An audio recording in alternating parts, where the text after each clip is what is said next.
In the aftermath of the Second Era, Earth has transformed into the largest technological wasteland within the Milky Way galaxy. Amidst the clamor of scavengers, Cheng Qi stands atop a mountain of refuse, his cloak billowing in the wind. Detecting similar technological constructs. Commencing synthesis. Damaged caretaker, robot safety guard, caretaker, robot environmentally adaptive caretaker robot. Mechanical exploration, boots mechanical exploration greaves jet, turbine-powered shoes.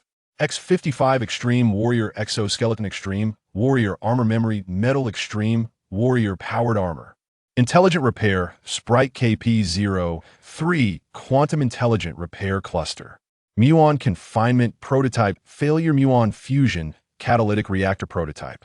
Amidst 50 trillion tons of technological debris, the youth forges exclusive artifacts from the detritus, rising from obscurity. Chapter 1. The Earthly Dump. Double kings explode. 1 sharp, plus a 6 cover it. Across the table, a rusted robot scratched its metallic head. Do not jest with me. Can an A and a 6 truly be combined? Has your mind deteriorated? Oh, foolish one, you know not. In the bygone era, there existed a most audacious government vehicle, designated A6, which disregarded all regulations. Cheng Qi wrapped the frayed edges of the playing cards on the table and declared earnestly, to roll an A and a 6 is to obtain an A6. I pilot the A6, and with a mere press of the accelerator, I shall surge beyond your explosion range, rendering your bomb ineffective. The lenses of Han Zeiss' eyes slightly adjusted, focusing on the table. Goodness, what sort of game is this? The rules are so numerous that they make my head spin.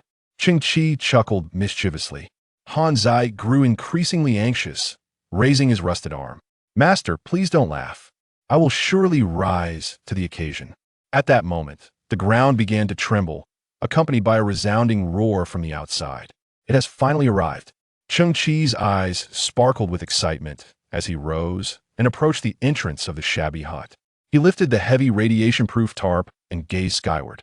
In the deep gray atmosphere, a colossal 32-kilometer-long intergalactic transport starship approached, generating immense air vibrations and a sense of pressure. Outside the dilapidated hut, the ground was littered with non-biodegradable waste.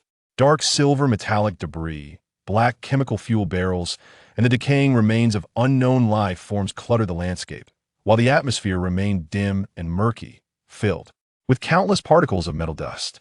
This was Earth.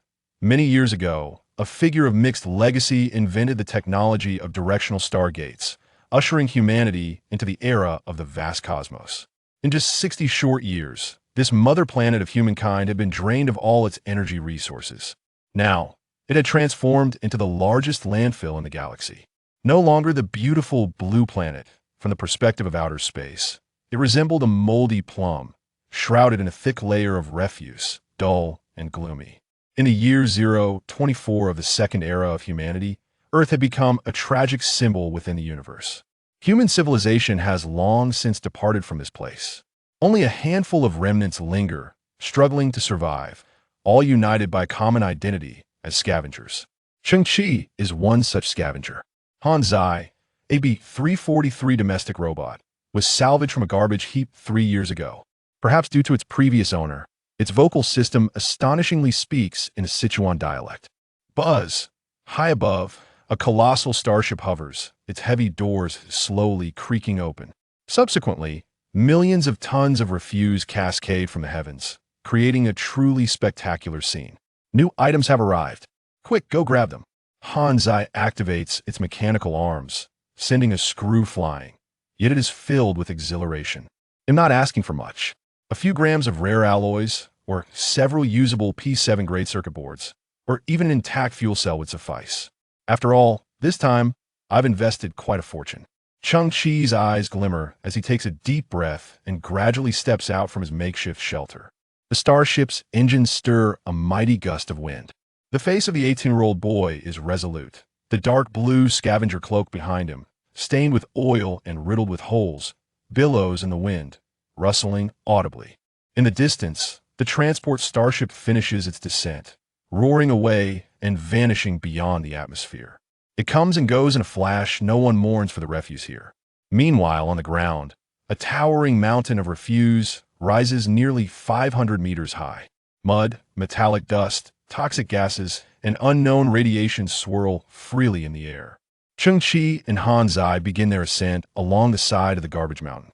A nameless spore, affected by nuclear radiation, took root upon the brass head of Han Zai, blooming 4th into a flower. Han Zai gently shook his head, allowing the spore to flourish. They needed to insert their detector at the pinnacle of the garbage mound, sending probing waves downward to uncover valuable items.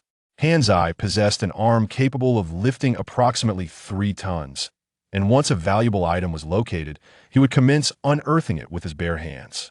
For a considerable time, the two had collaborated in this manner, assistant and master, yet also inseparable companions. As they ascended, the detector emitted a series of beeps. Cheng Qi felt an increasing sense of delight. This heap of refuse seemed remarkably promising. However, events were not unfolding as smoothly as anticipated. From the opposite side of the garbage mound emerged the thunderous roar of a small engine. Cheng Qi's brow furrowed. In the next moment, a heavy motorcycle, belching black smoke from its exhaust, appeared at the summit of the mound.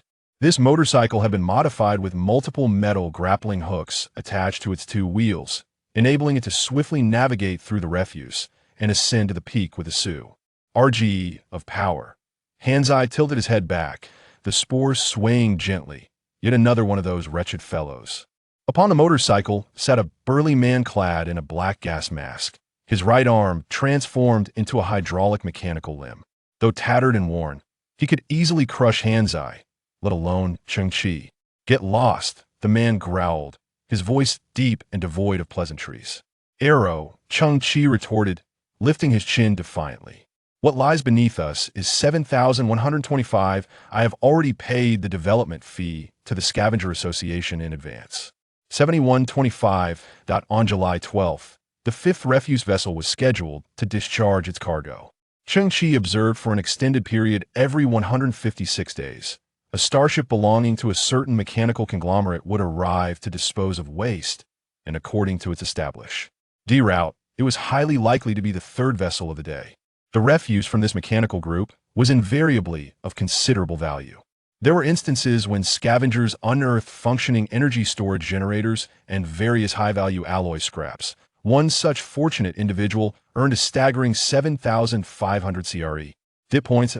In order to cover the development fees, I borrowed high interest loans from Hyena, Cheng Qi asserted, puffing out his chest. But since the payment has been made, then the refuse heap designated as 7125 is rightfully mine. That Hyena fellow is ruthless, leaving no bones behind. The burly biker seemed to offer a word of caution, yet his tone bore no emotion. "If you fail to find valuable items today, your demise will be gruesome." As he spoke, a dozen scavenger subordinates and several crudely assembled engineering robots appeared behind him. "I've heard whispers," he continued. 7125, 80122, 91212. "Have all been reserved by you?" His voice was low and filled with avarice. "You little beggar, I've always been astute. These numbered refuse heaps must possess significant worth. Are you contemplating theft?" Cheng Qi discerned his intent and responded with quiet confidence. "Are you not afraid of retribution from the Scavenger Association?" "The association has a stipulation." The burly man on the motorcycle shook his head, and an instant glint of malice appeared in his eyes. "A life lost. The reservation is canceled. Farewell." The metallic cover on the rear of the heavy motorcycle flipped open, revealing a rusted cruise missile that ascended into view. With a hiss, that white smoke billowed as the missile was launched with a thunderous roar. The positioning radar, similarly corroded, veered unsteadily toward the mountainside, targeting Cheng Qi. Boom! A wave of heat surged forth, and the air rippled as countless metallic fragments were propelled into the sky. Amidst the thick smoke, a shadow could be faintly discerned, hurled high into the air, only to plummet into a refuse abyss 2 kilometers away. The motorcycle man sneered. 7125 is now ours henceforth. This entire area belongs to us. Stop dawdling and get to work. In the past, Earth existed in a semblance of order, yet it remained a realm governed by the survival of the fittest. Now, however, the Earth is devoid of any meaningful rules. Everyone resides at the bottom, struggling to break free as the gruesome act of cannibalism unfolds daily. In the refuse abyss, Cheng Qi inhaled deeply, abruptly awakening from his stupor to find Hanzai's rusted head cradled against his chest, its mechanical arm tightly embracing him. Hanzai, did you protect me? Hanzai. Cheng Qi pushed aside Hanzai's limp arm and rose to his feet, gazing at Hanzai's back, his pupils trembling in shock. Half of Hanzai's torso, along with both of its legs, had been blown away. Most tragically, the entirety of Hanzai's occiput had been scorched and melted by immense heat, leaving its computational core fully exposed, while the memory transistors lay shattered. The crimson information-conducting fluid flowed profusely, akin to blood, pooling around it. A spore still lingered atop its head, but having grown swiftly, it had now withered away. Cheng Qi's body trembled. The memory crystals were shattered, and not a single drop of information fluid remained. Even if repaired, Hanzai would cease to exist. Sparks erupted from its occiput, causing Hanzai's form to shudder. A green beam of energy flickered weakly from its mouth. What is happening? Is the brain completely fried? I fear I may be beyond repair. After this, there will be no more companionship. Take good care of yourself. I am fully aware of your little tricks. In poker, the next robot shall not be at your service. Cheng Qi, farewell. I feel so drowsy. Chapter 2. The First Synthesis. Cheng Qi's face was smeared with soot. He stared with wide eyes, tears shimmering. Ever since his grandfather's passing, Hanzai had been his sole companion. He had promised that once he accumulated 800 credit points, he would certainly replace Hanzai's leaky hydra. You'll pump with a brand new one, fit for a novice. Yet now, Hanzai had irrevocably departed from this world. Although Hanzai's body had never exuded warmth, Cheng Qi now felt that the iron hand he held was colder and more piercing. Ever before. Suddenly, from the gaps in a mechanized arm of Hanzai, a handful of playing cards, all depicting kings and jokers, tumbled forth. Cheng Qi's arm trembled even more. You have even learned to conceal cards? Yet in the next instant, tears streamed down Cheng Qi's face as he pressed his forehead, choked with emotion. Why is this happening? Detected similar technological creations. Proceed with technological synthesis? That a voice imbued with a sense of advanced technology resonated in his ears, causing Cheng Qi to startle and gaze vacantly at the back of his right hand. Within an enigmatic crystalline wrist guard, for azure stars pulsated and danced, swirling with a newfound order. This wrist guard, adorning Cheng Qi's right wrist, was a luminescent blue wrist guard, broad in form, with a prominent section extending onto the back of his hand. Cheng Qi was oblivious to the true nature of this object. His grandfather had mentioned that when he found Cheng Qi, that tender little hand was already adorned with such an artifact. This item was peculiar, capable of morphing with Cheng Qi's growth, fitting snugly around his wrist without any seams, maintaining its ethereal glow for over a decade without reccar. Jing. Later, his grandfather speculated that it might be a creation of a level 13 civilization. However, during that time, his grandfather was already showing signs of dementia, claiming that his urinal and dentures were also artifacts of a level 13 civilization, and that the adult diapers under his protective suit were even more remarkable, being creations of a level 17 civilization. Buzz! Suddenly, the surface of the crystalline wrist guard emitted two azure beams of scanning light. A beam of light moved up and down, scanning the fragmented body of Hanzai, creating an intricate blue grid that enveloped his surface like a quilt, while the crystal wristband app are to be gathering data from him. Another scanning beam stretched across several meters, probing a distant heap of refuse. In an instant, the interior of the garbage pile became visible. Cheng Qi clearly discerned that beneath the debris lay another humanoid caretaker robot, half buried and concealed astonishingly. It was another discarded B-343 model, identical to Hanzai. The B-343 caregiver robot was a basic model, inexpensive in production. In the mainstream human society, such robots were ubiquitous, often regarded with less significance than a pet dog. Thus, within this vast landfill of Earth, it was certain that more than one B-343 lay abandoned. Cheng Qi's pupils quivered slightly. Two B-343s. Can they be merged into one? Please select the synthesis subject. Somewhat taken aback, Cheng Qi instinctively glanced at Han's eye at his feet. Suddenly, the wristband seemed to possess a visual capture capability, the grid covering Han's ice body transformed to red and began to flicker at a high frequency, initiating material formatting.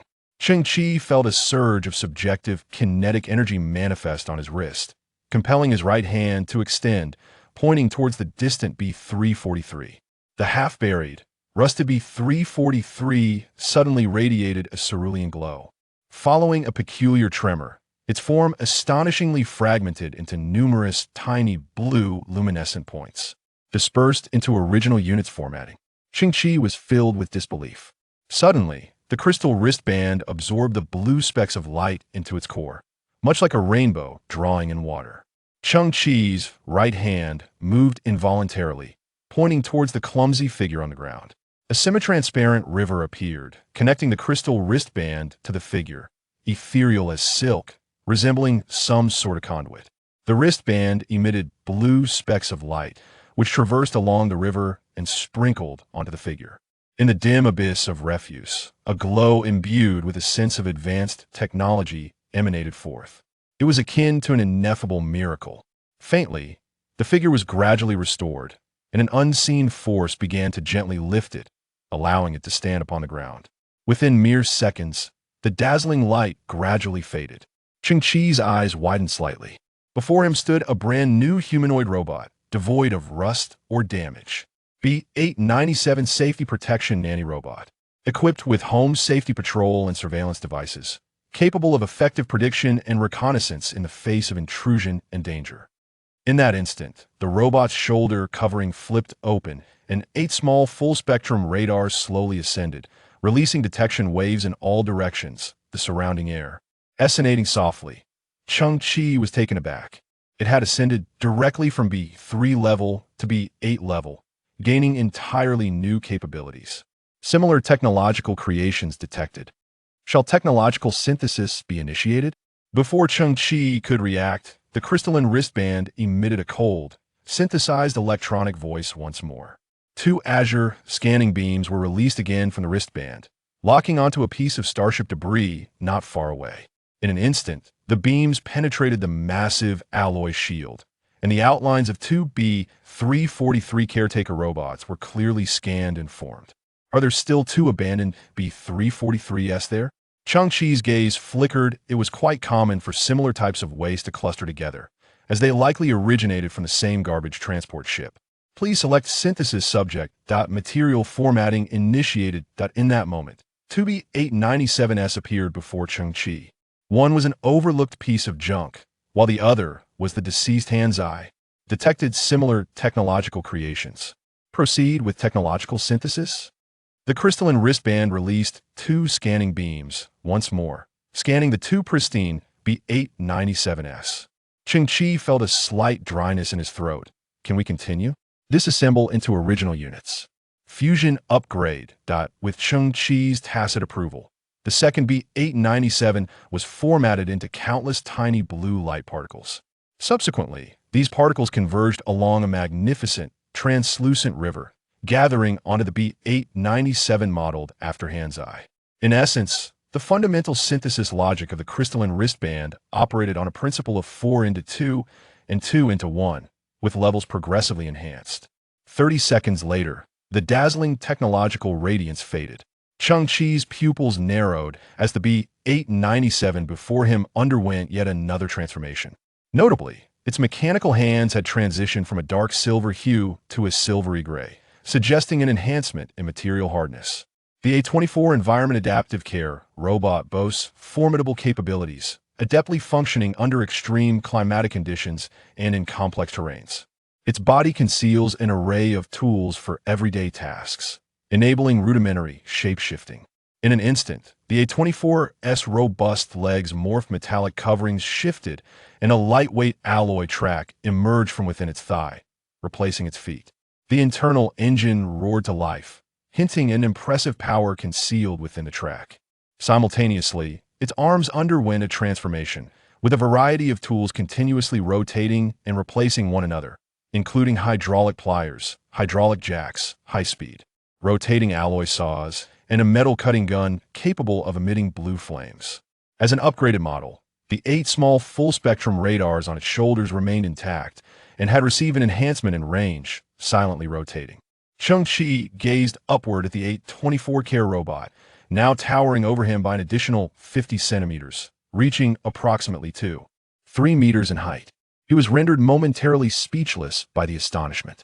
The A-class assistant robot, priced at a minimum of 20,000 credit points, might be commonplace on alien planets, but there certainly existed no other like it on Earth at this moment. Moreover, it was entirely new. Hanzai? Cheng Qi's voice trembled slightly. Can you hear me? Greetings, esteemed purchaser. The A24 Adaptive Care Robot is at your service. Please complete the initial setup so that I may assist you more effectively. Hearing the emotionless voice emanating from the robot, Cheng Qi's body froze entirely. This was his gravest concern. A glimmer of tears welled up in his eyes as he extended his arm to touch the chest of the A24. Greetings, esteemed purchaser. Please proceed with the activation process.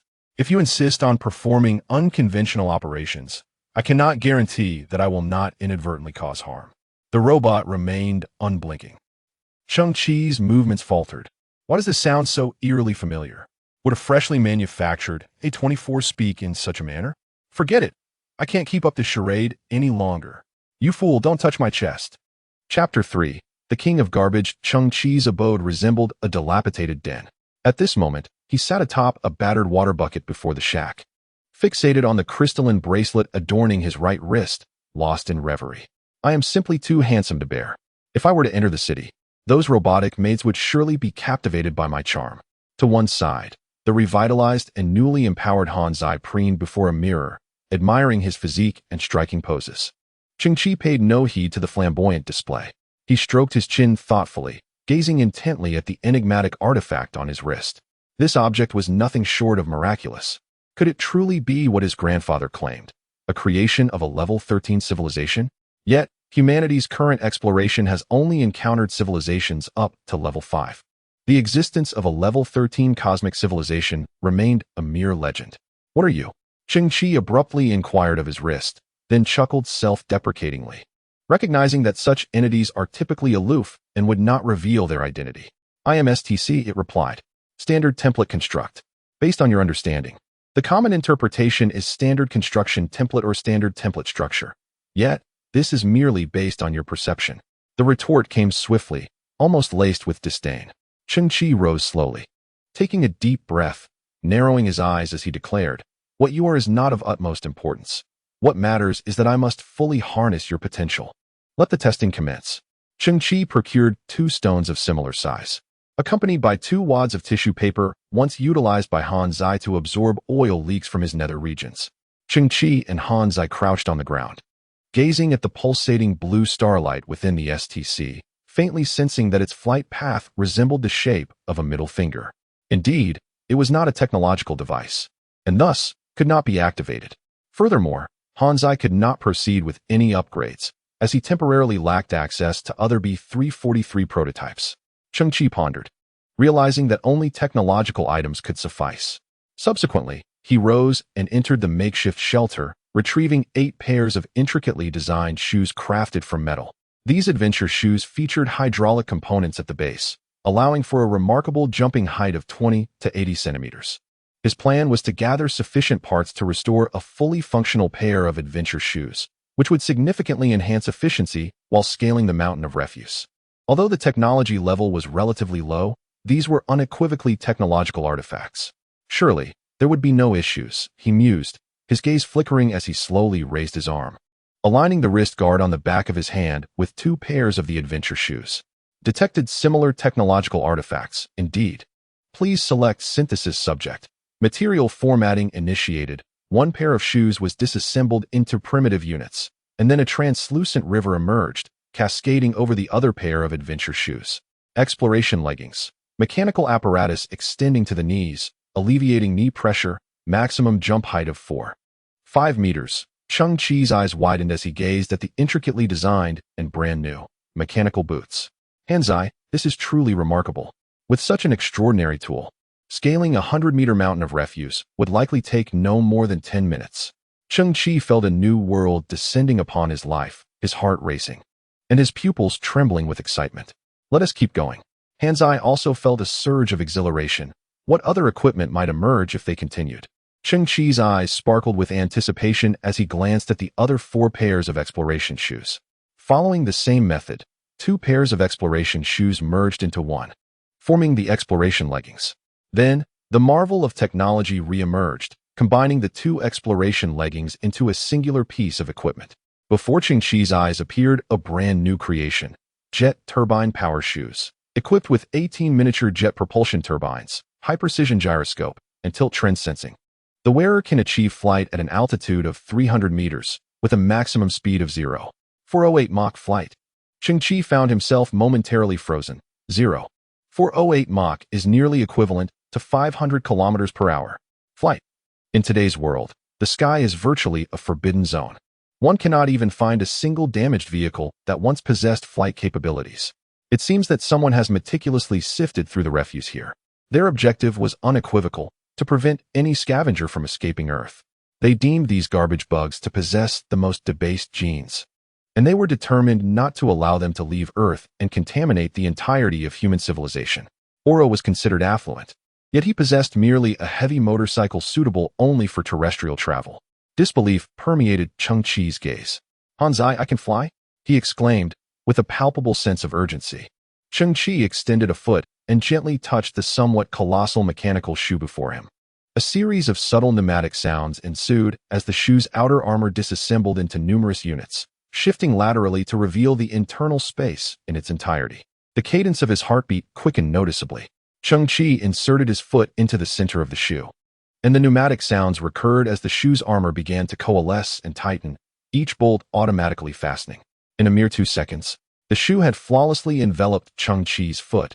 Its volume diminished considerably, resembling little more than a slightly oversized pair of metallic leather shoes. Cheng Qi then flawlessly matched his other foot. Standing on the ground, he swallowed audibly, casting a glance at Hanzai that was both awestruck and expectant. The lights within Hanzai's eyes flickered faintly. "I advise that you first thoroughly familiarize yourself with the instructions before proceeding with operation," he cautioned. Familiarize? That would lack stimulation. Cheng Qi inhaled deeply, then declared, "Let's go." A resounding boom erupted, scattering dust and generating a ripple effect, causing the ground to tremble slightly. And then, Cheng Qi's form ascended directly into the firmament. At this moment, Cheng Qi found it impossible to gauge his speed. He was only aware of the howling wind around him.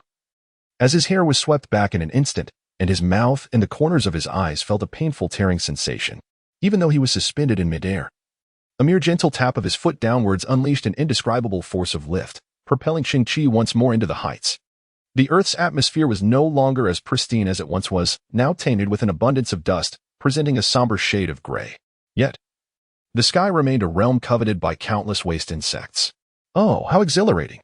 Cheng Qi soared to the pinnacle of altitude, the gyroscope within his flight shoes ensuring unparalleled stability. He abruptly halted, executing a rightward dive towards the gently flowing white clouds nearby. A roar erupted from him as his form streaked through the sky. At that moment, his heart surged with grandeur, his voice echoing faintly within the cloud layers. "I am the king of the sky. I am the sovereign of the world. I'm the king of the world. The STC is remarkably powerful, so thrilling. It can synthesize all manner of technological refuse into unimaginable equipment." As Cheng Qi soared, he gazed down upon the earth below. Here lay a staggering 455 billion tons of technological waste. Almost everything imaginable. The legend of a certain individual seemed poised to begin. That individual is me. I am Cheng Qi, the beggar. I shall become the king of the garbage heap, on the mountain of refuse. Arrow seemed to hear the faint buzz of a mosquito. A subordinate with poorly constructed mechanical legs remarked, "Boss, it feels like something has taken flight." Impossible. It is well known that there exist restrictions in the sky here. Arrow squinted, contemplating. In the current state of Earth, electronic waste is ubiquitous. And what could that possibly be? Perhaps it has exploded? Chapter 4, Advanced Alloys. Hanzai, prepare to welcome my descent. This shall be a flawless landing. Boom. Cheng Qi brought down the only shelter he possessed. Amidst the ruins, he lifted his head. Perhaps it was the biting wind from the heights that brought tears to his eyes, or perhaps it was the tumultuous emotion surging within him. Then, Cheng Qi focused on the remaining pair of shoes. Although he eagerly anticipated the next level of his turbojet shoes that required merging all the shoes in his possession, he decided to leave a pair of flying shoes for Hanzai. Otherwise, its two brass legs would be unable to keep pace with him. The future journey of treasure hunting demanded Hanzai's companionship. In due course, when new materials were acquired, all the shoes could be upgraded collectively. Next, Cheng Qi shifted his gaze to the shelf on one side of the shelter. There, densely arranged, were over 100 black cylindrical objects. These were nickel-based superalloys, which Cheng Qi had extracted from countless discarded components using a high-energy crucible. Although the extraction process was complex, these alloys are not particularly valuable, typically utilized for crafting certain high-strength screws and the like. 149 pieces of nickel-based superalloy, if sold outright, would fetch approximately 100 credit points. Cheng Qi's eyes sparkled, pondering whether these rudimentary materials could be synthesized. Proximity to technological artifacts detected, material formatting commencing, the pronouncement resonated euphoniously within Cheng Qi's mind. Indeed, alloys, though rudimentary materials, are unequivocally technological constructs. At that precise moment, Cheng Qi's satellite telephone, liberally swathed in black adhesive tape, commenced a frenzied agitation. A cursory glance revealed it to be a connection request from Hyena. Hyena Luke, a scavenger of considerable repute, had experienced a meteoric rise to affluence a year prior upon discovering an item of significant value, subsequently inaugurating a usurious lending enterprise. Previously, Cheng Qi, in a desperate gamble to acquire the development rights to 7-12-3, had procured a loan of 2,800 credit points from Hyena Luke. The initial expectation was that the comprehensive development of 7-12-3 would facilitate the effortless repayment of the loan, inclusive of interest. Alas, 7-12-3 was commandeered by that scoundrel, Orano, leaving Cheng Qi destitute. Hyena Luke, true to his moniker, was an unrepentant extortionist. Failure to remit the debt would assuredly result in Cheng Qi's dismemberment, followed by his reduction to minced fragments, destined as sustenance for Hyena Luke's namesake creatures. However, that was antecedent. Presently, Cheng Qi possessed the STC, intermetallic compound, a compound constituted of two or more metallic elements, characterized by elevated tensile strength, substantial hardness, and commendable oxidation resistance, suitable for the fabrication of high-temperature components in aerospace vehicles. Cheng Qi, fixating upon the pristine, orangeous-hued metal resplendent upon the shelf before him, gradually unfurled a subtle smile. Intermetallic compound. He was intimately acquainted with it. This material, though valuable, was not categorically scarce. Once, a scavenger discovered a mere 100 grams of a peculiar metal within the remnants of a derelict starship's propulsion system, which captivated him for 4 months as he indulged in the pleasures of every street corner bar and its offerings. Now, however, he holds 2 pieces of inexpensive nickel-based superalloy, which have been transformed into a metallic intermetallic compound roughly the size of a fist, weighing nearly 500 grams. This quantity is more than sufficient to settle his debts. Yet, Cheng Qi is not content to stop there. He possesses hundreds of basic synthetic materials at his disposal. Detection of similar technological creations. Material formatting initiated. Synthesis. Amorphous alloy. Amorphous alloy, 31. The amorphous alloy, composed of various elements, boasts extraordinary strength, exceptional hardness, light mass, and remarkable corrosion resistance, making it suitable for the wear components of interstellar engine cores, classified as a galaxy-grade industrial material. Detection of similar technological creations. Material formatting initiated. Synthesis. High-entropy alloy. The high-entropy alloy is characterized by its disordered atomic arrangement, featuring S3 high strength, S3 high hardness, and unparalleled electromagnetic shielding properties, making it ideal for constructing advanced interstellar radar. Classified as a galaxy-grade rare material. 5 minutes later, Cheng Qi held in his hands 23 pieces of amorphous alloy and 4 pieces of high-entropy alloy. The purpose of these materials is to be liquidated. If one were to continually synthesize the most superior materials and then, amidst the refuse of this garbage-laden planet, suddenly unveil something astonishing, it would undoubtedly stir a commotion, which could swiftly escalate into calamity. The downside of the STC is that it does not provide a price assessment for the items. Concerning these amorphous alloys and high-entropy alloys, Cheng Qi, as a seasoned scavenger with a decade of experience, possessed a wealth of knowledge. However, after examining them for a few moments, Cheng Qi smiled faintly, admitting he had never encountered them before. Items synthesized by STC represent a cross-dimensional elevation, so these two alloys were undoubtedly extraordinary. Cheng Qi was acutely aware that ascertaining their value was paramount.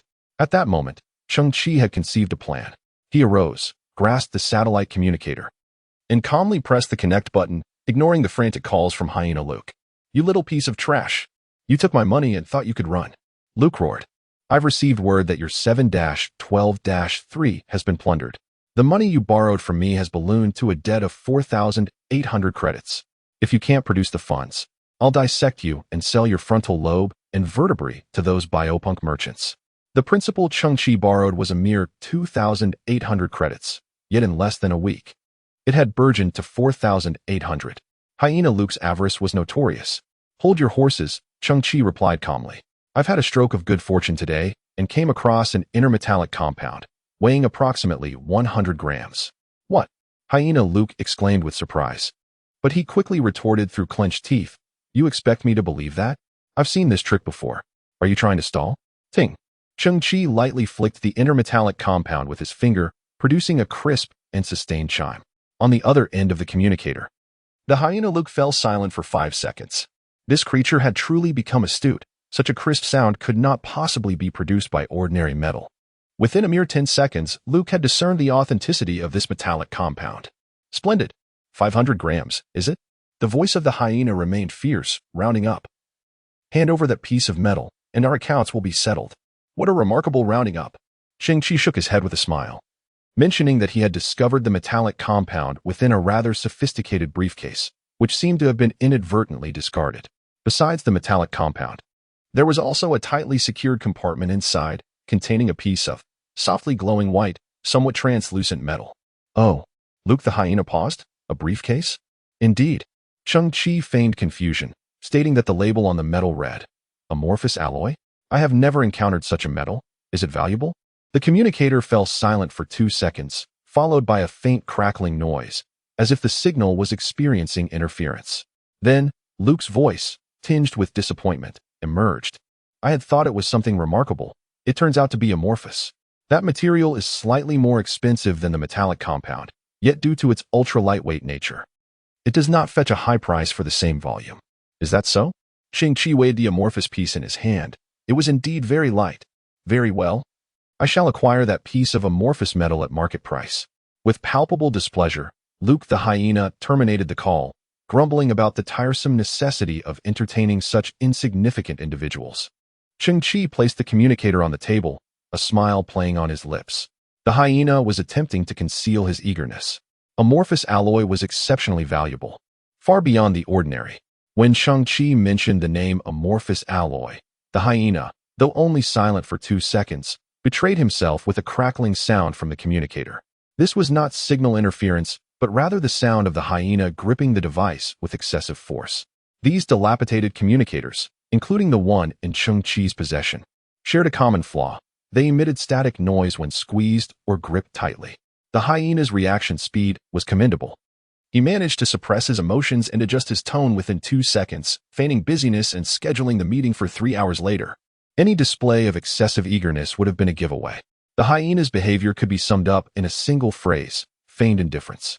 Cheng Qi chuckled inwardly. If Luke the hyena knew that he possessed not only the piece of amorphous alloy that made his heart race and drove him to near madness, but also an additional 22 pieces, as well as 4 pieces of even higher grade high-entropy alloy, what would he think? He would undoubtedly seek to eliminate you. Belly up, sleep forever. Hanzai gestured, mimicking the act of slitting a throat. "Indeed." Cheng Qi smiled helplessly, his eyes shimmering as he remarked, setting aside other materials. Just a single piece of amorphous substance is sufficient for him to commit murder and seize goods. Chapter 5. Anti-Gravity Gloves. Hanzai. It is time for action. Cheng Qi rose, brushing off the tattered blue cloak that adorned him. The image of a hyena was vividly etched in my mind. Once he confirmed the amorphous substance in my possession, any further words from me would signify my defeat. He would either wave his hand, and his hidden accomplices would emerge in an instant, or, more straightforwardly, he would draw his pistol and obliterate my head in a heartbeat. Upon hearing this, Hanzai nodded seriously and stood, declaring, "Then I shall not go. What I mean is, I need to gather sufficient combat gear within 3 hours." A fierce light flickered in Cheng Qi's eyes. This encounter with the hyena was a decisive battle, and there was no escaping it. I was just joking, Hanzai proclaimed, his towering 2-meter-tall metallic frame exuding an imposing aura. So what shall we do? To the north, 112 kilometers away, Cheng Qi stood at the entrance of the shack, gazing into the distance. I recalled that a year prior, a military equipment factory had dumped a vast amount of refuse there. Cheng Qi meticulously repaired his black goggles, alleviating the stinging sensation in his eyes while flying. Hanzai cautiously touched the jet turbine flying shoes with his metallic foot. The exterior armor of the flight shoes once again underwent deformation, perfectly enveloping Hanzai's feet. Hanzai was pleasantly surprised. These shoes bore no species discrimination. Meanwhile, the amorphous alloys and high-entropy alloys were stowed away in the storage compartment behind Hanzai, kept close at hand to guard against hyenas raiding their abode. Boom! 2 waves of air stirred up the dust as a man and his machine soared toward the north. Without the flight shoes, this brief journey of 110 kilometers, littered with garbage heaps and treacherous terrain, would have taken no less than 5 days. 35 minutes later, Cheng Qi and Hanzai hovered in the high altitude, gazing down below. Here, why had it transformed into such a state?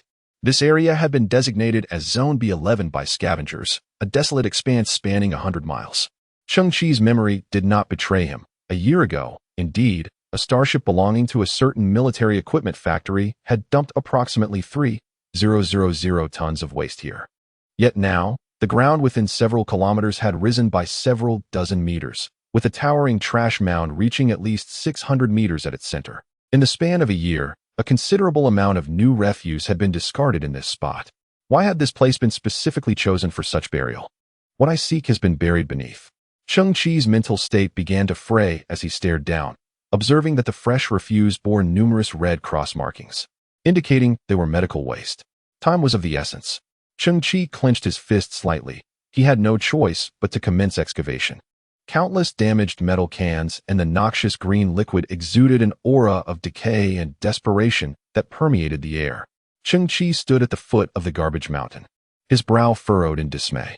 The stout fellow's arms morphed into hydraulic shears, severing the haphazardly arranged metal obstructions ahead. With a surge of strength, he hurled a colossal oil drum aside. Beneath, a dark, boundless iron plate emerged from the earth. With a hiss, the stout fellow's arms transformed once more, unleashing a flame-cutting torch, poised to carve a breach into the iron plate and facilitate further excavation. I'm dog-tired. A surge of determination welled up within me. I have faith that, given 2 years, I can unearth those weapon remnants. Yet, a somber thought tempered his enthusiasm. By then, the grass atop Cheng Qi's grave would likely be 2 meters high. Take it easy. Cheng Qi had long grown accustomed to the stout fellow's incessant chatter. Keep at it. You're the best in the cosmos. Despite his encouraging words, a furrow creased Cheng Qi's brow as he grappled with the realization. While Earth, this colossal junkyard, teemed with resources, the excavation presented a formidable challenge. Over the years, the refuse had accumulated in layer upon layer, occasionally yielding starship fragments weighing thousands of tons. After all, the prerequisite for activating the STC was possessing 2 technological artifacts of identical make. Such equipment was not scarce, but assembling matching pairs proved arduous. Consequently, the excavation loomed as a monumental undertaking. What in the world is this? A crate of diapers, used ones at that.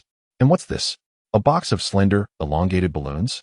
How could there be balloons in medical waste, and expired ones at that? At this moment, Hanzai resembled a scavenger, rummaging through various items, meticulously examining each one before discarding it if deemed worthless. He was blissfully unaware of the stark reality that he was merely a collector of cast-offs. What is this? A box of mechanical surgical gloves? Cheng Qi's eyes brightened at the mention. Hanzai, keep this. Type V, 12 surgical assistant gloves, similar technological artifacts detected. Would you like to synthesize? Inside the battered iron box lay 42 pairs of roughly crafted gloves, oversized with exposed hydraulic tubes and alloy frames. It was no wonder they had been discarded. They were far too cumbersome for surgical use.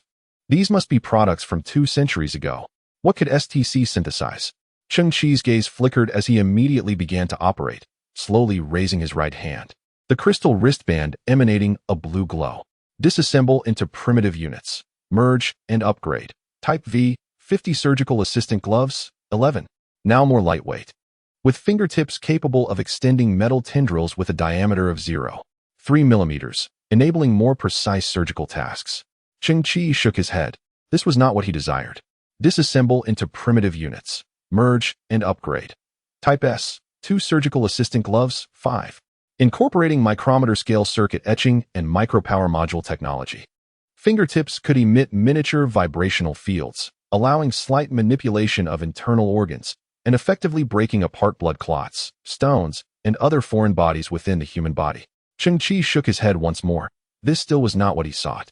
Disassembled into primitive units. Fusion upgrade. S. 55 surgical assistant gloves. 2.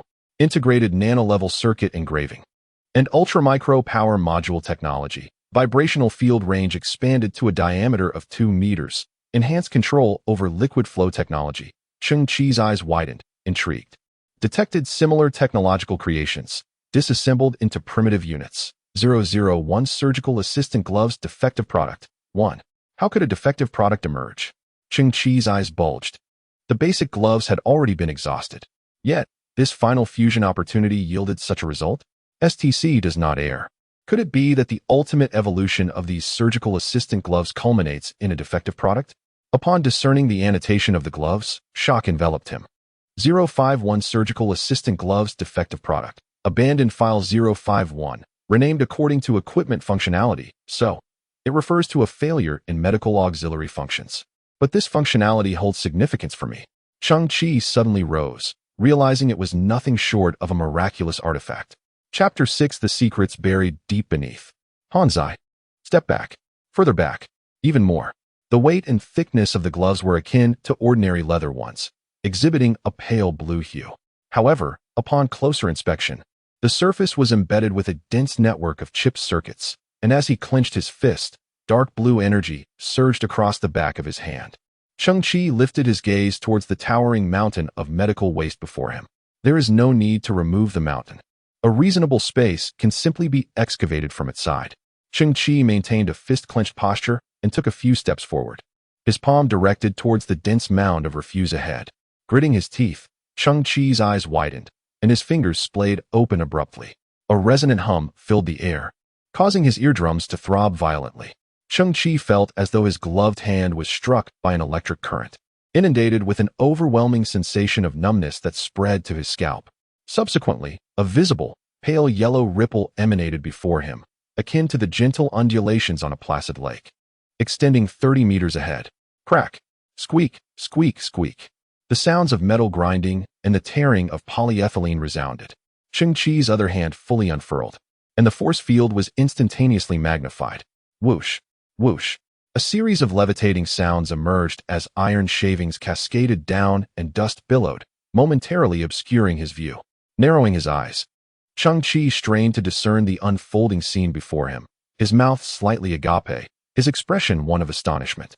Before him, suspended in midair, were hundreds of pieces of refuse, both large and small, enveloped in a faint yellow force field, floating effortlessly without any external influence. Gravity was being controlled. Good heavens! The metallic head of Hanzai gazed skyward. How had it ascended to such divine heights? Buzz! Boom! The area once cluttered with refuse was now cleared, revealing a space of no less than 60 square meters. Cheng Qi's heart raced. Although he had envisioned this moment, he had not anticipated such efficiency. He glanced down at the pale blue technological gloves adorning his hands. Indeed, they were a miraculous artifact, resolving his urgent predicament. Buzz! Boom! Cheng Qi pressed on. The universe was indeed magnificent. Hanzai finally found a moment of respite, fashioning colorful plastic bags into floral clusters that danced gracefully, defying gravity. After an hour, Cheng Qi crudely estimated that he had transported nearly 2,000 tons of refuse, a workload he could scarcely have imagined in his former self. Indeed, centuries ago, humanity's rise to prominence on Earth, standing proudly above other creatures, was largely due to its adept use of tools. Before Cheng Qi lay a vast basin, where medical waste had been largely cleared away. Throughout this process, Hanzai had also engaged in sorting, yet no relatively intact technological equipment had been discovered. Only the tattered remnants of debris remained the norm here. Standing at the basin's edge, Cheng Qi found not the earth itself, but merely another layer of refuse beneath the surface. He retrieved a metal nameplate from the black muck, gently rubbing it to reveal the inscription, Danon War Equipment Manufacturing Group. Cheng Qi's eyes sparkled with realization. At that moment, he was truly approaching his objective. He resumed his labor, sorting with newfound vigor. With the gravity field control gloves, their efficiency soared. In approximately 20 minutes, Cheng Qi and Han Zai had sifted through around 200 tons of discarded refuse from the Danon group. They were caked in mud, their respiratory tracts laden with metallic dust, and beads of sweat trickled down Cheng Qi's forehead. The toil and fatigue were bearable. What was disheartening was that, thus far, he had yielded little reward. The standards for discarding war-related waste were exceedingly stringent, with core components mandatorily disassembled.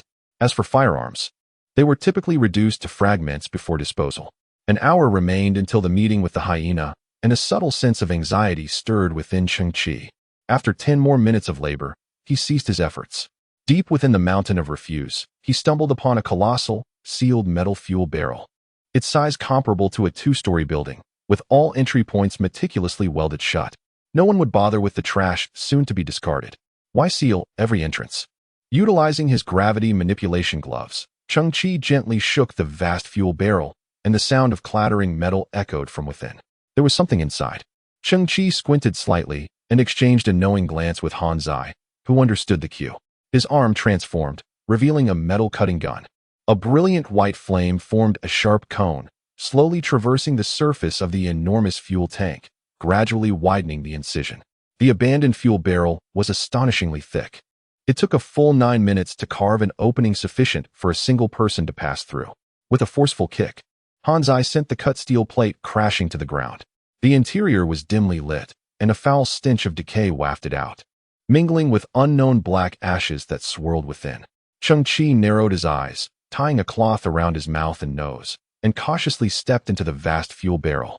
Suddenly, a mass of white, fluffy substance plummeted from above, and a pair of skeletal hands seized Cheng Qi by the neck. Caught off guard, he was momentarily taking a profound breath. Cheng Qi composed himself and peered into the depths of the fuel tank. In the ensuing moment, he beheld a horrifying spectacle. Corpses. Approximately 30 cadavers. Similar to those above, they had perished long ago, their remains reduced to skeletons. How could there be corpses amidst the refuse of the Dane Corporation? Cheng Qi was aghast. Although scavengers had occasionally stumbled upon human remains, those instances were merely remnants of murder and disposal cases, utterly incomparable to the scene before him. Dimly, the garments of some of the corpses had not entirely decayed. Cheng Qi lowered his gaze to examine their nameplates. China Interstellar Exploration Squad, 6th Battalion, 3rd Special Operations Group. Soldiers. Cheng Qi's eyes widened slightly. The Exploration Squad, 6th Battalion. 3rd Group. Could this be the renowned Limitless Squad? Cheng Qi, barely 18, inevitably harbored aspirations of heroism. The Limitless Squad were the indomitable heroes of 20 years past. Fearless and selfless, they explored the cosmos while also undertaking interstellar rescue missions, saving countless refugees during their service. Whenever a member of the Limitless Squad perished, it invariably evoked mourning from throngs of civilians lining the streets. Similarly, 20 years prior, this heroic squad abruptly announced its disbandment, gradually fading from public consciousness. Once, a young Cheng Qi belatedly heard of this and couldn't help but lament, even weep in sorrow. Now, he bent down to examine the skeletons beside him, his pupils constricting slightly. Something was amiss. Their cervical vertebrae all bore cut marks. The weapon was sharp, and the force immense. Cheng Qi's body trembled slightly. Their throats had all been slit. Subsequently, they were confined within this iron can, discarded as mere refuse. Undoubtedly, a concealed truth lurks within. Out of a sense of sorrow for these heroes, Cheng Qi diligently collected their nameplates. Ding Feng, Lin Lanhua, Long Zhanxiao.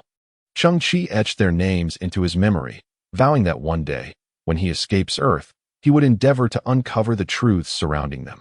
As he ventured deeper into the fuel canister, he beheld 8 relatively imposing skeletons. To be precise, these skeletons were adorned in substantial combat attire. A shiver coursed through Cheng Qi's body. This was the elite warrior octet, clad in the very X-12 exoskeleton he had envisioned countless times. Chapter 7. The X-12 exoskeleton detected similar technological creations. Shall we synthesize? Cheng Qi's visage flickered between light and shadow, his heartbeat accelerating with fervor. 10 minutes later, He had excavated all the remains and buried them, erecting a nameless gravestone in their honor. This was the only act of respect he could currently offer. Subsequently, Cheng Qi gazed at the ground before him, where 8 sets of 12 exoskeletons lay arranged with precision. The elite octet was, after all, a legend from 2 decades past. With the dawn of the great cosmic era, humanity's technological prowess had advanced at an astonishing pace. These exoskeletons had now become relics of a bygone age. Their size is considerable, encased within a high-strength nylon lining, while the exterior boasts a robust hydraulic power apparatus, burdened further by a hefty power battery on the rear side. Legend has it that such a power exoskeleton can augment an adult strength output by 1,500 to 2,000 newtons. However, its weight renders it unwieldy and its movement sluggish. In this current desolate world, possessing an intact X-12 Extreme Warrior exoskeleton would allow Cheng Qi to traverse with ease. Yet, the exoskeleton before him is marred by extensive corrosion and rust, in a state of disrepair, with not a drop of hydraulic fluid remaining. Some of the slender hydraulic rods have become brittle, snapping upon the slightest touch, and are permeated by the stench of decay, rendering it utterly obsolete. Even if scavengers were to stumble upon this equipment, they would likely only salvage the power batteries, which, as per Cheng Qi's estimation, after 2 decades of dormancy, hold little value in credit points. 8 sets of exoskeletons can be synthesized 3 times. Cheng Qi's expression turned solemn. The decrepitude of the equipment posed no concern for him.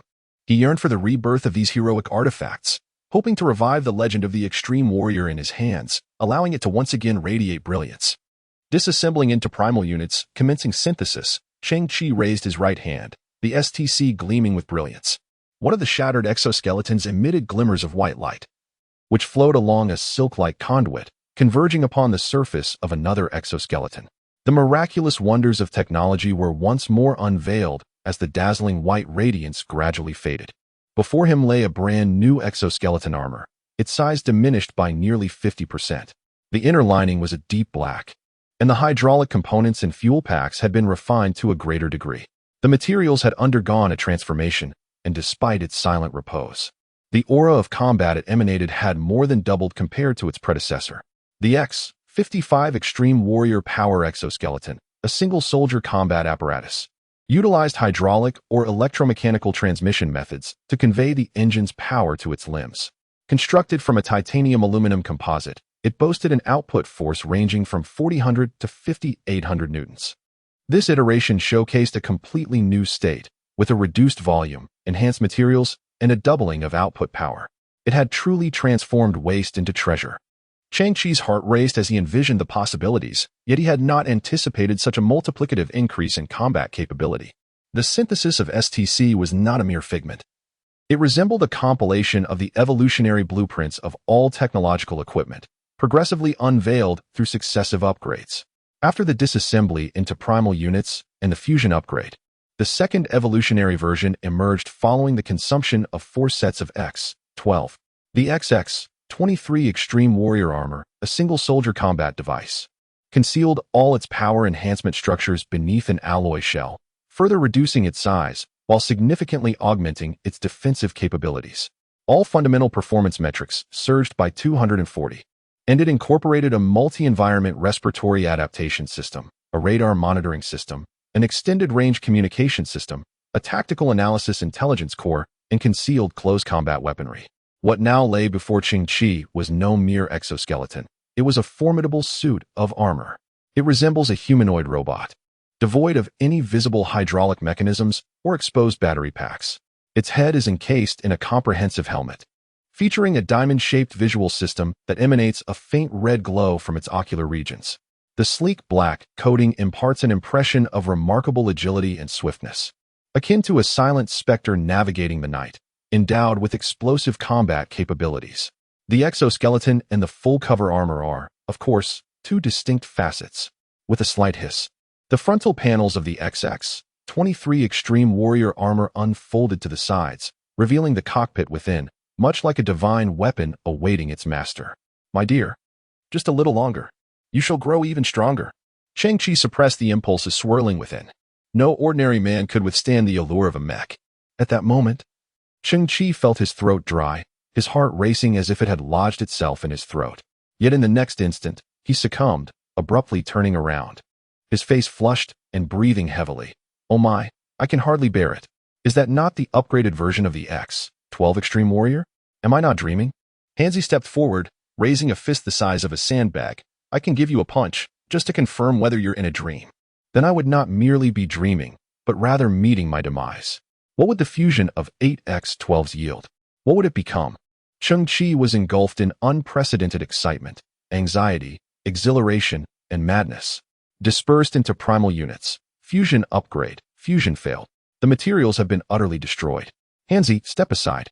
Successful synthesis. XXX-01 Memory Metal Extreme Warrior Power Armor. Concept machine.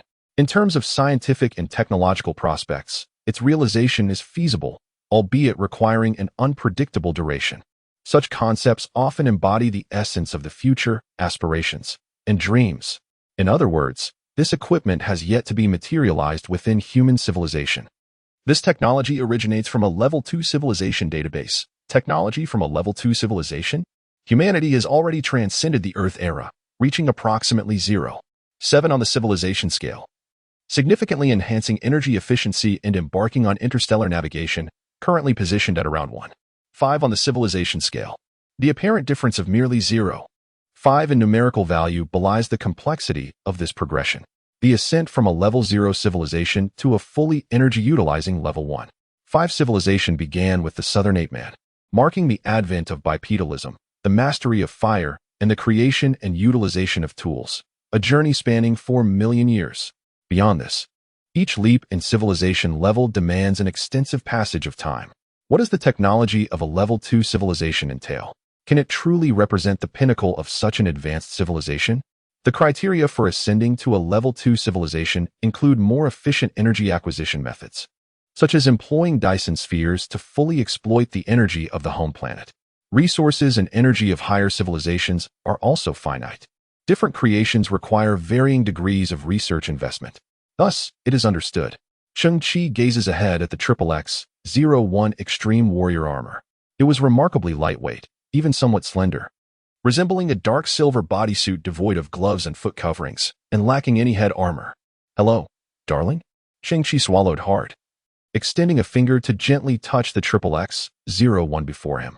In that instant, the metallic surface of the dark silver armor rippled like liquid, the waves swiftly expanding, emitting a certain high-frequency vibration. The appearance of the ripples transformed into rapidly changing geometric shapes, akin to miniature tumultuous waves. In the next moment, those surging geometric patterns began to flow, swiftly traversing Cheng Qi's body along his finger. Cheng Qi was utterly astonished. The metal, which appeared to possess immense hardness, had turned into a liquid. Like a delicate undergarment, the memory metal armor of XXX-01 penetrated Cheng Qi's clothing, quickly enveloping his torso. Simultaneously, a precise metallic barb suddenly emerged from the nape of Cheng Qi's neck, where a multitude of tiny hooks, resembling fine strands of hair, pierced his skin with a sharp snap. "Oh no!" Cheng Qi cried out in pain. This scene unfolded vividly before Hansi's eyes. It was as if a silver serpent had unexpectedly emerged from the back of Cheng Qi's neck, biting without hesitation or emotion. Cheng Qi felt a sharp pain at the back of his head, as if an electric current had struck his brain, plunging him into a state of blankness and numbness. Immediately afterward, an irresistible force gripped his limbs, forcibly stretching him into a big shape.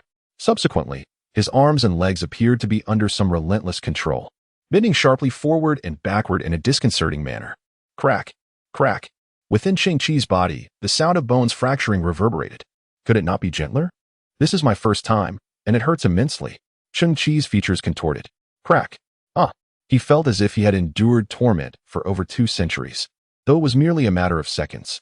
At last, that sense of opposing struggle began to dissipate, giving way to an overwhelming feeling of control.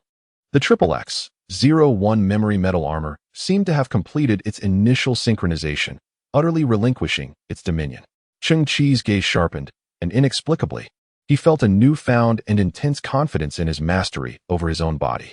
Suddenly, Cheng Qi sprang into action, executing a flawless backflip, his body rotating a complete 360 degrees before landing on one knee, fist thrust downward. Boom! The ground trembled slightly.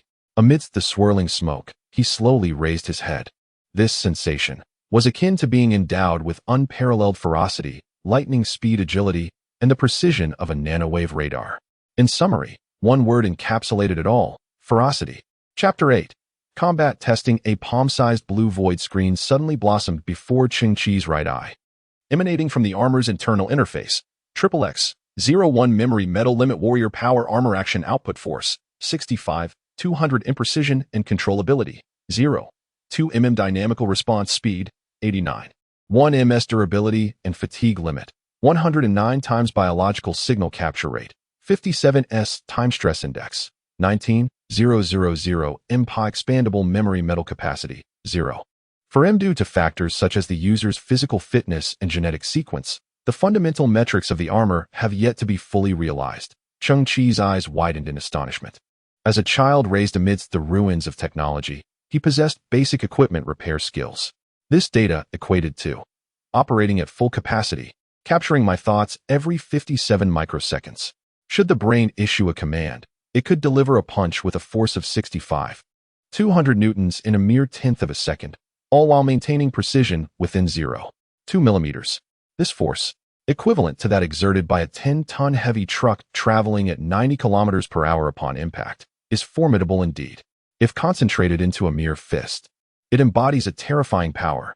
As for the stress index, it suggests that old-era firearms, such as submachine guns, would require hundreds of rounds fired at a vertical angle to penetrate the same spot.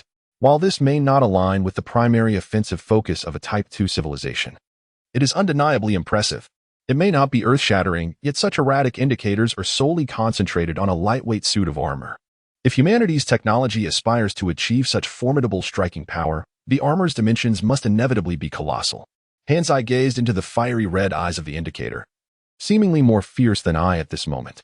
Due to factors such as physical attributes and genetic sequences, the fundamental metrics of the armor have not been fully realized. The genetic sequence. Cheng Qi sighed softly, shaking his head in silence, and then steeled himself once more. What does the expandable memory metal capacity of 0 for M signify? A brief supplementary note follows this introduction. It can be subjectively controlled or systematically planned. A test is required. Cheng Qi straightened his posture, squinting his eyes to fixate on a fragment of a starship wreckage towering at least 5 meters high not far away. That object, composed of high-density metal, appeared clumsy and thick, evoking an illusion of eternal immobility. At the moment of Cheng Qi's awareness, the blue void screen revealed the optimal strike point, the ideal angle of impact, the best posture for striking, and the swiftest route for advancement. Cheng Qi could not help but marvel. Technology is indeed humanity's ultimate wings. In that instant, Cheng Qi sprang into action. With a surge of power in his legs, the debris beneath him crunched and shattered. He darted along the blue trajectory that had appeared in his vision, deftly maneuvering past the uneven clutter, and in a heartbeat, he surged forward to the massive metal before him. The optimal strike point transformed into a red halo, suddenly contracting. His physique recoiled skyward, his time-worn cloak fluttering. As a slender leg ascended, withdrawing dramatically to afford ample room for accumulating power, the XXX-01 swiftly analyzed the situation. Cheng Qi required substantial support to withstand the immense reactive force at the moment of impact. Instantly, from Cheng Qi's grounded foot, for tenebrous, argent metallic supporting arms sprouted sinuously from his ankle, plunging deeply into the earth. Concurrently, 2 more elongated mechanical arms extended from the nape of Cheng Qi's neck, resembling the abrupt growth of mechanical spider legs, similarly making contact with the ground, affording robust support to Cheng Qi's back. Furthermore, the foot Cheng Qi extended outward was instantaneously enveloped in argent metal. Though described at length, all of this transpired in a mere tenth of a second. Whoosh. Boom. The colossal metallic debris, estimated to weigh nearly 5 tons, underwent perceptible deformation upon colliding with Cheng Qi's instep. Subsequently, immense instantaneous acceleration erupted, shattering the stasis as it was dislodged from the refuse heap, propelled by Cheng Qi's kick. The sound of air being torn apart whistled, followed by another resounding crash as the gargantuan metallic remnant embedded itself deeply into the refuse mountain 30 meters away. Cheng Qi stood his ground, his chest heaving. Such formidable striking power. As Cheng Qi's thoughts raced, fluid once more surged from within his wrist, gradually coalescing into a keen dagger. With another mental command, the dagger morphed, elongating into a dark, argent spear nearly 2 meters in length. So that was the intention. Cheng Qi felt the long spear in his hand, seemingly an extension of his very being, crafted from zero. For M of expandable memory metal, ready for his command, capable of transforming its shape at will. A fervent light flickered in Cheng Qi's eyes. The most remarkable aspect of the XXX-01 lay in its slender form. At that moment, it resembled a piece of thermal innerwear, concealed within the folds of Cheng Qi's garments, only revealing its silver edges when he slightly shifted his sleeve. No one could fathom that this seemingly unremarkable youth was adorned with a piece of battle armor hailing from a level 2 civilization. Han Zai raised the communicator high, and after a series of crackles, the impatient voice of Hyena echoed through. Kid, the time is nearly upon us. Are you on the move? Let me tell you, my time is precious, and if you're late, I shan't be collecting your belongings. With that, Hyena abruptly ended the call. Cheng Qi smiled calmly, still playing the game of cat and mouse. It was highly probable that Hyena was already brimming with impatience, akin to an ant on a hot pan, pacing restlessly in the bar. Han Zai, we have gathered sufficient gear. Let us confront the tyrant of this bar street. Chapter 9. The superior woman. The so-called bar street was merely a cluster of dilapidated buildings nestled within a valley of refuse, a haven for scavengers seeking leisure. Rumor had it that this was once the site of a pentagon belonging to a powerful European nation from a bygone era. Naturally, that pentagon had long since been buried beneath layers of garbage. Gazing into the distance, one can barely discern a few towering skyscrapers, once soaring over 100 stories, now just managing to peek above the refuse. A handful of scavengers meander slowly, their stooped figures clad in tattered protective suits, which, in the harsh environment, appear pitifully fragile. Those who have long resided in this earthly landfill harbor a tumult of complex and conflicting emotions. Despair intermingled with helplessness, numbness contrasted with adaptation, reality clashing with illusion, solitude entwined with estrangement, and greed juxtaposed with risk. Most adult men, in their leisure hours, gravitate towards the bar district, indulging in low-quality alcoholic beverages tainted by various chemical elements, seeking ephemeral joy and fleeting satisfaction. A young boy, accompanied by a nanny robot draped in burlap, emerges at the street corner, sauntering towards the bar. The shattered glass of a starship window along the roadside reflects his silhouette. The boy's long hair obscures his brows and eyes, dust-laden and unkempt. He wears a tattered dark blue scavenger cloak riddled with holes, serving a dual purpose. It signifies his lowly status as a scavenger, and, should he find himself ensnared in the depths of garbage, the conspicuous cloak may draw attention for a potential rescue. Yet, in this world, no rescue teams exist. Once ensnared, one merely awaits death. He is clad in black trousers and a jacket made of radiation-resistant material, resembling the leather attire of a bygone era, evoking the image of a youthful cowboy. The boy halts, his gaze fixed upon the figure in a red dress across the bar. Hannah is the most exquisite sight on the bar street, perhaps the most beautiful vision in the entire realm of refuse. She sat gracefully upon an abandoned fuel drum, gently leaning against it, her vibrant red dress revealing her immaculate, pristine white feet. Hannah possessed an ethereal beauty, seemingly untouched by this world. In Cheng Qi's perception, every man on this desolate garbage planet was captivated by her charm. As Cheng Qi passed by Hannah, she turned her head, her dark, curly hair swaying elegantly against her fair neck. She fluttered her elongated eyelashes, her beautiful eyes meeting Cheng Qi's gaze. Within her pupils resided a faint blue halo, crystalline and translucent, exuding an air of mystery and enchantment, an emblem of superior genetics. With the dawn of the great cosmic era, humanity's gene modification technology had surged to prominence. Through the quality of their genes, people were categorized into various tiers. Cheng Qi belonged to the ordinary gene category, akin to the common humanity of a bygone era, now regarded as mere refuse in this age. Scavengers were predominantly of ordinary genes. In contrast, Hannah was a naturally E-grade individual, though her abilities were only marginally superior to those of the ordinary. She shone like a dazzling jewel upon this garbage planet. Her allure transcended mere beauty. Any offspring she bore had a significant chance of evolving into higher-grade beings, thus providing an opportunity to escape the confines of this wretched world. Everyone seeks my company. Everyone professes affection for me, Hannah remarked, her voice clear and pristine, as she turned to face a suitor clutching a bouquet of plastic flowers. Yet, no one respects my choices. Perhaps my criteria for selecting a partner have never been based on genetic standards, but rather on finding someone I genuinely cherish. Maintaining her politeness. With her exquisite visage and captivating gaze, Hannah expressed her discomfort at the multitude of admirers encroaching upon her space. Promise me, from now on, to afford me a measure of comfort and distance. Tilting his head momentarily, Cheng Qi proceeded onward. Hannah's father, the leader of the Scavengers Alliance, ensured that no one could coerce her into actions against her will. Cheng Qi admired Hannah, not merely for her genetic attributes, but for her independent values. In this squalid and chaotic environment, she maintained an unsullied inner world, akin to a pristine lotus. Foolish brat, he mused, always indulging in impractical fantasies. Inside the bar, Hyena Luke surreptitiously observed Cheng Qi, then cocked his patched-up, barely functional beam pistol. Subsequently, he instructed his 7 henchmen, take up your positions. Guard all exits. Once that little piece of trash is inside, he's never leaving. Cheng Qi pushed open the bar's entrance. Dim lighting cast shadows on several dazed patrons. One had already collapsed under a table, possibly unconscious, or perhaps deceased, as some of the local liquor had side effects comparable to poison. The absence of Hyena in the main hall was both unusual and anticipated. Behind him, a menacing figure slowly closed the bar's door, then gestured toward the back. Hyena awaits you in the rear. Cheng Qi advanced toward the back room. Along the corridor, 2 more burly men stood guard. Hyena intended to maintain appearances while disposing of the body. Pushing open the backroom door, Cheng Qi finally beheld Hyena Luke, sporting a yellow mohawk. He sat behind an office desk constructed from discarded metal, his feet resting atop its surface, a moldy cigar clenched between his teeth. His mouth was filled with sharp, black alloy teeth, and the cigar had been pierced, lending him a fearsome appearance.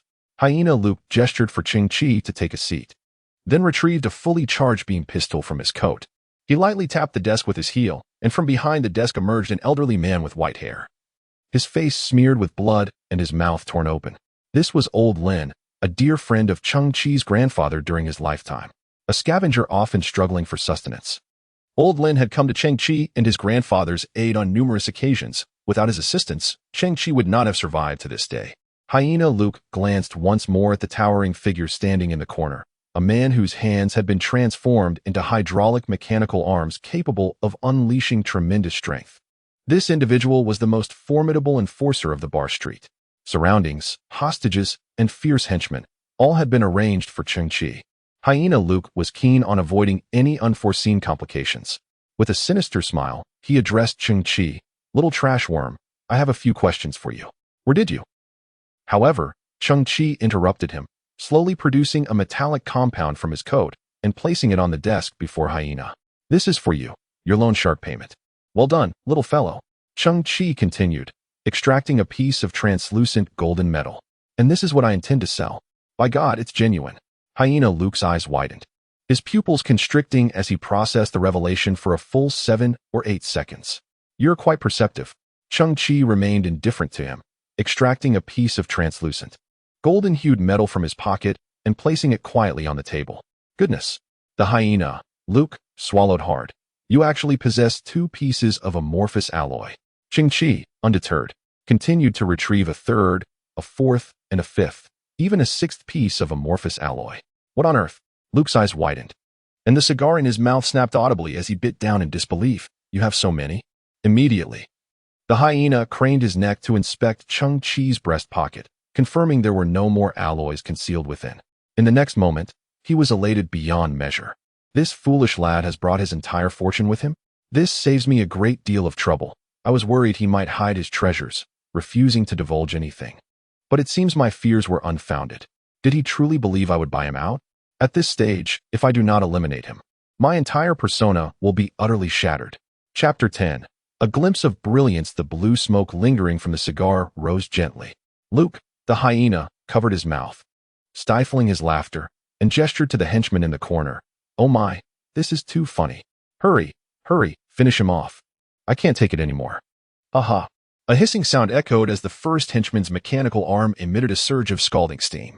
With a sinister grin, he spread his arms wide from behind, viciously reaching for Cheng Qi's neck, the strength contained within his limbs potent enough to crush Cheng Qi's cervical vertebrae in an instant. In that fleeting moment, a flicker of malevolence flashed in Cheng Qi's eyes. He sprang to his feet in an instant, The Triple X-01 Extreme Warrior Armor activating. And memory metal surged forth from his sleeves, enveloping his hands in a layer of dark silver armor. With a creak, Cheng Qi swiftly turned and, like lightning, extended both hands to grasp the mechanical arms of the bar's foremost enforcer, exerting such immense force that the enforcer's limbs twisted and contorted. With a crack, the power of the Triple X-01 Extreme Warrior Armor erupted, and Cheng Qi tore the enforcer's mechanical arms asunder, fragments scattering. In the face of the enforcer's astonished expression, Cheng Qi delivered a powerful kick to his chest, sending the enforcer soaring, crashing through the decrepit wooden walls of the bar, and hurtling several meters before ultimately embedding himself in a heap of refuse outside in a distorted posture. Goodness! Hyena Luke stood dumbfounded, his mouth agape. The other henchman of the hyena rushed in, the sound of heavy footsteps echoing in the corridor. Cheng Qi cast a glance around and spotted a heavy safe from a bygone era within Hyena's office.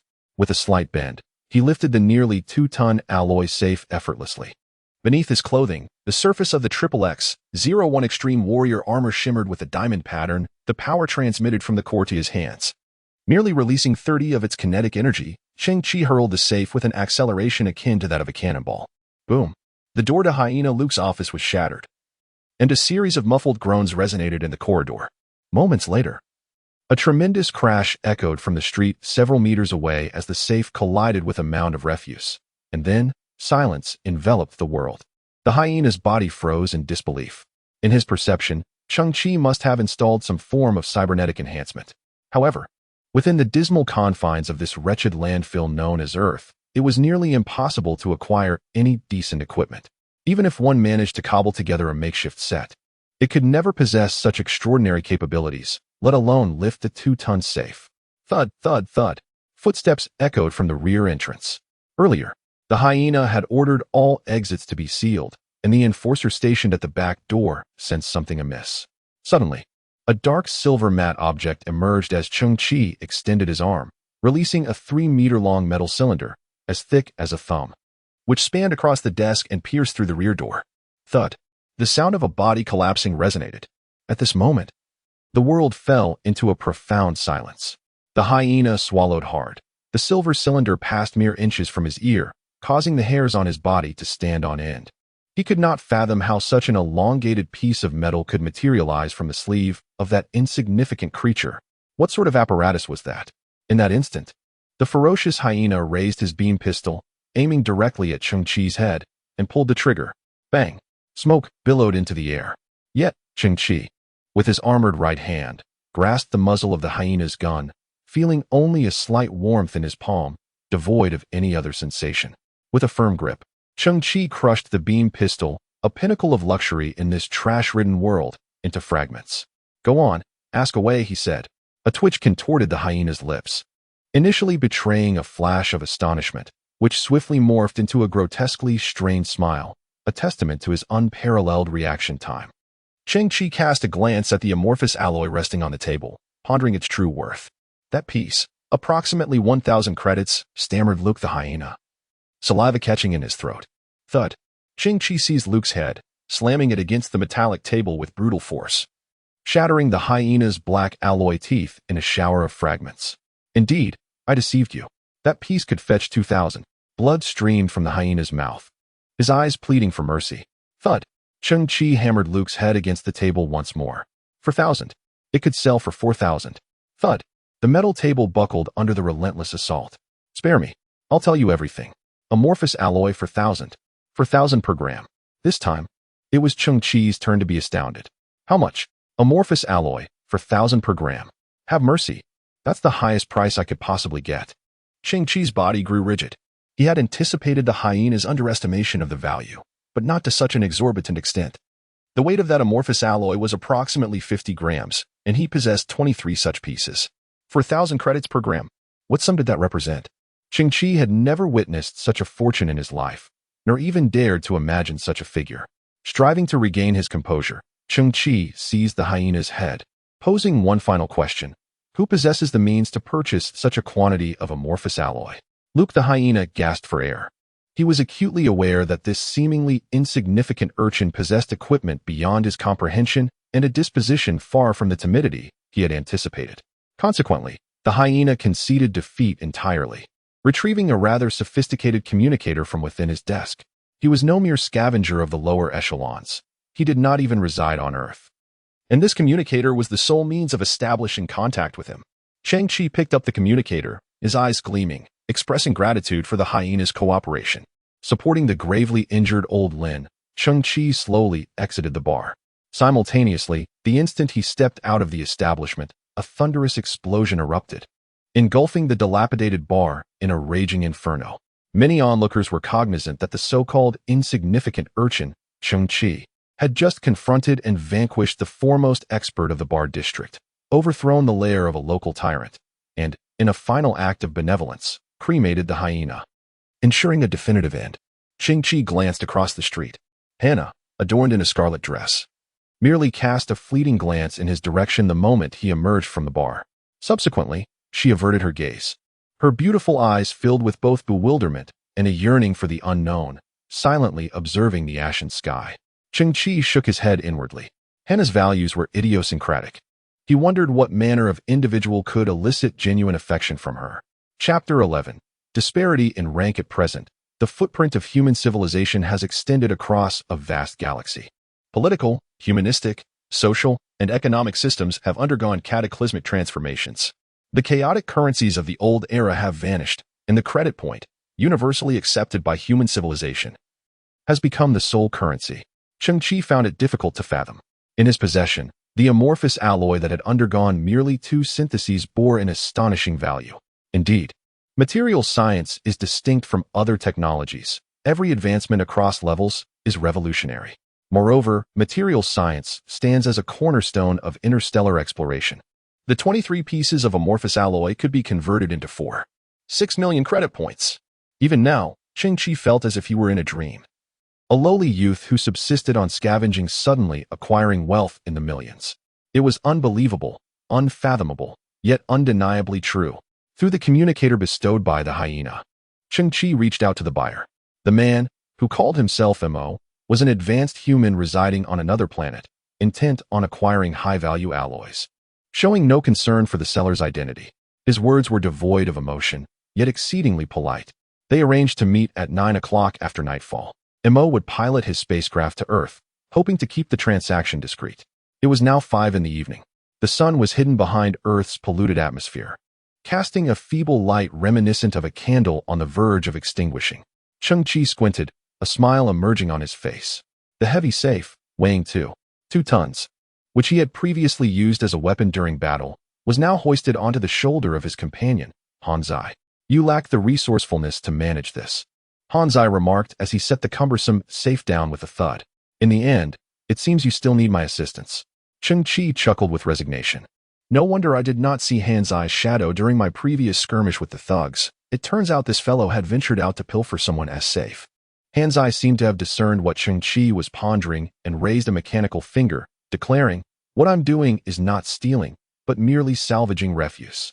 Indeed, if something has been discarded, it is considered refuse." Cheng Qi and Hanzai, akin to a pair of cunning vermin, swiftly reached a consensus. With a sharp hiss, a brilliant white flame coalesced into a conical shape. Hanzai activated a metal cutting gun and began to meticulously slice open the hyena's safe. Hee hee.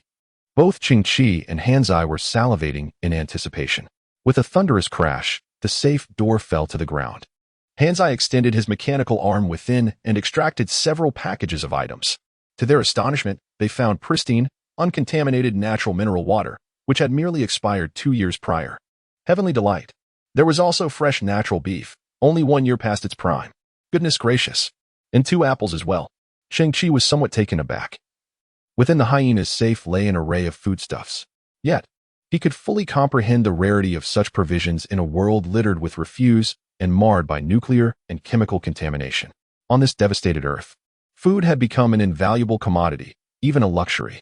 Crops had vanished, and the remaining fauna had undergone grotesque mutations. Scavengers primarily subsisted on inferior energy liquids. The campfire flickered gently, illuminating the cramped space before the shelter. The 1 year expired natural beef sizzled to a golden crisp, releasing fragrant oils as it cooked. Cheng Qi first took a sip of 2-year-old mineral water, its taste as clear as a revelation. He then seized a piece of beef, biting into it. The natural texture was gently torn apart, and a rich aroma spread within his mouth. The luscious fat filled the spaces between his teeth, adding a delightful smoothness to the meat, while the unique fragrance of charcoal perfectly melded with it. It had been at least 5 years since Cheng Qi had savored such exquisite fare. After consuming 3 substantial pieces of beef, tears welled up in his eyes. Was this truly sustenance fit for a person? It was simply too delectable. At that moment, a simpleton wearing a chef's hat, seemingly scavenged from who knows where, approached Cheng Qi, holding a dented aluminum tray. Regardless of how you put it, my identity is at least that of a caretaker robot, the simpleton declared. On the tray lay a fresh apple, meticulously peeled, revealing its pale yellow flesh, exuding a fragrant aroma. Isn't this a bit wasteful? Cheng Qi scratched his head in confusion. Bang, bang, bang. The simpleton produced another tray from behind, at the center of which sat a heap of apple peels. How could I possibly waste anything? You can eat the apple first and then the peel, or vice versa. Alternatively, you can consume both together. Cheng Qi pressed his lips together and replied, all right, all right. I thank you. With the meal concluded, Cheng Qi and the simpleton reclined on the rooftop of their shelter. Although the stars were obscured, simply gazing at the sky evoked a sense of boundless openness within him. If only he could enjoy meat and fruit every day in the future. Perhaps that would be the essence of what it means to be truly elevated. With a heart unburdened, one must realize that everything will eventually come to pass. Cheng Qi had a sleek black technological box at hand, an item from the hyena's vault, albeit damaged, its functions currently unknown. The exterior of the box bore only a singular emblem, a standard circle with a diminutive white dot at its center. I have entered the Earth's atmosphere. Within the specialized communicator, the voice of Mo resonated, announcing that in 2 minutes, I would make my descent. Cheng Qi glanced towards the northern sky, where a faint glimmer appeared momentarily before disappearing entirely. That was Mo's vessel, destined for a location near the bar street. Cheng Qi rose, adopting a solemn demeanor, hoping for a seamless transaction. However, 5 minutes later, the communicator crackled to life once more. Mr. Cheng Qi, I sincerely apologize, although I have landed. I am momentarily detained by unforeseen matters, and our meeting will be delayed by 20 minutes, though the rendezvous point remains unchanged. Unforeseen matters? Cheng Qi furrowed his brow, contemplating whether vengeance against the hyenas was afoot. Moments prior, he had heard some indescribable and peculiar sounds through the communicator.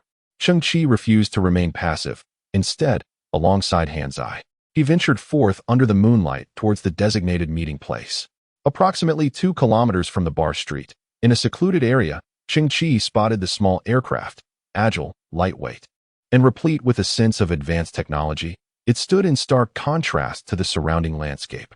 Cheng Qi refrained from revealing himself recklessly, opting instead to conceal behind a heap of refuse, squinting to observe. The hatch of the small aircraft was ajar. As Cheng Qi beheld the scene within the aircraft cabin, he faltered, momentarily immobilized. He observed Mo, impeccably attired in a suit, and Hannah, adorned in a scarlet dress. You may do anything you desire with me. At that moment, she embraced Mo's neck, caressing his cheek with her tongue, her countenance enraptured, her exquisite eyes brimming with allure, and as passion intensified, her lips curved into a smile, as if in a state of ethereal bliss. Mo, the recipient of such amorous favor, bore a countenance devoid of excessive expression. Madam, I implore you to cease. This is the utmost extent of my tolerance. The flush upon her visage had yet to dissipate, only to be supplanted by profound disappointment. Hannah, leaning against the wall, gradually succumbed to a languid dissent, her gaze fixed upon Mo as he deliberately disembarked the aircraft, her expression hardening. Mo turned and approached the rear of the refuse heap, meticulously adjusting his suit, and confronted Cheng Qi. At this juncture, Cheng Qi stood as if sculpted from stone. Do you know Hannah? Mo demurred. I do not. Cheng Qi registered astonishment. Then you. Mo inclined his head slightly. Upon my arrival here, that woman apparently detected my aircraft, whereupon she proactively approached me, proffering such a request, even laced with entreaty. Cheng Qi's eyes widened in disbelief. How could that be? Perfectly plausible. Mo offered a rueful smile. My genetic ranking is D. She, Hannah, as you call her, possesses a genetic ranking of E. She seeks to cultivate an offspring with a superior genetic lineage, thereby elevating her station through her child and departing from this place. Cheng Qi scrutinized Mo's pupils, wherein 3 resplendent azure halos were visible. The D-class genes. The feelings within Cheng Qi are ineffable. He Na, possessing a distinct set of values, stands like a lotus flower, untainted by the mud. Mo remarked, I have encountered numerous such situations, yet this woman wept like a rain-soaked pear blossom, clinging to me without release. Cheng Qi's eyes widened. Indeed, the genes of scavengers are subpar. Consequently, the Earth has been subtly ensnared by certain individuals under a sky prohibition, aiming to prevent these inferior genes from escaping and contaminating the entirety of human civilization. Thus, this place serves as a prison for the scavengers, each harboring a dream of transcending the Earth and merging into the true fabric of human civilization. Yet, as for Hina, Cheng Qi felt a sense of confusion. Her heart mirrored his own, for she would coldly reject all scavengers, yet willingly engage in intimate encounters with an unfamiliar being of superior genes, regardless of time or place. She once spent her days gazing at the sky in the bar district. Cheng Qi had initially thought that Hina was lost in her own spiritual realm. Little did he know, she was merely waiting, anticipating the arrival of a being of superior genes. That haughty red rose, before such a being, appeared as lowly as a dog in heat. You seem quite astonished. Mo tilted his head, intrigued. You have never glimpsed the world of superior genes, have you? Did you think I took advantage of someone in a vulnerable state? To be frank, that girl's beauty is quite ordinary in the realm of superior genes.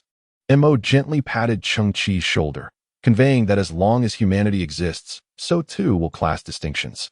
You are still young and have opportunities ahead of you. Do not confine yourself to the present. The vast universe exceeds your imagination. A transformation occurred within Cheng Qi. This 18-year-old, naive youth had attended a lesson today that would remain etched in his memory for a lifetime. With a trembling exhale, Cheng Qi's expression gradually solidified into one of determination as he produced 23 pieces of amorphous alloy. He resolved to temporarily conceal his knowledge of high-entropy alloys, deciding to reveal it only after successfully completing a transaction with Mo. Compared to scavengers, you are indeed extraordinary, Mo remarked, nodding quietly, his gaze flickering as he scrutinized the amorphous alloy without inquiring about its origins. What do you seek? Credit points or other items? Cheng Qi clenched his fists, raising his head inch by inch. I wish to exchange for gene catalytic agents, the most economical and basic model. I want to exchange as much as possible, unafraid of what comes my way. Chapter 12. A peculiar buying habit. Very well, Mo responded, retrieving a compact technological scale, cradling it in his palm. One side of the scale emitted a golden scanning beam, meticulously scanning the 23 pieces of amorphous alloy. Amorphous alloy, purity 100, totaling 1186. 3 grams, valued at 5,016,000 credit points. With one hand holding the technological scale, Mo gazed intently at Cheng Qi, affirming, this is the standard market price, fair to all. Cheng Qi's brow twitched slightly. The price of 1 gram of amorphous alloy exceeds 4,000. At that time, the hyena had already been reduced to such a state, yet still dared to hoard wealth. The adage that humans perish for riches while birds die for food resonates even more profoundly on this wretched planet. In stark contrast, Mo displayed an air of professionalism. According to the regulations of the Galactic Alliance, even the most rudimentary gene catalyst is an exceedingly precious commodity, commanding a significant price. Mo regarded Cheng Qi with a rational demeanor, although the success rate of such catalysts is a mere 0.0035. Their market price remains as high as 1 to 2 million per vial. Cheng Qi astutely discerned a crucial point: what lies beyond the Galactic Alliance's regulations. Mo smiled, a hint of approval gleaming in his eyes. In the black market, gene catalyst vials are priced at 800,000 each, with a success rate elevated by 0.002 percentage points, yet they carry the peril of causing gene dissolution, resulting in the immediate death of the user. Cheng Qi furrowed his brow and boldly inquired, is there something even worse? What? Mo tilted his head. Having presumed that Cheng Qi approached the endeavor with a fatalistic resolve to gamble for the scant chance of success, yet he was taken aback by Cheng Qi's audacity. If it were any worse, only I, Mo, would have access to it. Mo tilted his head back, revealing that failure vials from the black market gene catalysts are priced at 300,000 each, with a survival rate of 0.8. A spark of uncomprehending brilliance flickered in Cheng Qi's eyes. This was it. The ever-composed Mo momentarily froze. He gazed silently at Cheng Qi for quite some time before nodding in understanding. I need to take your alloy with me. Can you trust me? He had heard that advanced geneticists were not merely about physical enhancement. Cheng Qi regarded Mo, contemplating that their cognition, the realm of their thoughts, and their moral compass would all elevate with the enhancement of genetic sequences. Some individuals were indeed like that, but not all. Mo nodded, assuring, rest assured. Our transaction will be secure. With that, Mo placed Cheng Qi's amorphous alloy into a sleek black case and turned to leave. Mo retrieved a card wrapped in a dust-proof pouch from the case and handed it to Cheng Qi. As Cheng Qi examined it closely, he realized it was a paper business card. In this era, such cards had become exceedingly obsolete, long replaced by digital alternatives. Chief Professor of the Muon Research Institute? Cheng Qi inquired, tilting his head in curiosity. What is this? It is a piece of information, Mo replied, lifting the case. The Muon Research Institute was among the last research entities to evacuate Earth. Although it has been dismissed by mainstream science and even criticized, I surmise they left behind a substantial amount of research equipment and findings. You are a scavenger. Once Mo boarded the aircraft, Hono was unceremoniously ushered away. She watched the vessel ascend slowly, clutching her chest, her expression one of indescribable loss. Soon after, Hona turned towards the direction of the refuse pile. Straining to peek as best she could, she understood that Mo's journey was for the purpose of engaging in trade with certain individuals. Yet she had not glimpsed the true identity of that person. Once she confirmed there was no one around, Hannah tidied her disheveled long hair and wiped away the dirt from her knees. She twirled in her resplendent red dress, and in the dimness of the night, she raised her smooth chin, her expression transforming once more into that of an aloof beauty, distant and unapproachable. As she stepped over the litter scattered on the ground, she ventured into the enveloping darkness. Behind a heap of trash, the silhouette of Cheng Qi emerged, watching the fading figure of Hannah. A sense of indifference crept into Cheng Qi's eyes. Hannah was no longer the exquisite red rose in his heart. Now, Cheng Qi yearned only to ascend, to shatter the class barriers that had remained unbroken by anyone before. The Milky Research Institute. What is Milky? Is it an unknown particle? Why has it never been mentioned in the news? In front of the makeshift shelter, Cheng Qi, illuminated by the glow of the bonfire, scrutinized the business card in his hand. This card likely bore a history of over a century. The telephone number must surely be obsolete. Professor Holling should have passed away long ago. The address, the 52nd Research Zone of Huaxia. What could the 52nd Research Zone possibly be? For a planet littered with refuse, human civilization had suffered numerous interruptions. No one truly knew what the 52ND Research Zone once was or what it has become. Moreover, this Zone 52 had undoubtedly been buried beneath layers of debris. Cheng Qi flipped the card over, gazing at its reverse side. It was blank, save for a solitary emblem, a black circle with a small white dot at its center. Suddenly, Cheng Qi's pupils constricted. He immediately rose and retrieved a black box from the shed, an item procured from the hyena's safe, treasured alongside beef and apples, which the hyena regarded as precious and concealed. The box bore a striking resemblance to the business card, both adorned with a circular motif and a white dot, reminiscent of a spherical entity with a core akin to a microscopic particle. This box had once belonged to the Muon Research Center. Cheng Qi promptly set to work, beginning to dismantle the technological box before him. Having previously tested it, he knew it was damaged, and his current endeavor was to attempt its restoration. 10 minutes later, Cheng Qi had completely disassembled the technological box, gaining insight into its internal structure and functions. It was a signal tracker, possessing a singular target for localization. Cheng Qi's eyes gleamed. The likely target of this device was the Muon Research Center. Furthermore, the hyena had already dismantled this box, and it was probable that it too was aware of the hidden treasure within. However, within the localization device, 4 types of chips had been entirely incinerated. Cheng Qi clicked his tongue in disappointment, realizing that such outdated chip technology would be difficult to find amid the vast expanse of Earth's refuse. Chapter 13. Repairing the robot. A harsh dragging sound echoed from outside the shed, resembling metal scraping against the ground. Cheng Qi lifted the tarp and peered outside. A little girl, around 5 or 6 years old, with her hair styled in horn-like braids and rosy cheeks, stood at the entrance. A length of twine was tied around her waist. Trailing behind her was a dilapidated bathtub, filled with an assortment of technological refuse. The little girl alone lacked the strength to move the bathtub. Behind the tub, a mechanical dog, left with only 3 legs, was pushing against it with all its might.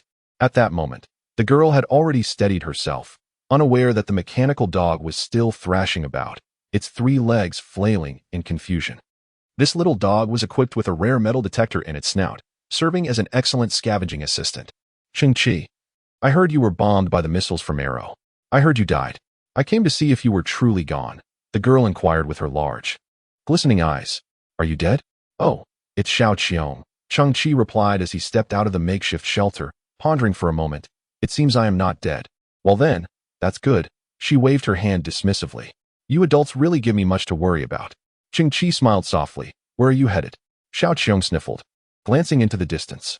I'm going to the bar street to set up a stall, hoping to earn some extra money. You know, my mother works tirelessly for a meager income, neglecting her health. I want to find a way to alleviate some of her debts. You adults are truly worrisome. Cheng Qi gazed at Xiao Qiong. She was merely a 5.5-year-old girl. Her father had once been a robust scavenger with a stable income, but a year ago, in pursuit of more valuable finds, he began to dig deeper into the garbage heaps, akin to the coal mines of a bygone era.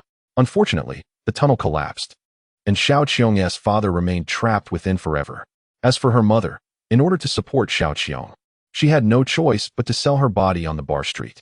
Xiao Qiong fundamentally fails to comprehend the nature of her mother's occupation. Ever since her father's passing, she felt an obligation to shoulder half of the burdens. Thus, she often repeated a few phrases that seemed to bear the weight of wisdom. Cheng Qi cast a glance at the dilapidated bathtub and inquired about her anticipated earnings. Selling 20 credit points should suffice, Xiao Qiong replied, nodding to herself. For every emotionally mature individual understands the folly of greed. Xiao Qiong's eyes widened as she gazed at the fresh apple, its surface reflecting a crimson sheen. This must be worth several hundred credit points, right? Cheng Qi pointed to the apple and remarked earnestly, it is, in fact, an apple with dreams. Once you decide to sell it or choose to store it long-term, it will pop and vanish into bubbles. It once confided in me that its aspiration is to be consumed while one strolls along. As he spoke, Cheng Qi placed the apple into Xiao Qiong's hands, saying, Here, help me fulfill its dream. You adults, you clearly wish to look after me, yet you insist on weaving a fairy tale riddled with inconsistencies. Xiao Qiong lifted the apple to her nose, inhaling its scent before taking a decisive bite, only to wrinkle her nose and feel a tear welling in her eyes. After wiping her face, she dragged the bathtub and began to walk slowly, declaring, I want to take advantage of you. After selling today's goods, we'll split the earnings 50-50. Cheng Qi smiled, and then gazed toward the distant heap of refuse. Xiao Qiong's mother had been quietly observing, not out of concern for her daughter's meeting with Cheng Qi, but rather out of worry for Xiao Qiong venturing out alone in the dead of night. A knock echoed through the stillness, though it was merely someone outside tapping against the structure's pillar. Upon lifting the tarpaulin, I beheld Xiao Qiong returning. In one hand, she clutched a half-eaten apple, and in the other, a peculiar necklace. Pointing to the apple, she declared, the other half of the dream, Mother will help fulfill it. Then, she raised the necklace high above her head and offered it to Cheng Qi, saying, Here, this is a gift for you. Please do not disdain it. It took me a whole year to collect such identical beads. Cheng Qi squinted at the necklace cradled in her hands. It comprised a series of metal beads, each one diminutive, akin in size to the glass marbles of your, glinting with a silvery metallic sheen. Detected similar technological creations. Is synthesis possible? Cheng Qi's expression momentarily faltered. Miniature circuit repair robot, capable of floating and maneuvering into confined spaces, equipped with 14 microtentacles, possessing welding capabilities to repair millimeter-sized circuits. Cheng Qi felt a surge of astonishment. These little beads were, in fact, miniature robots? Although these robots had long been discarded and rendered obsolete, STC could amalgamate and upgrade them. Isn't it beautiful? She proclaimed. Beneath the beads lay what could only be described as tassels, which were not mere ordinary bearing steel balls. With her hands behind her back and a proud expression, Xiao Qiong insisted that these must be a form of advanced bearing steel balls. They were indeed exquisite. Thank you. Xiao Qiong, Cheng Qi exhaled slowly. Sometimes a small act of kindness could yield unexpectedly profound rewards. The night deepened into silence. Cheng Qi concealed himself within the makeshift shelter, disassembling the necklace. Upon counting, he discovered an astonishing total of 35 miniature repair robots, Although they were all powered down and many of their maintenance appendages were severely damaged, this posed no obstacle. They would serve as ample foundational materials for synthesis. With these repair robots at his disposal, he could restore the locator of the Milky base. Cheng Qi envisioned the past year, picturing Xiaoqiong with a face and hands stained with grime, rummaging through refuse in search of similar beads, all to craft a string of prayer beads. Cheng Qi had assisted Xiaoqiong numerous times in the past. This clever little girl was wise beyond her years and understood the value of gratitude. He commenced the synthesis process. Raising the back of his hand, the STC emitted a scanning beam. Disassembling into raw materials. Synthesis successful. Microcircuit repair robots 17, reduced by 50. Remotely controlled, capable of entering devices due to their diminutive size, facilitating simple mechanical repairs and circuit soldering. Cheng Qi paused momentarily. The small metallic beads before him now radiated newfound vitality. The integrated levitation system allowed them to hover in the air, a tiny red dot flickering within their cores, awaiting command linkage, while fine, hair-like mechanical tendrils swayed gently beneath them. Their size had diminished, however, they remained too cumbersome for repairing circuit boards. Cheng Qi's gaze flickered with determination. He pressed on. Dispersed into primal matter. Synthesis successful. Millimeter-level circuit repair robots. 8 this time. The main body of the robot has been reduced to the size of a grain of rice, appearing from a distance like a swarm of tiny insects floating in the air. Still too large, if it could be reduced by another level. It should be able to repair circuit boards. Cheng Qi's heart raced with excitement as he drew closer to his goal. The impact of the STC continued to surge, with the reduction in size being one of the most formidable challenges in the field of robotics. Dispersed into primal matter, synthesis successful, micrometer-level circuit repair robots. For the repair robots' dimensions have shrunk even further, resembling an inconspicuous grain of sesame in the dimly lit shelter. It would be nearly undetectable were it not for the faintly blinking indicator light. Still reliant on remote control? Cheng Qi furrowed his brow. The complexity of the circuit board meant that if I depended solely on remote operation, I might not achieve the required precision. Dispersed into primal matter. Synthesis successful. Intelligent micrometer-level circuit repair sprites. 2. Equipped with enhanced intelligent recognition capabilities, able to automatically detect and diagnose faults within the circuit, and swiftly devise repair strategies. It can delve into exceedingly minute circuit structures for repairs, increasing the individual repair speed by 350. Intelligent. This is precisely what I desire. Cheng Qi's eyes widened, yet the space ahead seemed utterly empty. Where are you? A faint sound of contention arose, and in the distance, 2 luminous points of light flickered like pinpricks, converging and diverging. Cheng Qi finally exhaled with relief. The merging and separating nearly caused him to lose track of the robot. Its size had become virtually insignificant. At this moment, the repair robot had reached a micron scale, yet this dimension referred solely to its repair appendages, while its overall volume remained somewhat substantial, making entry into the circuit board a strenuous endeavor. The final synthesis represented a solitary opportunity. Cheng Qi's gaze grew solemn. STC typically represented a leap across tiers, and reducing its size by another half would undoubtedly resolve the dilemma before him. Dismantling into primordial matter, synthesis successful boom. A tremor reverberated through the surroundings. A colossal metallic cone, nearly 4 meters in height and at least 8 meters in diameter, descended upon the shelter, obliterating Cheng Qi's sole dining table. What on earth is this? So enormous. Is this the end of it? Chapter 14. Kyoto, KP03 Quantum Intelligent Repair Cluster. Level 2. 2 Civilizational Creation. Incorporating advanced nanotechnology and artificial intelligence algorithms. Enabling operation at a microscopic level while possessing the ability to autonomously learn and optimize repair strategies. Utilizing quantum communication and quantum computing technologies. Granting it extraordinary information processing capabilities and precise operational skills. This. Cheng Qi was momentarily speechless. No, my friend, with such a massive size. What can you possibly repair? Wait, a cluster? With a soft hum, the enormous metallic cone before them gradually revealed a hatch, emanating a brilliant azure glow of advanced technology. Subsequently, a palm-sized metallic disc, akin to a UIO, gracefully drifted out. It spun gently in the air before descending onto Cheng Qi's shoulder, seamlessly conforming to his form, resembling a metallic patch affixed to his shoulder. Cheng Qi, perplexed, wondered what it was. Yet, the patch on his shoulder seemed to have received a command and began to expand, transforming into a miniature UIO that floated to Cheng Qi's ear.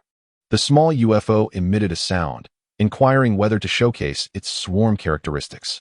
Cheng Qi hesitated momentarily before responding. "Go ahead, display." Suddenly, the metallic cone erupted like a disturbed beehive, releasing a dense swarm of thousands of repair robots, each nearly imperceptible, merging like smoke, only to vanish from sight upon dispersal. Cheng Qi stared in awe at the cloud above. Nanotechnology? My goodness, this is astonishing. The nano-repair robots swiftly identified their target, splitting into smaller squads like wisps of smoke. Thousands of these minuscule entities delicately grasped Hanzai's finger, flawlessly aligning it, while another team tightened the corresponding screws. A separate squad unleashed tiny tendrils that emitted an arc welding technique, flickering with minuscule sparks as they welded and polished Hanzai's finger to a pristine sheen. Hanzai gazed at his finger, now radiant as new, and exclaimed, "They even gave me a manicure." Before him hovered the buzzing, fluttering nano-repair robots. Cheng Qi suddenly realized that the enormous conical structure served as a hub, while the UFO by his ear functioned as a mobile control terminal capable of commanding hundreds of thousands of smaller, more intelligent nano-repair robots. These components, carrier, mobile control terminal, nanorobots, combined to form a veritable nanoscale intelligent repair factory. STC indeed never fails to impress, the creations of a level 2 civilization are formidable beyond measure.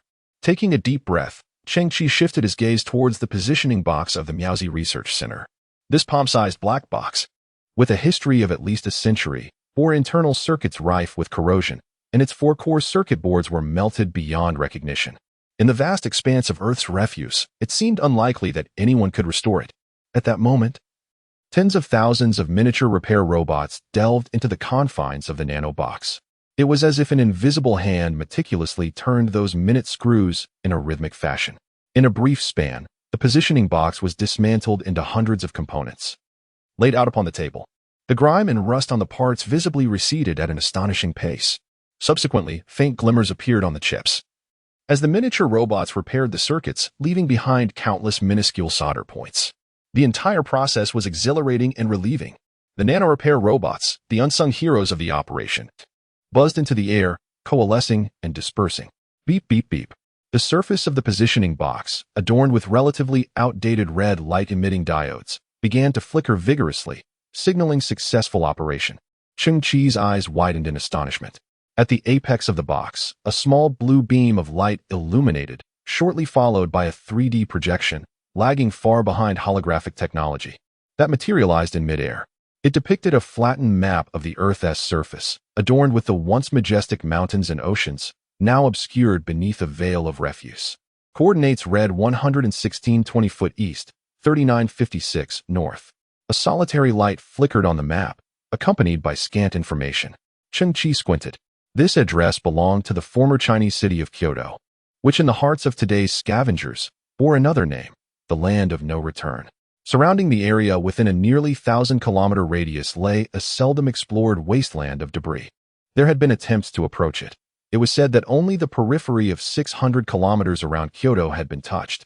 The Muon Research Center was located in Kyoto. A hint of gravity crossed Cheng Qi's expression.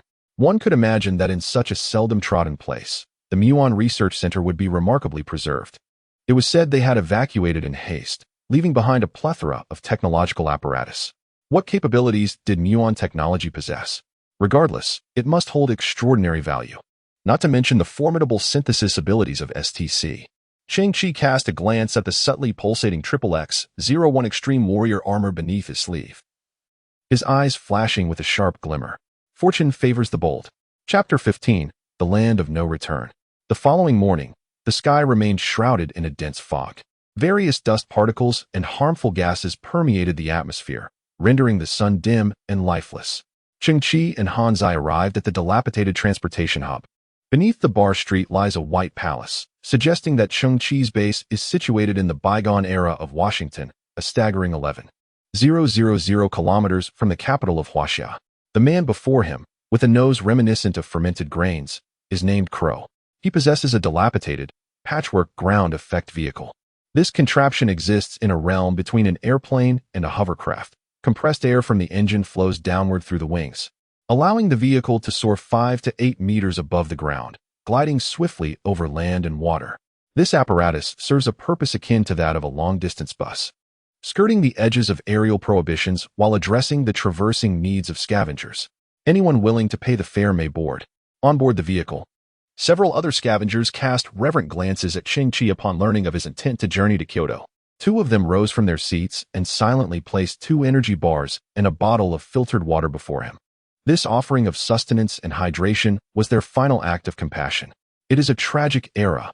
Many, left with no alternatives, opt to gamble their lives on perilous ventures. Passengers, brace yourselves. There is no need for seatbelts, as this flight lacks such contraptions. The pilot, Crow, abruptly thrust the control stick forward, and they ascended.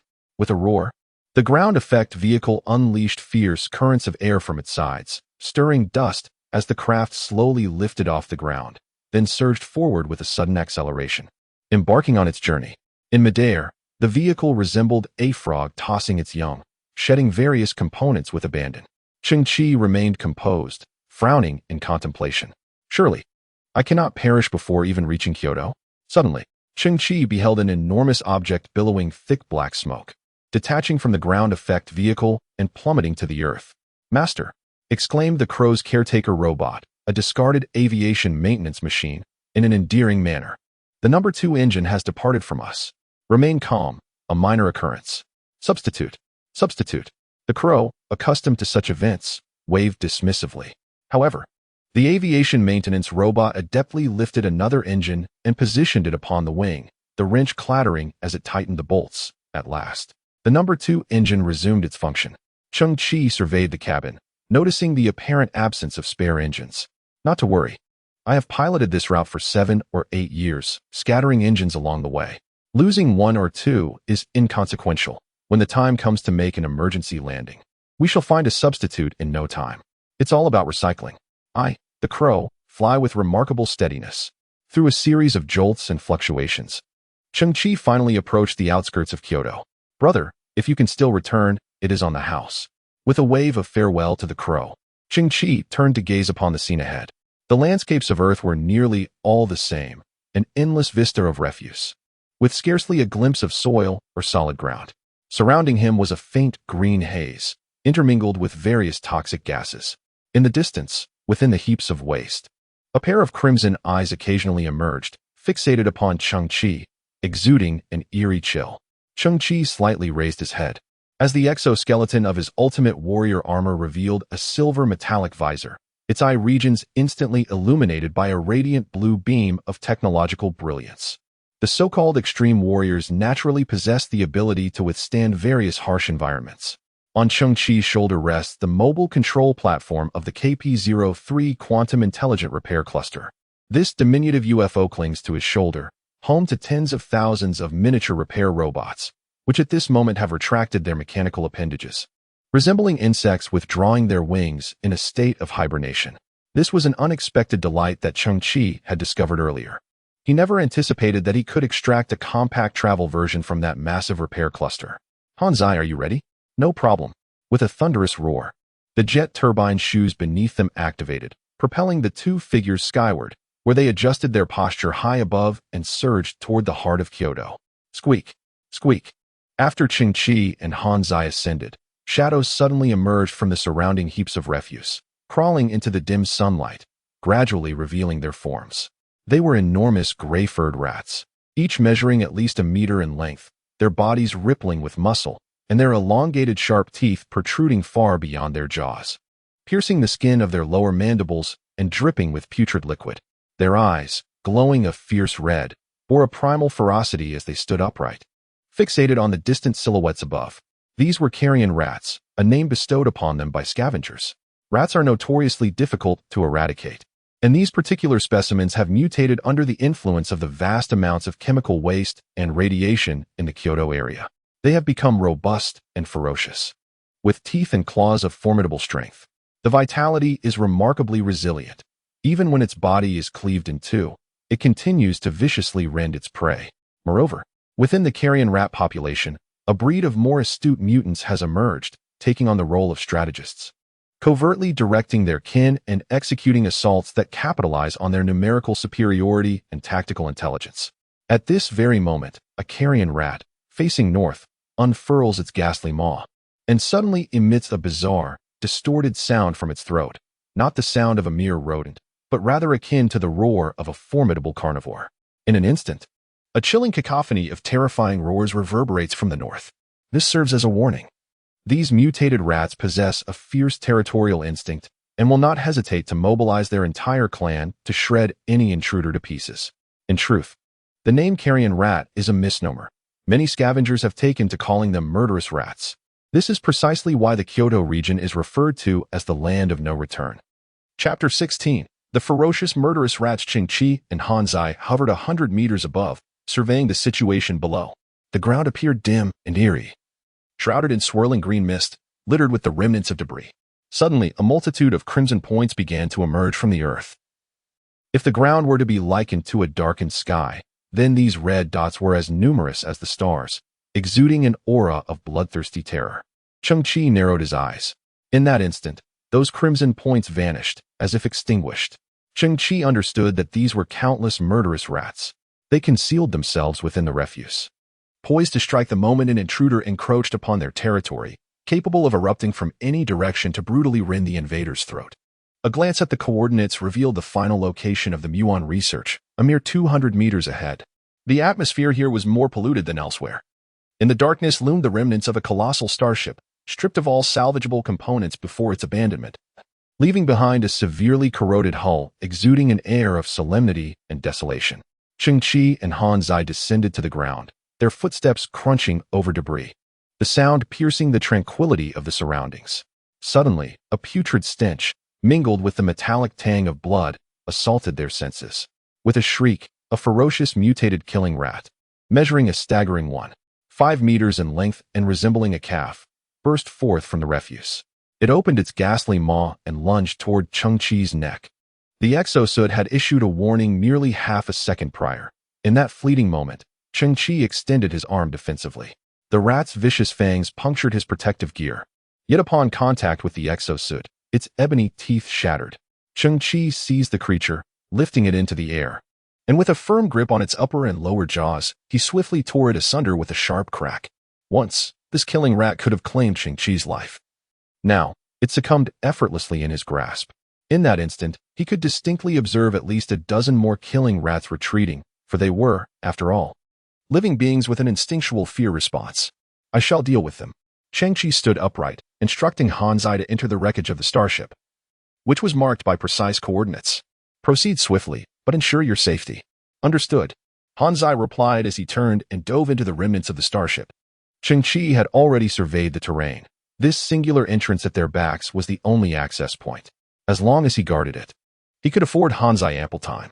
Suddenly, a terrifying surge overcame any sense of fear, as a dozen bloodthirsty rats leapt from the ground, lunging directly at Cheng Qi. Memory metal flowed, forming a blade nearly 2 meters in length at his wrist. In an instant, he captured the trajectories of the attacking rats and outlined a precise, lethal strategy. Although devoid of combat experience, the extreme warrior armor transformed him into a formidable fighting machine. A silvery glint sliced through the gloom. The sound of leather being severed echoed in Cheng Qi's ears, mingling with the metallic scent of blood that splattered onto the ground. He was acutely aware that every movement he made was executed with precision according to the armor's directives, feeling only 13 slight resistances throughout the ordeal. The cacophony of shrieks, growls, and the heavy thud of bodies hitting the ground filled the air. Within 30 seconds, the bodies of 13 bloodthirsty rats were cleaved in two, thudding to the earth. Cheng Qi stepped forward, crushing one rat beneath his foot, severing its the most effective approach is to instill fear in them, compelling them to retreat instinctively. Squeak, squeak. Thousands of murderous rodents emitted a low yet piercing shriek, their bodies hunched, fur bristling in alarm. However, Cheng Qi's strategy appeared to be successful. Not a single killer mouse dared to venture from the refuse pile. Cheng Qi tilted his head, observing deep within the wreckage of the starship, where Hanzai, with hands transformed into excavators, was fervently digging into the ground. Hanzai, have you made any progress? None at all. Who knows how long this will take? Cheng Qi scanned the lurking killer mice, just as he was about to assist Hanzai. Suddenly, the behavior of the mice shifted.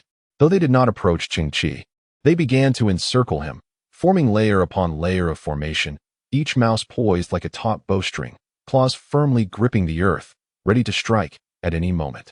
They intended to surround me in a 360-degree manner, launching wave after wave of relentless attacks.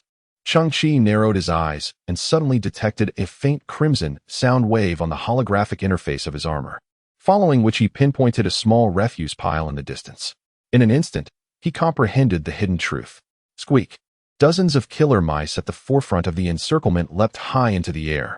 Cheng Qi furrowed his brow, extending his right hand, fingers splayed towards the sky, activating the gravity control gloves. The mice emitted terrified shrieks, their bodies twisting wildly in midair, yet unable to touch the ground.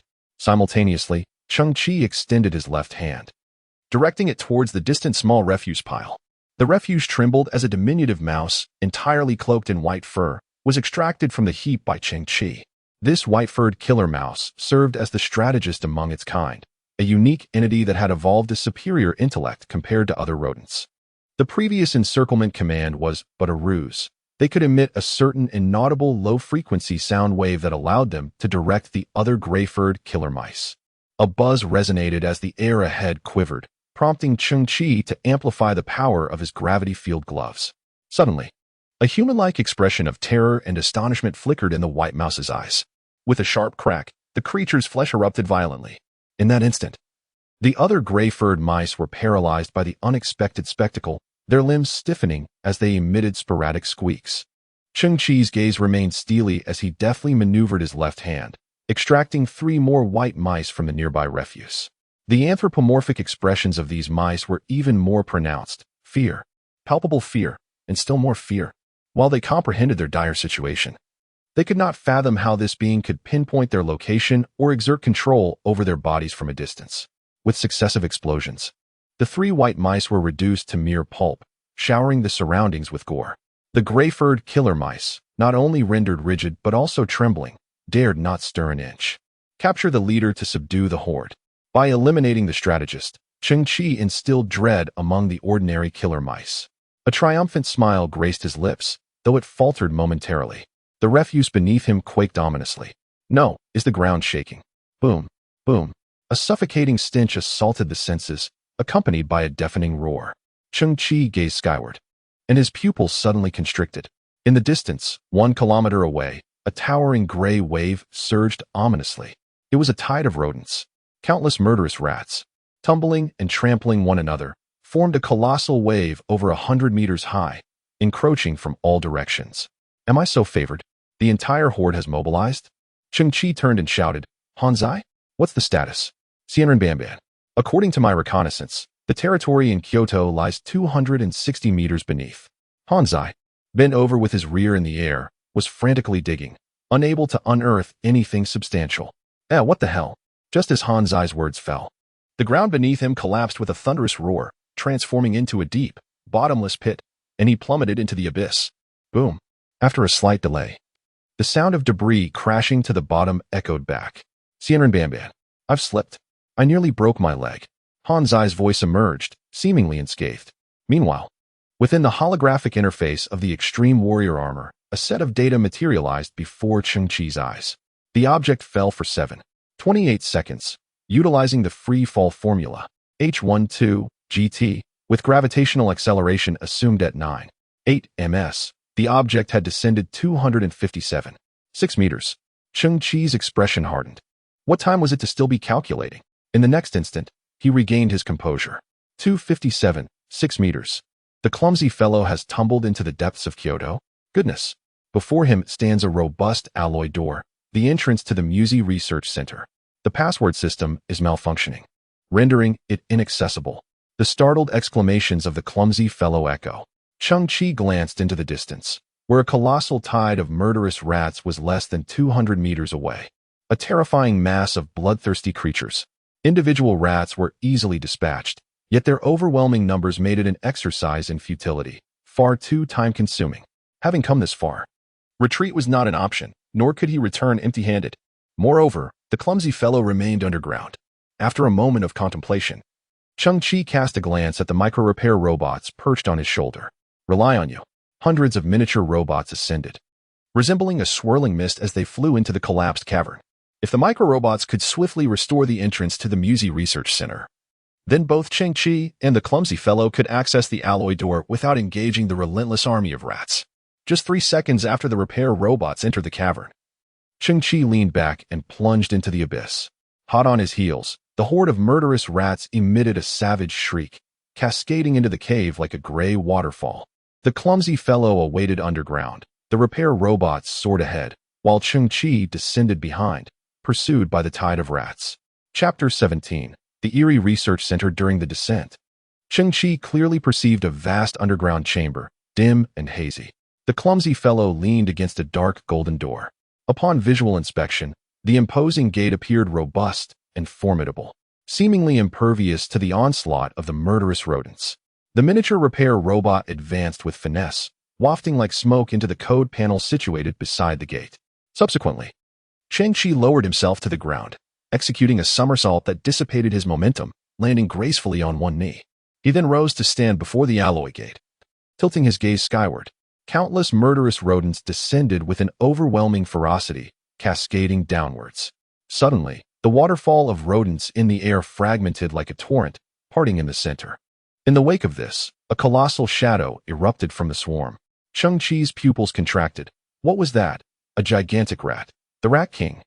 The creature suspended in midair, draped in crimson fur, was likely over 4 meters in length, its silhouette reminiscent of a rhinoceros. Such a grotesque entity.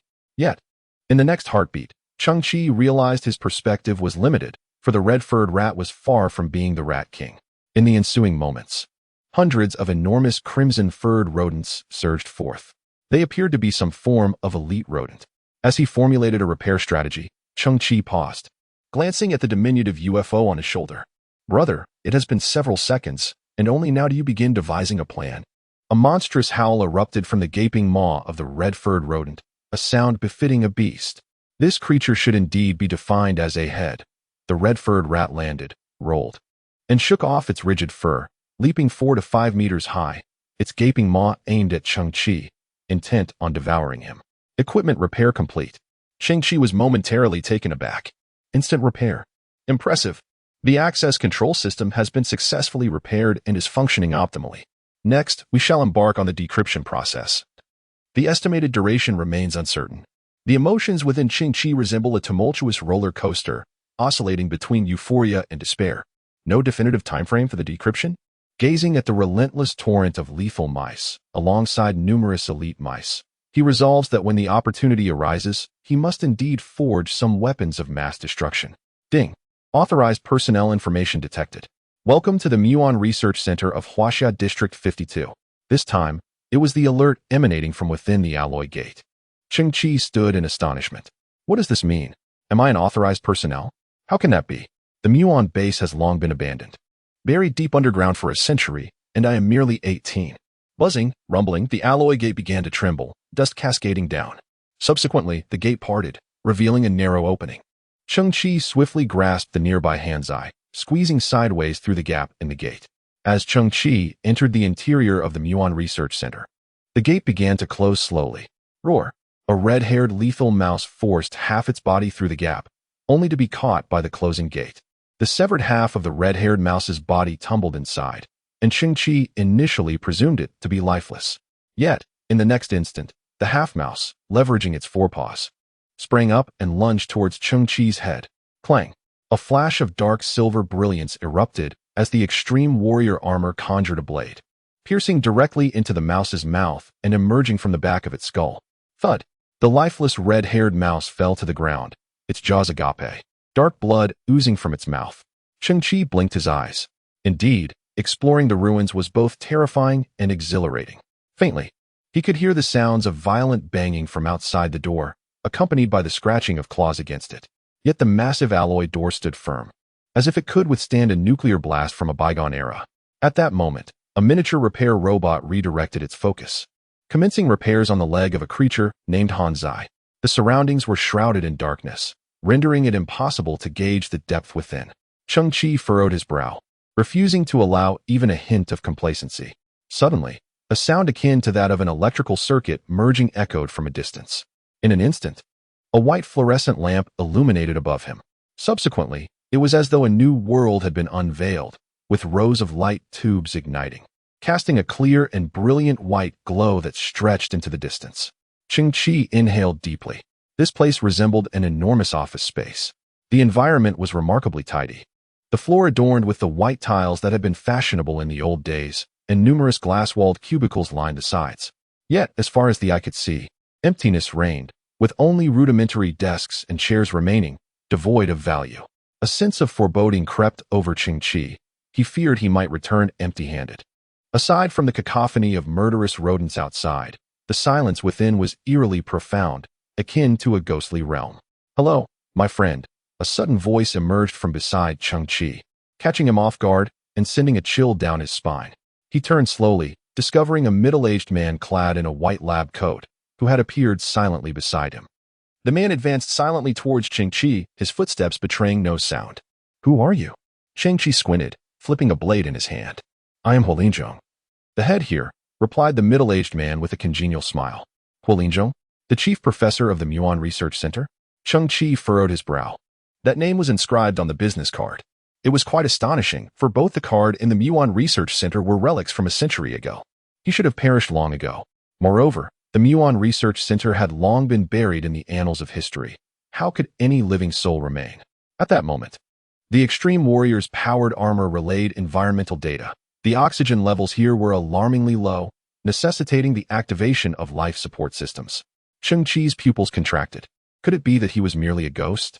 Chapter 18. Huolinzhong, fear not. I am but a 3D projection at present. A projection that requires me to speak to thin air in front of a camera to be recorded. The man in the white coat remarked, tilting his head back and flashing a grin that revealed his stained teeth. Cheng Qi was momentarily taken aback. He understood the principle of 3D projection. Yet he was astonished to hear such crude language from a scientist of Huolinzhong's esteemed stature. "Oh, I'm here as well. I can take you to meet me, and perhaps show you around the Muon Research Center." As he spoke, the tattooed scientist, with his stylish smoking gesture, exuded a certain charisma. Cheng Qi regarded the 3D projection before him, finding Professor Hui to be exceedingly intriguing. "Do not take offense. During my youth, I studied abroad and, regrettably, wandered astray, spending several years on the streets. In the midst of my musings, I reflected that scientists are, after all, merely human. The past is the past, and the present is the present." Cheng Qi nodded silently. The muon, also referred to as, is a fundamental particle endowed with unique quantum characteristics, possessing a spin of 1-2. Its existence and behavior can be delineated through quantum field theory. The muon carries a single unit of negative electric charge and has a rest mass approximately 207 times that of an electron, roughly 105.6 MeV, and may be regarded as a heavier version of the electron. 16 years ago, I became utterly captivated by the muon. My initial aim was rooted in the exploration of novel energy sources. Huolin, puffing on a cigarette, suddenly regaled me with a plethora of obscure facts and technical jargon. It is an unstable particle, with an average decay lifetime of 2 microseconds when at rest, brilliant yet ephemeral. What bolstered my confidence was our significant breakthrough 6 years prior, when we invented a strong magnetic field spherical cage that confined the muon within a designated spatial region. At that moment, Huolin turned sideways, casually tossing his lab coat back, hands on his hips, directing his gaze towards a conference room on the left. That previously vacant conference room suddenly illuminated with a 3D projection. Countless young scientists were exclaiming in unison, "We captured it. We have finally retained the muon." Alas, in the ensuing decade, we achieved naught. The projection of Holland darkened, and he took a deep drag from his cigarette. We were under immense pressure, ridiculed by our peers, targeted by the scientific community, and abandoned by our investors. In an adjacent office, another projection emerged, seemingly depicting a scene a decade hence. The young scientists wore expressions of despair, each bearing heavy dark circles under their eyes, their hair slick with oil. I, however, harbored unwavering confidence in muons. I offered encouragement and solace, yet I sensed their endurance waning. The projection of Holland continued to advance, and I believed that muons were intrinsically linked to the creation and the fundamental units of the universe. A profound conviction surged within me, once fully harnessed. Muon technology would elevate humanity's civilizational standing to unprecedented heights. Over the past decade, I had conducted various experiments and catalyzed advancements concerning muons. During one particular experiment, an unforeseen incident caused an explosion that rendered me unconscious. In that fleeting moment, I felt as though my consciousness was drawn into the fabric of time. I seemed to traverse the cosmos, spanning 93 billion light-years, arriving at the primordial singularity. There, I beheld a sequence of numbers, 24. I was unaware of its significance or what it represented. Yet, the profound awe I experienced then, a sensation that made every pore of my being stand on end, solidified my resolve to develop muon technology with unyielding determination. Following that moment, I saw you. In that fleeting moment, Cheng Qi felt as though the pair of eyes in the depths of Huolin penetrated the enigmatic void, transcending the intangible river of time. It seemed he was gazing into another world, another temporal realm, where someone was observing him intently. I witnessed you in a world turned to wasteland. Discovering the deeply buried Musée Research Center, I recognized your visage, and I also beheld your robotic companion. I understand. The voice of Huolin resonated with calmness and an almost piercing clarity. You hail from the future. A chill surged beneath Cheng Qi's feet, and his eyes widened slightly. So, you established the access permissions for me a century ago? Yet, at that moment, Cheng Qi realized a crucial detail. The 3D projection before him appeared devoid of interactive capabilities. All of this was merely a pre-recorded video from Huolin. He was merely speaking to himself. The semblance of interaction stemmed from his first-hand observation of the Chengqian, this very moment a century prior. He had memorized Cheng Qi's gestures, creating an extraordinary exchange across time. When I awakened, I recounted the marvels of Musée to others. Damn it, no one believed me. Not even my dear friend, Dr. Song from the 53rd District Genetic Research Institute, believed me. Huolin bit down hard on the filter of his cigarette, the force so intense that it contorted the filter. He continued to lead the way, turning down a narrow corridor. So what if I once was a thug? So what if the entire scientific community despises me? I do not serve them. My aspirations, both absurd and grand, reflect the inevitability of humanity confronting an impending energy crisis. The emergence of efficient and stable new energy sources stands as humanity's sole beacon of hope. Though I may not transform into a torch, my eyes sparkle with a unique brilliance, and I am willing to exhaust my being, becoming a mere spark that ignites the light of exploration for future generations. At this moment, projections reappeared on either side. The personnel within the research institute moved with urgency, scattered papers littering the ground as each individual hastily packed every salvageable item. Additionally, numerous military personnel, armed and vigilant, conducted thorough inspections. A cigarette was lit again in the holographic space, casting a melancholic hue. What you see is a depiction of Earth at this very moment. Energy reserves have been depleted, and migration has become the norm, with the Muon Research Center no exception. In truth, the Muon Research Center finds itself at a dead end. Even if we were to reach other planets, our fate would likely result in either absorption or dissolution. Conversely, will humanity's interstellar ventures truly unfold smoothly? Is our current energy technology genuinely sufficient? The holographic visage bore a frown, for time was slipping away. Cheng Qi observed the scenes, reflecting on a moment that marked humanity's great migration. I had wagered with my adversaries, who mistakenly believed I was jesting. The man, biting his cigarette, suddenly chuckled. I proclaimed, as long as I, within this holographic realm, fail to develop a viable technology for muons, I shall not depart from the Muon Research Center. The 3D projection of Professor Huolin stood resolutely before an office door, the nameplate clearly displaying Professor Huolin. Cheng Qi's expression grew solemn. The earlier projection had claimed it would introduce me to myself, indicating that the true essence of Professor Huolin lay just beyond this door.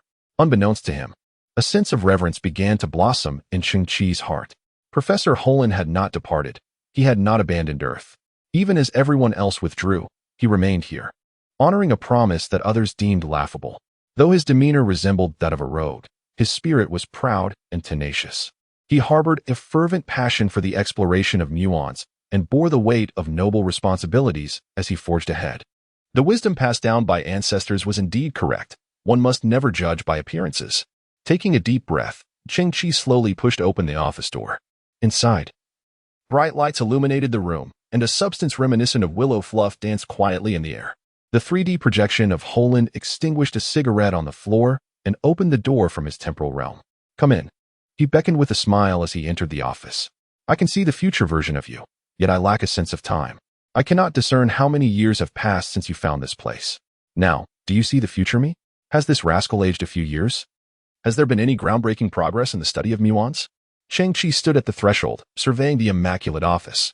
At the center of the room stood a massive desk. Behind the desk, a skeletal figure sat upon a swivel chair.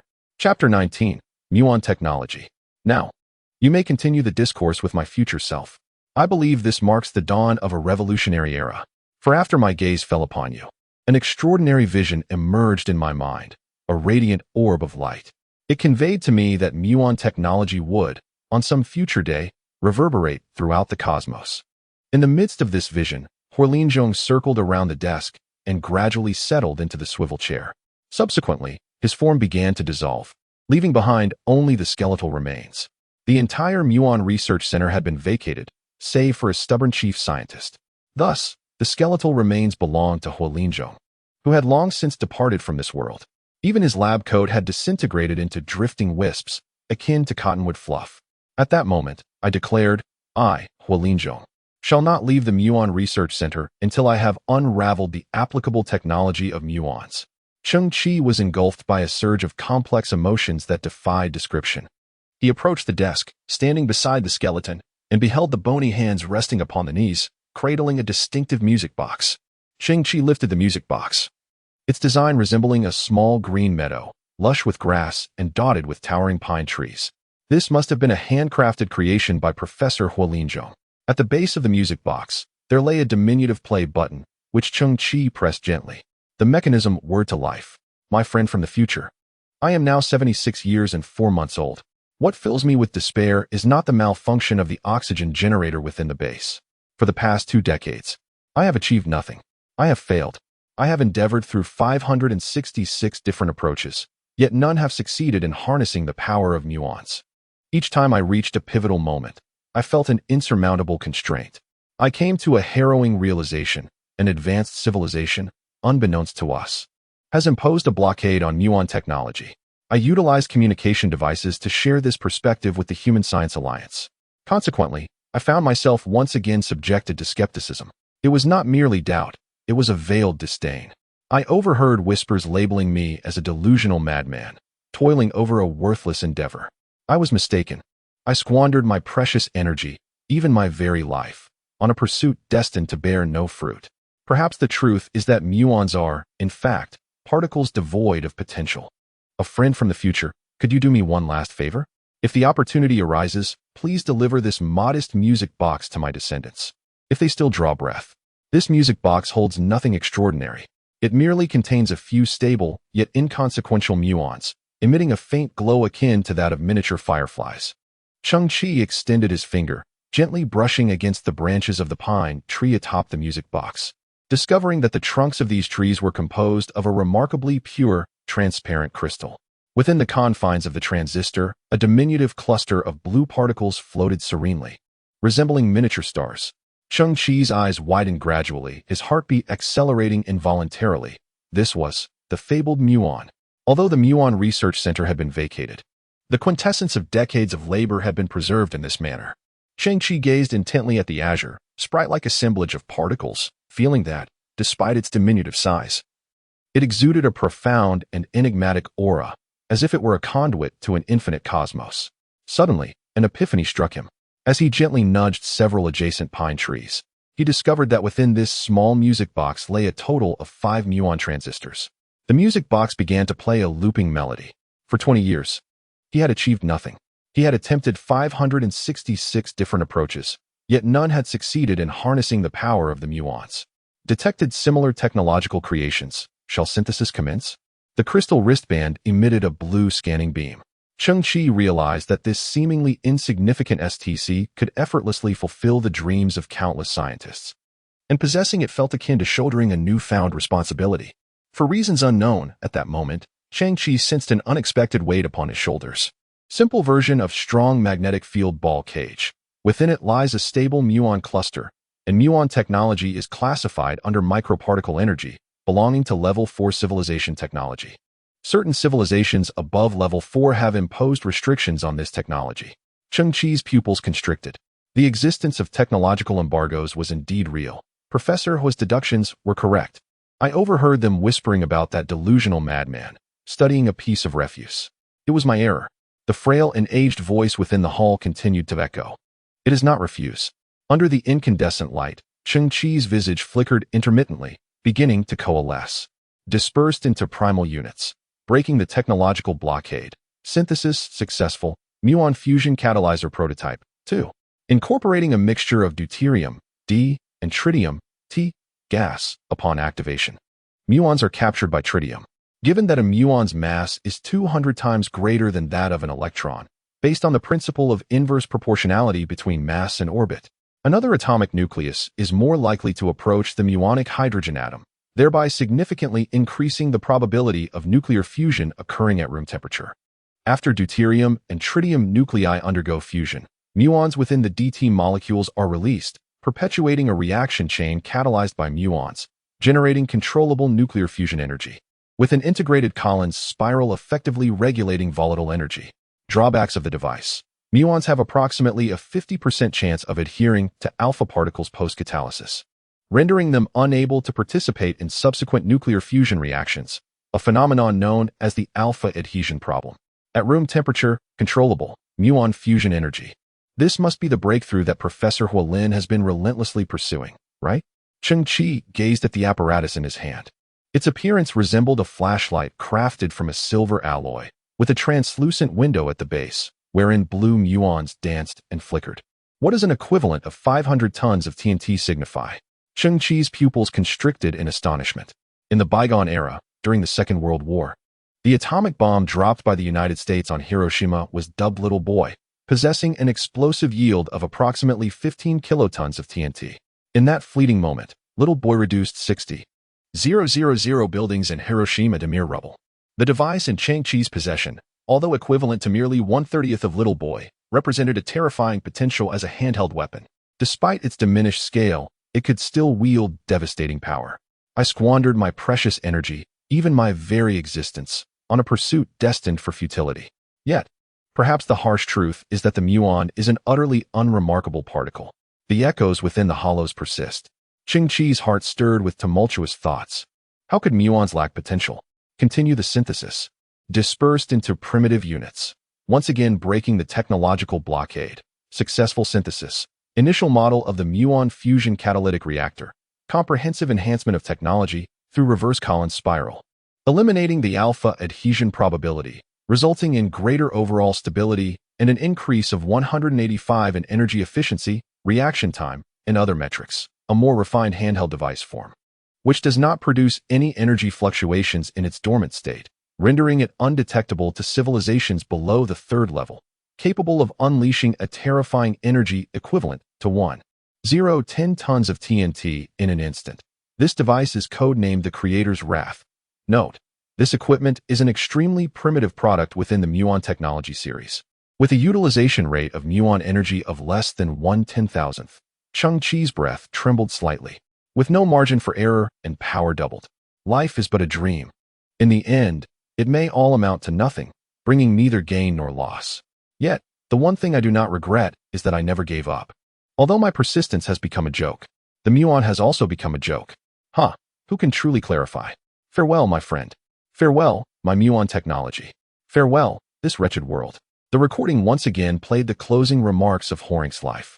Cheng Qi grasped the device in his hand, glimmering like a crystalline sword hilt, and inexplicably, a sense of responsibility and power emerged within him. Professor Hua, your perseverance is not a joke. Muon technology is far from a mere jest.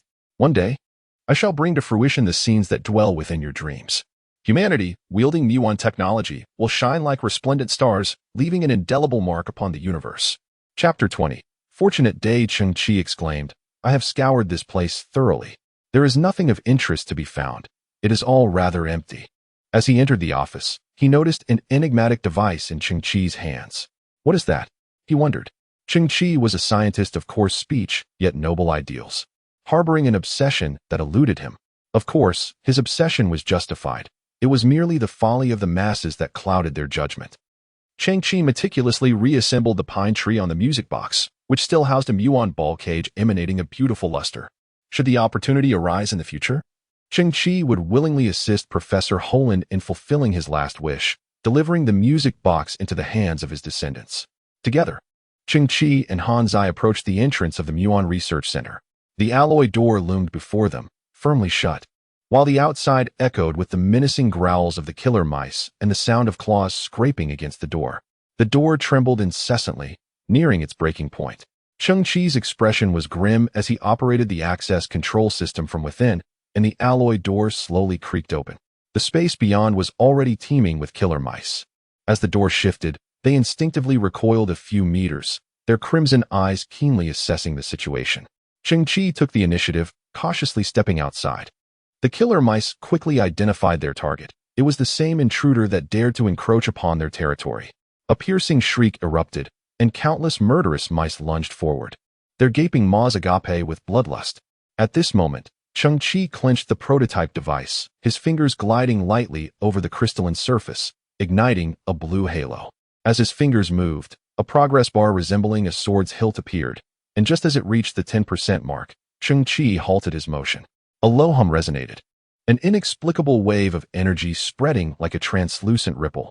When the instantaneous energy reached a certain magnitude, it induced a peculiar spatial resonance, heralding an impending explosion.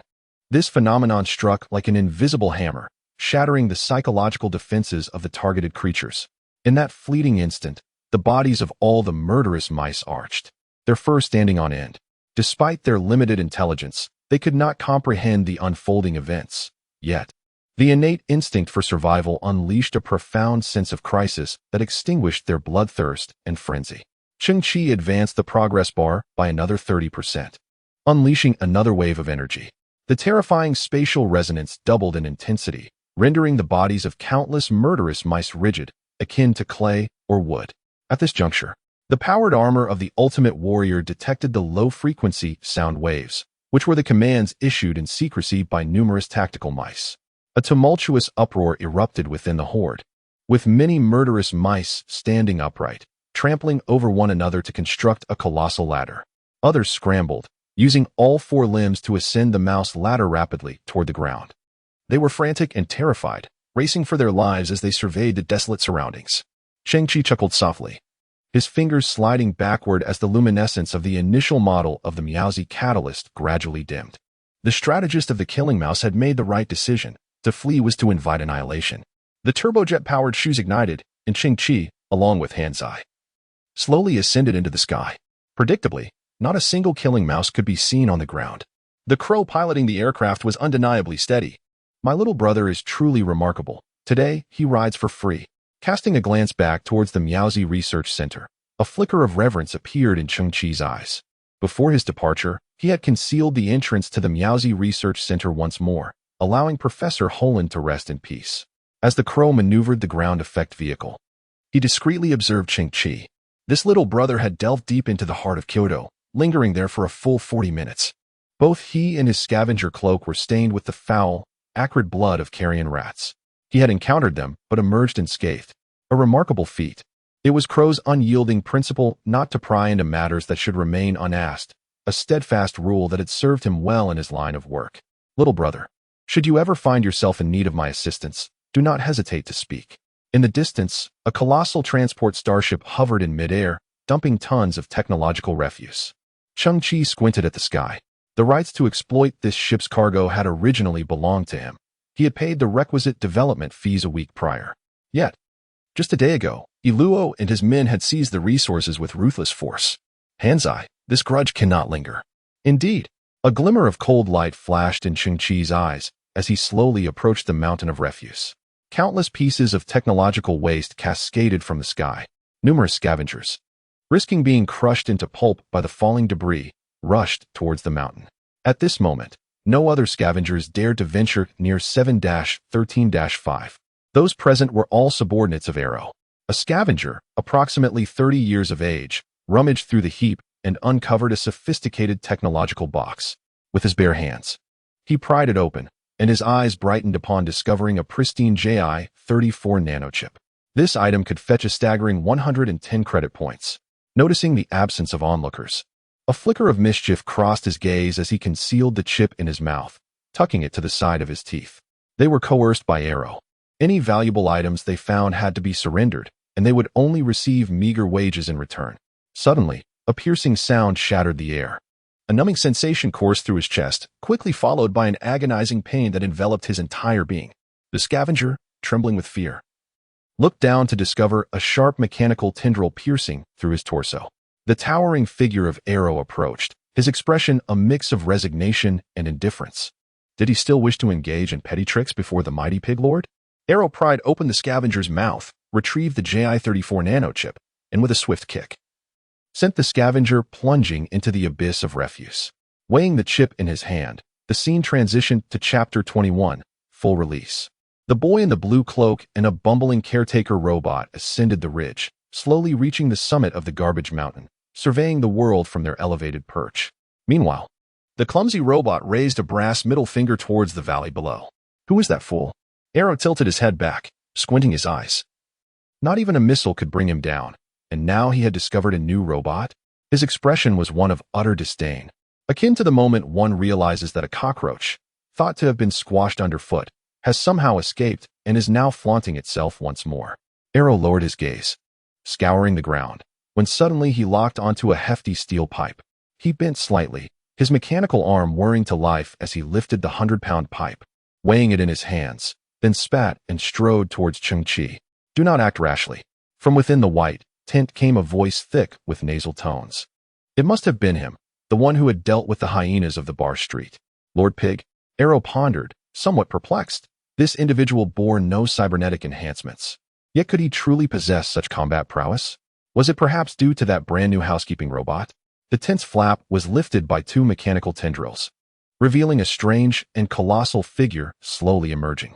It was a gigantic, corpulent man, his bald head glistening with grease, his upper body exposed, resembling a small hill, layers of fat cascading down his belly.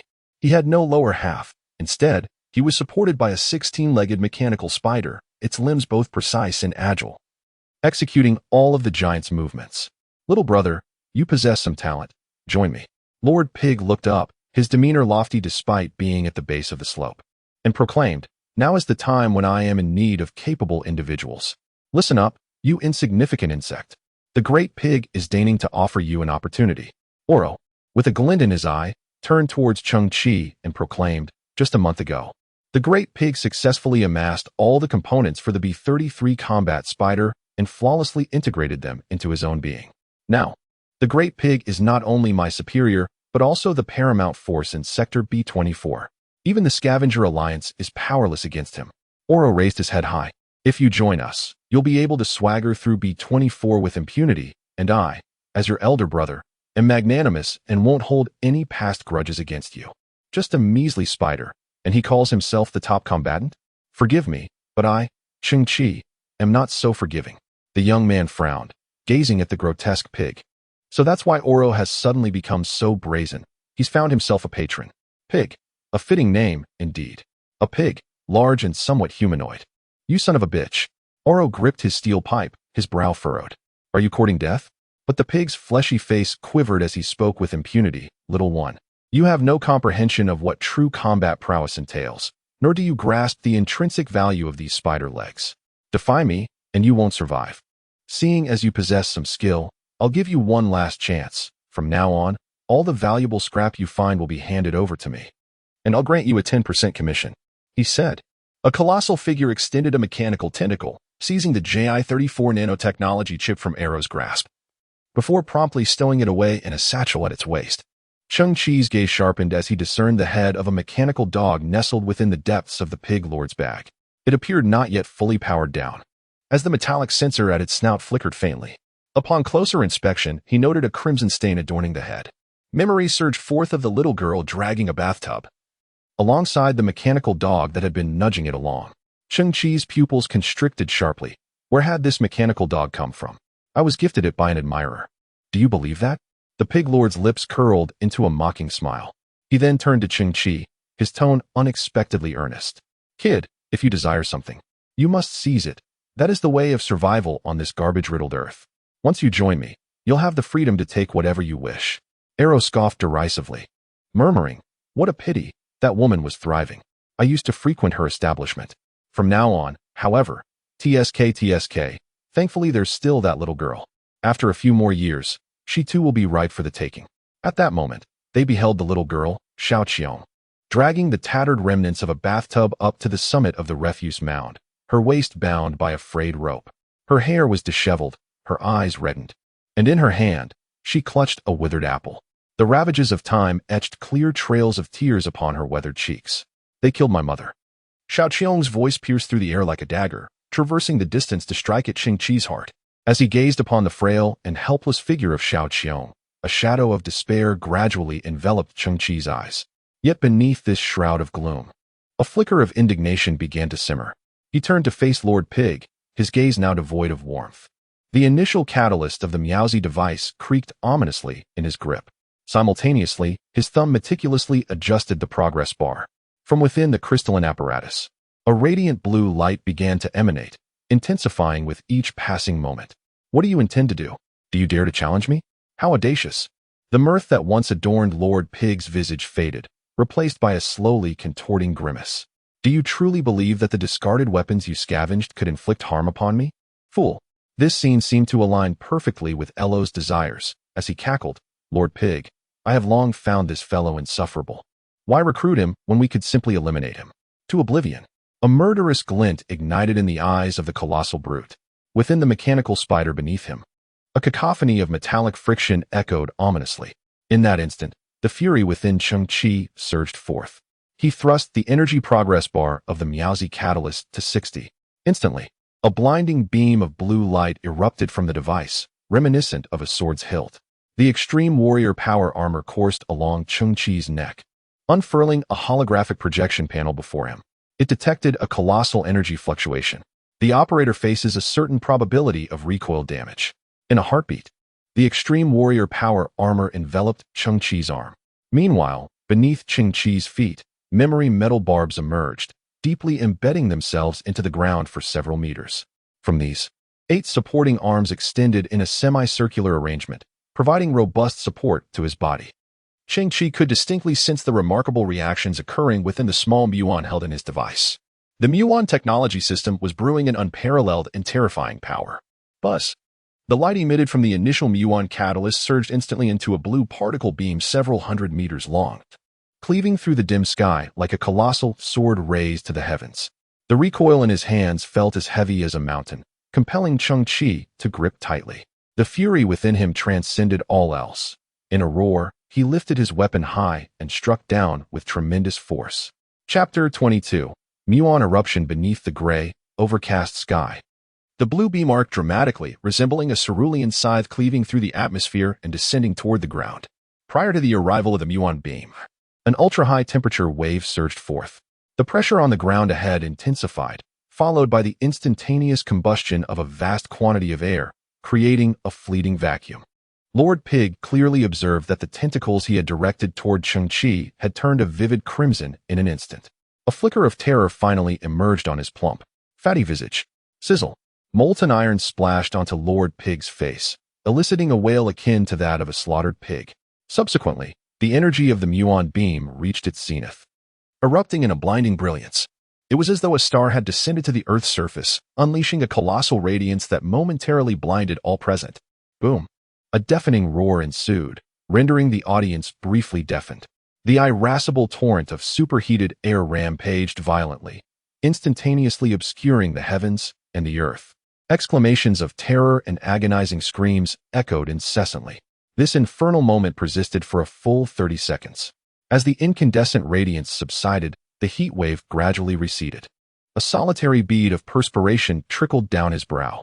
The porcine overlord's singular ocular orb rotated, his gaze sweeping over his chest and mechanical arachnid appendages. What manner of phenomenon had just transpired? Was it a weapon of some sort?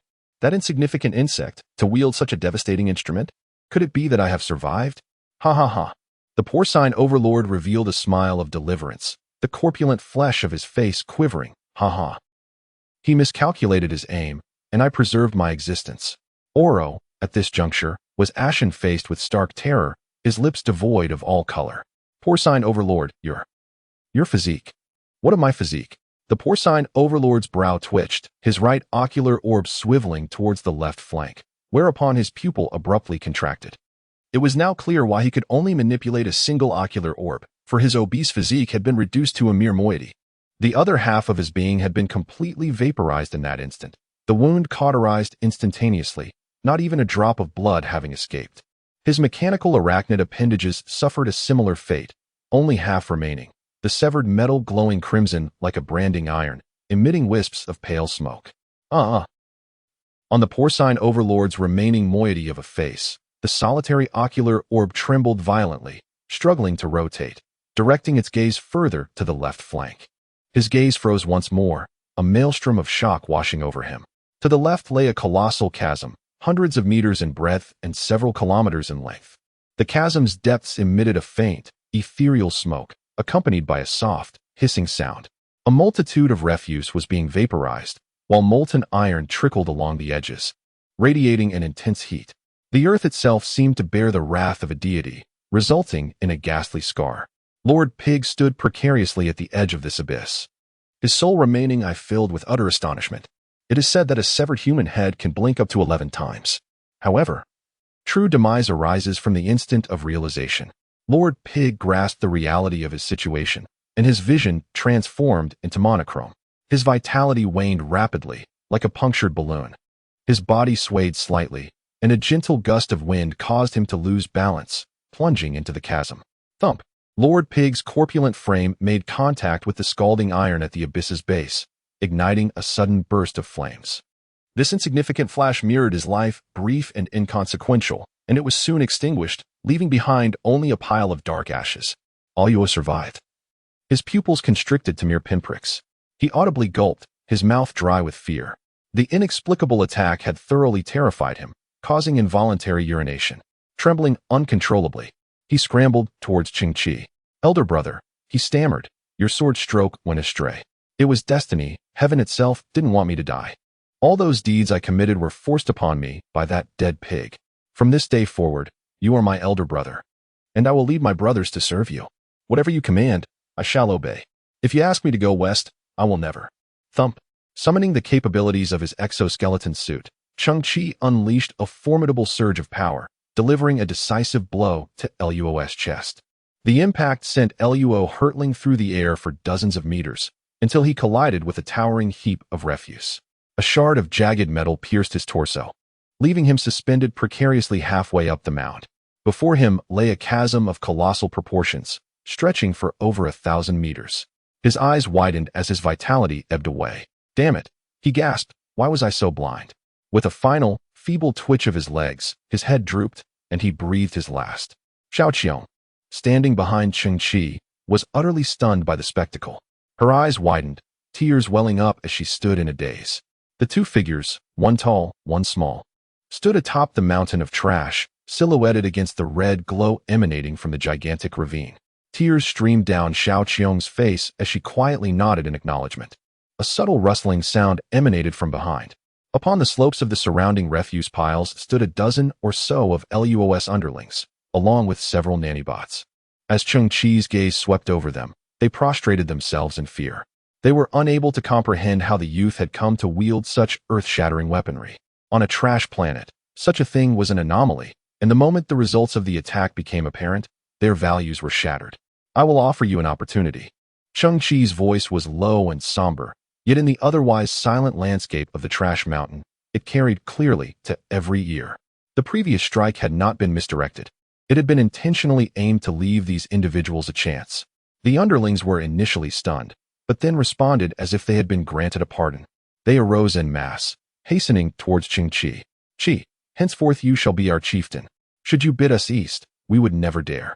A few henchmen halted abruptly, their countenances paling. Could it be that he intends to deceive us, only to dispatch us with a single blow, suspending us upon the refuse heap, much like Luo? Luo was inherently malevolent. As for you all, I am persuaded that you were indeed coerced by the great pig. Cheng Qi narrowed his eyes. Am I correct? Indeed, indeed. The gaggle of lackeys nodded hastily, their eyes betraying their trepidation. Under such circumstances, any rational individual would acknowledge reality.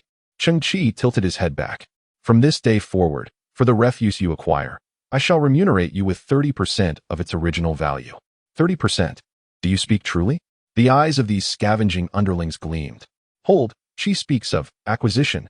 Indeed, acquisition it is. I intend to inaugurate an entirely novel enterprise. Cheng Qi's gaze flickered. I shall purchase refuse from all scavengers. The criteria are straightforward.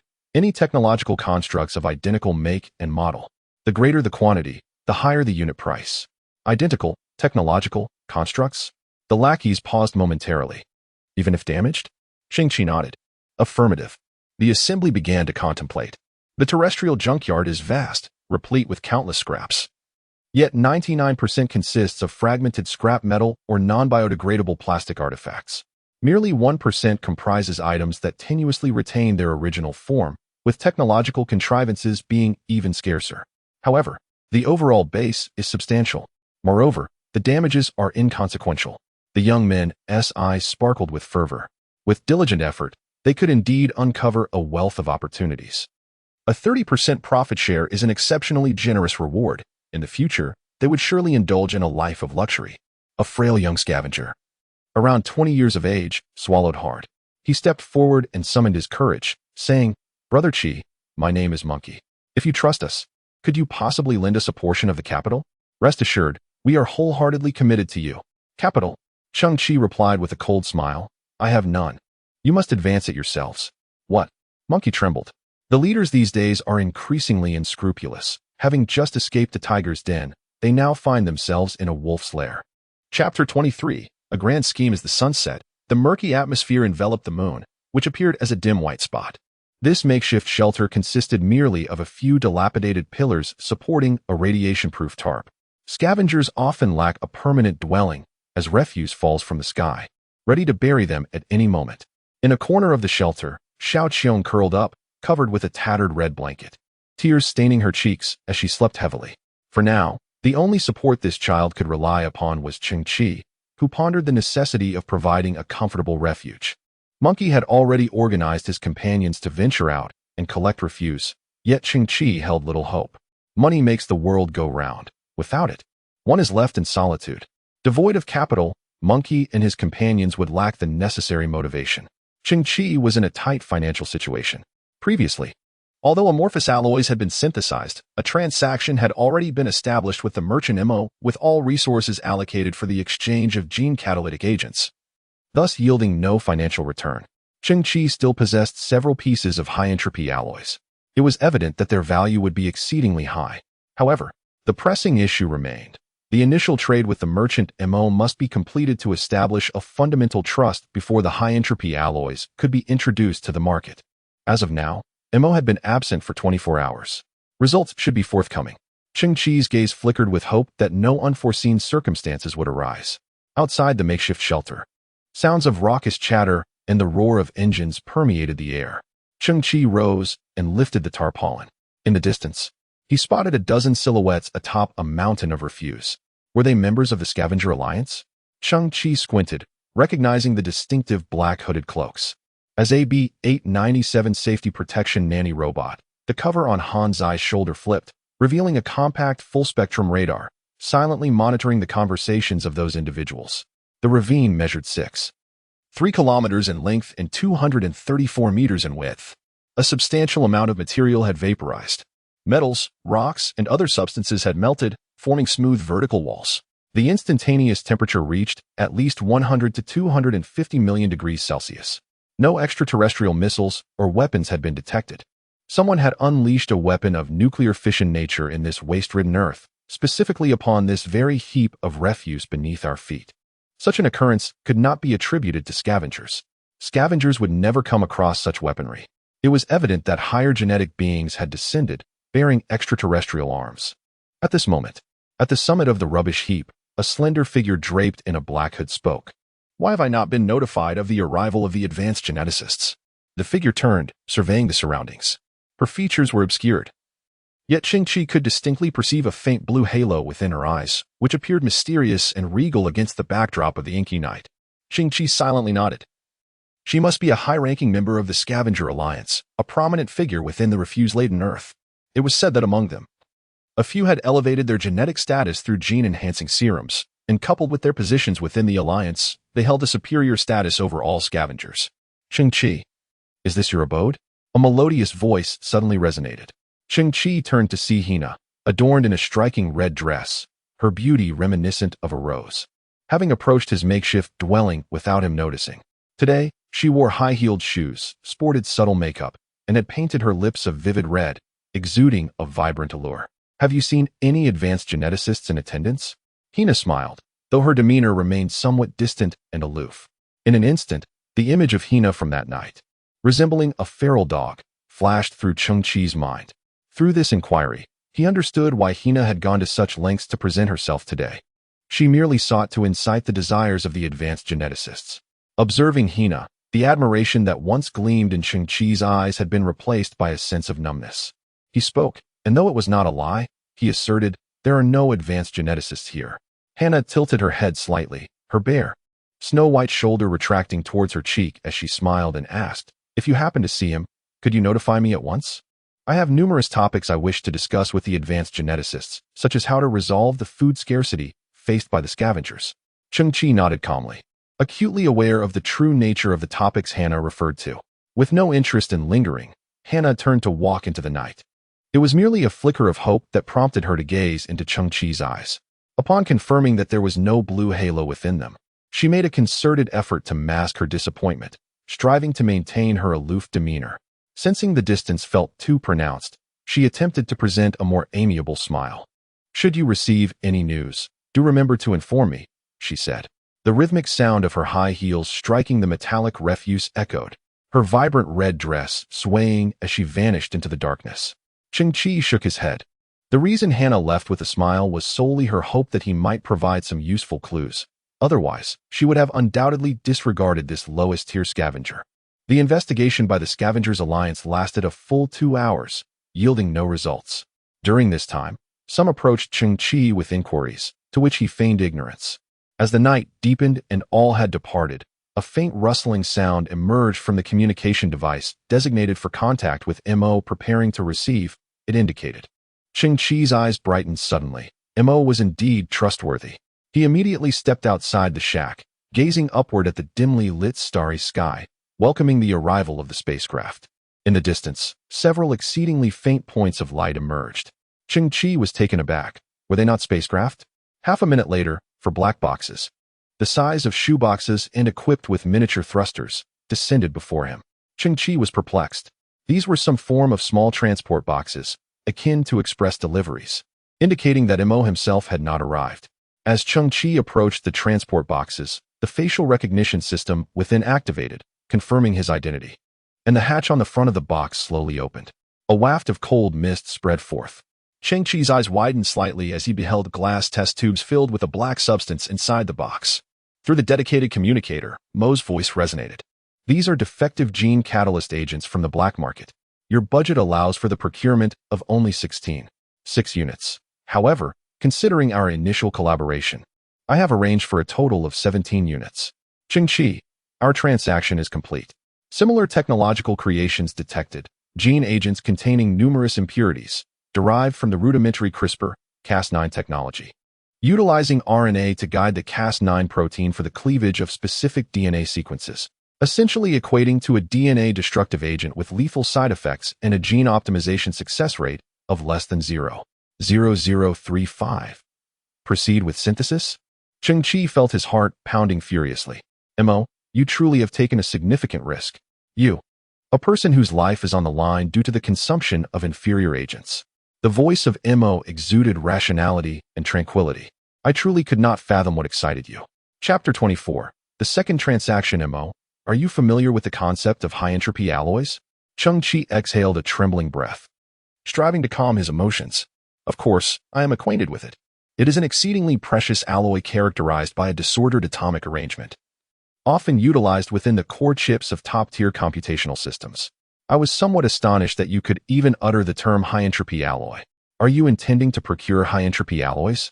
I do not mean to boast, but within the entire solar system, the number of individuals capable of acquiring high-entropy alloys, including myself, does not exceed 10.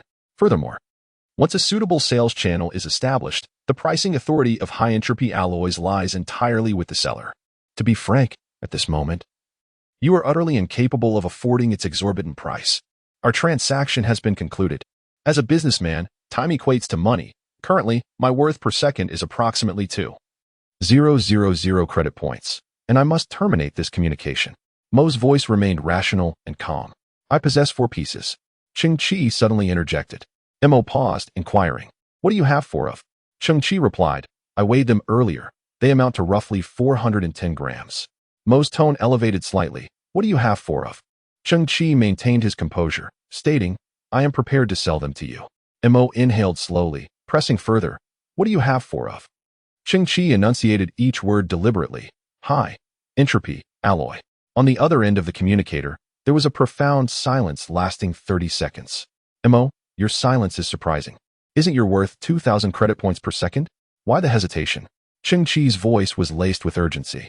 "Listen, do not indulge in those genetic potions before I arrive, or this deal will be irrevocably ruined." Cheng Qi chuckled lightly, a hint of desperation in his tone. "Forget it. Just provide me with your ID. I will remit the deposit first." Cheng Qi, life is truly beautiful, and gene evolution is not the sole path available to you. You possess both the capability and the fortune. I believe we could forge a long-term partnership. As a high-level genetic engineer, Mo was typically rational and devoid of emotional fluctuations. Yet he found himself slightly flustered at that moment. During this exchange, Cheng Qi received a transfer of 10 million credit points from Mo, causing a tremor of excitement within him. 10 million. And this is merely the deposit. At that moment, a faint glimmer illuminated the sky once more. A transport crate appeared. Upon its opening, a small scale was revealed inside. Cheng Qi recognized it as one of Mo's personal items. However, this scale was no longer golden but entirely obsidian. Cheng Qi extracted 4 pieces of high-entropy alloy. One end of the scale emitted a scanning beam, while the other displayed detailed data. High-purity high-entropy alloy, for 110. 23 grams. Valued at 5,532 million credit points. 34 million. Although Cheng Qi had mentally prepared himself, the final price rendered his heart nearly skip a beat. For those who have long struggled at the very bottom, this sum is astronomical beyond comprehension. As Mo previously stated, the pricing power of high-entropy alloys lies in the hands of the sellers. Cheng Qi was not particularly concerned. After all, Mo's offers have always been fair and reasonable. Furthermore, high-entropy alloys are not exceedingly precious to Cheng Qi. He was already quite satisfied with this price. Subsequently, Cheng Qi compiled a list of items for barter. The B343 nanny robot, which serves as the prototype for Hanzai, medical mechanical assist gloves, mechanical exploration boots, extreme warrior exoskeletons, and relevant equipment from Yozi Technology. Acquiring these would significantly enhance Cheng Qi's capabilities. Unfortunately, Mo interrupted Cheng Qi's discourse, saying, "Do you know why I did not meet you in person? It is because just yesterday, Garbage Earth was sealed off. For reasons unknown. The upper echelons of humanity temporarily wish to prevent any new technological refuse from entering Earth. They have deployed numerous detection devices outside the planet. The black transport containers and the black scales you observed are crafted from special biological materials, barely able to traverse detection signals. The gene catalyst agents sent to you operate on the same principle. They at least do not emit electronic signals. Do not underestimate this challenge.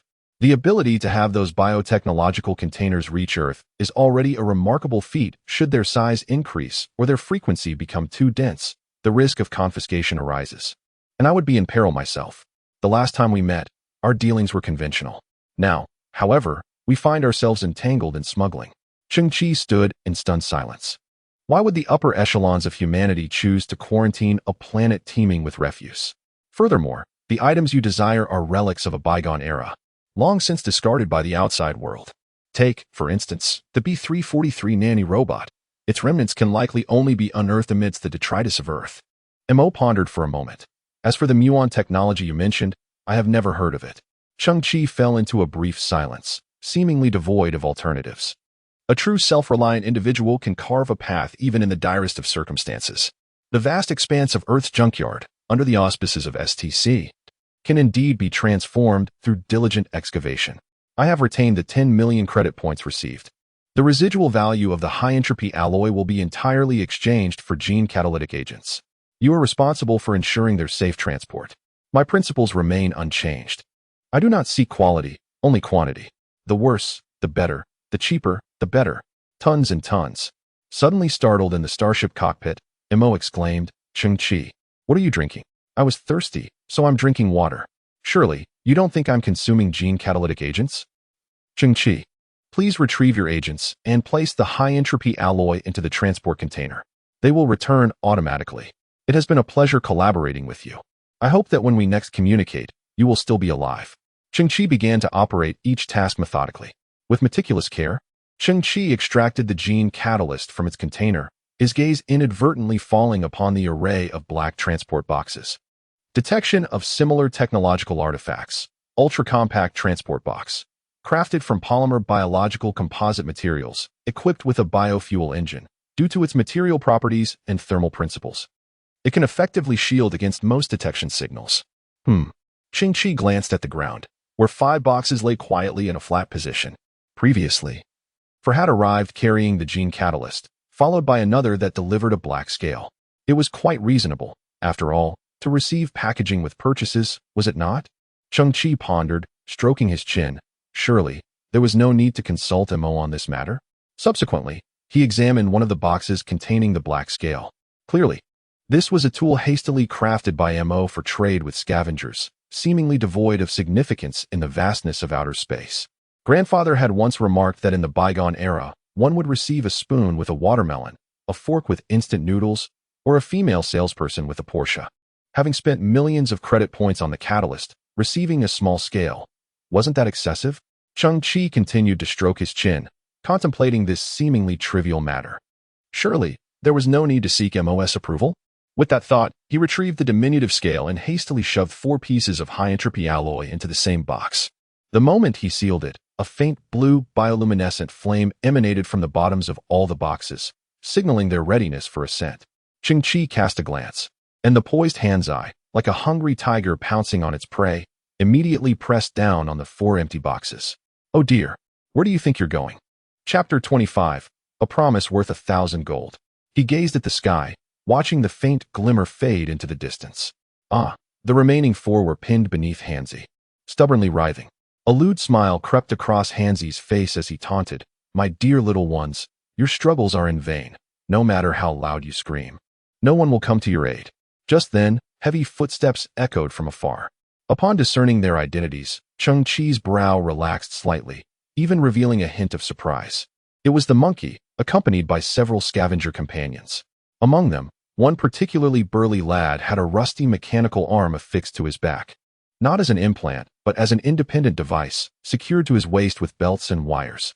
This mechanical appendage cradled a heap of technological refuse, meticulously bound with hemp ropes. Greetings, Qi. I am the monkey.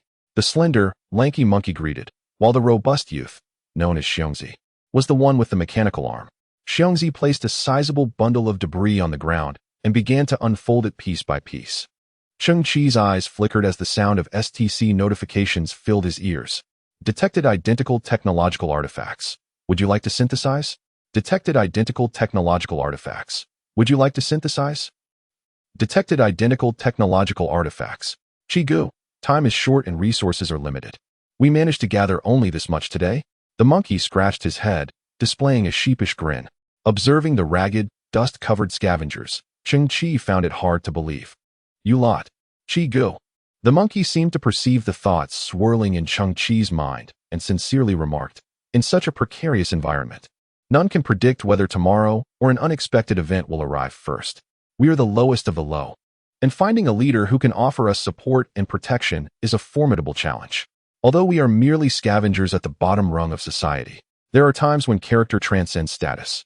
Brothers, we have always valued our promises above all else. Once we acknowledge a leader, we would never easily go back on our word. Pausing for a moment, the monkey continued with a smile, Of course. We unanimously agree that Brother Qi is a kind-hearted soul. Cheng Qi felt a stir of emotion as he lifted his gaze to the little brothers standing in the night. Finally understanding, what the monkey referred to as seeking shelter was, in truth, laced with a profound sense of trust and recognition. Brother Qi, the reason you asked us to search for identical pieces of refuse, I suspect. Xiongzi scratched his head and chuckled. You must be quite the skilled repairman. intending to gather the parts and merge them into a functional machine to sell. Precisely, it is a merging, Cheng Qi replied with a smile, glancing at the somewhat simple-minded Xiongzi. However, this merging is not the same as that merging. Brother Qi, when you have a moment, could you please repair my mechanical arm? It's been malfunctioning lately, Xiongzi exclaimed, patting the mechanical arm on his back. This thing is ancient, over 110 years old. Xiongzi, go away. Who in their right mind would name their mechanical arm Air? The monkey stepped forward, hesitating for a moment before speaking. Brother Qi, today's haul cost a total of 350 credit points. This is all we have left, so tomorrow we will find a way to borrow some. You needn't feel pressured. Once the business takes off and we achieve great success, we can repay it later. Bear also chuckled, adding, Indeed, Brother Qi, we are in no rush. What is your account ID? Qi Cheng inquired, gazing at the monkey with newfound trust. ID? The monkey hesitated. In his mind, the seemingly unremarkable Qi Cheng must have stumbled upon a stroke of luck, acquiring that formidable weaponry. His rise to prominence was likely brief, leaving him with little financial backing. Heroes do not question their origins, yet they typically lack substantial economic support. The monkey was prepared to decline, knowing that Qi Cheng might soon reveal all his possessions. Approximately 200 to 300 credit points. He wished to follow this leader without causing any embarrassment. However, he watched as Qi Cheng raised his hand and tapped the financial module on the monkey's chest. Instantly, a three-dimensional, colorful QR code was projected. This ID format, significantly upgraded from the archaic QR codes of yore, boasted a higher information storage capacity and enhanced security. ID 8555965524555. Deposit 2,000,000 credit points. Upon hearing the notification, the monkey's mouth fell open in disbelief. How much? Bear's eyes widened in shock as he exclaimed, 2 million. The monkey gulped, his expression one of astonishment, as he stared wide-eyed at Qi Cheng. Brother Qi, you've hidden your wealth remarkably well for the destitute scavengers. An amount exceeding 10,000 is already considered a fortune, while 100,000 elevates one to the status of a wealthy individual. In this context, Cheng Qi exudes an air of nonchalance, effortlessly presenting a sum of 2 million. A display of financial prowess that reverberates in the minds of the scavengers like the detonation of a nuclear bomb. Trust serves as the foundation for collaboration. Cheng Qi smiles, asserting that the principles remain unchanged. For technology refuse of the same model, the quantity required is limitless, and the commission, previously agreed upon at 30%, will remain steadfast. Monkey, you shall henceforth be the leader of this acquisition team, responsible for settling the commissions. Payments will be made daily, without delay. In the distance, several scavengers' subordinates' eyes gleamed with excitement, their arms trembling with anticipation. This is indeed turning favorable. Brother Qi is magnificent. Monkey, deemed worthy of trust, exhibited a hint of concern. Brother Qi, the refuse we collect is largely unwanted, yet many scavengers, upon learning of our search for these items, have begun to inflate their prices. Monkey furrowed his brow, admitting, I have always struggled with pricing. Cheng Qi, calm and composed, had already prepared for this. Gradually, he lifted a small black scale. The group of monkeys leaned in, exchanging bewildered glances. Brother Qi is quite considerate. He has provided us with a small scale. Yet, they wondered, what could such a diminutive scale possibly weigh? Cheng Qi then surveyed the surroundings, ultimately aligning the small scale with the tiny black box utilized by the merchant MO for deliveries. One end of the scale emitted a scanning beam of light. A box of nanoscale biomaterials, equipped with a self-contained biological propulsion engine, is in nearly pristine condition, weighing approximately 6.5 kilograms of Class B biomaterials. On the opposing scale, a corresponding price of 53,200 credit points is displayed. The younger members stare in astonishment, realizing that a simple scan can instantly identify the material and value of the item. What an extraordinary device! Cheng Qi is equally taken aback by the exorbitant price. It is only now that the other scavengers comprehend the situation. Xiongzi exclaims in surprise, Brother Qi, as expected of you, even a shoebox is worth over 50,000. Brother Qi, may I borrow it for a moment? I wish to see how much my old item is worth. I've 55 mechanical lifting arm, powered by lithium iron phosphate batteries. In 30 condition, approximately containing 43 kilograms of scrap iron. Valued at 12 credit points. What? Xiongzi is distraught. My old item is only worth 12 points. Chapter 26. Synthesis of the Earth Dragon King, Brother Qi, rest assured. From tomorrow onwards, my friends and I will tirelessly assist you in collecting refuse. Monkey cradles the black balance scale as if it were a treasured possession. No, rather from the day after tomorrow, for a gray storm is set to arrive tonight. Expected to last for a day and 2 nights. We must each find a secure refuge. The gray storm is a rare occurrence. A level 12 tempest from the bygone era, with wind speeds ranging from 32.7 to 36.9 meters per second. At sea, the waters are filled with waves and white froth, rendering the entire ocean a sea of white, with colossal waves crashing down as if the river were spilling over, significantly reducing visibility. On land, millions of tons of refuse are swept into the sky, and the few remaining structures on Earth will once again suffer severe damage. Presently, 99% of the vegetation has vanished from this garbage-laden planet. Almost annually, the terrifying gray storms engulf half the globe, due to the immense quantity of metallic dust. All strong winds appear gray, thus earning the moniker gray storms. Whenever these storms arise, numerous scavengers lose their lives. Previously, Cheng Qi would seek refuge within the remnants of large starships, cramming his body into the confined spaces, praying and enduring, awaiting the storm's departure. His companions had already found a secure location. Brother Qi, do you want to join us? The monkey inquired. Cheng Qi pondered his situation. Currently, he possessed considerable resources, 17 gene catalytic agents, confiscated biotechnological crates, and the technological refuse recently delivered by the monkey and his companions. These items were invaluable foundational materials for synthesis. If he hastily sought shelter in a cramped crevice, he risked unpredictable loss and damage to these materials, some of which were irreplaceable. Moreover, within his makeshift dwelling was a precious quantum repair cluster, along with Hanzai and Xiaoqiu. At that moment, a glimmer flickered in Cheng Qi's eyes. Monkey, you and the brothers find a safe hiding place. I have my own plans. The faces of the monkeys reflected concern, yet they eventually departed the scene at Cheng Qi's insistence. ZZ. Attention, Scavenger Alliance. In 4 hours, a gray storm will sweep through the B12, B69 region. All scavengers, please be advised to seek shelter immediately. Attention, all scavengers, you must seek shelter immediately. The old radio crackled within the makeshift hut. Cheng Qi stood at the entrance, when suddenly, he noticed a small patch of green grass sprouting from a corner of the floor, seemingly having emerged from nowhere. Its delicate, verdant leaves swayed amidst the debris, a fragile yet tenacious existence in such a desolate world. I have 4 hours to construct a shelter of my own, he mused, acknowledging that this task was inevitable. This dilapidated hut, it is simply too unsafe. My synthetic endeavors have only just begun, and I require a secure and clandestine base. Only then can I pursue my synthesis without hesitation, with complete freedom.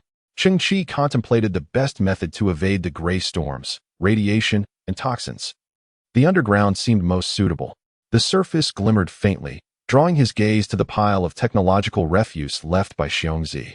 Small geological detector, drill head made of titanium alloy, 240 horsepower, equipped with various sensors, capable of drilling 30 to 50 meters underground, with a runtime of 45 minutes, currently damaged. Cheng Qi's eyes slowly scanned the remnants, a flicker of realization igniting within him. Xiongzi had sent a total of 8 such devices, each suffering varying degrees of damage, yet not entirely beyond repair. The potential for underground drilling? The chance to expand subterranean space. Cheng Qi smiled. This was precisely what he needed. Commencing synthesis, disassembling into raw materials, target model updating, intelligent mole address detector 4.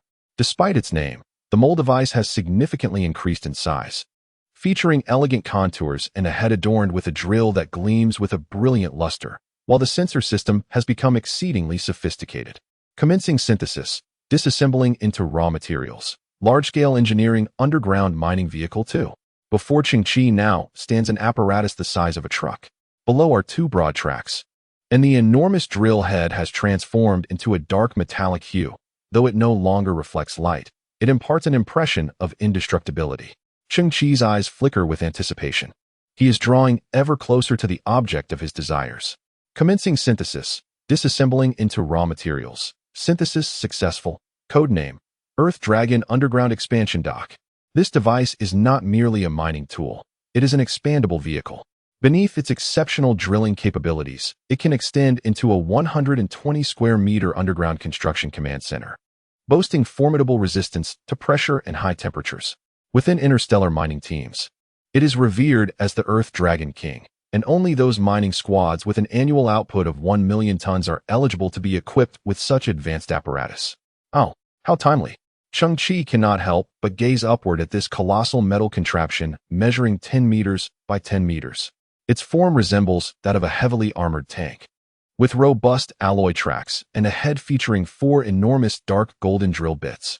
Cheng Qi retrieves the remote control panel for this device and initiates its operation.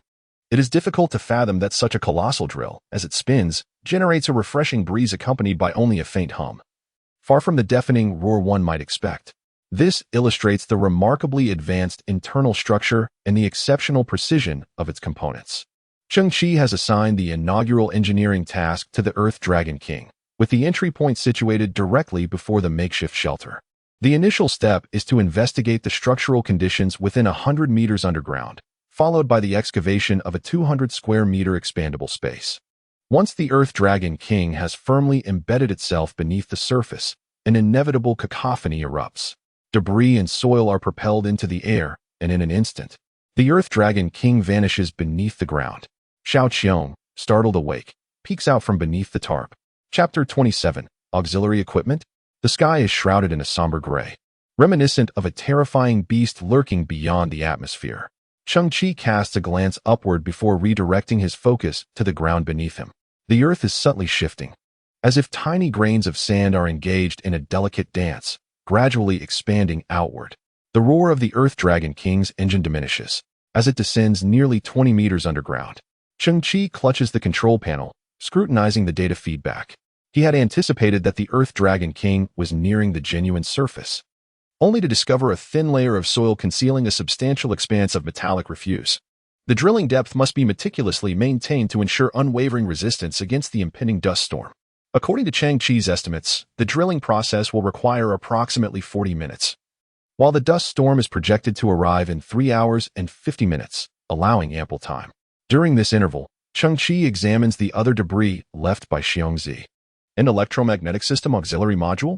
Cheng Qi picked up one of the modules, recognizing it as a magnified chip, resembling a cigarette case, with numerous frayed wires exposed at the bottom.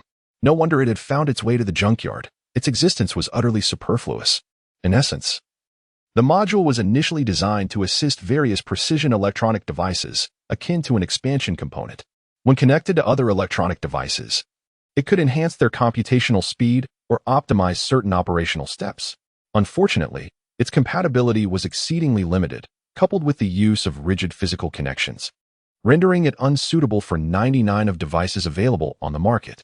Cheng Qi glanced at the ground, noting that the monkeys had somehow acquired 4 such chips. Commence synthesis, dissociate into raw material. Cheng Qi was curious about what such a superfluous item could synthesize. Mao's electronic assistant, too. He had heard of the scientist Mao's, who had passed away long ago, and was surprised to learn that he had improved such a redundant product. The original intent remained to optimize a series of electronic control products, transitioning to wireless electromagnetic field integration, discarding the outdated physical connection method, though the drawbacks remained painfully evident. With an extremely low adaptation rate, Cheng Qi tilted his head as STC emitted a blue scanning beam, continuing the synthesis. Ink Blue Mao's version superconducting electronic assistant. Cheng Qi stared at the name of the new equipment, momentarily bewildered. Who is Ink Blue Mao's? A descendant of Dr. Mao's? He is Mars from the Azure Blue Galaxy. The universe is vast, and a million light-years away lies a twin solar system, a parallel Earth, and a counterpart Mars, all sharing the same geographical environment, which gives rise to identical causal events. One might conceive of these as coexisting parallel universes within the same dimension. Is such a configuration possible? Cheng Qi was somewhat taken aback. Does this mean that the technologies unachieved by Mars have been realized in the parallel Mars? He turned his gaze to the introduction of the new electronic assistant. On the distant twin Earth, advancements in electronic assistant technology have been made. With the incorporation of superconducting metals and the advent of base for algorithms, rendering this device no longer a mere novelty. Its external form can undergo behavioral transformations, adhering to other electronic devices and facilitating seamless signal interactions through superconducting materials. The base, for algorithm, can also be thoroughly integrated into the target system. No, this technology originates from a level 1.9 civilization. Goodness gracious. Cheng Qi held this dark chip with a sense of awe. This small STC is remarkably powerful. The technologies unattainable in this universe have been procured from a parallel universe? Cheng Qi could not help but ponder. Does the STC have any limits? At that moment, a gust of wind laden with metallic dust swept through, forcing Cheng Qi to squint. The atmospheric pressure felt intensely oppressive and dreary, making it difficult to breathe. This was a harbinger of a dust storm. As the wind and rain approached, the very earth seemed to emit a mournful wail. Cheng Qi glanced at the data feedback from the Earth Dragon King, then froze in astonishment. What is happening? Why has the drilling time changed to 7 hours? Upon meticulous examination of the data, Cheng Qi discovered that the Earth Dragon King encountered a formidable layer of metallic debris at a depth of 36 meters. Due to years of compression, the density of the metal in this region was alarmingly high. Preliminary scans indicated that the thickness of this refuse measured a staggering 170 meters, significantly prolonging the drilling time. 7 hours? Was this a calamity in the making? Suddenly, Cheng Qi unintentionally brushed against the muon catalyzer prototype at his waist. A spark ignited in his mind, and he swiftly retrieved the deep blue Mars version superconducting electronic assistant. With a mindset of experimentation, Cheng Qi carefully aligned the two devices.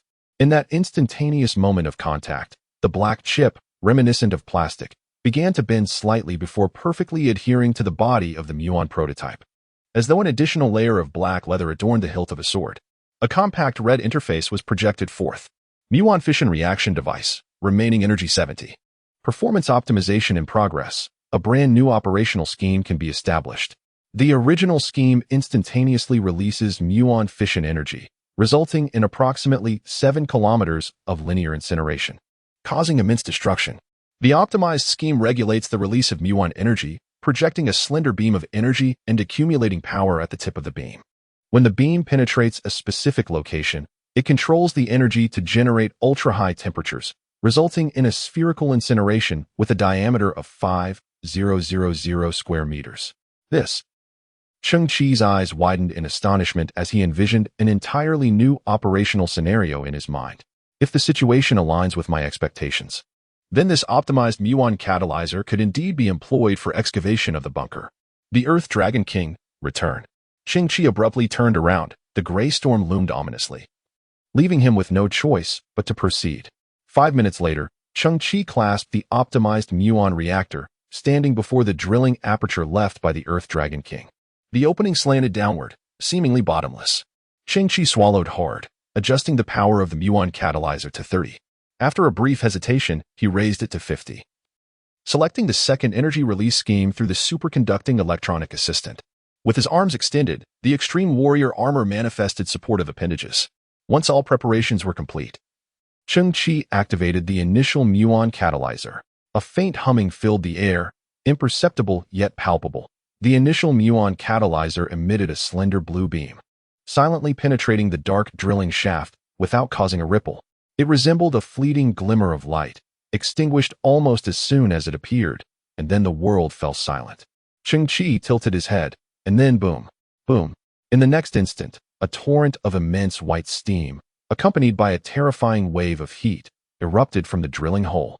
In that split second, the emergency protocol of the extreme warrior armor activated, propelling Cheng Qi's body to the side, while the memory metal mask flipped out to shield his face. The searing airflow grazed Cheng Qi's cheek, shooting skyward, while the mask of the extreme warrior armor emitted a crackling sound, releasing a slight wisp of white smoke. Cheng Qi was unharmed. After slightly moving his neck, he stepped forward and stood before the enormous cave entrance, peering inside. At that moment, the cave's mouth formed a perfect circle, its edges smoothed by the searing beams of light. As for the interior, it revealed a sloping passage that descended into darkness, seemingly bottomless. Cheng Qi's eyes widened in anticipation. Had the outcome I hoped for come to fruition? Chapter 28. The perfect space within the cave, waves of heat emanated. Cheng Qi was unaware of the extraordinary effects wrought by the ultra-high temperature combustion created by Miaozi technology. After a full 20 minutes of stillness, Hanzai volunteered, armed with a substantial amount of expired coolant, to venture inside. Goodness gracious! Hanzai's exclamation echoed from within the cave. Cheng Qi, You must be patient. Just wait a moment, and you shall behold a delightful surprise. Like a spinning top, Hanzai seemed to complete the internal cooling process. Subsequently, he returned with 2 massive steel plates from a starship, each boasting a thickness of 50 centimeters, resembling a formidable metallic wall. After a bout of cutting and welding, Hanzai fashioned a grand sliding door at the cave's entrance. He then gathered an array of camouflage debris, welding it atop the door to create the illusion of a refuse heap. Once the door was closed, the cave's entrance seamlessly vanished into the surrounding environment. This endeavor consumed nearly 40 minutes.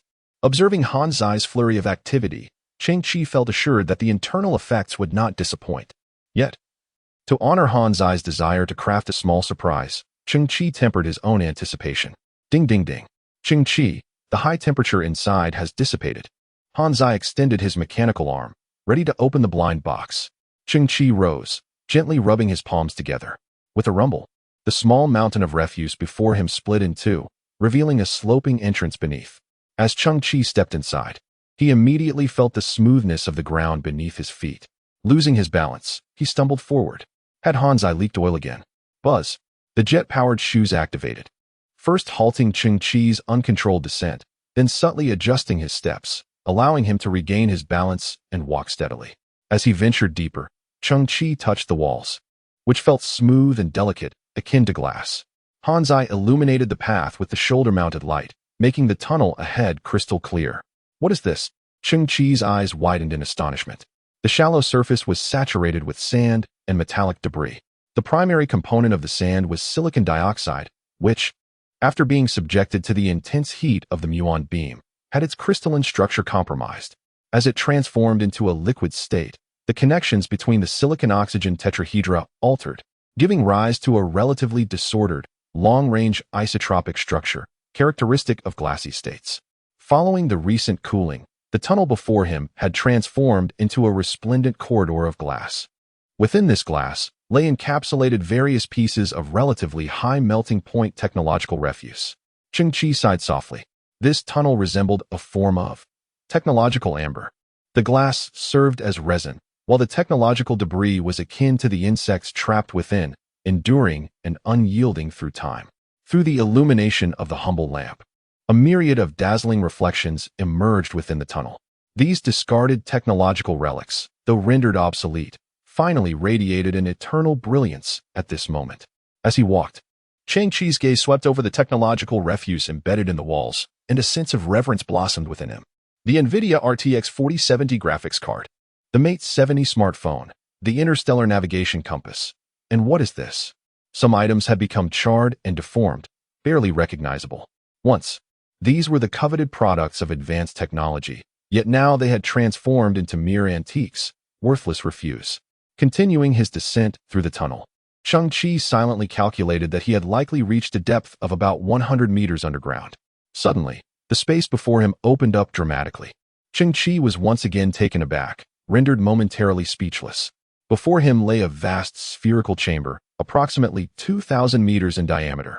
This depth coincided with the metallic sediment layer encountered by the Earth dragon moments ago. Here, the refuse had vaporized instantaneously at the moment of the muon energy explosion, creating a smooth inner wall.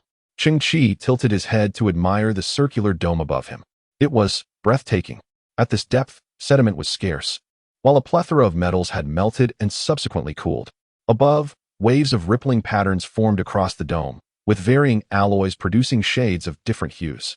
Tiny crystals, composed of some unknown substances, sparkled like stars against the dark silver, intricately patterned sky.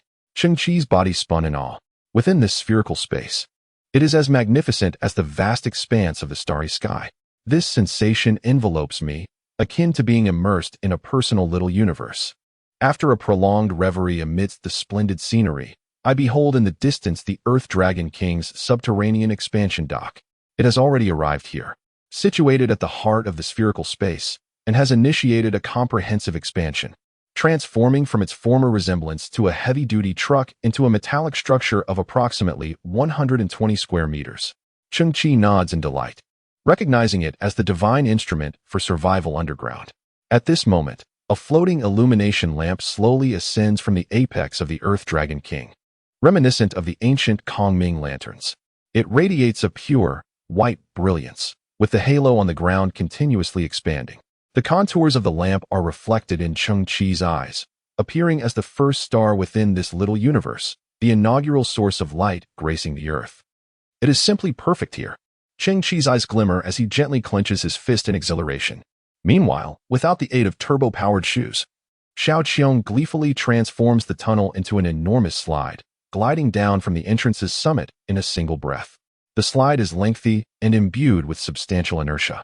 Upon entering the spherical space, Xiao Qiong moves like a curling stone, gliding gracefully across the bottom of the sphere before finally coming to a gentle halt at Cheng Qi's feet, her eyes sparkling with wonder and excitement. Cheng Qi gazes at Xiao Qiong, reflecting on her father, who met his end amidst a pile of refuse. Initially, he harbored concerns that she might reject this subterranean sanctuary. Yet, the apprehensions of adults are often excessive. Anyone with clear discernment would recognize that these are two entirely distinct matters. Xiao Qiong rose, feigning a demeanor of maturity. But in the next moment, she was astonished by the beautiful spectacle above her, her small mouth agape, and her tiny hands clasped in surprise. Cheng Qi smiled, noting that in less than 2 hours, the gray storm would arrive. It was time to commence the process of relocation. This was indeed a task requiring meticulous attention. Xiao Qiong raised a finger. Cheng Qi, could you carry me up? I need to oversee things and ensure nothing is overlooked. The thoughts of adults tend to be rather complex. Don't mistake my request as a desire to play on the slide again. Speaking of that large slide, I believe it could use some improvement. My bottom is a bit sore from it. On the ground, the distant sky was shrouded in darkness, more profound than any previous night. Cheng Qi surveyed the scattered belongings, contemplating that whether it was for moving or future transport, a convenient means of conveyance would be ideal. His gaze fell upon the merchant Mo's gifts, the 4 bioplastic transport boxes. Although Mo might not entirely agree with the term gift, Cheng Qi nodded thoughtfully. These boxes were rather small. If subjected to 2 rounds of synthesis, their performance would undoubtedly enhance significantly. Perhaps, once upgraded, the boxes could assist him in managing the relocation effectively. Dispersing into primitive matter. Synthesis successful. Biomass material transport containers. 2. With an internal volume of 33 cubic meters, equipped with a biomass engine, capable of autonomous navigation. A maximum travel distance of 450 kilometers, an integrated microbial suppression system, and a molecular activity reduction system. When utilized for transporting perishable goods, it can extend freshness by 150 to 230 times. Cheng Qi nodded, recognizing the emphasis on food transport functionality, yet it was insufficient. He urged further synthesis. K443 Integrated Transport Platform. Its appearance allows for mechanical transformation, with a variable volume of 10 to 210 cubic meters, featuring a biomass engine, capable of autonomous navigation. A maximum travel distance of 2050 kilometers, an extended freshness period of 230 to 500 times, and equipped with mechanical lifting arms and handling appendages. Its exterior is adorned with a visual reflection system, enabling visual invisibility, nicknamed Iron Mama. The ability to alter size, facilitate automatic loading and unloading, and possess invisibility capabilities? Cheng Qi felt a surge of unexpected delight. This was truly a transport marvel. However, what did the nickname Iron Mama signify? Upon completing the command settings, the immense black container before him slowly opened its hatch, and precise mechanical arms emerged. The biomass engine ignited silently, floating like a ghost towards the shelter. The mechanical arms, accurate and gentle, began to meticulously organize Cheng Qi's belongings.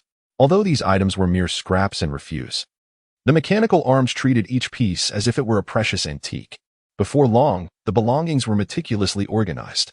Each item was subsequently placed into containers, which featured flip-out dividers and secure locks. The arrangement of every object was perfectly aligned, both sturdy and aesthetically pleasing. The heavy quantum repair cluster was lifted by a crane and precisely positioned within the designated space of the cargo, as if fitting together a puzzle. With edges barely a centimeter apart from other items, truly a flawless fit. The transportation platform utilized sophisticated algorithms, maximizing the use of space to its utmost potential.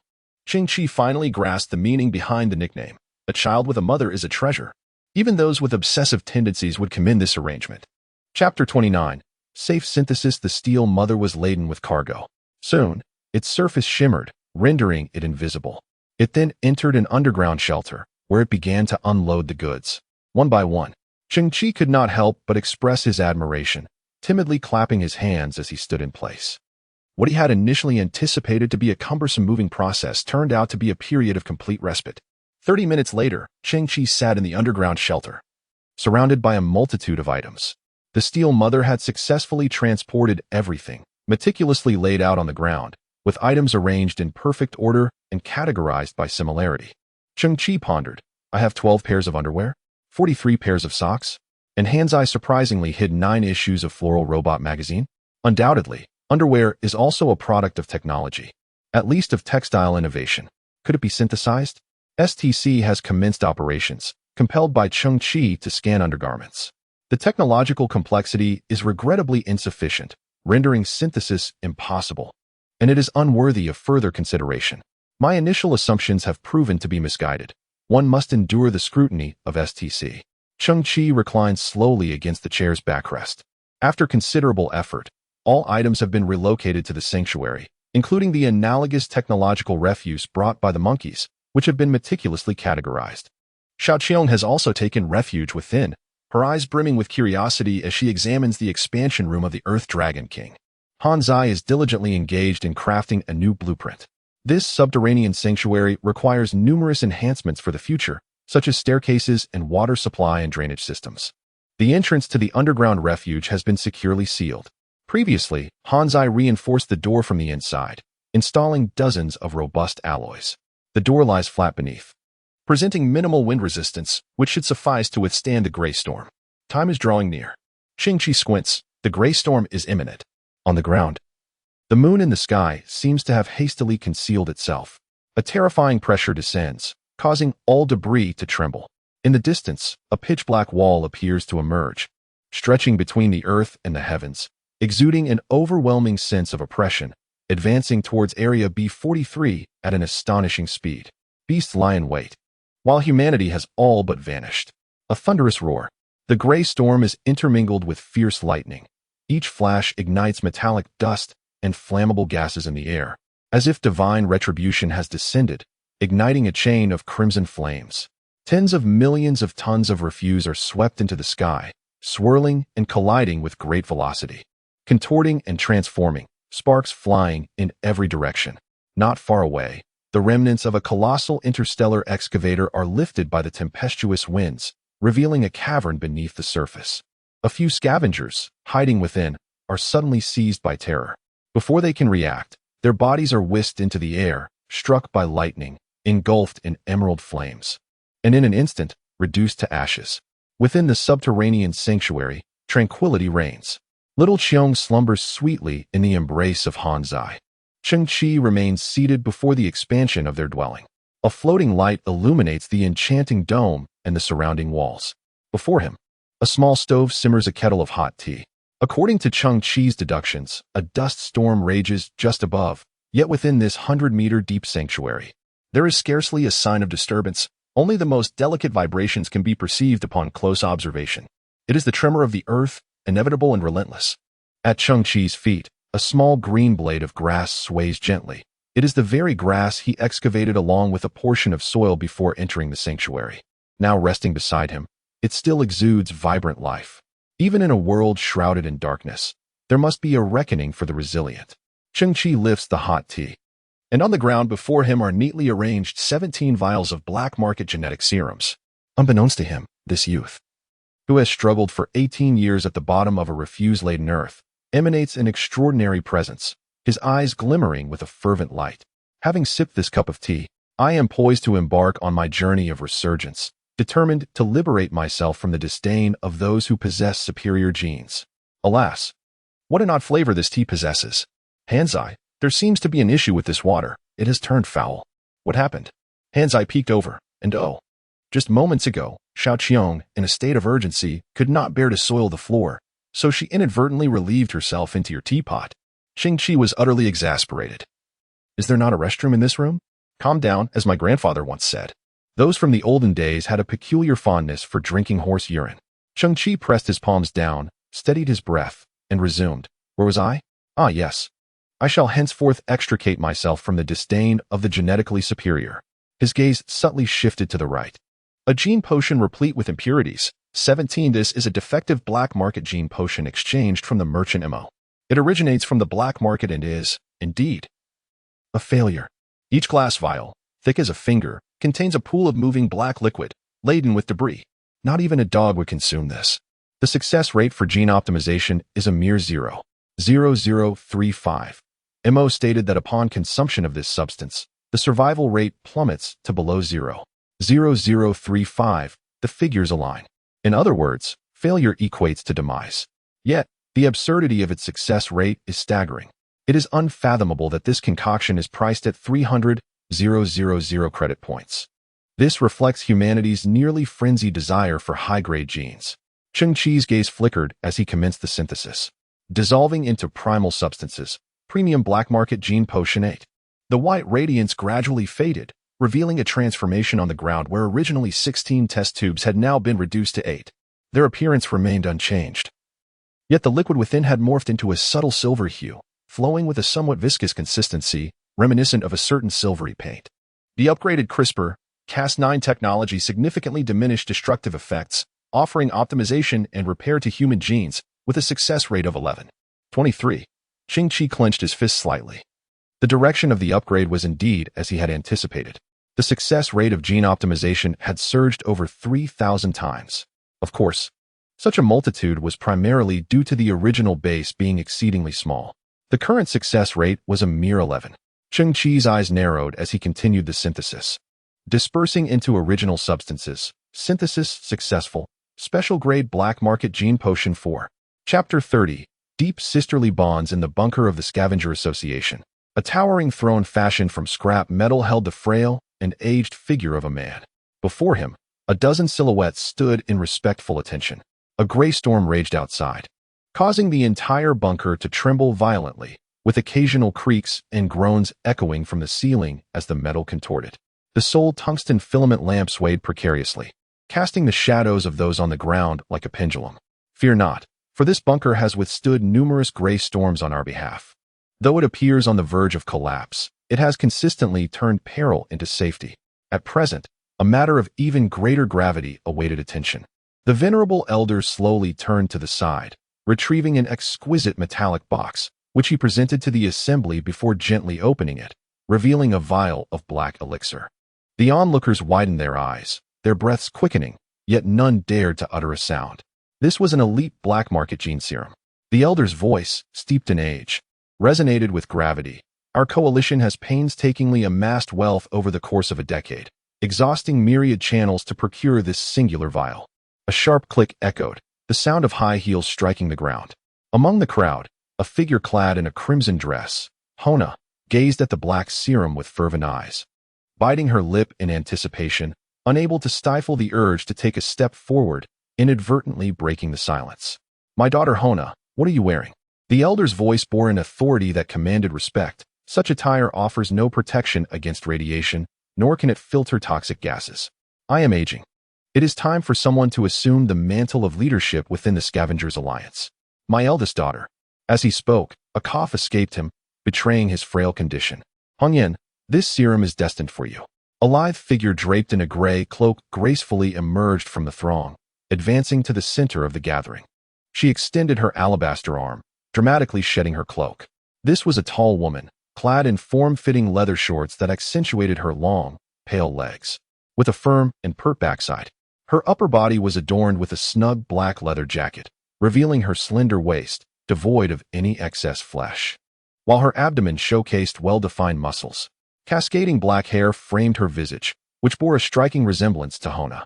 However, her beauty and the proportions of her figure far surpassed those of Hina. The most captivating aspect was undoubtedly her striking eyes. Within her elongated gaze shimmered a mysterious azure glow, rendering her presence enigmatic, frigid, and regal. Her attire, too, lacked the capacity to shield against radiation.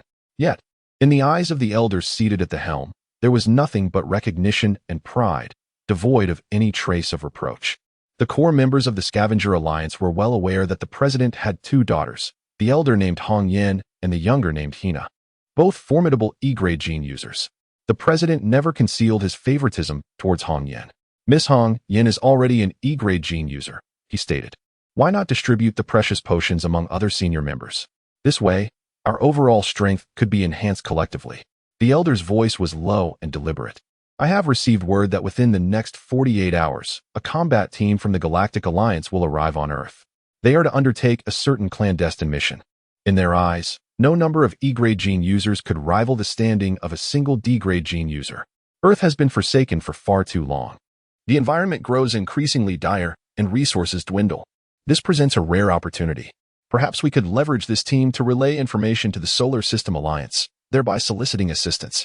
To achieve this, we must secure at least one representative who can command their sufficient attention. At this moment, Hannah lightly bit her lip. Father, I too possess E-class genes. The elder seated at the head merely cast a fleeting glance at Hannah, fully aware that even with an upgrade to her genes, she lacked sufficient bargaining power. Hannah bit her lip in frustration, furrowing her brow as she slowly lowered her head, falling silent. Hongyan. The elder turned his gaze towards the woman clad in leather at the center of the arena. The success rate of this superlative potion stands at an astonishing 23. An impressive probability indeed. Furthermore, should it fail, its side effects will not be fatal. Rest assured, I have arranged for a medical team. Even in the event of failure, you will receive immediate care. I cannot afford to lose you, nor can the Scavenger Alliance. The elder took a deep breath. Prepare yourself. In 1 hour, you shall commence your second gene evolution. He paused for a moment before raising his head and solemnly declaring, the future of the Scavenger Alliance, along with the fate of hundreds of thousands of scavengers on this planet, rests upon your shoulders. As the meeting concluded, a brief respite ensued.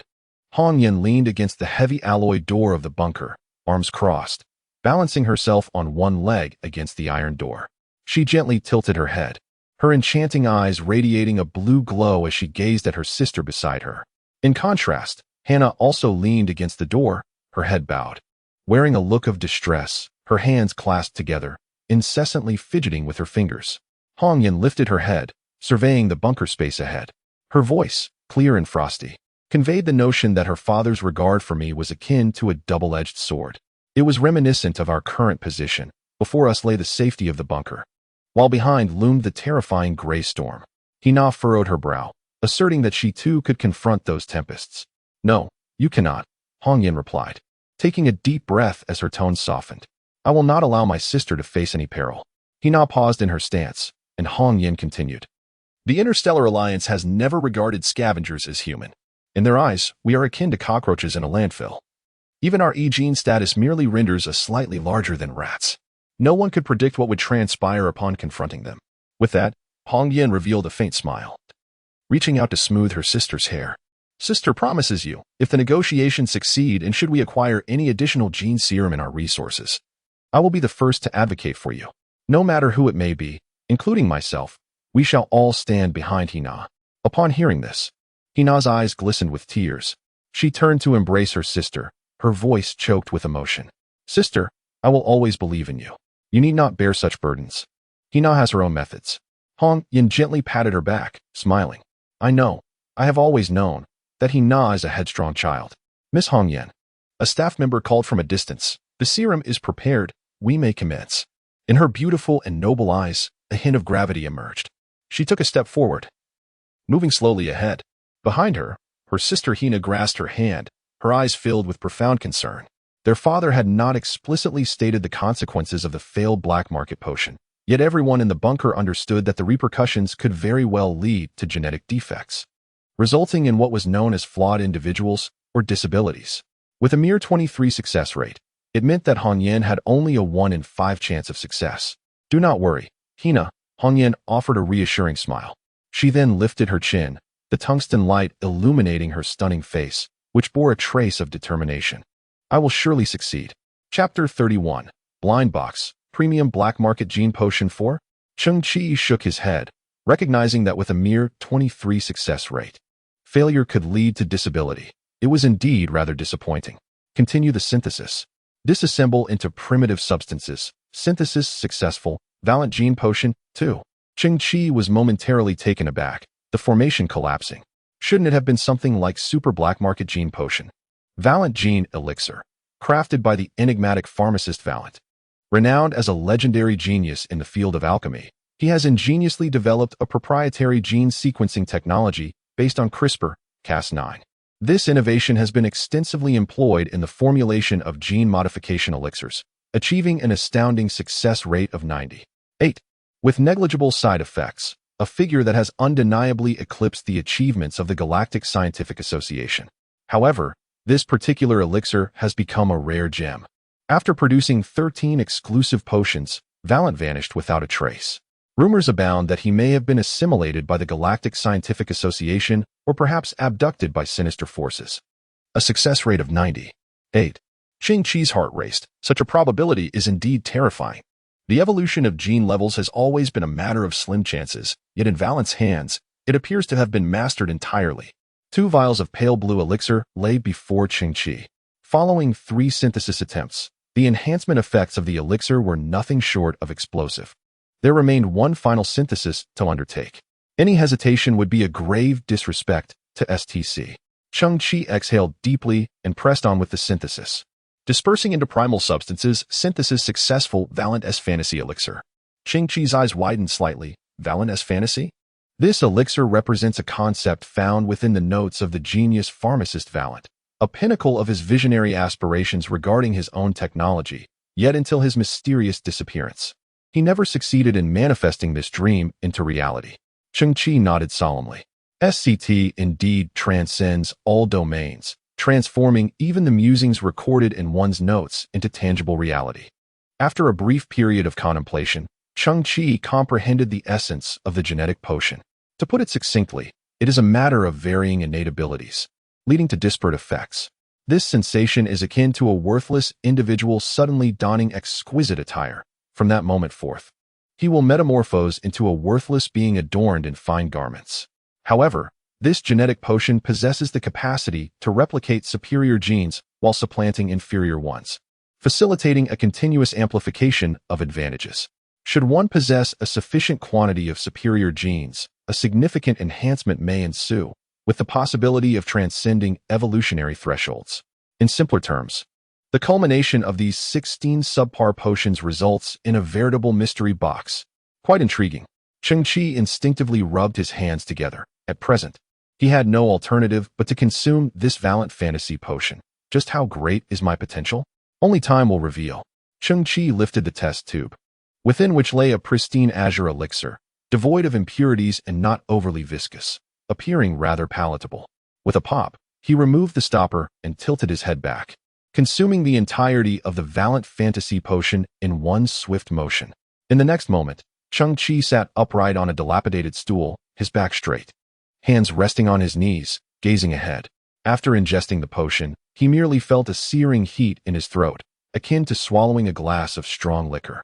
Beyond that, he sensed nothing. Cheng Qi tilted his head, closed his eyes to concentrate, yet still, there was no sensation. Could it be? Could it truly be? I am but a wretched creature clad in garments. Cheng Qi found himself engulfed in despair. In this world, nothing could be more terrifying than the abrupt realization of being an utter failure. Cheng Qi's perspective was indeed narrow. Yet, there existed something even more dreadful than the realization of one's own inadequacy. With a sudden spurt of blood, he directed it skyward, his eyes rolled back, and he collapsed to the ground, transformed into a lifeless husk. Time flowed like a gentle stream, and the world shifted like clouds in the sky.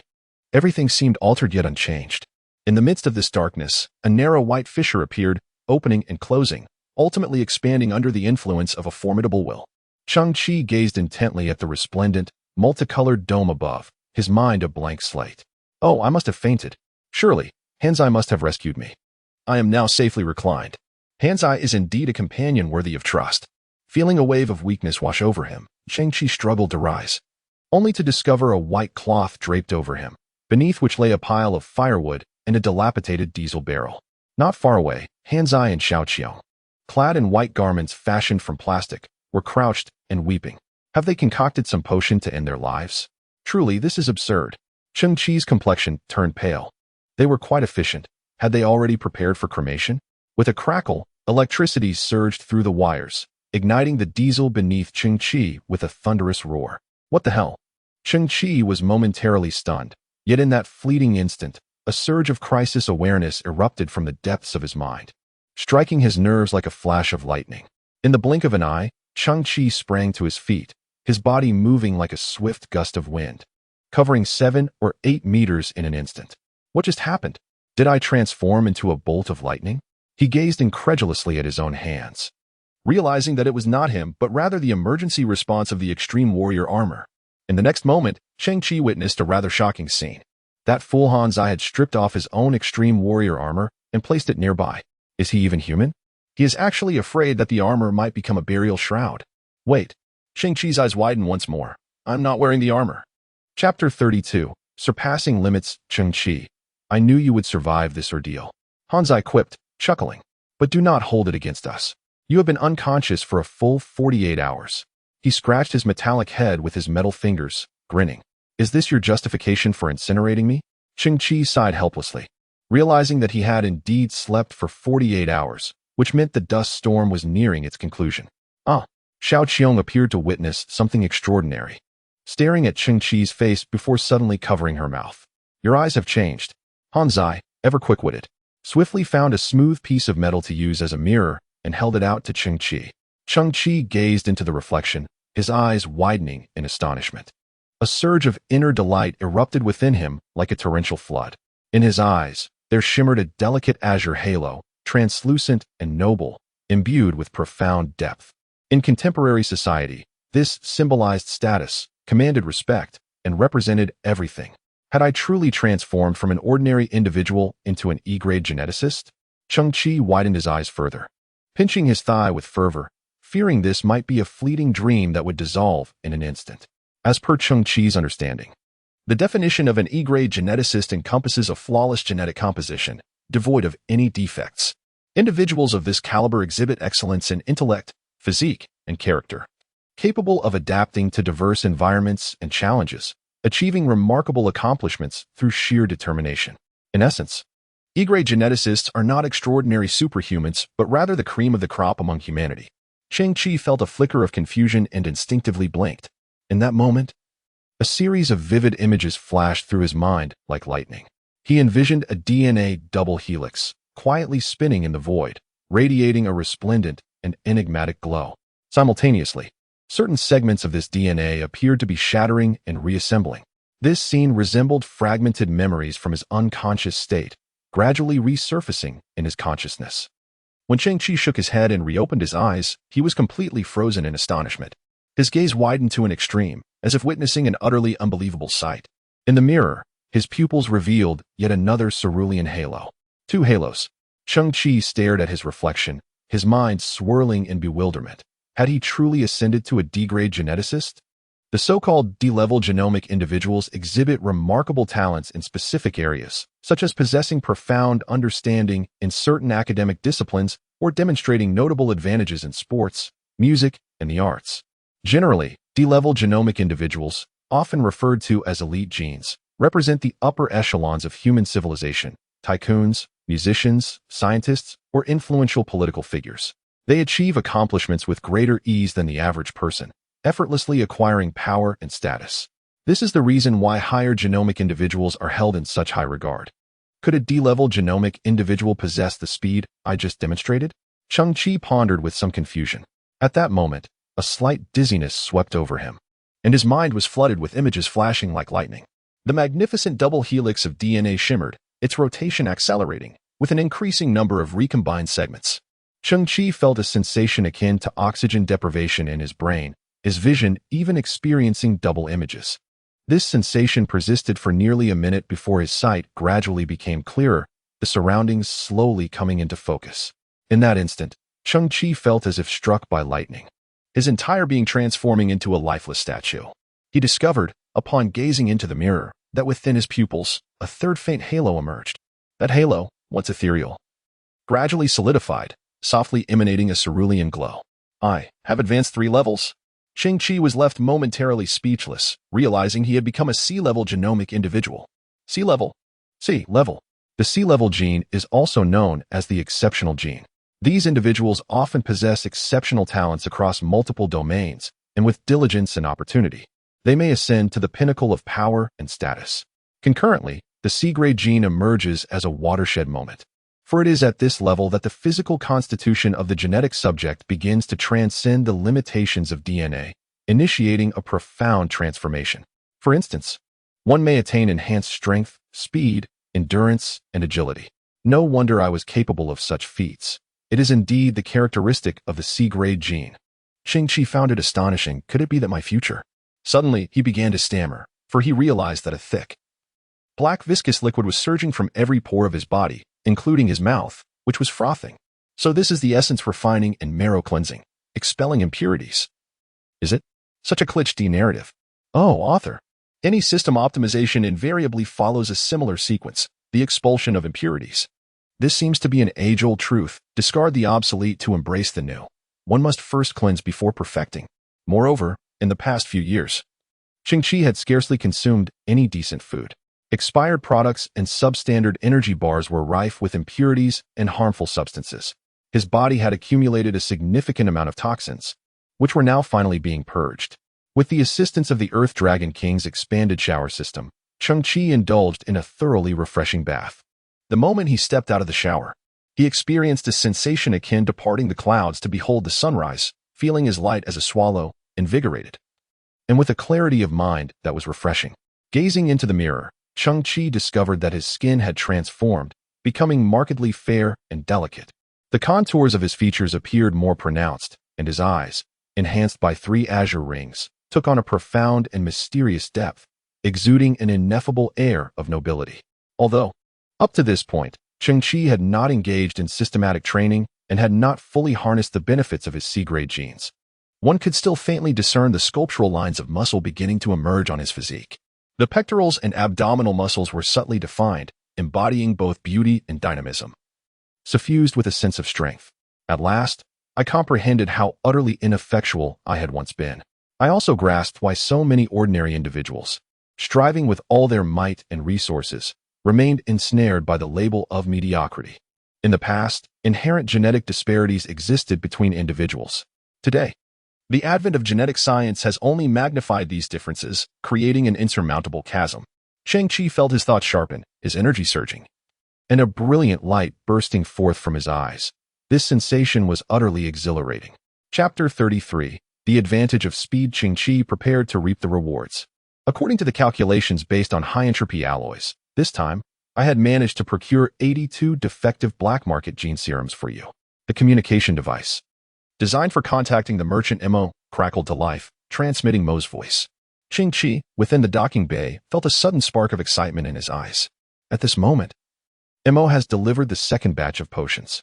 Is this not akin to joyfully consuming explosives? 82 vials. Once again, it must be said, Mo is truly relying on a grand scheme. After synthesizing these, to what extraordinary extent will I, Cheng Qi, be propelled? Cheng Qi, have you succumbed to death?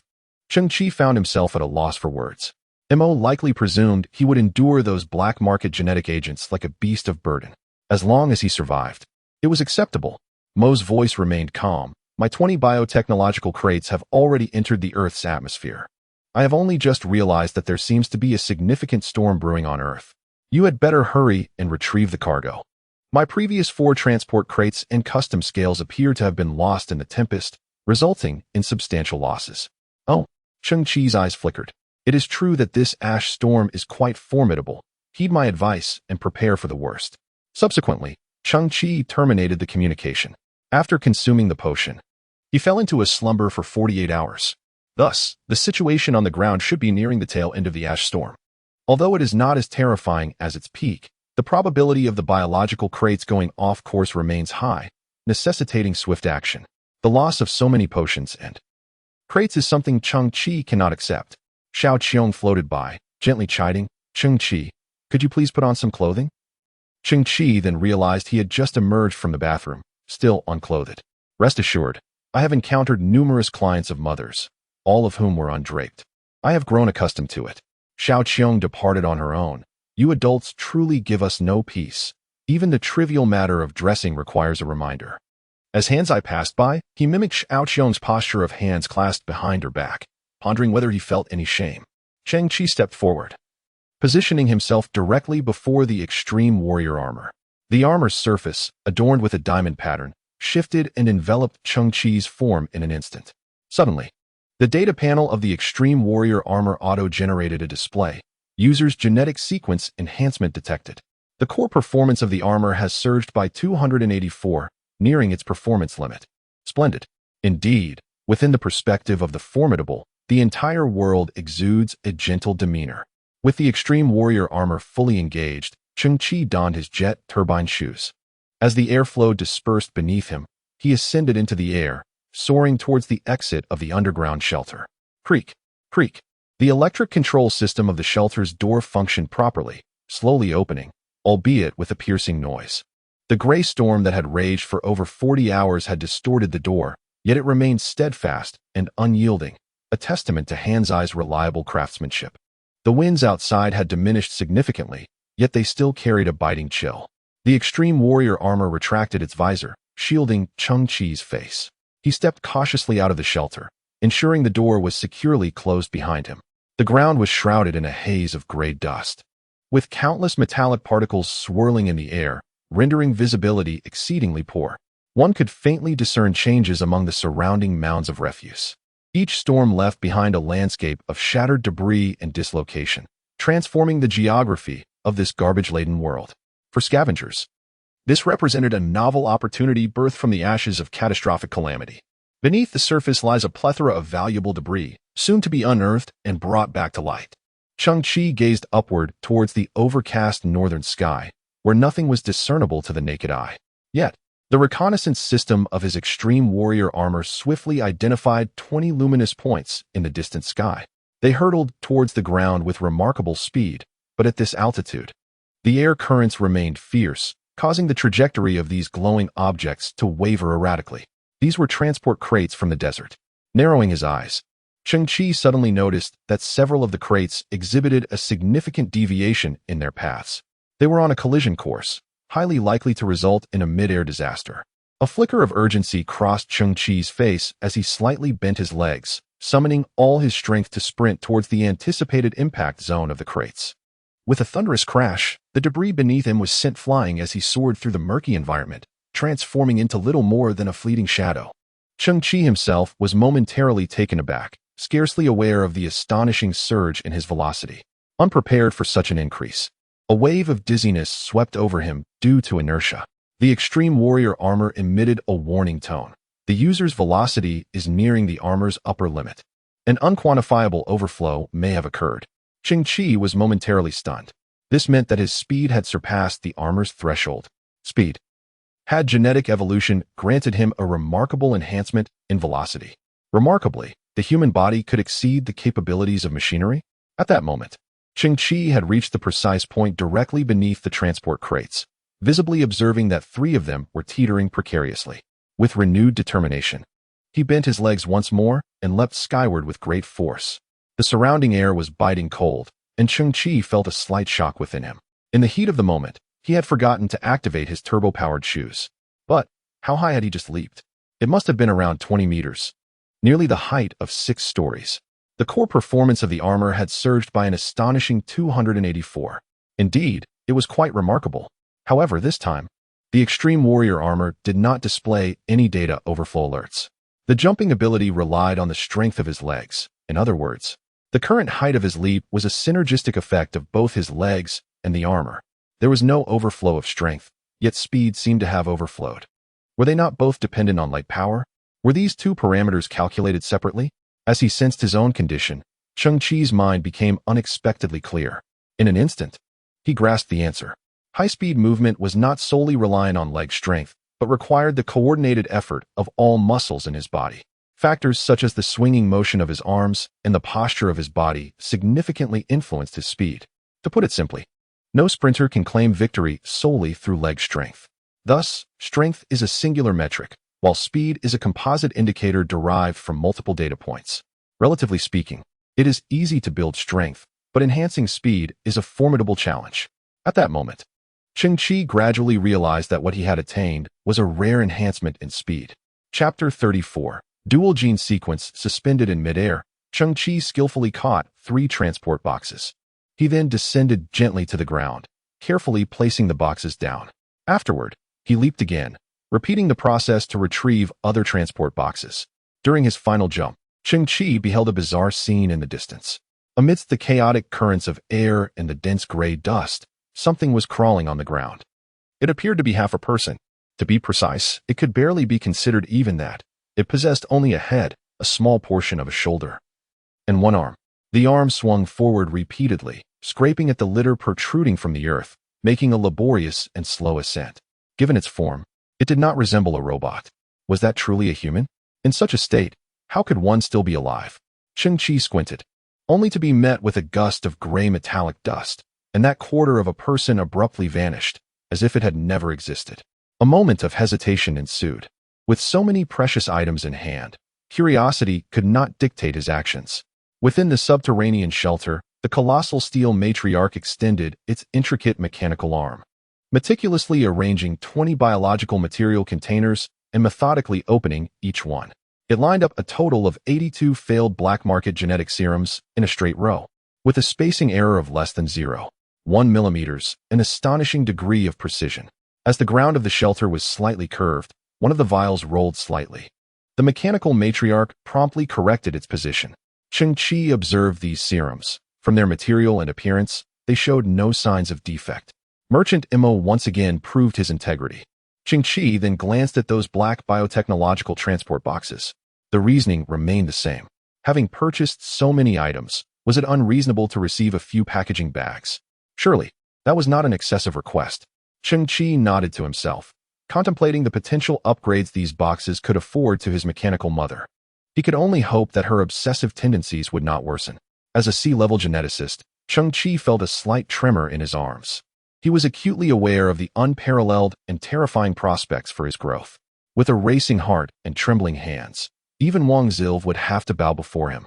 Cheng Qi swallowed hard and commenced the synthesis. Dispersing original units. Synthesis successful. Premium black market genetic potion, 41. Cheng Qi's excitement flickered. Indeed, the same original materials corresponded to identical synthesis routes. Dispersing original units, synthesis successful. Special black market genetic potion, 20. Dispersing original units, synthesis successful. Valente genetic potion, 10. Dispersing original units, synthesis successful. Valente fantasy potion, 5. Cheng Qi paused momentarily. Previously, he had reached this stage of synthesis but lacked sufficient materials, leading him to consume the Valente fantasy potion. It was this very potion that had enabled him to evolve 3 times consecutively, ascending to the status of a C-level geneticist. His lips quivered slightly. What would he obtain if he continued with the synthesis? Could it elevate him to the legendary S-level genetics? In the past, Cheng Qi had only heard tales of such achievements from the erratic interstellar radio left by his grandfather, where stories of S-level genetic progenitors abounded. Wherever one may venture across planets, a plethora of exquisite women are invariably drawn, as if by an irresistible force, eager to offer their affections, or rather, aspire to unite with a superior genetic lineage, with the hope of bearing exceptional offspring. Such, of course, remains apocryphal. Cheng Qi held the conviction that an authentic S-grade genetic composition transcends such base desires. Even should offspring abound, it would stem from a sense of altruistic dedication. As for the capabilities of an S-grade genetic individual, hearsay, being what it is, typically glosses over the details, focusing instead on the salacious and erotic. Thus, Cheng Qi remained unaware of the true essence of the fabled S-grade genetic being. At that moment, Cheng Qi's anticipation surged exponentially as the synthesis commenced. Deconstruction into primordial matter, synthesis complete. Vita sprout, genetic sequence liberation elixir, 2. Humankind, being carbon-based organisms, regardless of genetic enhancements, remains fundamentally anchored to this organic foundation. Carbon-based life denotes organisms predicated on the element carbon. The construction of vital biomolecules within the human body, such as proteins, carbohydrates, and hydrates, relies on the chemical properties of carbon. Likewise, the respiratory and circulatory systems depend on it. Even DNA, the crucial macromolecule bearing hereditary information, is composed of carbon-based nucleotides. Natural life, shaped by terrestrial environmental factors, is confined to carbon-based forms. Humanity owes its existence to carbon and is simultaneously constrained by it. Cheng Qi gazed intently at the STC virtual screen. Yet he continues to digest the information with great effort. In simple terms, the emergence of humanity on Earth has irrevocably predetermined its carbon-based structure. Respiration relies on carbon. The The breakdown of food hinges on carbon, and even genetics is dependent on carbon. Without carbon, humanity, as we know it, would not exist. The absence of carbon would result in a catastrophic disintegration at the molecular level, leaving not even a trace behind. This is what is referred to as carbon-based life. At this moment, Cheng Qi's gaze sharpened slightly on the STC's luminous screen. A phrase at the very bottom captured his attention. Bud of life, gene sequence liberation agent, technology derived from a level 5 plant civilization, which possesses a certain probability of fundamentally altering the foundational system of carbon-based organisms, enabling their evolution into an entirely new gene sequence. For instance, silicon-based life forms. Cheng Qi gasped in astonishment. Silicon-based life forms. This agent transcends human comprehension of gene enhancement, essentially overturning the table. Its ambition is to evolve humanity into silicon-based beings. Sequence. It directly spans an entire sequence. Cheng Qi found it hard to believe. Is it truly possible to play with evolution in such a manner? But what exactly is this plant civilization? Does the universe harbor not only technological civilizations, but also other kinds? A plant civilization. Could it be a societal system composed of tree-like beings? It was at this moment that the STC's annotations turned the page, revealing another line of text. Special note, the success rate of this gene sequence liberation elixir is a mere 7. Should liberation fail, the user's original genetic code will suffer irreversible damage, directly causing genetic dissolution, resulting in immediate expiration. If liberation succeeds, then the user will metamorphose into an entirely new elemental substrate. However, due to surrounding environmental factors, the user may be unable to breathe freely or convert internal energy. For example, if the user transforms into a silicon-based life form but happens to be located on Earth, where silicon elements are scarce, their life cycle will suffer a devastating blow, leading to immediate expiration. The consecutive mentions of immediate expiration left Cheng Qi utterly bewildered. Excellent. Just excellent. Isn't this a double bind? Of what use is this elixir to me? I might as well shatter the glass vial and stab myself directly. There's no need to trouble you. Despite the complaints, Cheng Qi had not reached his final recourse. At this moment, he held 2 gene sequence liberation elixirs in his hand, allowing him one last synthesis. Dispersed into primal matter, synthesis successful, tree of life, equilibrium sequence liberation elixir 1, based on the budding life. The efficacy of the potion has been significantly enhanced, balancing its medicinal properties and side effects. The success rate of gene liberation has ascended to 67. 7. Discarding the adverse effects of gene dissolution while pinpointing the direction of liberation with the transformative goal set towards silicon-based life forms. Furthermore, post-liberation, the user's original genetic sequence remains intact, allowing them to evolve into a bigene sequence organism, thereby reaping the advantages of dual genetics while mutually compensating for their deficiencies. Cheng Qi experienced a jarring sensation akin to being struck by lightning. A bigene sequence, and the kind that wouldn't lead to immediate demise. Chapter 35. Success or failure in the underground stronghold of the Scavenger Alliance. Within the confines of the laboratory, the rusted metal door creaked open, releasing a plume of white steam. Amidst the mist, a tall and alluring figure emerged, her long, graceful legs and slender waist accentuated by her voluptuous form and cascading hair. Her silhouette captivating to behold. She stepped forward with poise, confidently advancing into the open.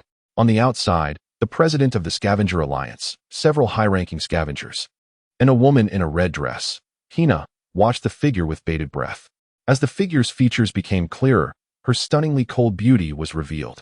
Clad in tight shorts that hugged her pert backside, she wore a snug leather jacket over a low-cut black top, exposing the gentle curve of her upper body and her alabaster collarbone. She was the goddess of dreams for many, the object of countless fantasies. Yet, in that moment, all present noticed that her once radiant cheeks were shrouded in a pallor of distress. Her polished shoes struck the ground, producing a rhythmic clatter. Yet after only a few steps, her body began to falter. Soon, crimson stains began to seep from the inner thighs, creating glaring patterns upon her snow-white, elongated legs. Suddenly, she could no longer contain herself, and a mouthful of blood erupted forth, causing her to stumble and collapse onto the ground. Hongyan, sister. The crowd rushed forward, hastily supporting the pallid woman. Tears brimmed in Hongyan's eyes as she trembled, her lips quivering. I am so sorry, everyone. I have failed. At that moment, Her pupils reflected only a single faint blue halo, dimmed and devoid of brilliance due to the grievous injury she had suffered. The aged president felt a wave of darkness wash over him, his body swaying unsteadily. His eyes brimmed with sorrow as he gazed upon his frail daughter. A profound heartache etched upon his features. "Sister." Hina's tears streamed forth as she clutched her sister's shoulders, choking on her words. "If I had known it would come to this, I would have preferred to bear the burden myself." President, a member of the Scavenger Alliance, ventured into the crowd. Visibly anxious, the combat team from the Interstellar Alliance has arrived. The president stiffened momentarily. This was hardly welcome news for him at such a critical time. After a brief pause, the elderly leader pondered, "How many have they brought?" 2 Hawk-class transport starships. The member, visibly alarmed, swallowed hard and remarked, "In the past several visits, we have never witnessed the simultaneous arrival of 2 starships. A fully loaded Harrier-class vessel accommodates 2,000 individuals, which implies that this time, their contingent must exceed 2,000. The president felt a tingling sensation in his hands. "So many people? Father, we must seize this opportunity." Hong Yin raised her pale visage. Knowing that high-ranking military officials must be aboard the starships, the president's expression turned somber. "How can we capture them? We only possess E-level gene users, and counting your sisters. There are merely 3 of us. To them, E-level gene users can at most command a modicum of verbal respect, lacking any genuine authority." "Father, I happened upon this earlier," Hong Yin said, retrieving a small box from her leather jacket. Upon opening it, 2 pieces of black film, each the size of a fingernail, were revealed. This was a type of biological material crafted into contact lenses. Taking a deep breath, Hong Yin placed one of the lenses on her left eye. Instantly, the tiny films softened and conformed, and in the next moment, a small blue halo illuminated the surface of the contact lens. Together with her inherent E-level gene imaging, her pupils now flickered with 2 luminous rings. "You." The president's voice faltered. "Child, are you fabricating this?" "These lenses were a fortunate acquisition from a scavenger," Hong Yin replied, "and the Interstellar Alliance's combat teams are, after all, operational units. They are unlikely to carry overly sophisticated gene testing devices." Hong Yin clenched her teeth. "Thus I still have a chance." "Nonsense." The president's facial muscles trembled. "Do you comprehend the dire consequences if your deceit is unveiled?" In Hong Yan's eyes flickered a resolute light. "I am aware that should I fail to secure funding, all scavengers on Earth will face a bleak fate." The air remained tranquil for an extended period. The president trembled, yet words eluded him. Meanwhile, with Hina's assistance, Hong Yin gradually rose to her feet. "Sister, accompany me to freshen up, and please, assist me in adorning my visage with the most exquisite makeup." The president gazed at his 2 daughters, supporting one another as they vanished into the corridor's depths. To one side, a physician from the Scavenger Alliance remarked, "President, Miss Hong Yan's body has suffered a backlash from the gene serum. First, she is currently exceedingly frail, her overall health at less than 1/3 of the norm. Second," the physician hesitated, "she has lost her ability to conceive." The president's body visibly shook. He looked up at the ceiling, a stream of bitter tears cascading down his cheeks. Faced with all of this, he felt utterly powerless. Dual gene sequences. Cheng Qi gazed at the vial in his hand, a simple glass test tube. Yet, the serum within resembled clear water, appearing utterly ordinary at first glance. However, when Cheng Qi raised the vial against the backdrop of the underground shelter's illumination, Cheng Qi's pupils contracted slightly as he beheld countless minuscule glimmers suspended within the transparent liquid, each radiating a crystalline brilliance, scattered throughout the clear elixir. Reminiscent of stars in the vast cosmos. Gently rotating the test tube, Cheng Qi felt as though he possessed a perspective from a higher dimension. Cradling the universe in his palm as he observed it spinning serenely. Regardless of the source, he had never encountered any accounts of humans transforming into silicon-based life forms. Naturally, he was even less familiar with the existence of dual gene sequence humans in this world. One might ponder if one were to acquire a silicon-based genetic sequence. Could they still be deemed human? What, indeed, did the legendary silicon-based entities resemble? Cheng Qi's gaze shimmered with intrigue. With a success rate of 67.7, it was undoubtedly worth the endeavor. Without hesitation, he uncapped the test tube and inhaled deeply. Tilting his head back, he poured the mysterious concoction into his mouth in one swift motion, unwilling to squander a single drop.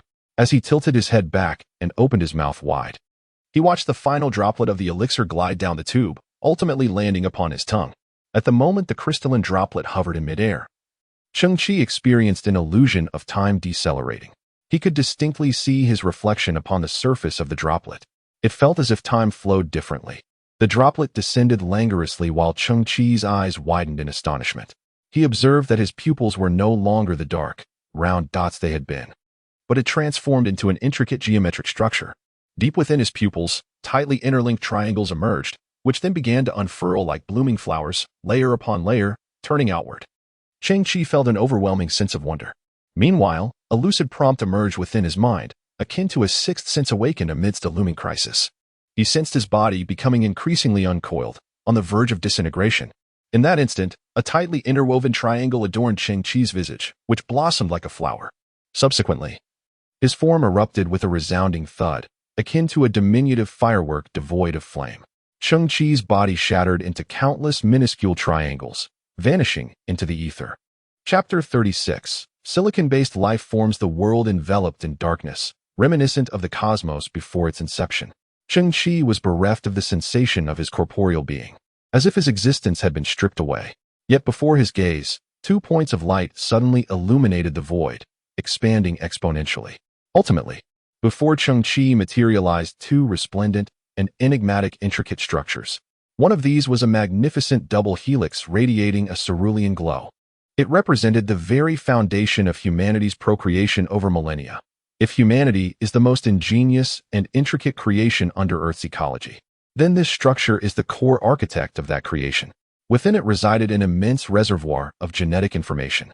As Cheng Qi beheld it, an inexplicable sense of reverence and awe welled within him. To the other side of human DNA lay a structure pulsating with violet luminescence. It appeared to resemble another form of DNA, yet it astonishingly took the shape of a dodecahedron composed of rhombic faces. This geometric marvel comprised 12 rhombus-shaped facets, each adorned with a dense array of sequences akin to the cryptic codes of the universe. It appears to be akin to base pairs, harboring a vast amount of information within. Judging solely by volume, the informational capacity of this rhombic dodecahedral structure seems to far surpass that of human DNA's double helix. This should be the DNA of silicon-based life forms, the so-called silicon life, founded upon the element silicon. Within this dark expanse, another voice suddenly resonated, deep and ancient, as if emanating from the depths of history.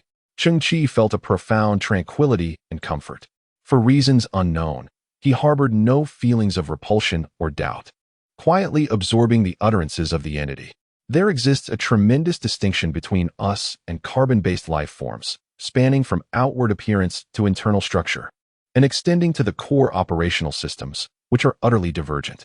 At this moment, a body gradually manifested upon the silicon-based life form's DNA structure, taking the form of a translucent silhouette, approximately 3 meters in height. Cheng Qi gazed silently at this wondrous being, which remained motionless, its limbs extended, resembling a holographic model. Its form was comprised of a rigid crystalline structure, akin to silicon gems radiating an extraordinary luminescence.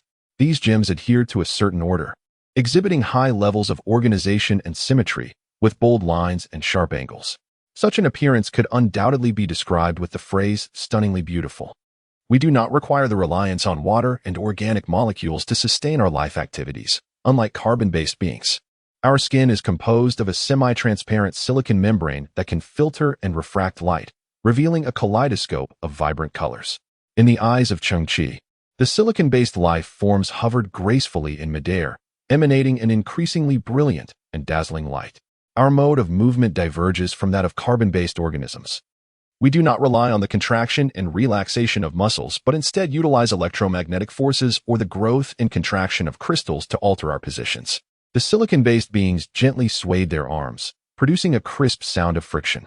We possess eyes that are exquisitely sensitive to electromagnetic waves, enabling us to directly perceive energies across various frequency bands, including radio waves, infrared, and even X-rays. Our ears may capture minute electromagnetic vibrations, allowing us to discern distant information. Communication among us transpires through the transmission of information via precisely tuned electromagnetic waves, a method that is swift and efficient, capable of conveying vast amounts of complex data in an instant. Additionally, we can generate sound through the vibrations of silicon crystals on our body surfaces. With frequencies spanning the auditory range of multiple organisms. This ability facilitates seamless interaction with other life forms. At this moment, the facial features of the silicon-based life model radiated multiple beams of violet light. These beams were clear and prolonged, as if they could connect with the heavens. Due to the properties of silicon, our bodily structure maintains considerable stability in high-temperature environments, unlike carbon-based organisms that decompose under such conditions. We harness high temperatures to drive the chemical reactions within our bodies, absorbing and storing substantial amounts of thermal energy to sustain our life processes. Our silicate structures possess the remarkable ability to withstand radiation damage, even capable of converting radiant energy into useful forms. We have long existed in environments characterized by extreme temperatures, high pressures, and intense radiation, such as the scorching surfaces of planets near stars or the interiors of planets abundant in radioactive materials. Within the holographic model, a sudden eruption of blazing flames occurs, accompanied by phenomena akin to solar prominences. Yet, these extraordinarily high temperatures inflict no harm upon silicate life. Rather, they enhance the brilliance of its gem-like skin. The entire experience envelopes Cheng Qi in a wondrous journey. Through some incomprehensible means, he perceives an unprecedented and miraculous form of life, silicate life. Cheng Qi finds himself at a loss for words, describing it as akin to Superman feels inadequate. For it does not conform to the conventional notion of human. It inherently possesses such extraordinary and potent abilities, as does its entire species. However, one must concede that if a silicate life form were to suddenly appear within human civilization, certain of its characteristics might be deemed divine. Cheng Qi's mind gradually clarifies, and he poses a question to the surrounding void. Who are you? I am no one. I am not an individual, nor a life. I am the genetic information embedded within the DNA of silicate organisms. Each time a new silicate life form is born, I convey to it the essential foundational knowledge. You may understand me as the very essence of heritage. The intellect of Cheng Qi once again encountered a sense of ambiguity. A legacy? To whom? To you. The mysterious voice uttered its final words, and these two characters reverberated within Cheng Qi's heart like the resounding toll of a grand bell. He felt as though the entire world was rippling, and one vortex after another materialized within his line of sight. Suddenly, a chill coursed through Cheng Qi's body. His perspective sharpened with remarkable clarity. He beheld the resplendent spherical ceiling of the underground sanctuary, the glass test tube he held in hand, and the droplet of genetic serum poised to descend within it. Plop! That droplet finally fell into Cheng Qi's mouth, imparting a sweet and refreshing sensation upon his tongue. Cheng Qi shook his head, his eyes filled with bewilderment. Had I been sitting here all along? What had I just witnessed? Was it merely an illusion? However, in the next moment, Cheng Qi's body stiffened slightly. He noticed that his right hand, which grasped the test tube, was no longer a human arm. Instead, it was an arm that reflected dazzling light, resembling a magnificent diamond. Chapter 37. Electronic Resonance. What is this? Following the line of his arm, Cheng Qi's gaze shifted downward. He observed his shoulder, chest, and legs, all radiating a blinding brilliance akin to colorful glass, splendid and breathtaking. He moved his hand slightly, and all actions felt as usual. Yet, the arm conveyed a sensation of weightiness and hardness. Cheng Qi's eyes widened slightly. Our skin is a semi-transparent silicate membrane, capable of filtering and refracting light. Our manner of movement diverges from that of carbon-based beings, as we do not rely on the contraction and relaxation of muscles. In an instant, Cheng Qi clenched his fist. Perhaps due to inexperience, this action triggered a chain reaction. In a fleeting moment, crystalline spikes emerged from his elbow, shoulder, and knees, transforming him into a resplendent, thorned flower. Cheng Qi was momentarily taken aback, realizing my armor. The XXX-01 Extreme Warrior armor had disengaged before he regained consciousness. It now resembled a silver, headless automaton, silently standing behind him. The armor must have detected certain incompatibilities, prompting it to detach from his body. Confirming that the Extreme Warrior armor had sustained no damage, Cheng Qi exhaled in relief. Yet, within a mere second, a fervor ignited within him once more. All of this culminated in a singular realization. He had succeeded. He was now the fabled bearer of the dual gene sequence. This was likely not an ordinary advanced genetic entity, but rather an unprecedented existence. Cheng Qi's chest rose and fell gently, the efficacy of the serum manifesting in a manner that was astonishing beyond measure. It felt as though he had traversed a fantastical dream across the fabric of time and space during the final drop of the serum.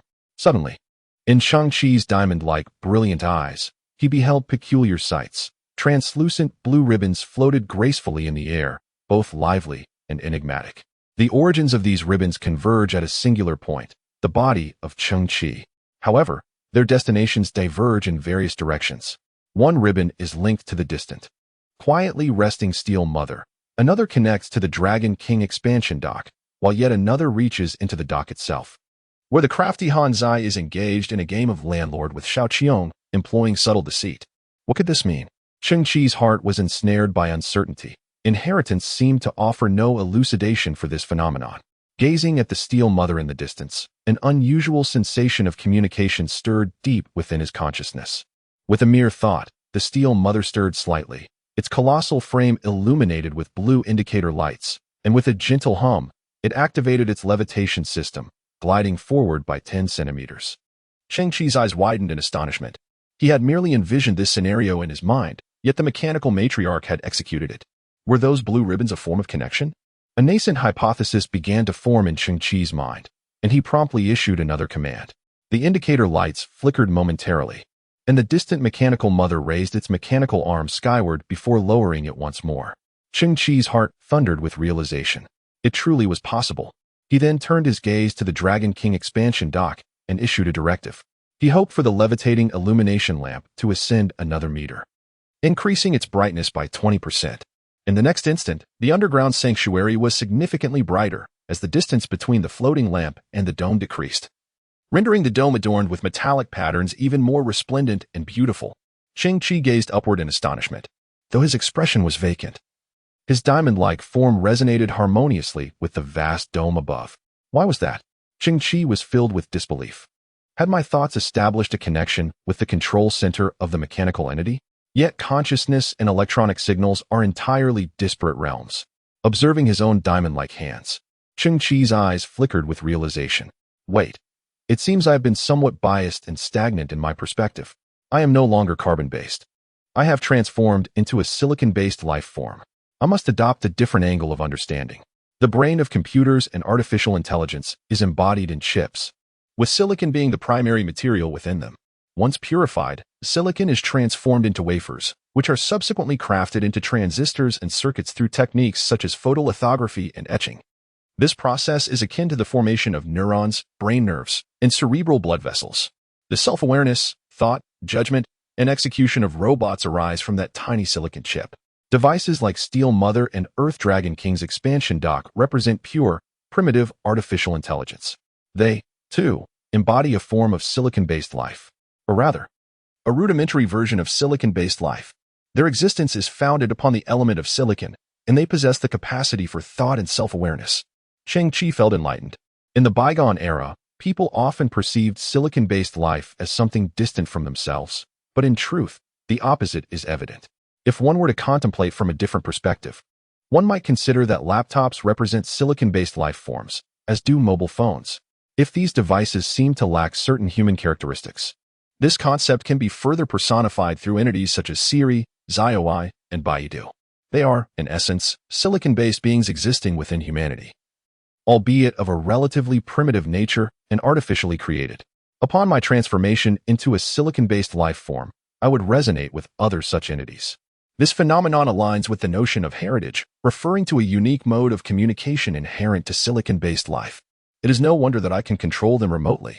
Cheng Qi's eyes widened, realizing that any technological creations I synthesize in the future, provided they possess silicon-based chips, could be manipulated from afar.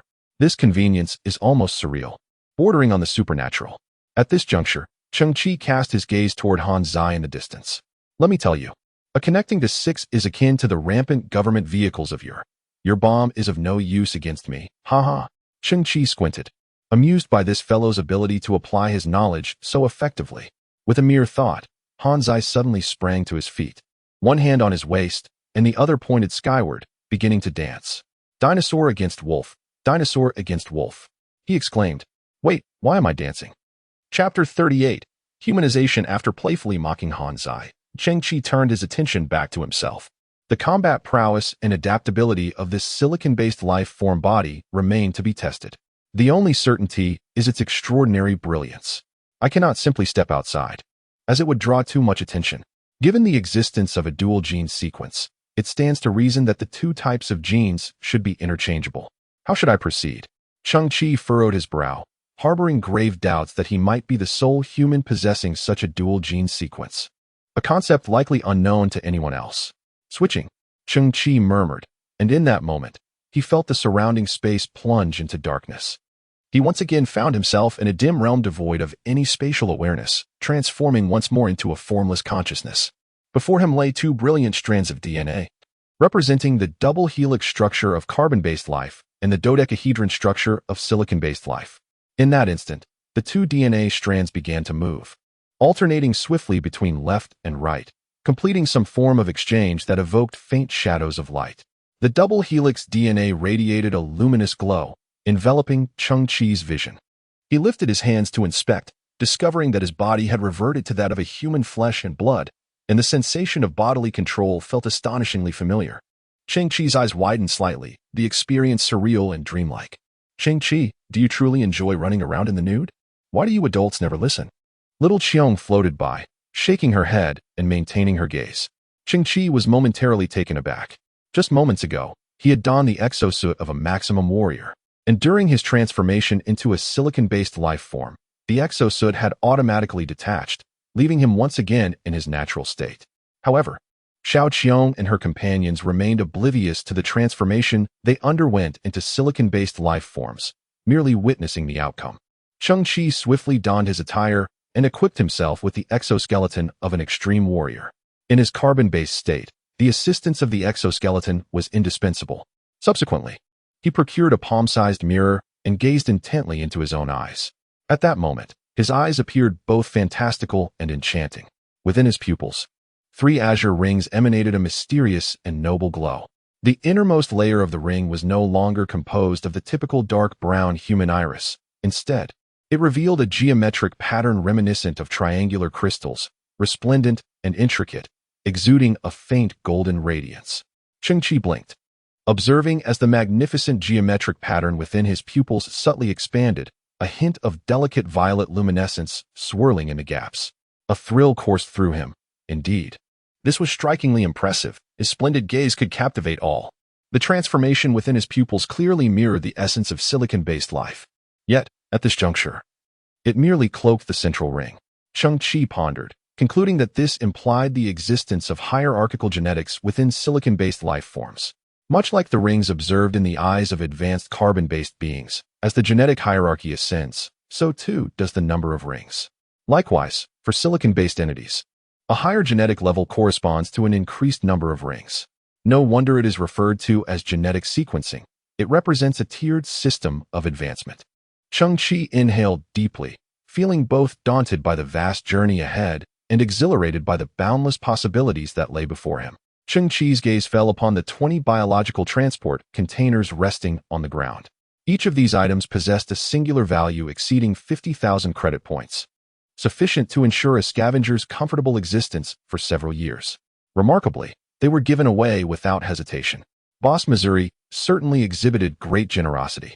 Thousands of kilometers away, aboard a starship, Mo suddenly sneezed, perplexed by this unexpected physiological phenomenon, which should not occur according to his genetic lineage. Yet, he pondered why his biological containers had not returned. Were they once again ensnared in the tempest of Earth? Cheng Qi glanced once more at the steel matriarch quietly docked beside the shelter. What transformation would occur if the 20 containers were integrated with the steel matriarch? He could not let Boss Mo's goodwill go to waste. Without further ado, he initiated the synthesis, detected similar technological creations, commencing synthesis, disassembling into raw materials. Biomass material transport containers. 10. K443 Integrated Transport Platform. 5. The official equipment designation for the steel matriarch was the K443 Integrated Transport Platform. At this moment, Cheng Qi possessed 6 steel matriarchs. Should their obsessive tendencies manifest, it would surely be a terrifying spectacle. He continued the synthesis. S255 Atomic Transport Platform. 3. In contrast to the previous generation K443, This has undergone a revolutionary upgrade, significantly enhancing performance across various aspects. It incorporates atomic contraction technology, which, through a specialized ER field, can reduce the atomic spacing of items on a microscopic level, thereby achieving a macroscopic volume reduction effect, greatly enhancing storage capacity. An atomic transport platform? Cheng Qi felt a flicker of astonishment. Volume reduction?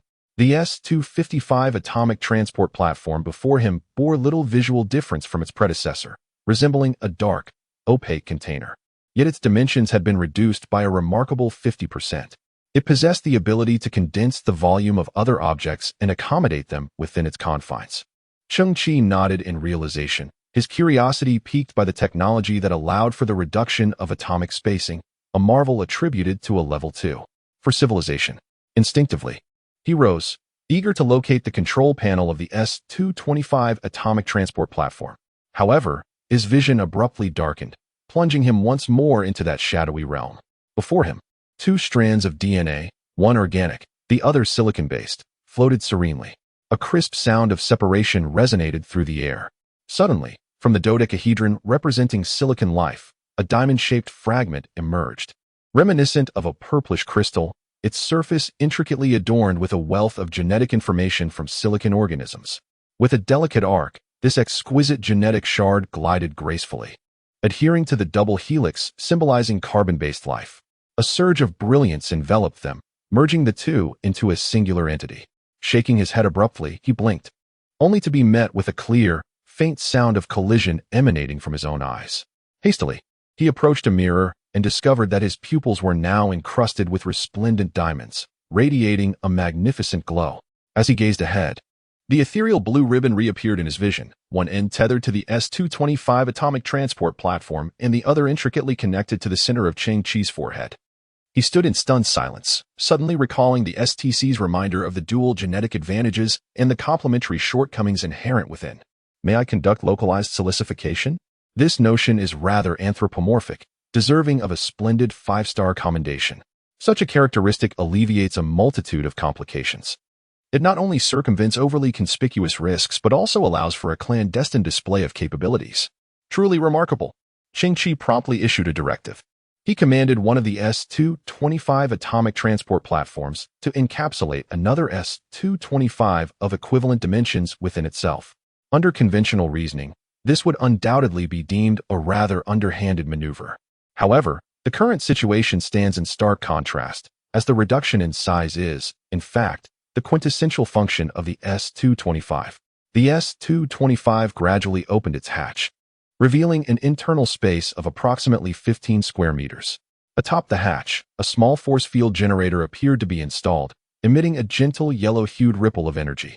The other S-225 was entirely enveloped by this force field, its form resonating with some mysterious energy.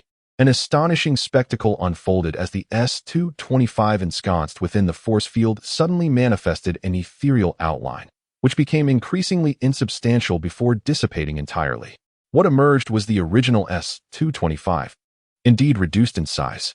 This was merely the first contraction. With the continuous release of 3 force fields, the S-225 underwent 2 additional reductions, ultimately shrinking by a staggering 70. The mechanical arm moved with the same precision as before, effortlessly securing the diminished S-225 within the confines of the other S-225. Cheng Qi stood in awe, utterly speechless. Such terror! What further transformations might occur with continued synthesis?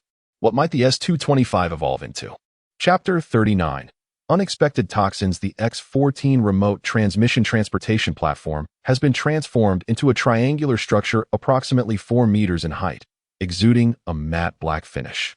Its anti-gravity engine at the base emits a blue glow, allowing it to hover gracefully in midair. Cheng Qi's eyes widen in astonishment. On the body of the X-14, 4 palm-sized external devices are prominently embedded, easily detachable for convenience. With a gentle exertion, Cheng Qi removes one of them. It resembles a slightly thicker playing card, crafted from a heavy black metallic material. The surface features an X-shaped slit that runs through all 4 corners.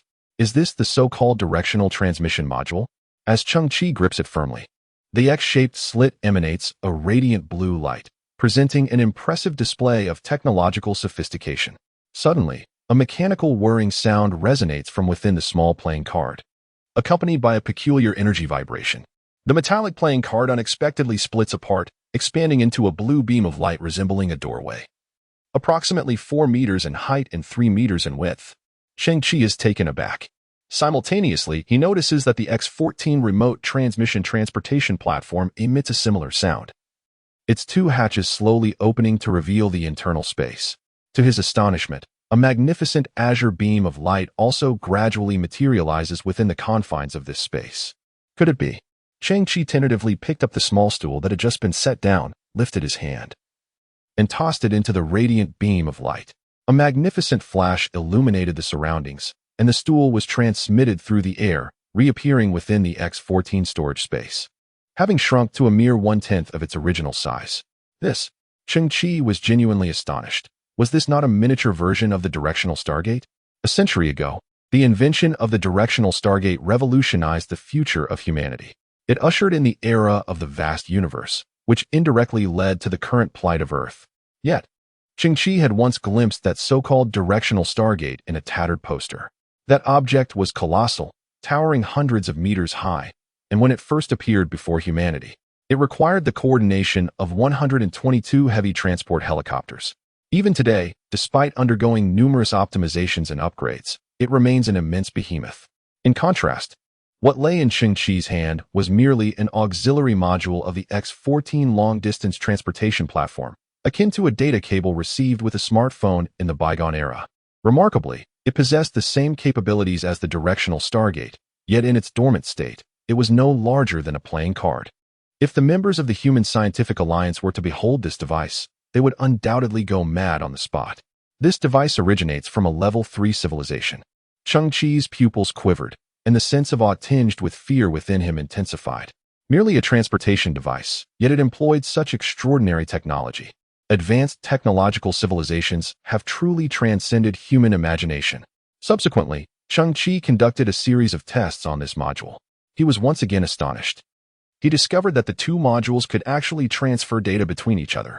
Moreover, he himself was fully equipped and conducted a transfer test, which was successful once more. It seemed that the applications of this equipment were boundless, perhaps even more practical than the platform itself. Cheng Qi merely needed to place one transport module within the underground shelter while carrying the other on his person. Was this not akin to a portal? Cheng Qi's heart brimmed with awe. It appeared he ought to invest some time in refining his underground sanctuary. After a series of tests and operations, Cheng Qi felt somewhat parched. Exploring the ocean of technology was undeniably filled with novelty and astonishment, easily leading one to become enthralled. Delving into the principles of each machine and studying their applications could easily bring about thirst. Perhaps this was what they referred to as the legendary thirst for knowledge. His gaze fell upon a bottle of azure beverage. This was one of the items from a biological crate, a generous gift from Mo. It must be said that Mo was not only reliable, but also quite adept at business. Every delivery came with an extra treat. Previously, it had been Professor Holland's business card, and this time, it was a bottle of drink. High-energy protein extract, a daily beverage containing various high-polymer purified nutrients, capable of effectively replenishing human energy in a short time and possessing certain purifying effects on inferior genes, while also slightly enhancing human qualities. Cheng Qi smiled. Mo previously stated on the radio that this nutrient solution, even among extraterrestrial human civilizations, is considered a luxury item, possessing an exquisite taste and exceptional efficacy. Furthermore, this particular version is a bespoke product crafted for Mo's entire family, boasting an effectiveness that surpasses market alternatives by an impressive 20. Typically, a single bottle is priced at a staggering 12,000 credit points. Such extravagance for a mere beverage is indeed astonishing. Cheng Qi remarked. Is Mo the scion of a prominent family? Their lineage is truly opulent. However, it is only fitting, as Mo himself is a prosperous businessman, and his family's cultivation is undeniably of an extraordinary caliber. He then expressed gratitude for the continuous gifts from the esteemed Mo. As Cheng Qi lifted the beverage and unscrewed the cap, he was about to savor it when the STC on his wrist emitted a fan-shaped beam of scanning light once again. Detected a rare toxin. This toxin is exceedingly uncommon and belongs to a type of cytolytic toxin characterized by an exclusive genetic lock. Short-term consumption will not yield immediate consequences. But prolonged intake will insidiously undermine the overall structure of humanity, ultimately leading to irreversible death. The origin of this toxin is not of human civilization. Even the most advanced medical science available to humanity cannot effectively neutralize it. The toxin's duration of effect is approximately 2 to 3 years. During this period, imperceptible golden specks will manifest in the pupils of the afflicted, and they will exhibit photophobia.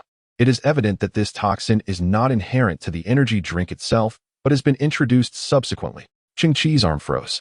A toxin within the beverage? Genetic locking? Moreover, it is a concealed chronic poison. It was mentioned that this beverage is a family custom of Mo. Hiss. Cheng Qi inhaled sharply, which implies that the perpetrator harbors a clear intent. He seeks to clandestinely bring the Mo family to ruin. It appears that the Mo family has been consuming this drink for quite some time. Have they, then, not already fallen prey to a lethal toxin? Mo's decision to gift me this beverage evidently indicates his ignorance of its implications. If there exists but one individual in this world who genuinely cares for Cheng Qi's well-being, it must surely be Mo. There is no romantic undertone here. Mo fears jeopardizing his own financial interests. This situation poses quite a dilemma. Cheng Qi's gaze flickered, and his brow furrowed slightly. His impression of Mo was favorable.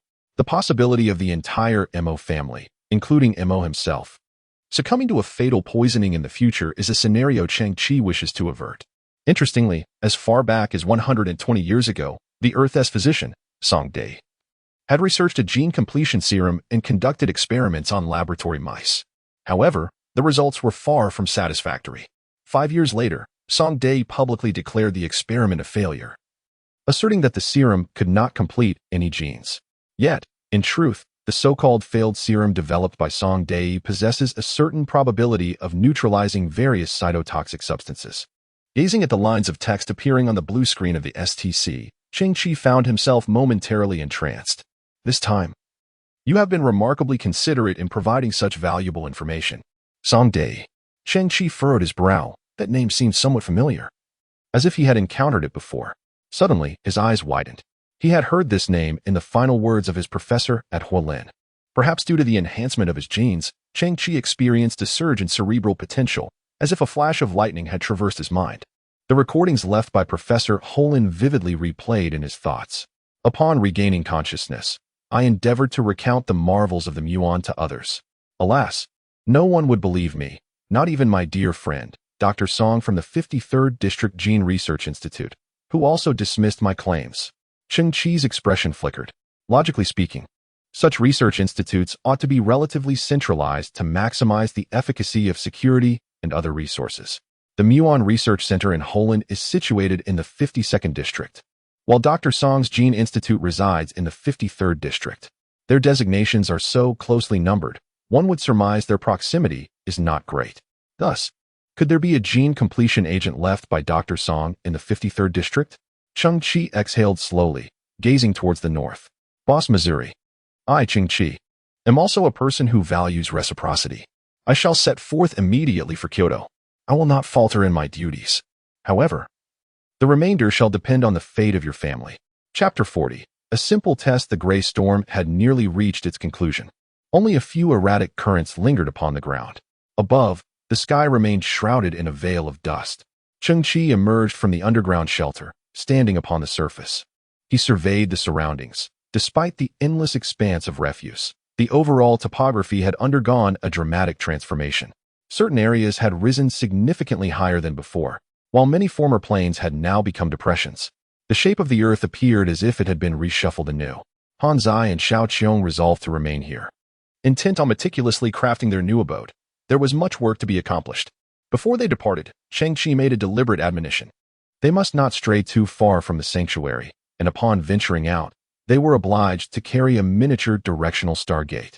Moreover, Han Zai was required to remain in close proximity to Xiao Qiong at all times.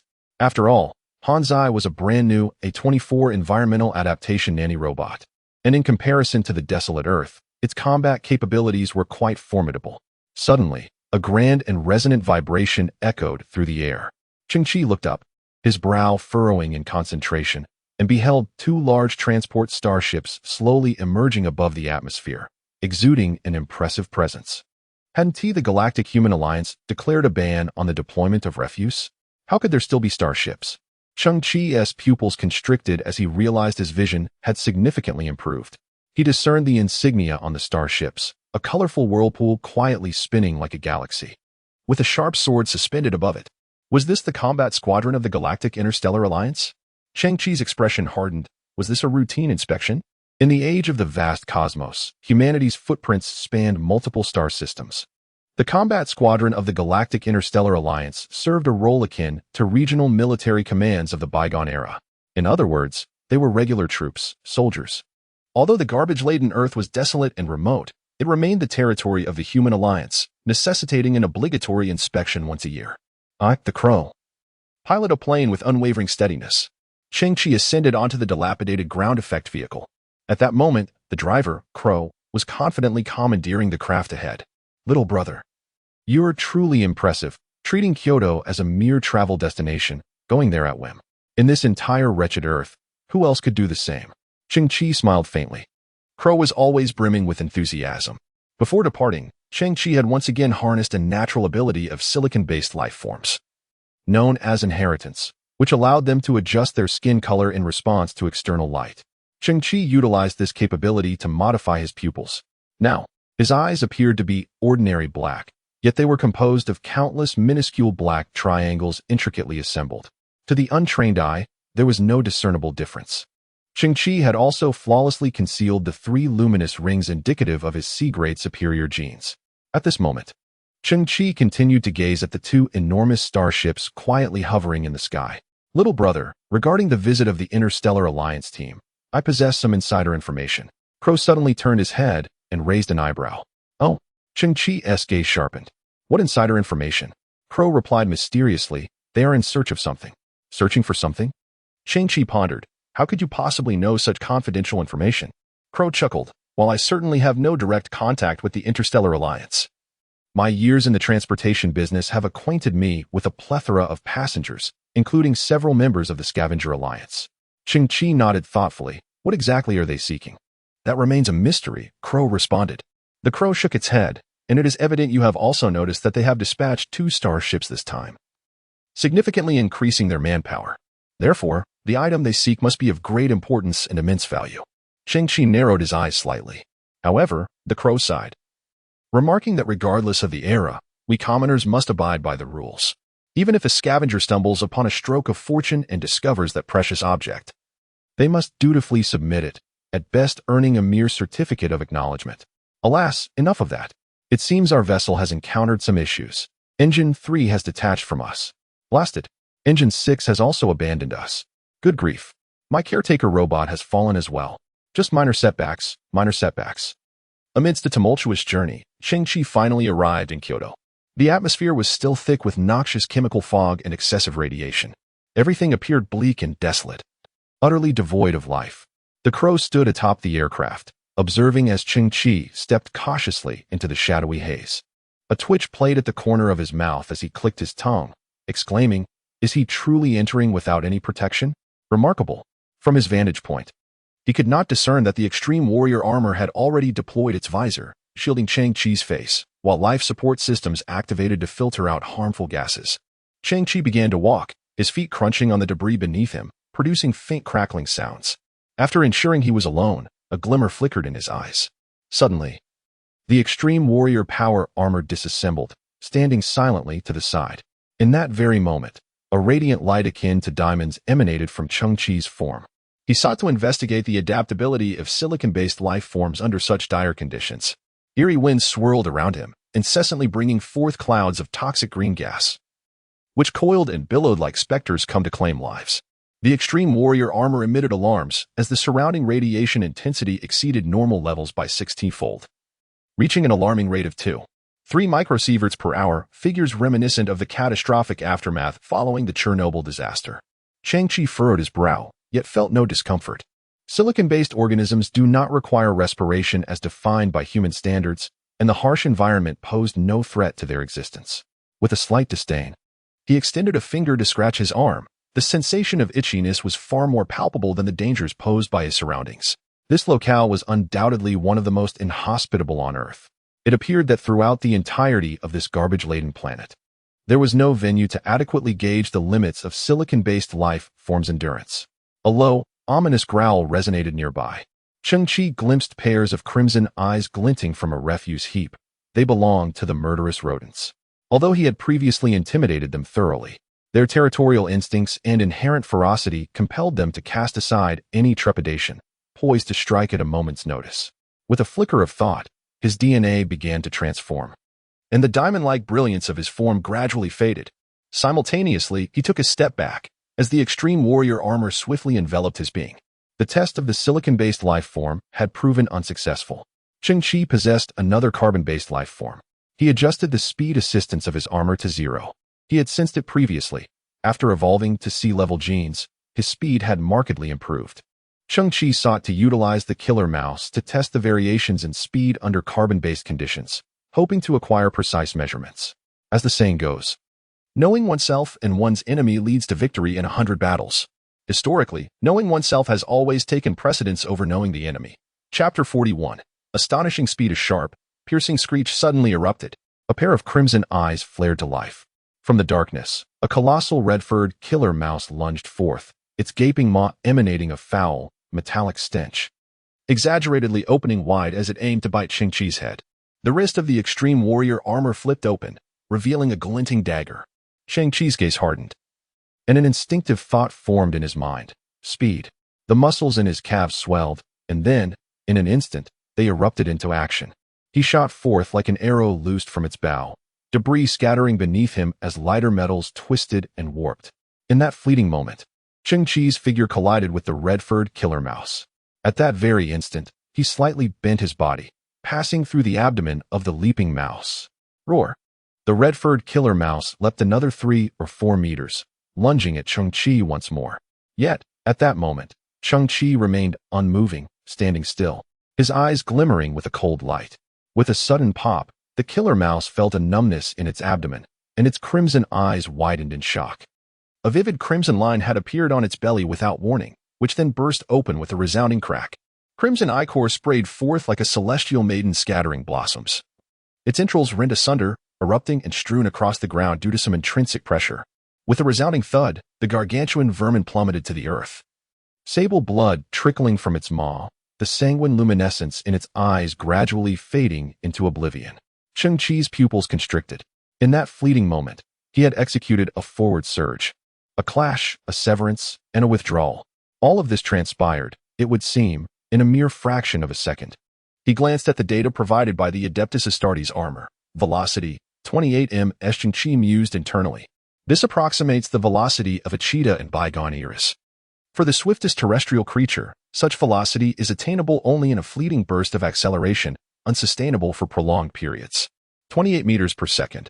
This velocity, as it flashes before the human eye, is akin to a cudgel brandished with sudden force. The cerebrum lacks the capacity for meticulous analysis and processing, capable only of registering a momentary, somewhat indistinct impression.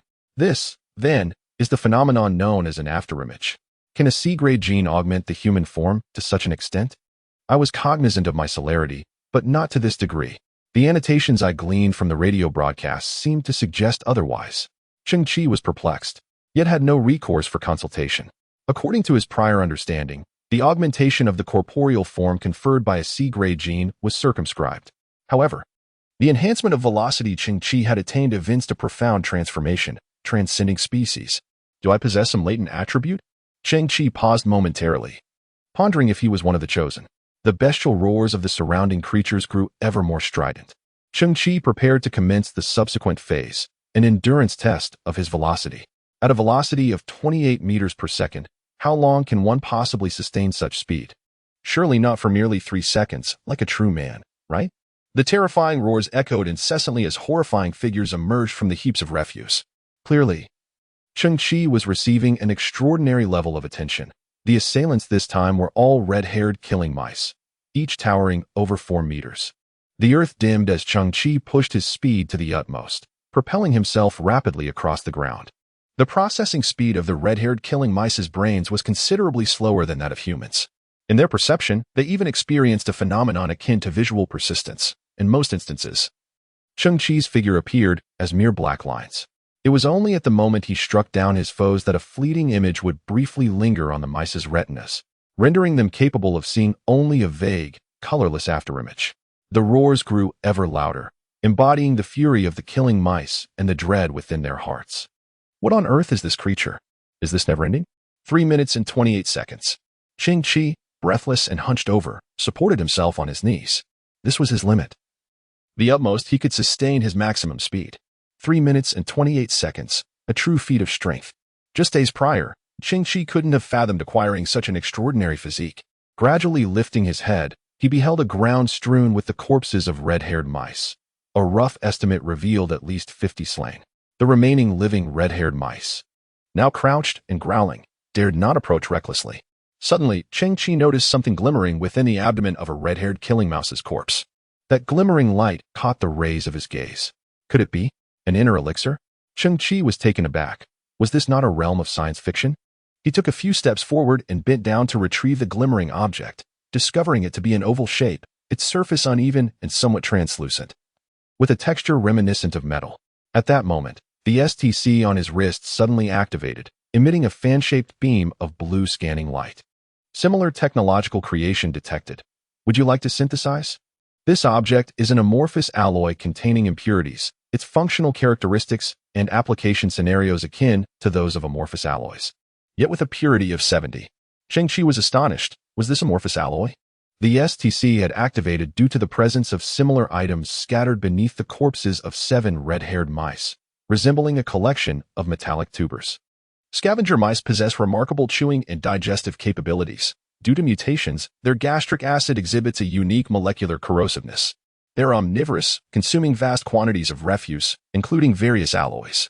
However, their digestive capacity ultimately has its limits, leading to the accumulation of certain indigestible metallic elements over the years, which gradually amalgamate in their stomachs into a disordered atomic arrangement, resulting in an amorphous alloy rich in impurities. Cheng Qi was bewildered. Could the gastric stones of scavenger mice actually be amorphous alloys? Who could have imagined this? Once, hyenas would fiercely contend for a piece of amorphous alloy, even resorting to murder and theft. Yet this coveted and precious alloy they yearned for was right beside him, nestled within the bellies of these murderous mice, and in such abundance. Indeed, even if the hyena had been aware of this information during its lifetime, it would have lacked the ability to penetrate the heart of Kyoto, let alone slay the red-haired mouse. Cheng Qi gazed intently at his surroundings. According to STC's annotations, the formation of amorphous alloys necessitates years of accumulation. Thus, it is only within the bodies of these large red-haired mice that such a probability might arise. Before him lay nearly 50 carcasses of red-haired mice, which yielded 8 pieces of amorphous alloy, an astonishing drop rate approaching 20. Cheng Qi could not help but recall the massive tide of giant mice that had besieged him days earlier. The reproductive capacity of mice is exceedingly high, compounded by a century-long breeding cycle. How many red-haired mice must there be? How much amorphous alloy could be produced? In Cheng Qi's eyes, amorphous alloys and high-entropy alloys, combined with Boss-Mohs channels, represented hard currency. They were akin to silver, akin to gold. Even if the wretched earth is currently sealed off, there will inevitably come a day of liberation. Furthermore, it is possible that in the future, Cheng Qi might seize the opportunity to escape this forsaken planet and embark on his own cosmic epoch. Without wealth, such aspirations are utterly unattainable. Hiss! As Cheng Qi surveyed the red-haired mice around him, a sinister expression crossed his face, and a glimmer of avarice ignited in his eyes. I am destined for greatness. The hundreds of red-haired mice trembled in unison. How could this creature's aura be 100 times more terrifying than before? Their intelligence was limited, yet at that moment, an instinctual sense of impending doom surged from the depths of their souls. It felt as though a voice was whispering within them. Every biological faction has its ultimate fate, and yours is to be annihilated. Chapter 42. The murderous mouse navigation in Cheng Qi's mind. A plan had already been devised. First, he would lure out the massive tide of mice. Then, employing the muon catalyzer, he would harvest wildly. This would result in a plethora of amorphous alloys, which he would further synthesize, increasing their value exponentially, and subsequently sell them. Haha, you must not perish. Otherwise, how can I realize my profits? Cheng Qi's expression shifted, revealing a profound sense of camaraderie. I care deeply for your fate, for my financial lifeline cannot be severed. He momentarily abandoned the entanglement with the murderous mice. With a thunderous sound, the turbine-powered shoes activated, propelling his body into the air, soaring towards the site of the Muon Research Center. Dr. Song's genetic research facility resided in Sector 53, while the Muon Research Center was located in Sector 52. Thus, to locate the Genetic Research Institute, one must use the Muon Research Center as a central reference point and then explore the surrounding areas. 10 minutes later, Cheng Qi found himself suspended directly above the Muon Research Center. During the flight, he was pleasantly surprised to discover that his control over the turbine-powered shoes had amplified several-fold compared to before. Although the turbine shoes were designed to be worn on the feet and were equipped with a gyroscope, mastering them remained somewhat challenging. Throughout the flight, Cheng Qi often felt an unsettling sensation of having heavy feet and a light head. At that moment, Cheng Qi recognized a crucial insight. Any wearable equipment fundamentally relies on the body's capabilities. The stronger the body, the greater the mastery over the equipment, and consequently, the performance of the wearable gear would be significantly enhanced. The jet-powered shoes are remarkable, and the extreme warrior armor is even more so. However, every technology has its limits. For instance, when the extreme warrior armor just evolved to level C, it emitted a warning of energy overflow. The armor's capacity has reached a point where it can no longer accommodate its peak physical capabilities. This limitation particularly pertains to speed. It cannot sustain its maximum velocity. Yet, the armor possesses other highly practical features, such as a life support system and the ability to transform into weaponry through memory metal. It is understandable that the extreme warrior armor was ultimately designed for ordinary individuals, and its initial development likely did not account for exceptional cases like Cheng Qi.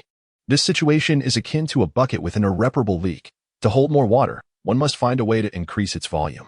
Thus, synthesizing and upgrading the extreme warrior armor emerges as a most favorable solution. However, the likelihood of rediscovering the extreme warrior armor on the wasteland of Earth is akin to winning the lottery among the masses and successfully claiming the prize. The encounter with the corpses of the extreme warrior team was anything but normal. It was evidently a case of murder and concealment. Nevertheless, the extreme warrior armor is unlikely to become a rare relic. Cheng Qi is confident that there will be other opportunities in the future. As for the silicon-based body, Cheng Qi must utilize it judiciously, as there remains an unknown factor. If he were to fully transition to a silicon-based biological DNA sequence, his body would need to adhere to a complete silicon-based biological system. Being a living organism, it inherently requires a sensible intake of energy. Cheng Qi is currently uncertain about how to provide energy for a silicon-based life form. Silicon-based organisms do not require the sustenance that carbon-based life forms necessitate. They lack even a digestive system and a circulatory system. To obtain such an entity would be a fortunate stroke of luck, yet should negligence lead to damage, it would indeed be rather reckless. Cheng Qi gazed down at the ground beneath him, where the remnants of the Muon Research Center lay directly below. However, where was the Gene Research Institute of Dr. Song? If one were to excavate blindly, it could take a year or more to yield results. In the course of this endeavor, the entire Mo family might face extinction. Similarly, a multitude of murderous rats emerged from the refuse, swarming in numbers. They stood upright, their grotesque faces howling at Cheng Qi in the sky. This place could be deemed the core territory of the murderous rats. Should Cheng Qi descend, the rats would engage in a desperate battle for survival. His mind began to race. The code name for the Muon Research Center was Area 52, with its grand entrance facing east. Following the ancient Chinese convention that favors the right hand, Area 53 should be situated to the right of Area 52. Much like house numbers, the designation to the right of the entrance would be larger. To the right, correspondingly, this direction is south. Cheng Qi narrowed his eyes, his body subtly pivoting. Geographically speaking, Area 53 was likely positioned to the south of Area 52. Having previously traversed the Muon Research Center, which spanned approximately 6,000 square meters in a square shape, it followed that moving southward for 300 to 500 meters might lead him to the offices of the Gene Research Institute. Cheng Qi's eyes flickered, and the jet-propelled shoes emitted a faint tremor as his body began to drift southward. As he gazed around, an endless expanse of refuse stretched before him. Kyoto had lain in desolation for a century. The genetic research facility must be buried deep beneath the surface, with no hints discernible above ground. Suddenly, as Cheng Qi moved slowly, he noticed something unusual about the murderous rats on the ground. These creatures had become extraordinarily agitated, emitting louder and more furious growls than before. What could be the cause? Cheng Qi furrowed his brow. He soon realized that the further south he ventured, the more frenzied the rats became. They coalesced into a massive horde, their crimson eyes fixed intently on him as he hovered above. Though they lacked the ability to take flight, consumed instead by their rage, they did not wish for him to proceed southward. A glimmer of curiosity flickered in Cheng Qi's eyes. Why? Moments passed, and he had traversed 400 meters southward, his form suspended in the air. According to his calculations, the site beneath him was likely the former location of the Genetic Research Institute. However, he hesitated to descend. He observed a peculiar phenomenon. The vast horde of rats beneath him had settled into a remarkable stillness upon realizing he had ceased his movement, as if liberated from a certain peril. Cheng Qi narrowed his eyes, activating his turbo shoes to glide another 10 meters southward. The thousands of murderous rats below erupted once more into chaos. It seemed Cheng Qi had come to a realization. He then advanced another 20 meters southward. The cacophony of growls intensified once again. The murderous rodents grew increasingly frenzied. Some scurried about in a frantic circle, while others, robust and fierce, tore through the metallic debris around them with their forepaws. They were evidently guarding something. As I drew nearer to their concealed treasure, a realization dawned upon Cheng Qi, prompting him to continue his southward advance for an additional 30 meters. The rodent swarm became more agitated, with even the strategists lurking in the shadows emerging, their mouths emitting incessant shrieks, as if cursing the heavens. Cheng Qi pressed on another 100 meters to the south. Surprisingly, the tumultuous horde below began to gradually settle, as though liberated from a perceived threat. Oh, it seems I may have gone too far. Cheng Qi smirked mischievously. You are truly living navigators. Almost immediately, the rodent's agitation returned. This must be it. Cheng Qi's face lit up with an intense curiosity. He yearned to uncover what they were safeguarding and whether it bore any relation to the genetic research facility. Chapter 43. The Genetic Research Center. The murderous rodents were in a state of unrest. Yet, I had to delve into this mountain of refuse. Suspended midair. Cheng Qi pondered deeply. Suddenly, a spark ignited in his eyes as a wild scheme took form in his mind.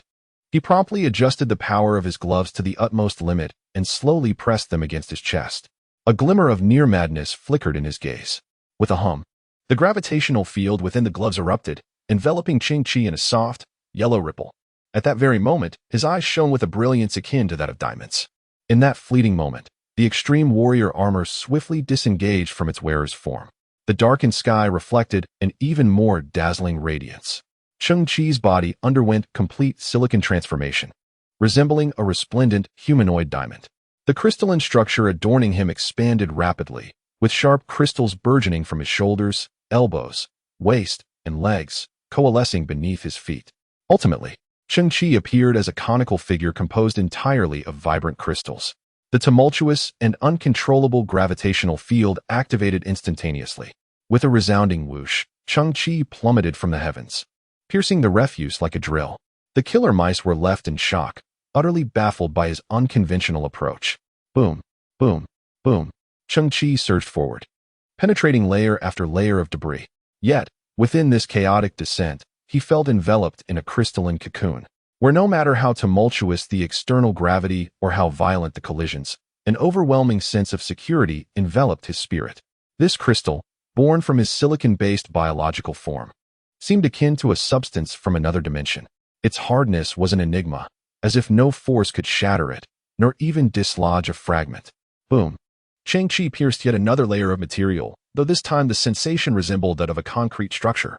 Then he felt a void beneath his feet, as if entering an expansive subterranean space. After executing a final somersault, he knelt on one knee, delivering a powerful punch downward to stabilize himself. Gradually, Cheng Qi rose to his full height. At this moment, his body, reminiscent of a diamond, radiated the intrinsic luminescence characteristic of silicon-based life forms. Everything around him appeared to be transformed into a kaleidoscope.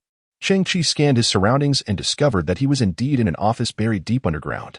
From the opening above, the extreme warrior armor descended, soaring through the air, its chest flipping back in layers to reveal its wearable state. The instant it made contact with Cheng Qi's body, the armor seamlessly fused with him. Just a second before the visor unfolded, Cheng Qi altered his genetic sequence, reverting to the form of a carbon-based life form. As the opening above began to collapse, soil and debris cascaded in from both sides, ultimately sealing the entrance. Cheng Qi could faintly hear the howls of the killer mice outside. They had commenced their excavation. With a swift motion, the shoulder of the extreme warrior armor revealed 2 rows of illumination lights, casting broad beams of light ahead. Before him lay a reception desk, thickly coated in dust, while the walls were ensnared in layers of cobwebs. Yet, the master of the webs, a spider the size of a fist, had long since perished, now reduced to a desiccated husk. This place was evidently different from the Musée Research Center. Professor Holland had lived alone there for 20 years, and its environment had remained relatively well preserved. In stark contrast, this office had been utterly abandoned from the outset, its dust and filtration systems long since rendered ineffective. Over time, it had succumbed to greater dilapidation. Cheng Qi stepped forward and tore away the cobwebs from the wall. His gaze then sharpened as he beheld 4 large characters inscribed on the wall, Bro Center. Cheng Qi paused, bewildered. At that moment, he noticed some plastic letters scattered on the ground beneath his feet. HUA, XIA, YGen, HUN, GUI, NG, GUO, JI, NT, ER, GUO, LGen, BN. A sudden realization struck him. These letters formed the phrase Huaxia Genetics welcomes all international friends to this center.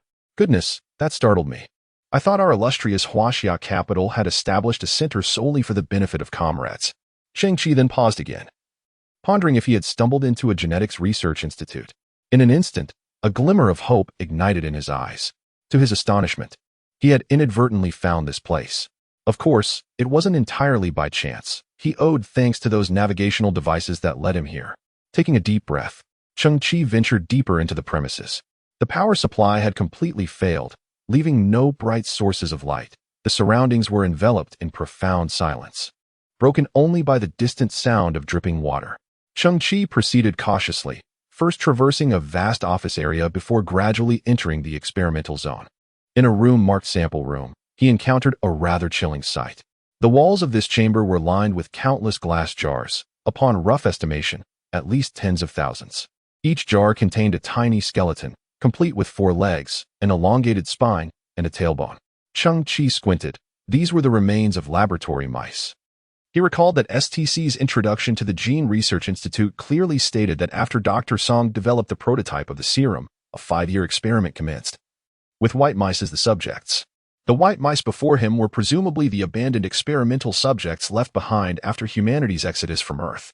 Cheng Qi observed the glass jars. Many of them bore chaotic scratches within, corresponding to the significant wear on the tiny paws of the mice. Cheng Qi frowned. When they were abandoned, they were still alive. As time progressed, no one provided them with sustenance.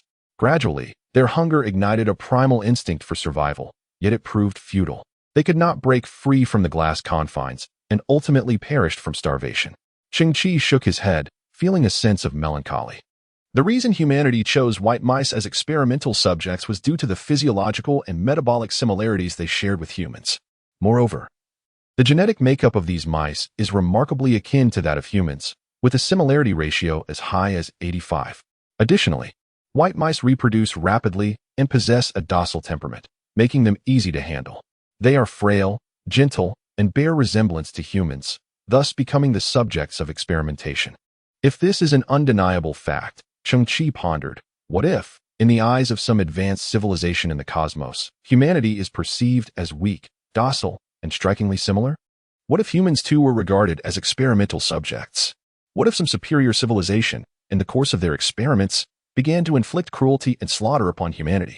Humanity would undoubtedly occupy a moral high ground, vehemently denouncing the cruelty and malevolence of extraterrestrial beings, casting that advanced civilization in the guise of a demonic entity.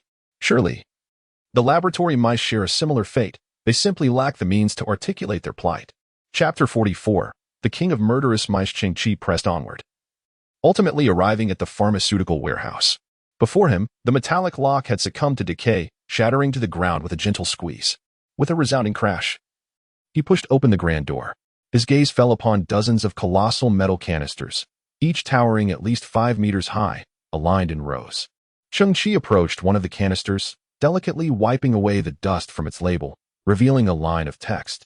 It was the gene completion serum developed by the renowned physician Song. Cheng Qi's eyes sparkled with excitement. Could there truly be this many canisters? Was the serum developed in such vast quantities? He had never anticipated that gene serums could be stored in such colossal units. Tentatively, he extended a finger and tapped on the surface of the canister, only for his expression to darken. It was empty.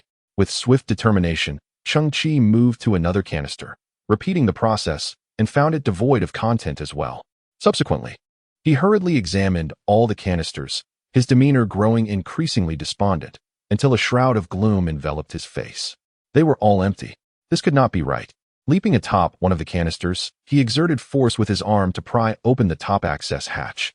The illumination from his extreme warrior armor flooded the interior, revealing it to be utterly barren, devoid of even a single drop of liquid. Meanwhile, Cheng Qi observed a series of concentric marks on the inner wall of the jar, accompanied by slight crystallization. This was easily understood. It indicated that the liquid had diminished layer by layer, leaving traces behind on the corresponding waterline after drying. Had these reagents evaporated? Cheng Qi felt a moment of confusion, but in the next instant, he sensed something amiss. The rings of marks were not uniform. If evaporation were the cause, the water level would descend gradually, leaving behind even traces. Yet the state of the jar's inner wall clearly defied logic.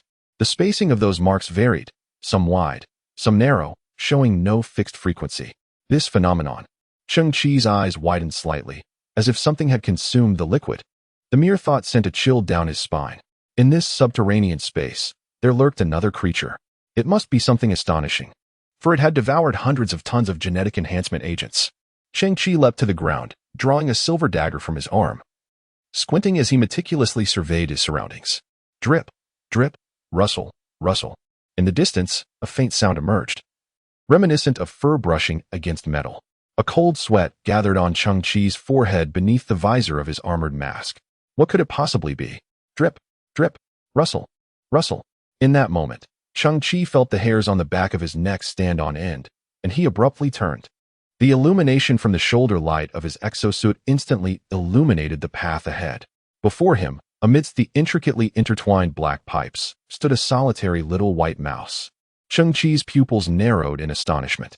This diminutive creature, no larger than the palm of his hand, boasted a coat of pure, soft white fur, with its delicate paws bearing a tender pink hue. Its round, glistening eyes sparkled like two exquisite gems. Cheng Qi found himself unprepared for this unexpected presence. The creature was far removed from the terrifying monstrosities he had imagined. Instead, it appeared to be a harmless, fluffy little being. However, he did not let his guard down. As a flurry of thoughts raced through his mind, could this be a surviving experimental subject? That seemed implausible. Setting aside its life expectancy, what could it possibly consume? Had it perhaps ingested some form of genetic enhancement serum? Yet, its size seemed far too small for such a notion. Tick, tick. Rustle, rustle. The little mouse extended its tiny paws and began to mimic a washing hands gesture with the condensation dripping from the nearby pipe. Cheng Qi noticed that the illumination emitted by his armor had dimmed slightly, failing to reach the mouse's head. He straightened his posture, allowing the light to rise gradually. What he beheld next was utterly bewildering. The little mouse lacked a skull. Its cranium had been meticulously excised in a circular fashion, and atop its head, a small metallic framework had been affixed, exposing the mouse's brain to the open air. Cheng Qi inhaled sharply, astonished to discover that this was indeed a laboratory mouse from a century ago. When humanity evacuated, no one paid heed to this little creature, nor did they dismantle the accompanying apparatus, allowing its somewhat terrifying appearance to persist to the present day. Yet, this was not the most shocking revelation for Cheng Qi. What truly astounded him was the sight of clusters of pink crystals growing atop the mouse's brain, resembling miniature thickets. These crystals shimmered with an enchanting and mysterious luminescence, exuding exquisite beauty. As he observed the structure of these crystals, Cheng Qi found himself increasingly bewildered. They bore an uncanny resemblance to the characteristics of silicon-based life forms. Could his earlier extravagant conjecture have been correct? This mouse had indeed survived for over a century by consuming genetic augmentation serums. Throughout this process, it must have undergone some form of genetic mutation. For instance, its brain now exhibited traits akin to silicon-based life. Suddenly, the mouse ceased its pawing, turned to face Cheng Qi, and moved its mouth, emitting a faint squeak. Cheng Qi's expression froze as he beheld a blue ribbon drifting from within the pink crystal atop the mouse's head. The ribbon swayed gracefully through the air before converging upon Cheng Qi's brow. In that moment, he astonishingly comprehended the mouse's speech. Humans, cruel and malevolent, akin to demons. A shiver coursed through Cheng Qi's heart. The words mirrored his previous imaginings, the only difference being that the mouse was now capable of expressing them. In the next instant, Cheng Qi regained his composure. It was not merely a laboratory rat speaking in human language, but rather a creature that not only possessed the characteristics of silicon-based life forms, but also wielded some of their capabilities.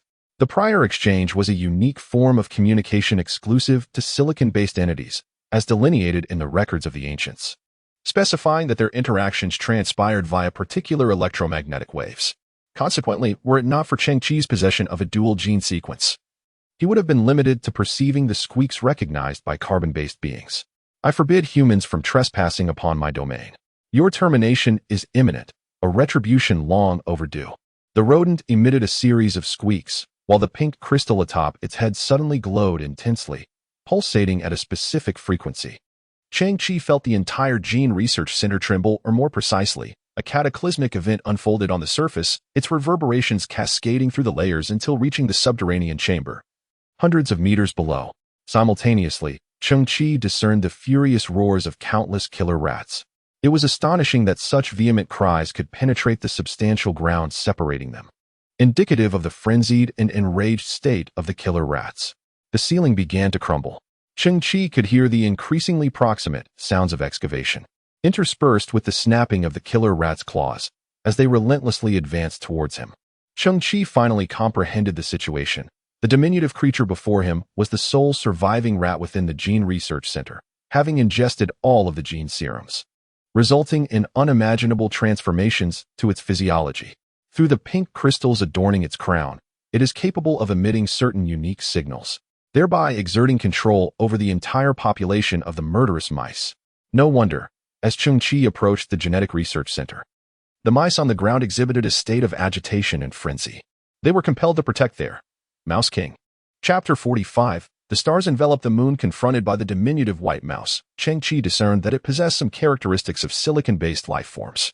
The squeaks emanating from the mouse were translated by Cheng Qi's silicon-based genes into a comprehensible language. Throughout this process, he refrained from initiating any form of communication. Thus, the little mouse had yet to receive any form of response. As Cheng Qi tilted his head back, the visor of his extreme warrior armor slowly rotated. His pupils began to shift, revealing intricate geometric patterns that radiated a brilliant luminescence. "I am not the human you perceive," he declared, as a blue ribbon gradually unfurled from his mouth, similarly serpentine, converging within the pink crystal atop the mouse's head. The mouse suddenly paused, tilting its tiny head in bewilderment. It had never anticipated the possibility of communication. The squeak that followed carried no particular meaning, merely a manifestation of instinct, seemingly expressing a form of astonishment. In a certain sense, we belong to the same category.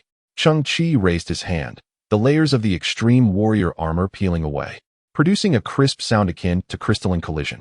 A layer of crystal materialized in his palm, shimmering with iridescent hues, resonating in harmony with the crystal above the little mouse's head. Squeak! The shiny eyes of the little white mouse reflected the figure of Cheng Qi, filled with increasing astonishment. After centuries of solitude and evolution, surviving alone while continuously enhancing its cognition, the mouse felt an intrinsic difference between itself and the entirety of the world. Even the external offspring bore an essential dissimilarity. Gazing at the humanoid creature before it, the mouse could distinctly sense that, on certain levels, they shared a commonality, resonating with its very essence, a notion it had never dared to hope for. Weakness is not a sin. Squeak! The little white mouse completely lowered its guard, nimbly descending the pipe, traversing the ground, and finally climbing up Cheng Qi's pant leg to perch upon his shoulder. It extended its tiny mouth, sniffing at Cheng Qi's cheek. Cheng Qi smiled gently, acknowledging that they were both exceedingly unique beings who should not harm one another, but rather become the best of companions. Companions? The mouse's eyes sparkled with light, its petite body momentarily stiffening. "I need a companion. There is no food left here. Can you take me away?" The blue ribbon fluttered softly, and Cheng Qi heard a crisp and clear voice, akin to that of a little girl. Of course, this seemed to be fate. Cheng Qi glanced behind him, discovering that all the jars were empty, The food the mouse spoke of referred to those gene supplementation potions. However, I have come this time to seek an antidote for a friend. Cheng Qi furrowed his brow, a hint of disappointment flickering in his eyes. As it stands, I cannot assist him now. Detoxification? The little white mouse extended its delicate pink paws and gently scratched a wound with one of them, from which a drop of crystal-clear red blood soon coalesced. The mouse, with the tip of its paw, lifted the droplet that resembled a ruby. This should suffice. Subsequently, the mouse turned its head slightly to the side, and only then did Cheng Qi notice a massive spider lying belly up in the corner of the drug repository. This spider's body measured at least over 2 meters in length, and when all 8 of its legs were extended, it spanned over 6 meters. Its abdomen was adorned with peculiar, colorful patterns that resembled a vibrant skull. Judging solely by its appearance, this spider was undoubtedly venomous. However, it had long since succumbed, leaving behind only a lifelike exoskeleton. The mutated spider was indeed lethal, yet it posed no threat to me whatsoever. The little white mouse emitted a series of squeaks, but to Cheng Qi's ears, it still sounded like the pure, crystalline voice of a young girl. Cheng Qi gazed at the blood droplet at the tip of the mouse's paw. Within the vivid red liquid floated numerous tiny hexagonal crystals, quietly mesmerizing and beautiful. Meanwhile, STC simultaneously released a scanning beam.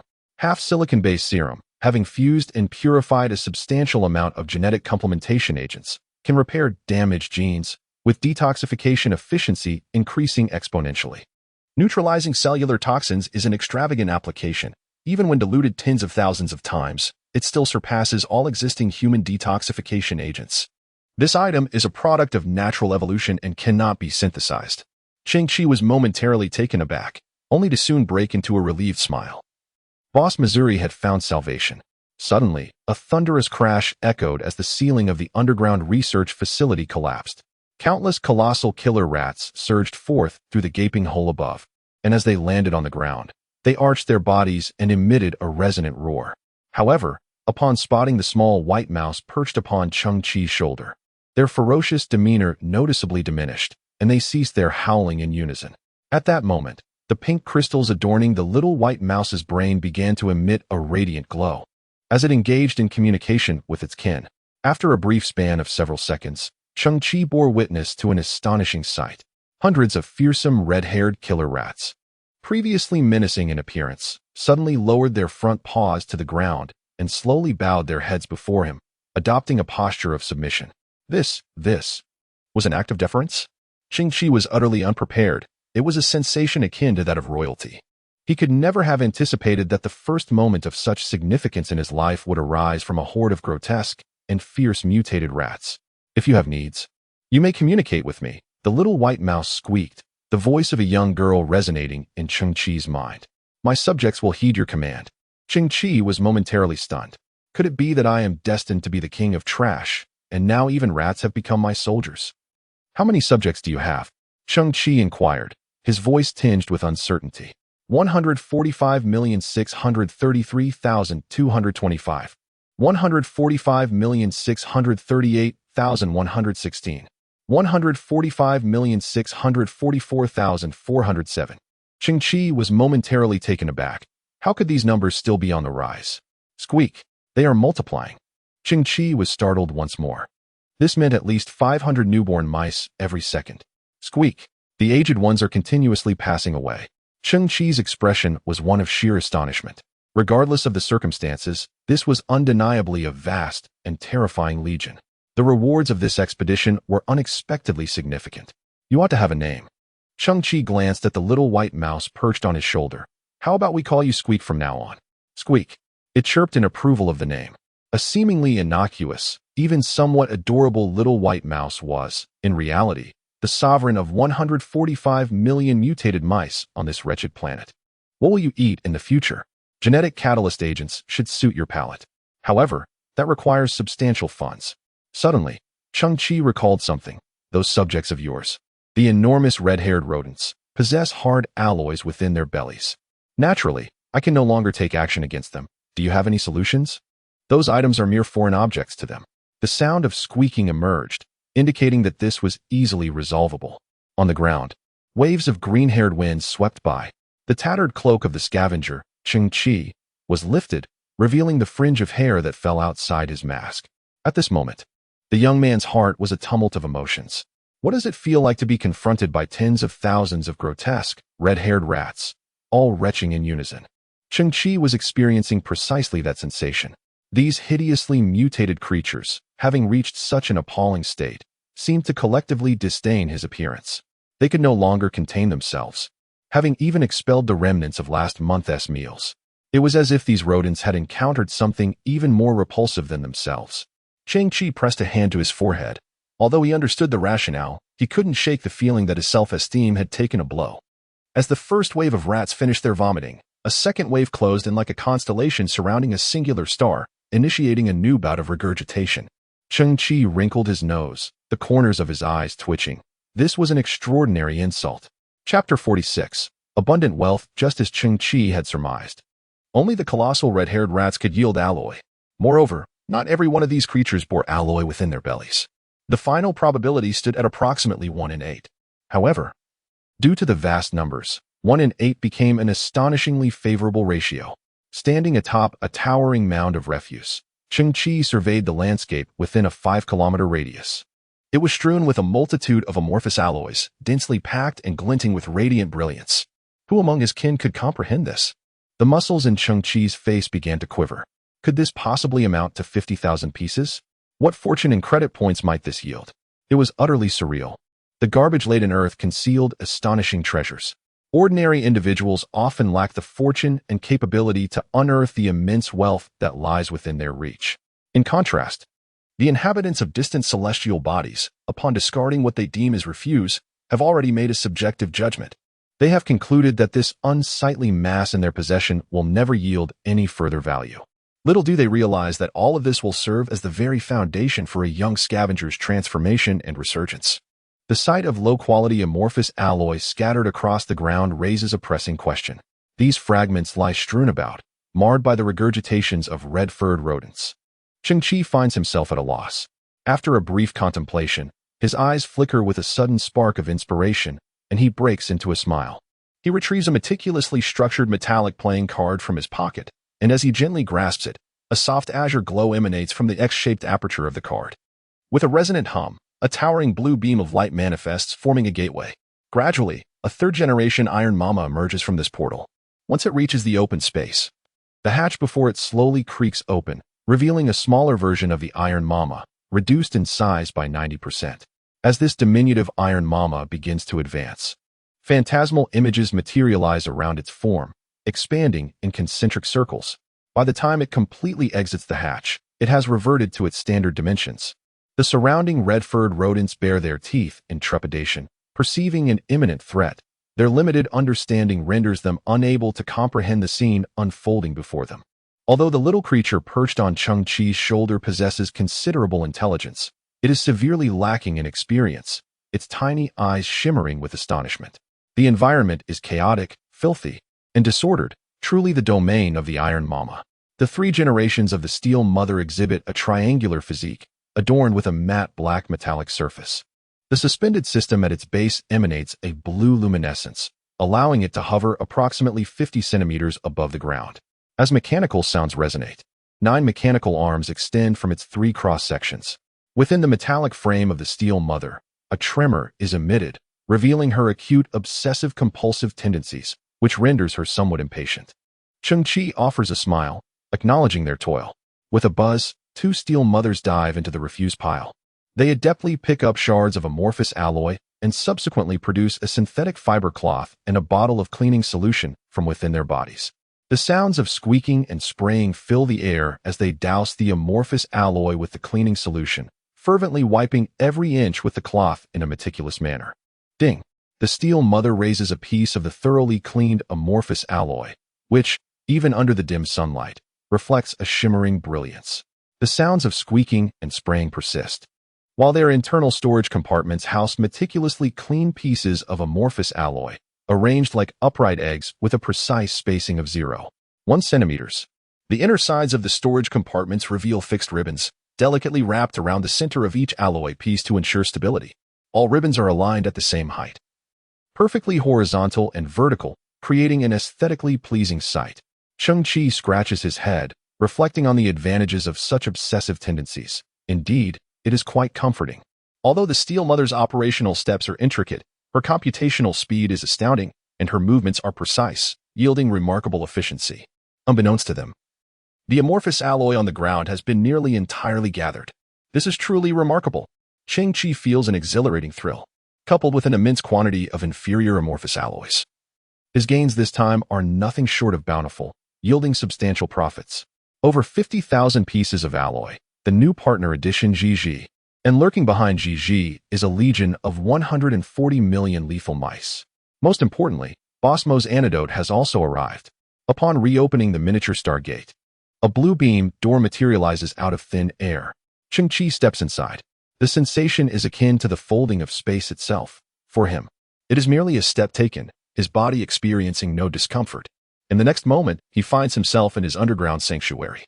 With this device in his possession, every journey can transform into a one-way trip.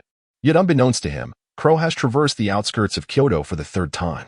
Standing atop a ground effect vehicle, he gazes into the fog-laden Kyoto. Alas, Crow shakes his head. Has Qi fallen short? What a pity for that brave young lad. Cheng Qi surveys his underground sanctuary with astonishment. The efficiency of Han Zai and Xiao Qiong is nothing short of astounding. Not only have they reinforced and camouflaged the entrance of the sanctuary, but they have also installed wooden stairs within the sloping tunnel. Of course, the stairs occupy only half the space, leaving the other half for Xiao Qiong to use as a slide.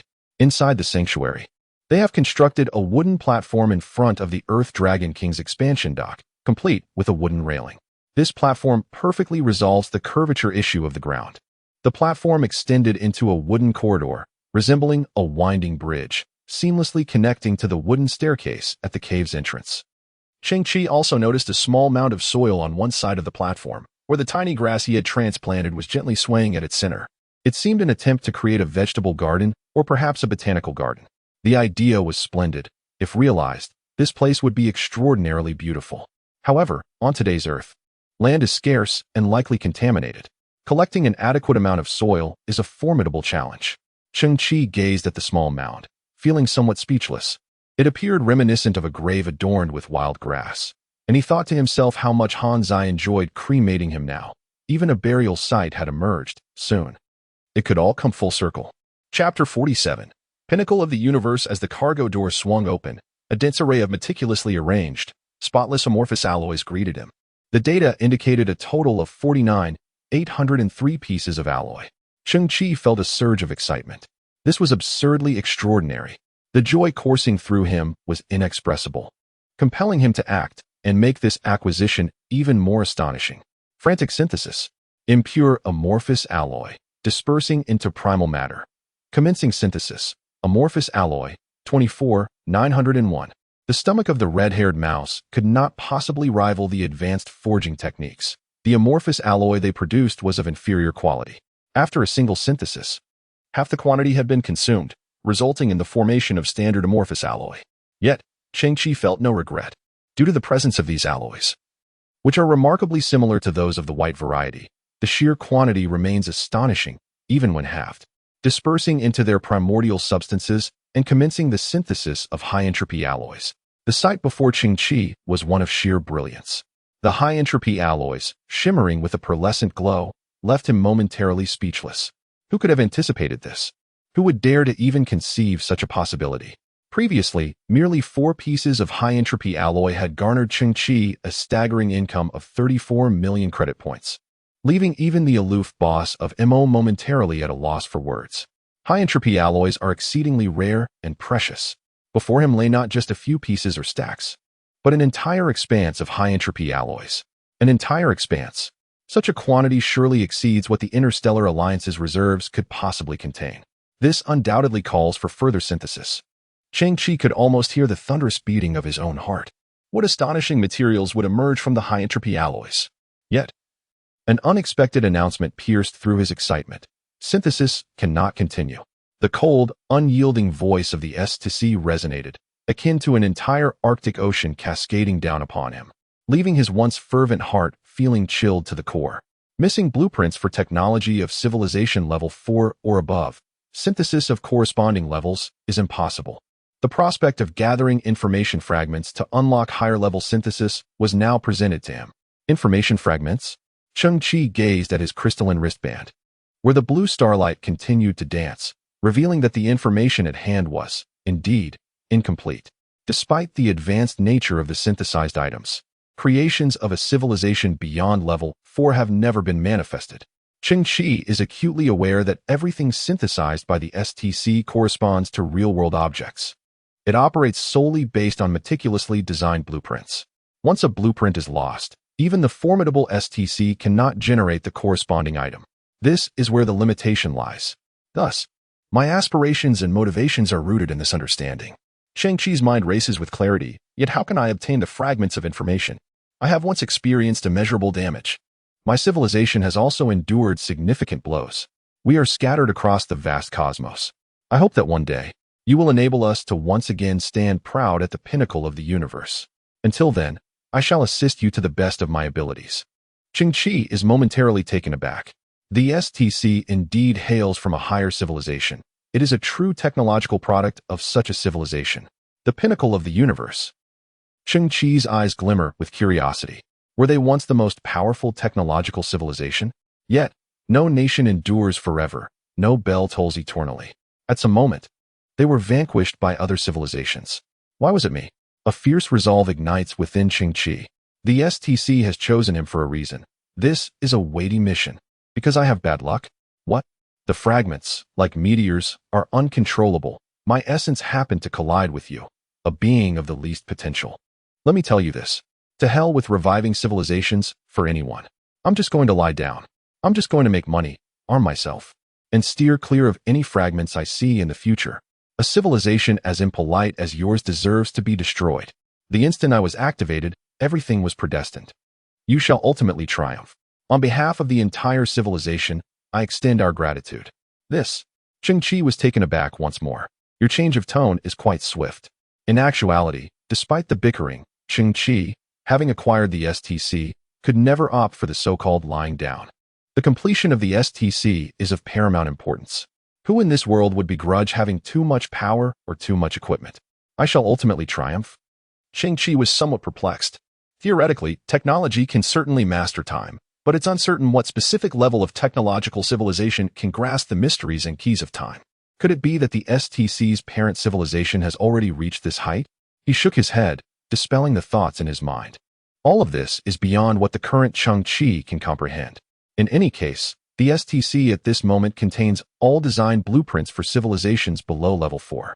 The human civilization Cheng Qi lives in hasn't even broken through level 2.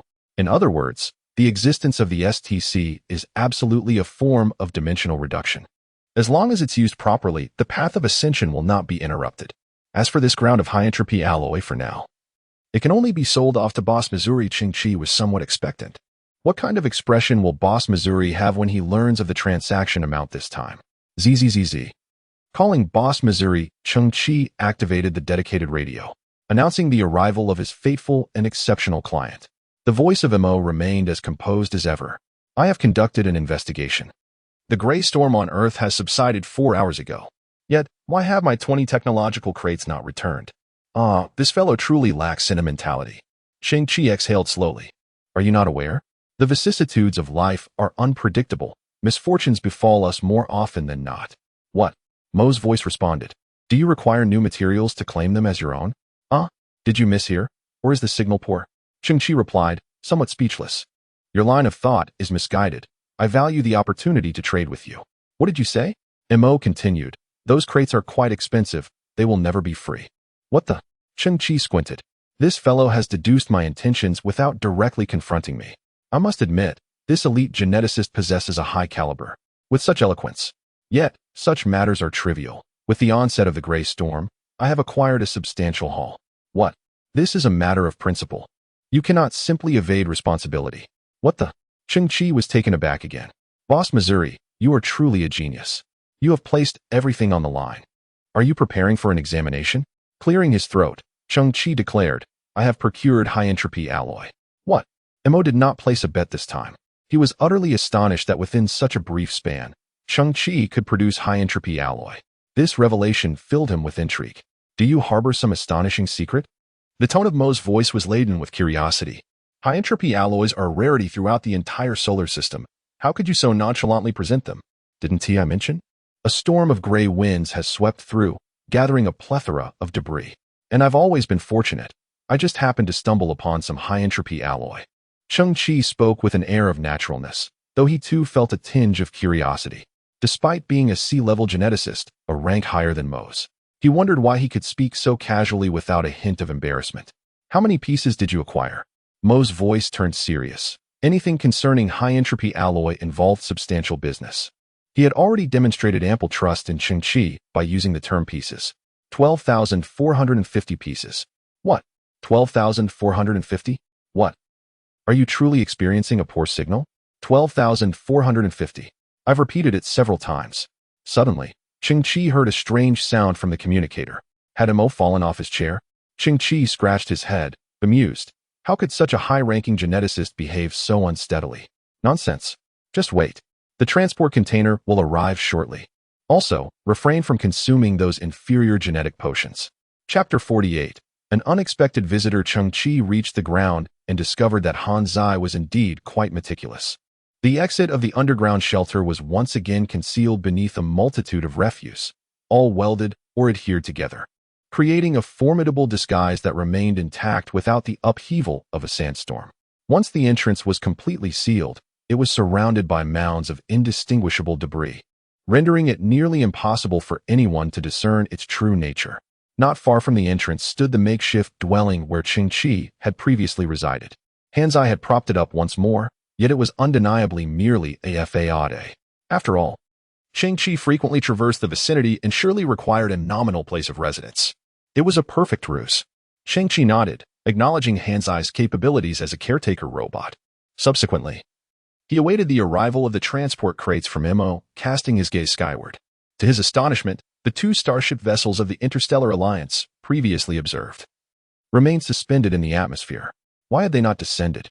Cheng Qi felt a twinge of perplexity, as these self-proclaimed beings of superiority typically exhibited disdain for Earth, arriving and departing in haste, unwilling to linger for even a moment. A flicker of alertness surged within Cheng Qi's consciousness, accompanied by a peculiar sound akin to the gentle chime of two delicate crystals colliding. Was this an instinctual sixth sense belonging to silicon-based life forms?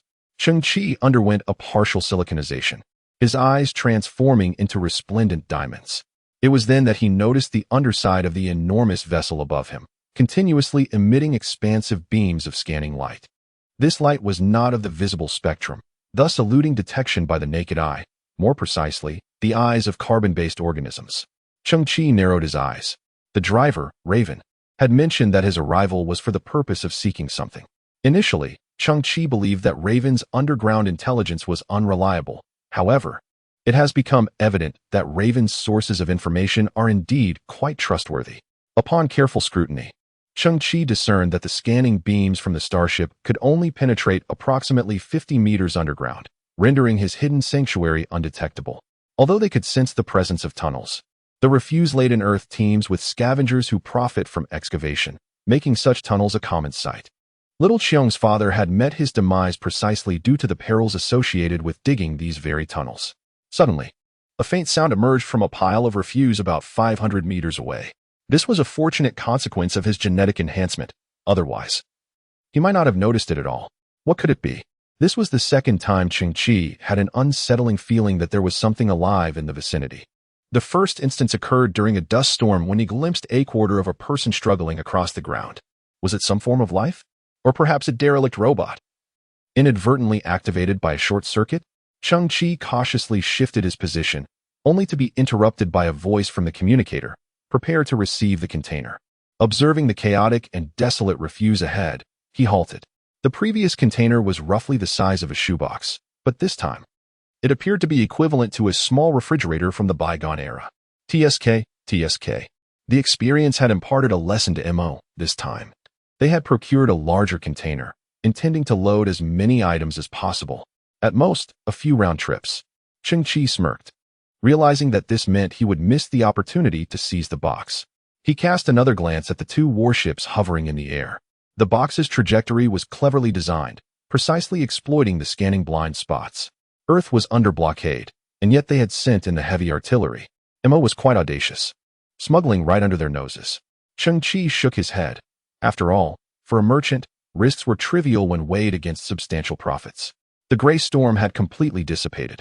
The air currents were exceptionally calm, and the biotechnological box, about the size of a refrigerator, descended smoothly before Cheng Qi. He scrutinized the biotechnological box before him.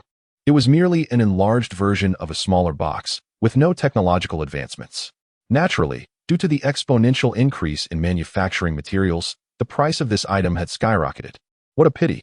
How much alloy could such a small box hold? Perhaps a maximum of 500 pieces? How many trips would that require? Cheng Qi felt somewhat resigned as he slowly approached, pressing the box's switch, the pneumatic sounds echoing as the cargo door gradually opened. Cheng Qi was taken aback.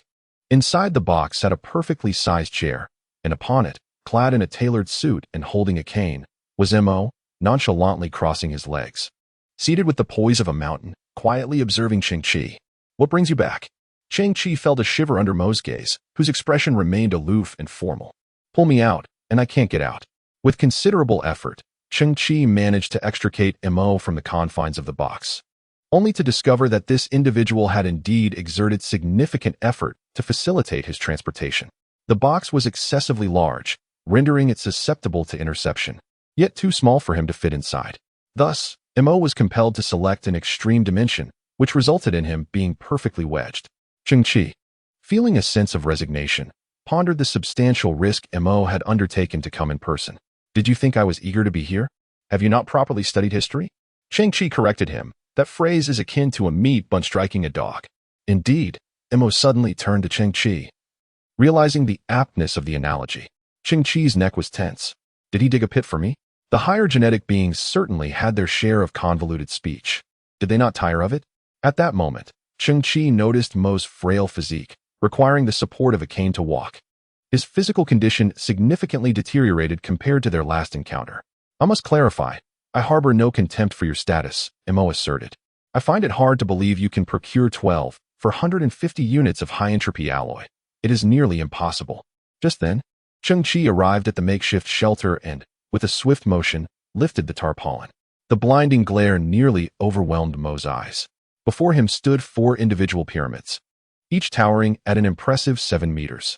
Previously, Cheng Qi had instructed Steel Mother to stack the 12 for 150 units of high-entropy alloy within the shelter.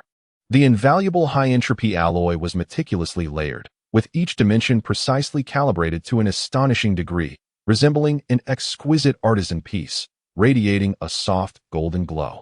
With a crisp sound, Cheng Qi tapped the pyramid, producing a clear, resonant tone. With a tilt of his head and a smile, he swiftly adorned himself. Boss Missouri, have you ever encountered such a wealthy dog? Chapter 49, The Price. Astonishingly, there truly exists such a quantity. Mo stood upon the ground, his hands resting upon his cane.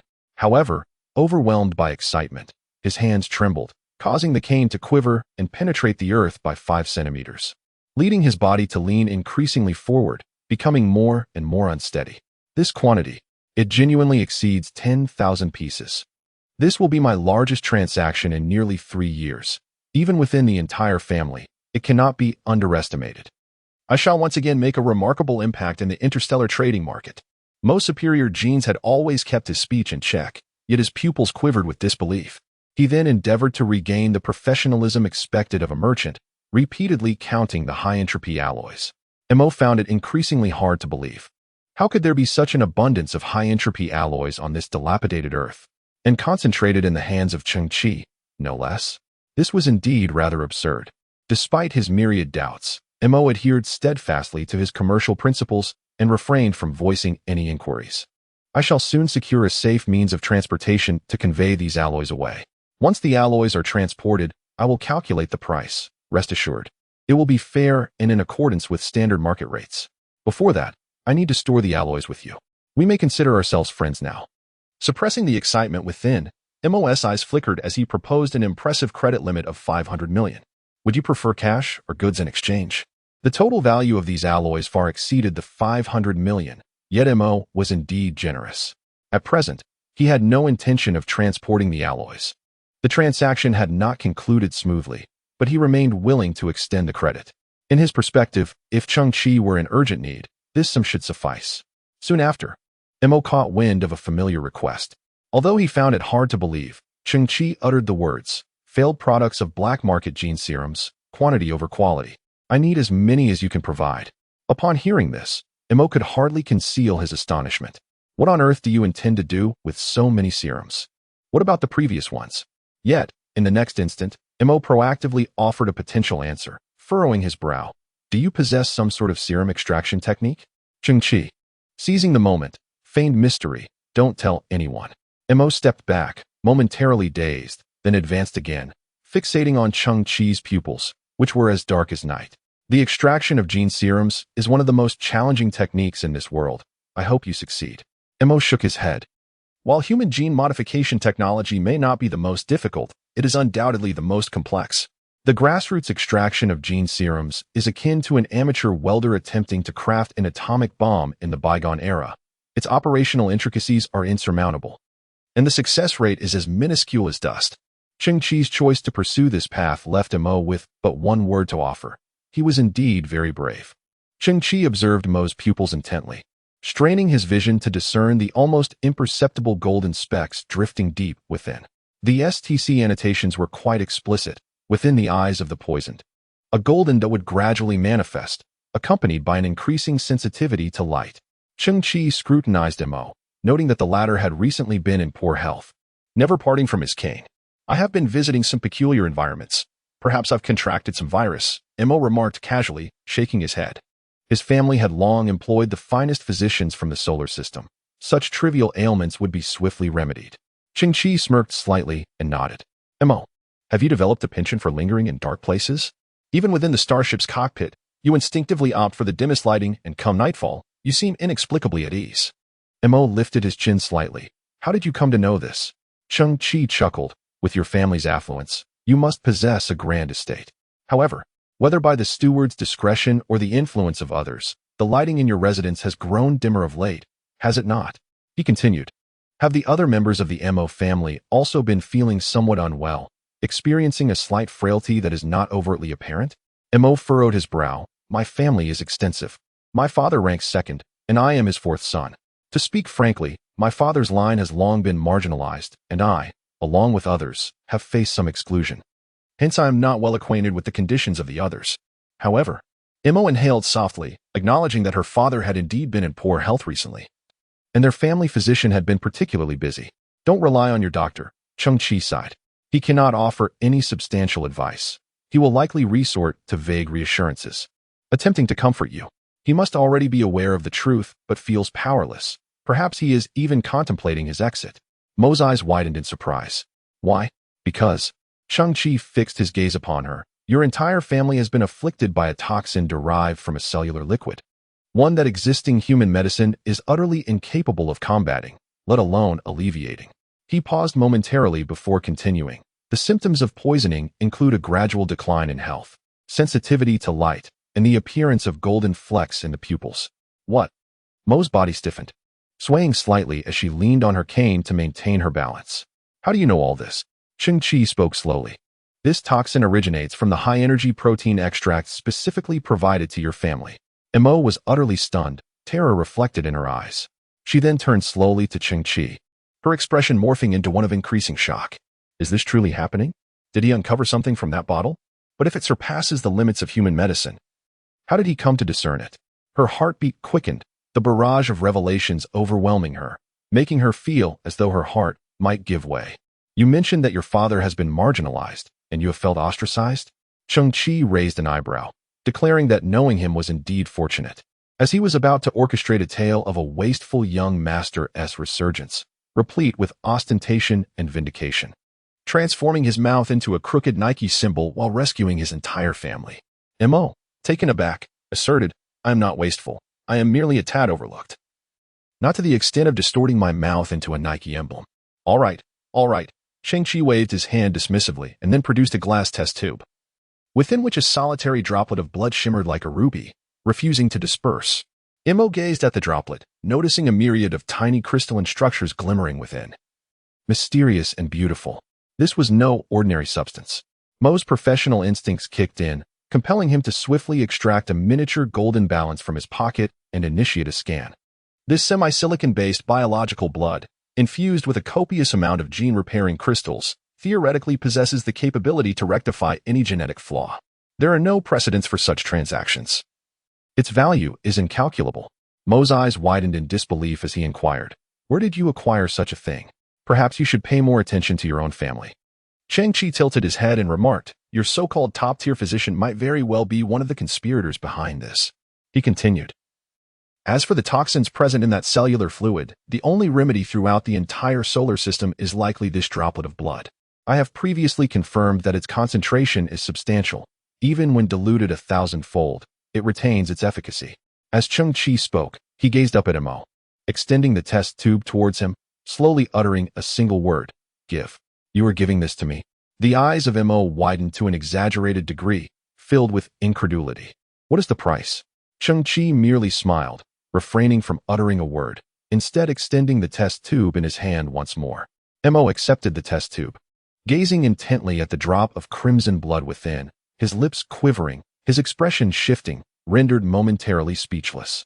Cheng Qi shrugged, recounting his near-fatal journey through adversity to obtain this drop of blood, intended to save an entire family, only to have that very person suspect him of hoarding their cargo. TSK, Mo, don't you think this individual possesses a heart as cold as a wolf S and as ungrateful as a pig S? Mo appeared momentarily bewildered, correcting, "You mean a heart of a wolf and a dog, don't you?" Cheng Qi met his gaze unwaveringly. "Indeed, a dog S." The corner of Mo's eye twitched, and he took a slight step back.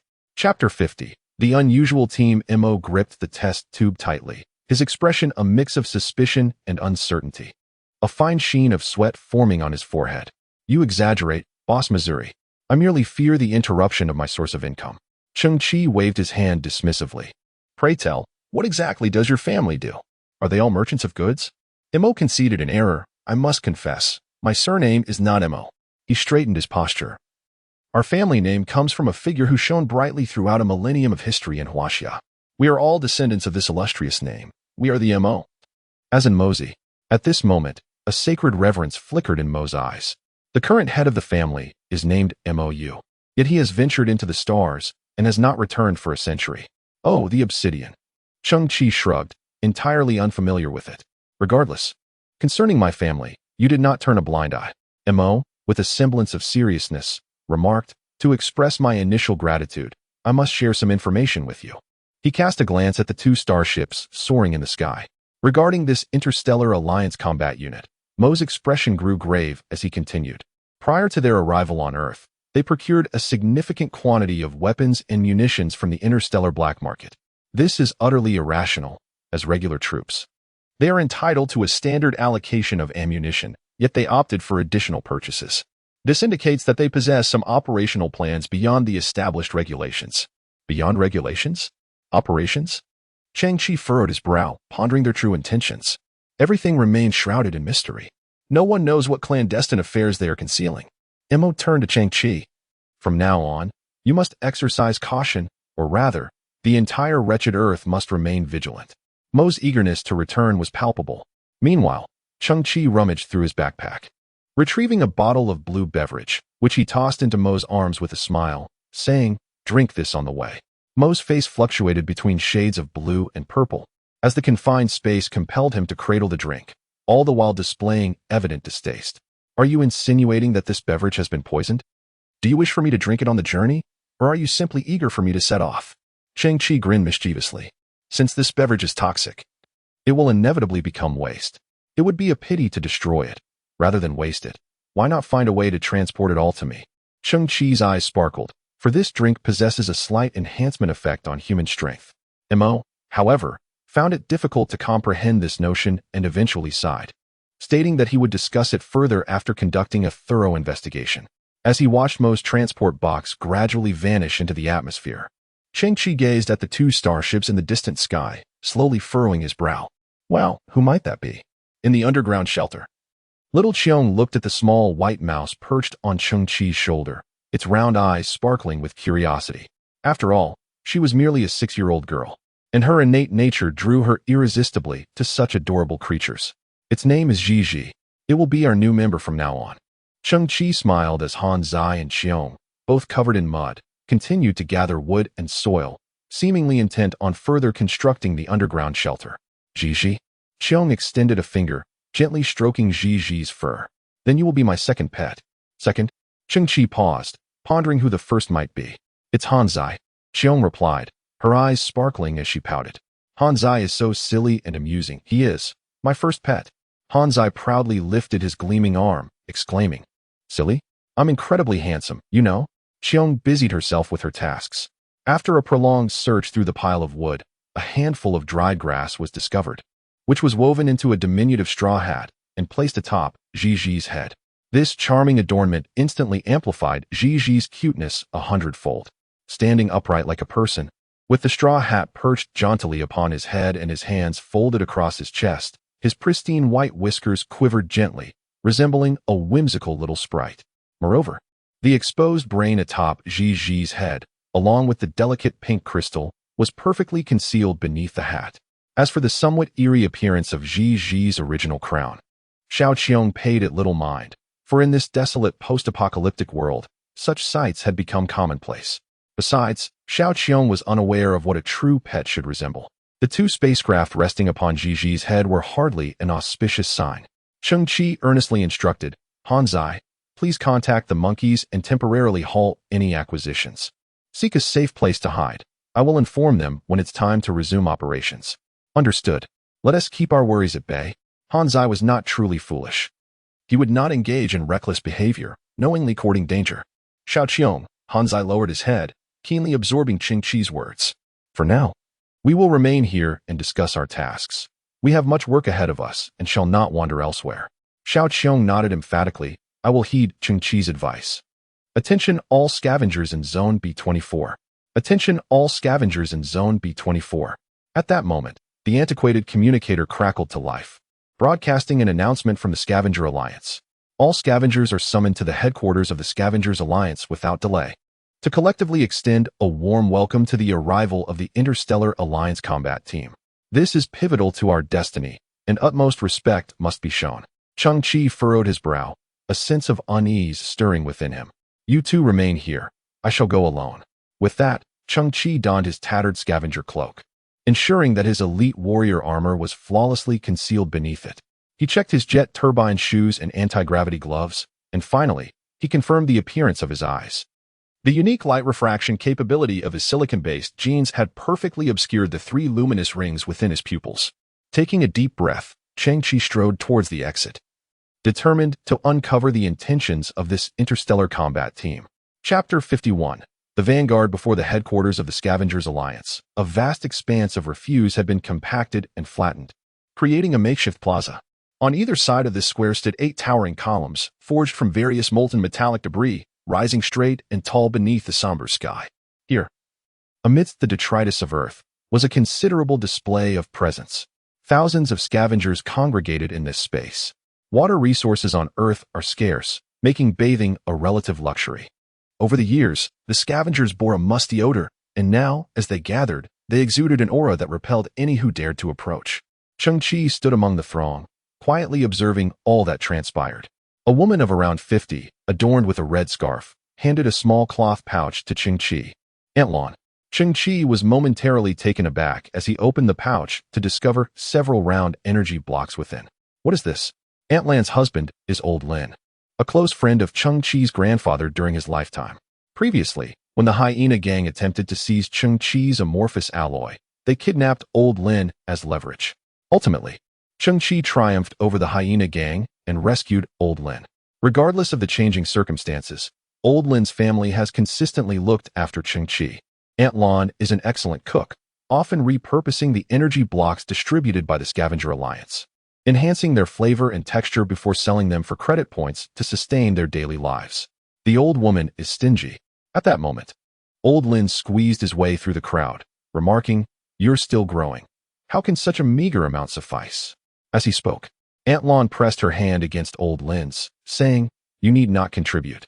Old Lin was taken aback. "I understand that my energy blocks may contain impurities, but they are still energy. Antlon shook her head. No, your energy blocks are made from impurities. Old Lin. The president is here. With the exclamations of the scavengers, Cheng Qi lifted his gaze toward the main entrance of the scavenger headquarters. An elderly man, over 60, emerged first. His square face bore deep wrinkles etched by the elements, and both his hair and beard were snow white. He strained to straighten his back, striving to present himself with an air of vitality. Behind the elder, two figures flanked him, one to the left and the other to the right. On the right stood a lady in a striking red gown, reminiscent of a rose in a post-apocalyptic world, Hannah. The moment she entered the collective gaze, a multitude of men waved eagerly, attempting to greet her amidst a chorus of admiration. Cheng Qi's gaze lingered on Hannah for a fleeting half-second, instinctively knitting his brows. He then turned his attention to the other figure concealed behind the elder. Draped in a gray cloak, this individual exuded an air of elegance. Her tall and graceful silhouette subtly discernible. Like the majority present, including Cheng Qi, few knew the true identity of this enigmatic presence. In the distant sky, two Harrier-class starships remained suspended, yet to descend. One of the vessels slowly opened its hatch, from which a shuttle-shaped landing craft gracefully emerged. A mere 3 seconds after the shuttle departed, Cheng Qi observed as a shimmering layer of defense, composed of numerous blue diamond-shaped segments, enveloped the starship. This protective field appeared robust and substantial, indicative of formidable defensive capabilities. One of the diamond segments flickered intricately as the shuttle glided through, landing on the plaza ahead and stirring a cloud of dust. The scavengers held their breath, and even the president, standing on the steps, swallowed nervously. Cheng Qi narrowed his eyes slightly. With a soft hiss, the shuttle's door gradually opened, forming a descending staircase as it met the ground. A tall, youthful figure emerged from within the hatch, clad in military attire that bore an elegant resemblance to a suit, exuding an air of order and dignity, while also possessing an aesthetic appeal. Yet, upon his visage rested a black, high-polymer gas mask, obscuring his true identity. The young lieutenant colonel descended from the landing craft, followed closely by a procession of armed soldiers. He advanced slowly, surveying the scavengers lining either side. The mask emitted a chilling sheen, instilling a profound sense of oppression. The scavengers widened their eyes in astonishment, yet remained silent, paralyzed by fear. Suddenly, the young man extended his pristine fingers and removed the mask, revealing a strikingly handsome face. Approximately 25 or 26 years of age, crowned with dark hair. Within his pupils flickered 2 delicate azure halos. Several female scavengers discreetly covered their mouths in awe of his beauty. Hello, everyone. I am Ning. You may call me Lieutenant Colonel Ning from now on. The young officer greeted them with a warm smile and a wave. Beside him, a soldier remarked, Colonel, the air here. Perhaps you should wear your mask. Lieutenant Colonel Ning furrowed his brow, leaning slightly to whisper, none of the others are wearing masks. Wouldn't it seem rather pretentious if we did? The soldier paused, then promptly removed his own gas mask, revealing a stern face marred by a scar. The remaining soldiers followed suit, shedding their masks as well. Cheng Qi was somewhat taken aback. Such courtesy? The president of the Scavenger Alliance, upon witnessing this, felt a slight tremor in his pupils. In the next moment, the tension evaporated from his expression as he hurried down the steps to welcome them. Presently, Lieutenant Colonel Ning extended his right hand from afar. Welcome to your arrival. President Li, with an expression of excitement, rubbed his hands together before extending them to firmly grasp the hand of the young officer. On behalf of the Scavenger Alliance, I assure you of our utmost cooperation.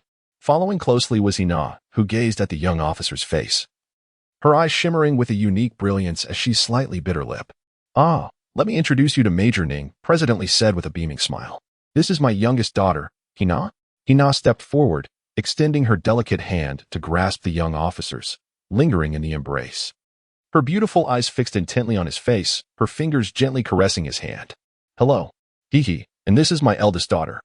President Li gestured to a figure cloaked in a gray cape. At that moment, the figure dramatically discarded the cloak, revealing a silhouette clad in a leather jacket atop and fitted shorts below, her long, slender legs strikingly white. Major Ning could not help but be captivated by her beauty. His expression momentarily frozen. Gasps of astonishment arose from the scavengers. Who is she? Could she be the president's eldest daughter? She rarely makes appearances. Many have never seen her. How is she so breathtakingly beautiful? Chapter 52. Resurgence from death. Hina had long been hailed as the red rose of the apocalypse. Yet when compared to that figure, She felt utterly overshadowed, dimmed in brilliance. Hong Yan's visage was adorned with a light touch of makeup, her lips painted with a subtle shade of red. Her visage, her physique, her very essence, seems entirely out of place on this earth, which is so beset with debris. Greetings, Major Ning. Hong Yan stepped forward, stating, as you can see, the current state of Earth's resources is dire, making survival particularly arduous for scavengers. However, it was Chairman Li who interrupted the discourse, suggesting that perhaps it was a bit premature for Major Ning to address such matters so soon after his arrival. Not a problem, Major Ning replied with a smile, gazing into Hong Yan's eyes. Miss Hong Yan, you possess a D-grade gene? Hong Yan paused briefly before gently nodding in affirmation. Major Ning bowed slightly, a gesture of respect, acknowledging that even amidst desolation, flowers can bloom, a truly commendable phenomenon. At that moment, two soldiers approached, carrying an enormous black box beside Major Ning. Major, as per protocol, should we encounter any individuals with E-grade or higher genetic traits during our patrol, gene identification is required. Upon hearing this, Hong Yan's beautiful eyes flickered with intensity, while both the chairman and Hina beside her trembled slightly. Cheng Qi observed everything from a distance, sensing something peculiar about the glow in the striking woman's gaze, though he could not pinpoint what felt amiss. Yet, Major Ning waved his hand dismissively, stating, Miss Hong Yan's countenance speaks volumes. I believe an inspection is unnecessary. The two soldiers hesitated for a moment before nodding in agreement. Hong Yan visibly relaxed. Chairman Li then burst into hearty laughter, exclaiming, brave soldiers who have traveled far. Please come inside. Let us sit down and converse. There is no rush. Colonel Ning spoke earnestly. I have comprehended Miss Hong Yan's intentions. Shortly, I shall submit an application to the Alliance for essential supplies such as freshwater, food, and energy cells. I will ensure that an adequate quantity is procured and delivered with utmost urgency. Really? President Li's eyes widened in astonishment, his lips trembling with excitement. I truly did not anticipate that you would be so enlightened and benevolent. Overwhelmed with emotion, President Li's eyes nearly brimmed with tears as he turned to the gathering of scavengers. Did you hear that? A wave of cheers erupted from the crowd of scavengers. Long live the Interstellar Alliance. Long live Colonel Ning. With a smile, Colonel Ning nodded at the crowd. He then looked back at President Li, adding, moreover, to underscore the importance placed on the people of Earth, a team of renowned heroes has been assigned to this inspection squad. President Li paused. Heroes? Indeed, illustrious heroes, Colonel Ning affirmed. At that moment, a series of intricate activation sounds resonated, and 8 colossal figures gradually emerged from the hatch. The thousands of scavengers fell silent. These were 8 warriors clad in exoskeletal armor. Each stood an impressive 2.5 meters tall, their robust exoskeletons fashioned from titanium aluminum compounds, equipped with a sleek black fuel cell on their backs.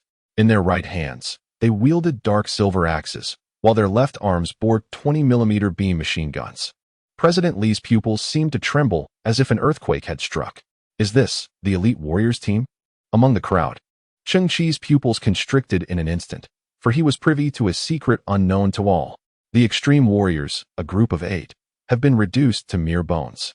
They have been sealed within a fuel tank, buried deep underground for 2 decades. At this very moment, how could the extreme warriors re-emerge? Cheng Qi's eyes flickered as he scrutinized the equipment of these 8 individuals. They donned the X-55 Extreme Warrior Power Exoskeleton, an iterative product of the original Extreme Warrior Exoskeleton, a remnant of Cheng Qi's synthesis process. This equipment lagged 2 versions behind the memory metal Extreme Warrior armor that Cheng Qi wore. He recalled that this gear's output force ranged from 900 to 9800 N. Could it be that the Extreme Warrior squad has been re-established and new pilots recruited? Cheng Qi furrowed his brow, striving to find a plausible explanation. Ladies and gentlemen, the arrival of the Extreme Warrior squad is also a beacon of hope, intended to uplift spirits and embolden everyone to face challenges with courage. Major Ning turned and saluted the Extreme Warrior squad. A soft hissing sound followed, as the metallic visors of the 8 exoskeletons slowly lifted, revealing weathered yet resolute faces. In unison, they returned the salute to the scavengers. Extreme Warrior Squad, Ding Feng. Extreme Warrior Squad, Lin Lanhua. Extreme Warrior Squad, Long Zhanxiao. Each proclaimed their names, their presence formidable against the backdrop of their powerful exoskeletons. Cheng Qi's pupils suddenly constricted. Ding Feng, Lin Lanhua, Long Zhanxiao. Cheng Qi clearly remembers the moment he discovered those exoskeletons. He buried the remains and collected their nameplates. At that time, he was filled with reverence and vowed that one day he would unveil the truth for them. Thus, he had already etched those names into his memory. Suddenly, a group of exoskeleton pilots, aged approximately 40 to 50, appeared, claiming to be members of the Extreme Warriors squad. And astonishingly, they recited the exact same names. As one might expect, people are often drawn to tales of miraculous escapes and heroic rebirths. The scene erupted in fervent applause. Cheng Qi gritted his teeth, thinking it was absurd. The true Extreme Warriors, a team of 8, had perished, victims of a treacherous ambush, with their throats cut from behind. Observing the gallant and righteous figure of Colonel Ning, Cheng Qi narrowed his eyes. Who are you really, and what is your true intention? Chapter 53. Breaking news. The scavengers gradually dispersed, their hearts brimming with anticipation for new supplies. Colonel Ning and his team also entered the headquarters of the Scavenger Alliance. Cheng Qi remained in place, watching as the armed combat squad of the Interstellar Alliance sealed off the Scavenger Alliance headquarters. Several piercing gazes directed towards him urged Cheng Qi to make haste and leave. He subtly shifted his stance, positioning himself outside their perimeter while continuing to disregard their stares. If only he could overhear their forthcoming conversation, it might yield additional clues. Cheng Qi pondered, tilting his head to gaze at the enormous antenna atop the Scavenger headquarters. This was part of the broadcasting system, from which all the various announcements previously heard on the radio were transmitted. Cheng Qi's brow furrowed slightly. Suddenly, he turned around, facing away from the combat teams. He slowly closed his eyes, and when he opened them again, the depths of his pupils radiated with a dazzling brilliance reminiscent of diamonds. He saw in the air a myriad of blue ribbons, which were, in fact, electromagnetic signals, all converging at the apex of a colossal antenna. Cheng Qi felt as though he were experiencing an illusion.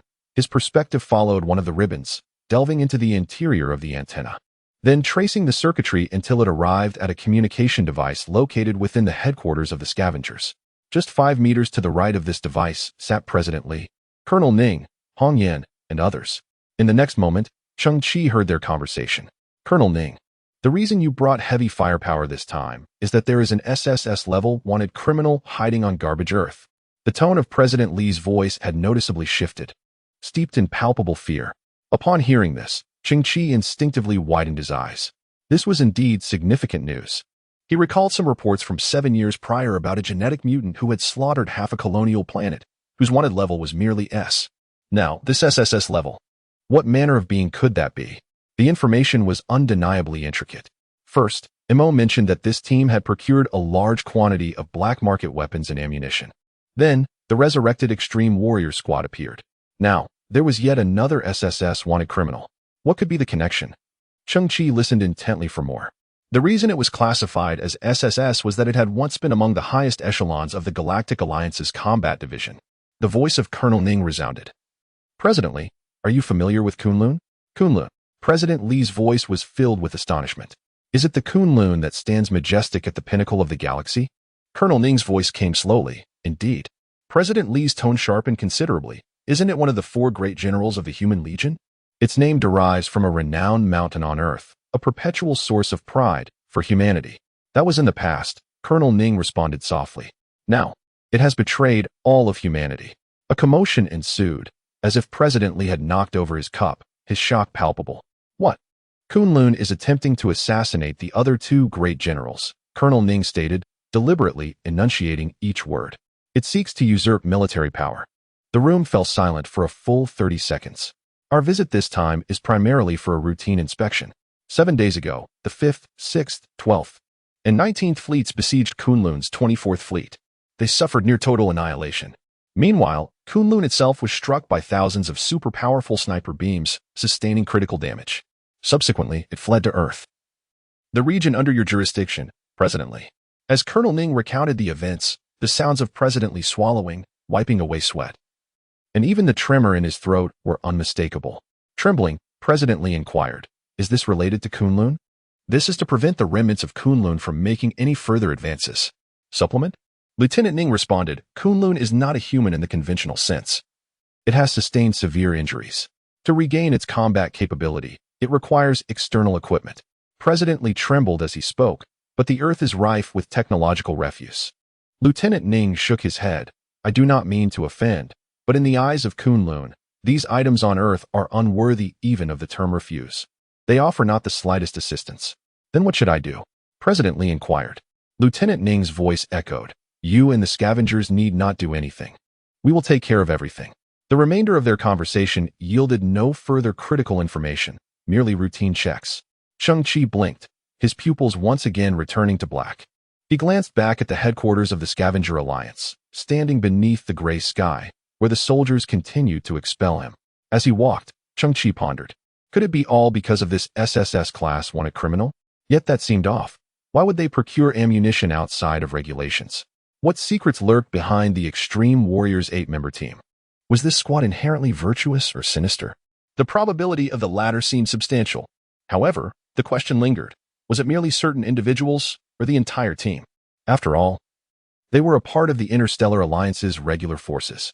Unconsciously, Cheng Qi found himself seated before the Dragon King expansion dock, his brow furrowed in contemplation. He picked up a worn teapot, preparing to soothe his throat. Hanzai, why is Xiao Qiong using the urinal again? Cheng Qi sighed in exasperation. Hanzai poked his half-brass head out from behind the house, saying, You told us not to go out, so we've been obedient. But then Xiao Qiong got desperate and, not wanting to dirty the floor, and being unaccustomed to the toilet, she had no choice but to relieve herself in your pot. Cheng Qi rubbed his forehead and then inquired, Where's Xiao Qiong? What is she doing? She isn't behind the house, is she? Nor is she busy with her new pet? It was a futile attempt to conceal the truth. Cheng Qi scratched his head, slowly rising to his feet and walking towards the back of the expansion dock, suspecting that Xiao Qiong was busy crafting some peculiar attire for Gigi. After all, he was a mutated rat king. He deserved some dignity. When Cheng Qi reached the back of the expansion dock, he found Xiao Qiong in a state of panic. Her hands clasped behind her back. The new outfit for Gigi was still incomplete, and she could not reveal it just yet. Cheng Qi tilted his head and noticed a half-human-high rack standing behind Xiao Qiong, covered with a tattered piece of burlap. Cheng Qi furrowed his brow, questioning what lay within. What is in there? Xiao Qiong's gaze darted away. It's Gigi. Cheng Qi's brow tightened further. Suddenly, Gigi agilely emerged from one side of the ground, crawled up Cheng Qi's pant leg, and perched on his shoulder. Meanwhile, the burlap sack behind Xiao Qiong remained utterly still. Cheng Qi's voice turned somber. I ask you again. What is inside there? Chapter 54. An unexpected surprise. Xiao Qiong was merely 6 years old, her psychological resilience still quite tender. At this moment, she anxiously rubbed her hands together, her eyes filled with panic. Cheng Qi helplessly shook his head. His expression was grave as he took 2 steps forward and abruptly lifted the tattered burlap sack. Then, Cheng Qi's pupils trembled, and he stood frozen in place. What is this? Before him lay a simple metal platform, upon which rested a round birthday cake, artfully assembled from edible energy blocks. Haha, Cheng Qi, happy birthday. Xiao Qiong giggled, her face adorned with a mixture of mirth and reproach. You adults are truly worrisome, forgetting your own birthday. Cheng Qi, on this day 18 years ago, your grandfather found you, though no one knows exactly when you arrived. Hence, today was designated as your birthday. Hanzai produced a welding rod, heating it with the torch on his arm before inserting it into the birthday cake. Guawa, happy birthday. Cheng Qi remained utterly stunned. Gradually, his eyes began to glisten with tears. We are all family. They are celebrating your birthday, and you still want to cry? You adults are so easily moved to tears. Squeak. Even the creature perched on his shoulder seemed to be one of the orchestrators of this delightful surprise. No wonder Hanzai had previously acted so mysteriously. He intended to lead Cheng Qi to the back of the house. As for Xiao Qiong, Cheng Qi had just ridiculed her for her youthful naivety and poor acting skills. Yet her actions had revealed a level of sophistication. Xiao Qiong chuckled, acknowledging that the cake indeed fell short of expectations. Yet, one could envision it adorned with various flavors, perhaps the tangy sweetness of cherries or the soft, sticky essence of bananas. Whenever such thoughts crossed her mind, she couldn't help but salivate. Cheng Qi nodded, resolving that in the future, when he attained greater means, he would certainly indulge in the freedom of fruits. Hey, hurry up and blow out the candles, he urged. It was said that those who failed to extinguish their birthday candles were destined to be short-lived. Casting a glance at the glowing welding rod, Cheng Qi wiped away the tears at the corners of his eyes. How was one to blow this out? Nevertheless, at that moment, his heart brimmed with emotion. He revealed a genuine smile, expressing gratitude. Thank you all. Previously, I harbored suspicions about your intentions, thinking you had taken in what should not have been accepted. Suddenly, a dark mass plummeted from the ceiling, smashing the energy block cake into smithereens.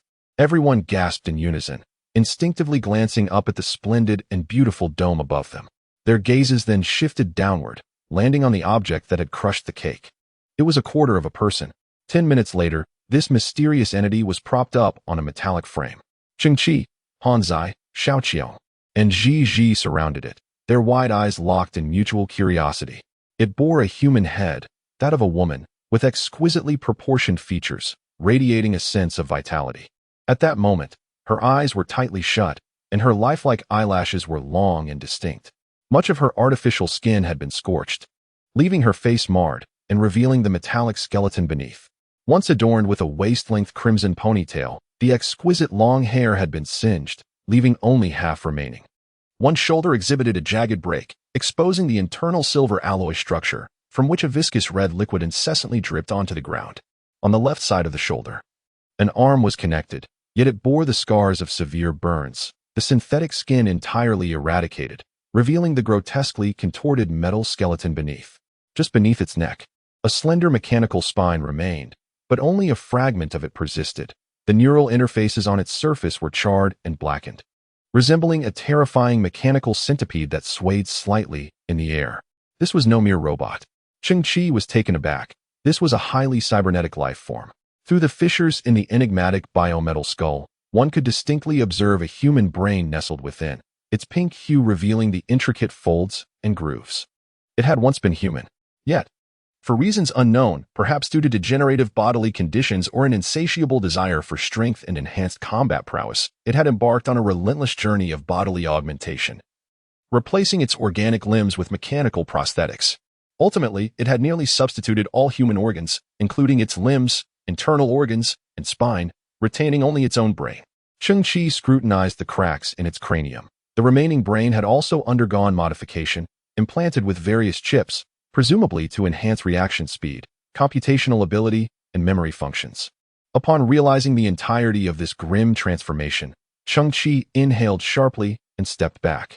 Is that the indistinct figure laboriously crawling on the ground indeed it? When did it make its entrance? Cheng Qi glanced upwards at the ceiling, where the only object present was the suspended illumination lamp of the Earth Dragon King. Had it been lurking upon that very light all along? It was evident that this enigmatic entity before him was certainly not a remnant of the debris-strewn Earth. The technology, materials, and components it possessed were unlike anything Cheng Qi had ever encountered. He found himself momentarily lost in thought. He had previously contemplated every conceivable scenario, one of which suggested that the Interstellar Alliance's combat team had fabricated an SSS-level wanted criminal to mask ulterior motives. Now, it appeared that Cheng Qi had indeed struck a windfall. The SSS-level wanted criminal was not a mere fabrication. The scene before him was alarmingly vivid. If he failed to connect these two dots, he might as well extract his brain, cleanse it, and flush it down the toilet. However, could there exist an infinitesimally small possibility? Might this object simply be discarded refuse, which, having abruptly regained a modicum of energy, was now crawling on the ground, fortuitously finding its way into Cheng Qi's underground sanctuary? After all, if it truly was the SSS-level wanted criminal, it would undoubtedly be a hot potato. Should he hand it over to the Interstellar Alliance's combat team? Yet, the morality of that team remained ambiguous. What if he chose not to?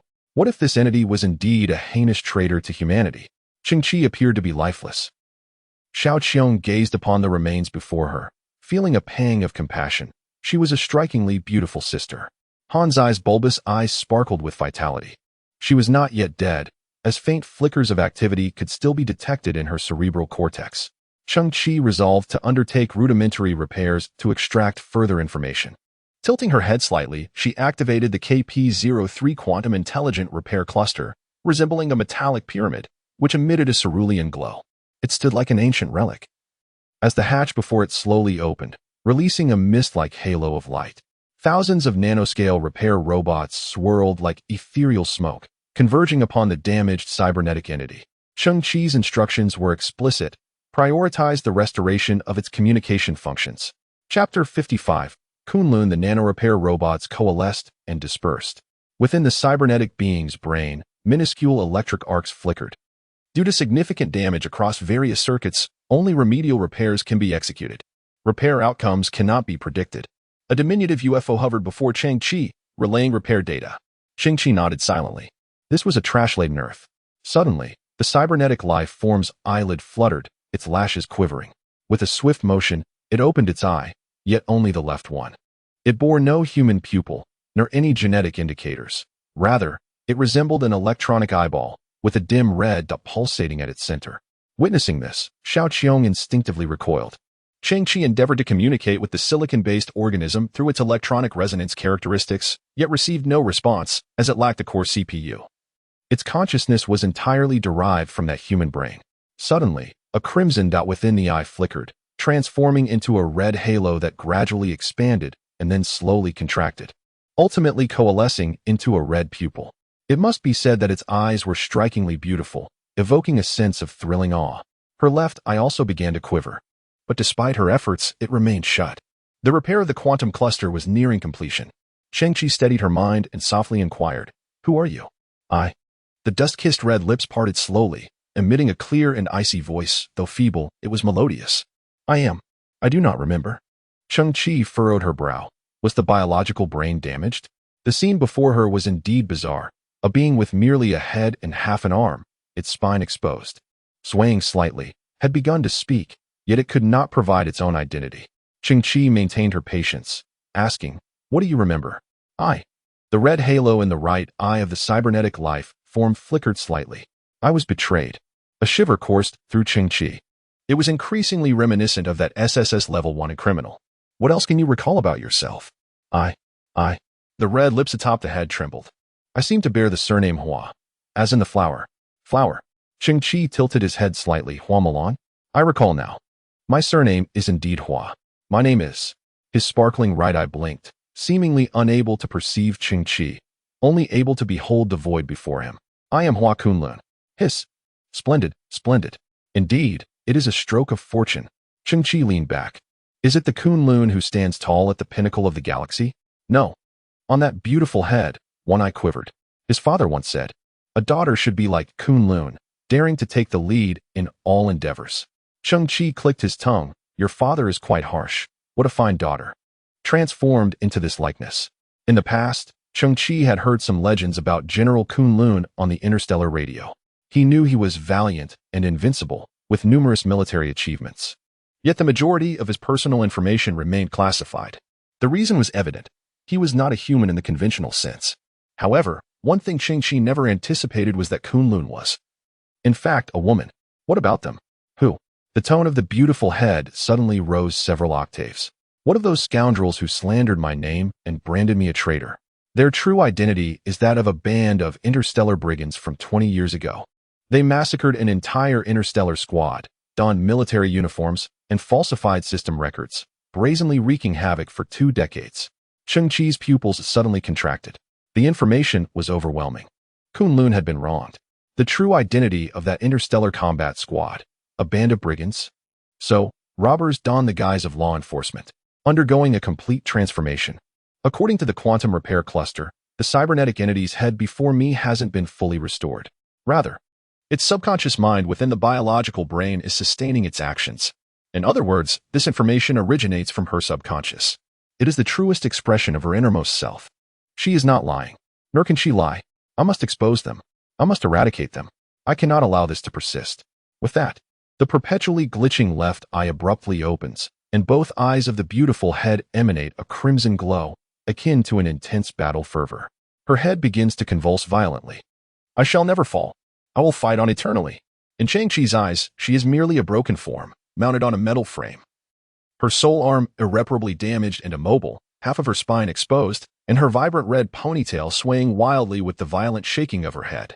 All Cheng Qi perceives is a fallen tiger, a hero in decline, a scene of utter desolation.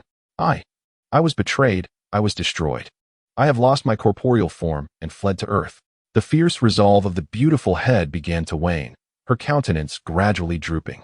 Yet, she seemed to recall something. While amidst the refuse, I beheld a youth, adorned with technology far surpassing the terrestrial realm. He could assist me. Only he could aid me. Please, help me. The voice of the beautiful head grew increasingly faint, her eyes dimming, gazing vacantly ahead, devoid of further movement. Its energy levels are critically low. The self-preservation protocol has been forcibly activated, entering a state of dormancy. The quantum repair cluster transmitted a diagnostic report. Cheng Qi inhaled deeply. The truth was that the Interstellar Alliance squad was indeed the traitors. They were not merely betrayers, but a band of ruthless brigands. It was likely that 20 years ago, the true extreme warrior squad was annihilated at their hands. 2 decades, masquerading as a regular army without detection. Surely there are more influential individuals shielding them. That person is the genuine human traitor plotting rebellion. As for Hua Kunlun, he is merely their stumbling block. The purpose of this squad's mission was indeed to capture General Kunlun, yet Kunlun was not an SSS-grade fugitive but rather someone they deemed necessary to eliminate entirely. Leaving no trace, Cheng Qi reflected on the events. After Kunlun fled to Earth, he inadvertently witnessed me traversing through the gray storm, utilizing the extreme warrior armor to leap several dozen meters to retrieve the cargo from Boss Missouri. Thus, her lingering consciousness surmised that Cheng Qi might be a formidable artificer or mechanician, despite the subterranean sanctuary's clandestine nature. Its lack of alarm systems allowed Kunlun to infiltrate during one of Hanzi and Xiao Qiong's excursions through an unguarded portal. A once vaunted human general, reduced to such a plight, all due to her tenacious obsession. A lamentable fate, indeed, Cheng Qi mused. The beautiful head drooped, eyes fixed upon the ground, her visage retaining a final expression of supplication. The molten metal floor mirrored Cheng Qi's form from a low angle, making the youth appear statuesque. In that instant, Cheng Qi subtly puffed out his chest and turned his head, instructing Hanzi, a prize monkey, and the others to discreetly commence acquisition operations. I require cybernetic prosthetics, torsos, arms, legs, weaponry. All components in as great a quantity as possible. Chapter 56. Undercurrents. A KRF-02 Harrier-class starship of the Galactic Federation. Lieutenant Colonel Ning ambled along the bridge corridor, the overhead illumination casting chiaroscuro patterns across his face. 2 soldiers trailed behind, bearing a slender, oblong case. Ning's spine remained rigidly erect as he approached the heart of the bridge, the central command nexus. He raised his hand in a measured salute. General, the bridge's central area was dimly lit. Faintly discernible is a grand and robust mechanical seat, at the center of which resides a nebulous figure. Major Ning shifts slightly to one side. The 2 soldiers behind him lay a black box flat upon the ground, and with a mechanical whir, the lid of the box slowly glides open. A white backlight illuminates the bottom of the box, revealing a multitude of fragments, large and small, meticulously arranged to reflect their original structure. These fragments, predominantly adorned with red paint, are composed of a semi-transparent metal, resembling the remnants of a humanoid form. The shadowy figure seated upon the mechanical throne slowly extends a hand. Understanding the unspoken command, Major Ning retrieves a fragment from the box and reverently presents it to the figure. The figure lifts the fragment, directing it towards the distant light, its dim eyes narrowing slightly. A low, resonant chuckle escapes its lips. General, it intones. 30% of these fragments originate from the battlefield of space, while the remaining 70% are scavenged from the detritus of Earth. The soldiers took over 4 hours to gather these. Major Ning continues. Our engineers have conducted an assessment. Her core has been shattered to a grievous extent. Even if she still draws breath, she possesses no combat capability. The shadow in the darkness continues to scrutinize the fragment in its grasp. Major Ning adds, she chose Earth, a place nearly devoid of surveillance, appearing to be a path to survival, yet in truth, it is a dead end. She will find no useful components here. Conceivably, it could reconstitute itself from detritus, yet it would invariably be a fragile, worthless entity. In this desolate place, no succor would be available to it, nor would any scavenger be so imprudent as to offer assistance. The lieutenant colonel chuckled, surmising that perhaps, by now, it had been discovered by a scavenger, disassembled into components, and displayed in the marketplace, for such meager aspirations are all that sustain those who subsist on refuse. Lieutenant Colonel Ning, the figure in the shadows began, its voice measured. Your prior role as a Kunlun adjutant, infiltrating its inner circle and providing intelligence on its movements, ultimately facilitating the annihilation of its 24 fleets, was indeed a meritorious achievement. However, I must now unequivocally state my intentions. I desire its cerebral matter. I wish to witness its brain death firsthand. and I shall incorporate it beneath my seat, so it may eternally endure the ignominy of my presence. The figure fixed its gaze upon Lieutenant Colonel Ning, a frigid beam emanating from its eyes. Should you fail to locate its cerebral matter within 72 hours, then you, too, shall forfeit your claim to your own. Lieutenant Colonel Ning recoiled, bowing his head in haste. Yes, General.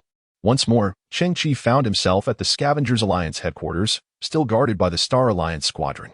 Invoking his silicon-based biological abilities, he infiltrated their communication systems. The capacity to manipulate silicon-based DNA remained elusive, as if veiled. Cheng Qi had yet to master it fully. Feeling as if he was navigating a labyrinthine electronic maze, lost and disoriented. At long last, he beheld the chamber of President Li. An aged man in his 60s, seated alone upon his bed, immersed in deep contemplation. Suddenly, through the dormant communicator, a youthful voice emerged, inquiring, "Who are you?" The elder's expression shifted to one of alarm, casting a startled gaze towards the device within the room. "You are a hacker. You have breached my communications. What is your intention? You have a problem with the Interstellar Alliance team you are hosting. As a fellow scavenger, I find it imperative to offer a word of caution." President Li's countenance flickered with uncertainty. They are regular forces of the Interstellar Alliance. Prior to their arrival, I received a notification from the Solar System Alliance. Identity verification, keys. Everything was in order. You must speak with accountability. Indeed, their current identity is that of regular forces. However, their former identity. President Li interjected. Your possession of such advanced hacking skills marks you as an exceptional scavenger. Yet I implore you to direct such talents towards noble pursuits rather than engaging in frivolous pranks. President Li, are you truly intent on remaining obstinate? Obstinate? The elder furrowed his brow. Were you in my position? Would you choose to trust a well-documented regular army or a scavenger hacker? People often label me as moderate, timid. Yet my duty is to balance the interests of thousands of scavengers against the official stance. Now, as all await the Interstellar Alliance's assistance, do you expect me to question their integrity based on mere words? What if the individual with whom you are communicating is a high-level geneticist? Chairman Li's body trembled slightly. A high-level geneticist? To what extent? Level C. Chairman Li fell into a prolonged silence. This was a figure that inspired trepidation. He approached the window, gently parted the curtains, and gazed at the silhouette of a youth clad in a blue scavenger's cloak in the square. Thoughts of his daughter Hong Yin flashed through his mind, alongside the memory of the black market potion he had acquired after exhausting 10 years of wealth. On this garbage-ridden earth, how could a level C geneticist possibly emerge? He sighed deeply. My child, heed my advice. Do not resort to such biological contact lenses to deceive others. You may fool them for a moment, but not for a lifetime. Cheng Qi paused. My child, it seems I have also uncovered certain issues. This small team exhibits excessive humility, presenting themselves with an air of approachability that is uncharacteristic of past inspections. They appear as though they are diligently polishing their camouflage. Chairman Li mused.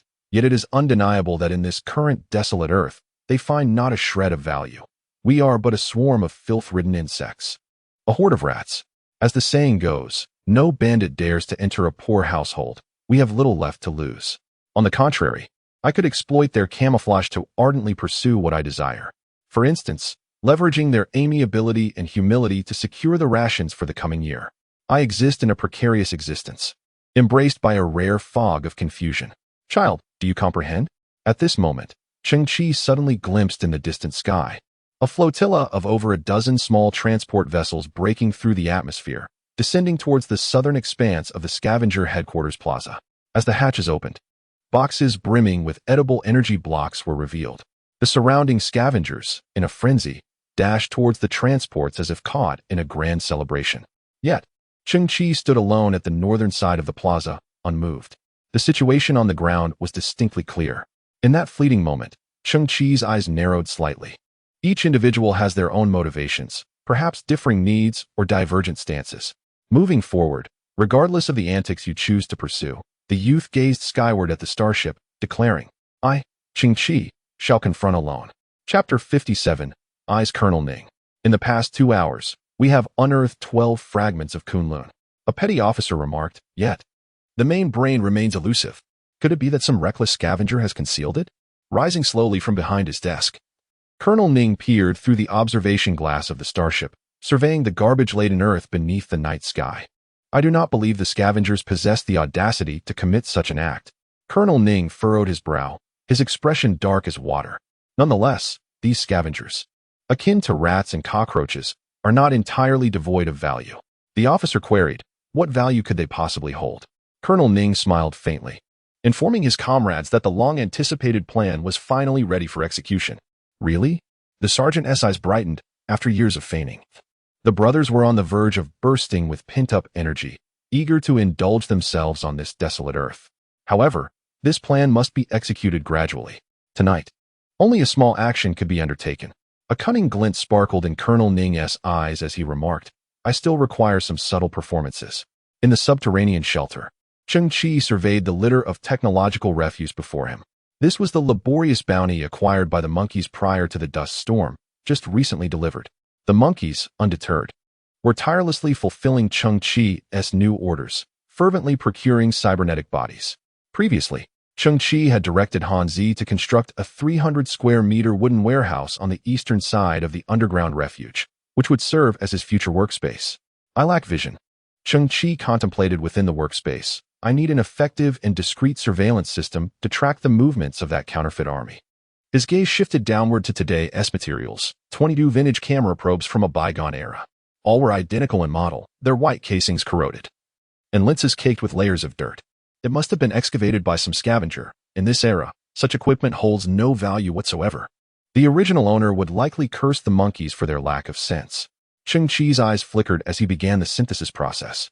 Disassemble into raw materials. Synthesis successful. DF-011 Drone 11. A lightweight aerial reconnaissance drone equipped with a night vision system, a 200x zoom capability for wide-angle cameras, a fixed monitoring range of 3 square kilometers, and a battery life of 4 hours. Cheng Qi shook his head. It fell short by a considerable margin. The drone before him boasted a wingspan of 1.5 meters and lacked any counter-surveillance systems. Once airborne, the noise would be astonishingly loud. Anyone with eyesight would easily spot it. Disassemble into raw materials. Synthesis successful. DF-058 Flying I-5. A military-grade comprehensive aerial monitoring platform equipped with a sonar system, a high-precision thermal imaging system, 28 intelligent tracking cameras, and an upgraded magnetic levitation power system, with cruising noise below 35 dB. It was too large. Cheng Qi gazed at the device, its diameter extending at least 4 meters, resembling a small black saucer. One could easily imagine it soaring silently through the air. Yet the same issue persisted. It was far too conspicuous. Disassemble into raw materials. Synthesis successful. F-21 Ecological Camouflage Monitoring System. 2. Cheng Qi regarded the equipment before him with a hint of amusement, his mind brimming with curiosity. Before him stood a towering metallic cage, its slender bars curving gracefully into a semicircle at the top, while a row of red indicator lights flickered at the base. Cheng Qi leaned forward, peering through the gaps in the cage. Within, he beheld a maze of metallic branches, upon which perched dozens of small gray birds. Birds?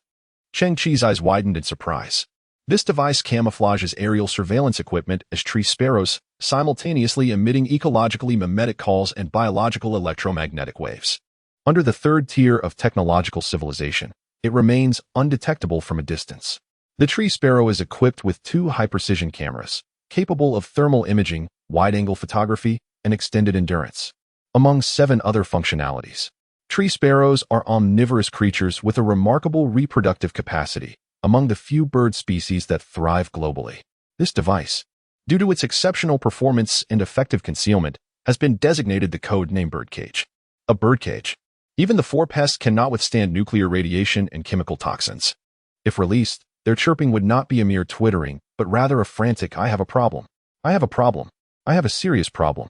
Cheng Qi steadied himself and continued the synthesis. Disassembling into primal matter. Synthesis successful. SF-100 Ecological Camouflage Surveillance System. An ecological camouflage system, nonetheless. Yet the designation now begins with ANS. Cheng Qi paused, gazing at the enigmatic object before him, his complexion shifting from red to purple and then to white. What in the world is this? Before him lay a lump of metallic excrement. To be precise, it is a tower constructed of layers of silver metallic discs, each progressively smaller as they ascend, culminating in a delicate at the top. Cheng Qi stared, his eyes wide. Such a shape was impossible not to evoke associations. Never mind. This must be a creation of a technologically advanced civilization with an unusual aesthetic. Cheng Qi discovered that the surface of the metallic device, no, the mysterious apparatus, harbored inconspicuous slits, suggesting it could be opened. A twitch at the corner of his eye betrayed his agitation. Inside the device, there lay layers upon layers of minute grids, each housing a vertically positioned white worm, clearly visible, its body adorned with spiraling ridges, writhing incessantly. Cheng Qi was both shocked and speechless. STC, the codename for this device, could it be referred to as a maggot nest? Its codename is Thousand Eyes because it perfectly replicates the most powerful compound eyes in nature. At that moment, the white worms began to writhe even more violently. Suddenly, slender black tendrils pierced through the surface of the maggot skin, and one by one, tiny black flies emerged from within, shaking their translucent wings as they adjusted to their newfound forms. Then, these flies swiftly rotated their heads, collectively turning to face Cheng Qi. In an instant, his pupils constricted. He beheld within the eyes of these flies a dense aggregation of compound lenses, each reflecting a clear image of his own body. A certain intangible tremor resonated through the air as the tiny flies simultaneously fluttered their wings. In each compound eye, a faint glimmer is reflected, though diminutive. These gleams number in the tens of thousands, hundreds of thousands, even millions. They are not true flies, but rather mechanical entities. Cheng Qi experienced an epiphany, realizing that each compound eye is akin to a surveillance camera. Each fly comprises approximately 8,000 individual lenses, providing a panoramic view of 360 degrees, enabling the observation of all surrounding directions without any visual blind spots. The compound eyes possess an extraordinary ability to perceive and track moving objects, processing and reacting in an astonishingly brief span of time. While the human eye requires about 0.5 seconds to discern the outline of an object, the fly needs merely 0.01 seconds. Thus, when a human attempts to swat a fly, it appears to the insect as though it is in slow motion, allowing it to evade with ease. The flies in the SF-100 are, in fact, a synthetic species that is half biological and half mechanical. Endowed with the functionalities of a fly's compound eyes as well as attributes like long-distance signal transmission and intelligent control. Remarkably, they can also replenish their biological energy through consumption, achieving an extended operational endurance. The current terrestrial environment is practically tailor-made for the SF-100, rendering it an almost invincible surveillance system. This device originates from a civilization of biological advancement rated at level 2. 6. Chapter 58. Perspective. It is indeed formidable. Cheng Qi's expression was one of astonishment. Upon this desolate earth, amidst the refuse, flies have persevered alongside the ever-present rodents, proliferating in proximity to human habitats. Their incessant buzzing a nuisance reminiscent of bygone eras. Next, I shall test its efficacy. Cheng Qi gently closed his eyes. When he opened them once more, they had transformed into two resplendent diamonds. A graceful azure ribbon materialized in his line of sight, while a blue luminescence of technological sophistication radiated from the form of thousand eyes. In an instant, swarms of flies, numbering in the thousands, ascended, coalescing into a distinctly visible black whirlwind, drifting towards the exit of the underground sanctuary at Cheng Qi's command. Where did all these flies come from? I shall strike you down, exclaimed the oblivious Hanzai, a sophisticated caretaker robot. With a swift motion, it produced a colossal metallic fly swatter from its arm, pursuing the swarm. However, the flies had the upper hand. And with the underground sanctuary's exit already opened by Cheng Qi, Hanzai failed to hit its mark, left to stifle its frustration. As the flies vanished from sight, a thought struck him. First it was the squeaking of mice, now the buzzing of flies. Have I truly descended into a heap of garbage? Surely, some individuals must be orchestrating this. Has the title of King of Trash been firmly cemented? So be it. Regardless of the circumstances, effectiveness remains paramount. In that moment, a straight beam of light emanated from the pointed tip of the SF-100 ecological camouflage monitoring system. Cheng Qi felt somewhat exasperated. Must it be this? The beam of light scanned in a fan shape, swiftly constructing a vast virtual screen in the air. Cheng Qi was momentarily taken aback. Upon this screen, a myriad of surveillance perspectives appeared densely, resembling a jigsaw puzzle, each no larger than a fingernail, showcasing dynamic imagery. Under normal circumstances, such visuals would dazzle the eyes and potentially induce adverse reactions. However, this device was equipped with an eye-tracking feature. As Cheng Qi's gaze shifted, the countless surveillance perspectives rippled like a shimmering surface of water, presenting a splendid and technologically advanced spectacle. When Cheng Qi's gaze settled, the corresponding area of the image magnified instantaneously. What Cheng Qi focused on was a rusted iron can, displaying an astonishing 88K resolution with exquisite detail. He could discern the weathered inscription on the can, Huayan Food Factory Pecan, produced on August 17, 2024. The name of the can and the production date were located on two distinct sides. Yet, Cheng Qi perceived all the information simultaneously. At that moment, the can was consolidated into a form akin to a four-dimensional model, allowing him to view its front, back, sides, top, and bottom all at once. This perspective was extraordinary, resembling X-ray vision, yet far clearer than mere transparency. It was as if Cheng Qi stood around the can, observing it from a 360-degree angle without any blind spots. Was this the manner in which a fly perceives the world? Cheng Qi felt a chill run down his spine, and as he looked up, he beheld another fly in the upper perspective, one that was also a member of the myriad-eyed assembly. At this moment, the fly's flight speed was exceedingly slow, its wings appearing to be immersed in a viscous atmosphere, each tremor distinctly observable.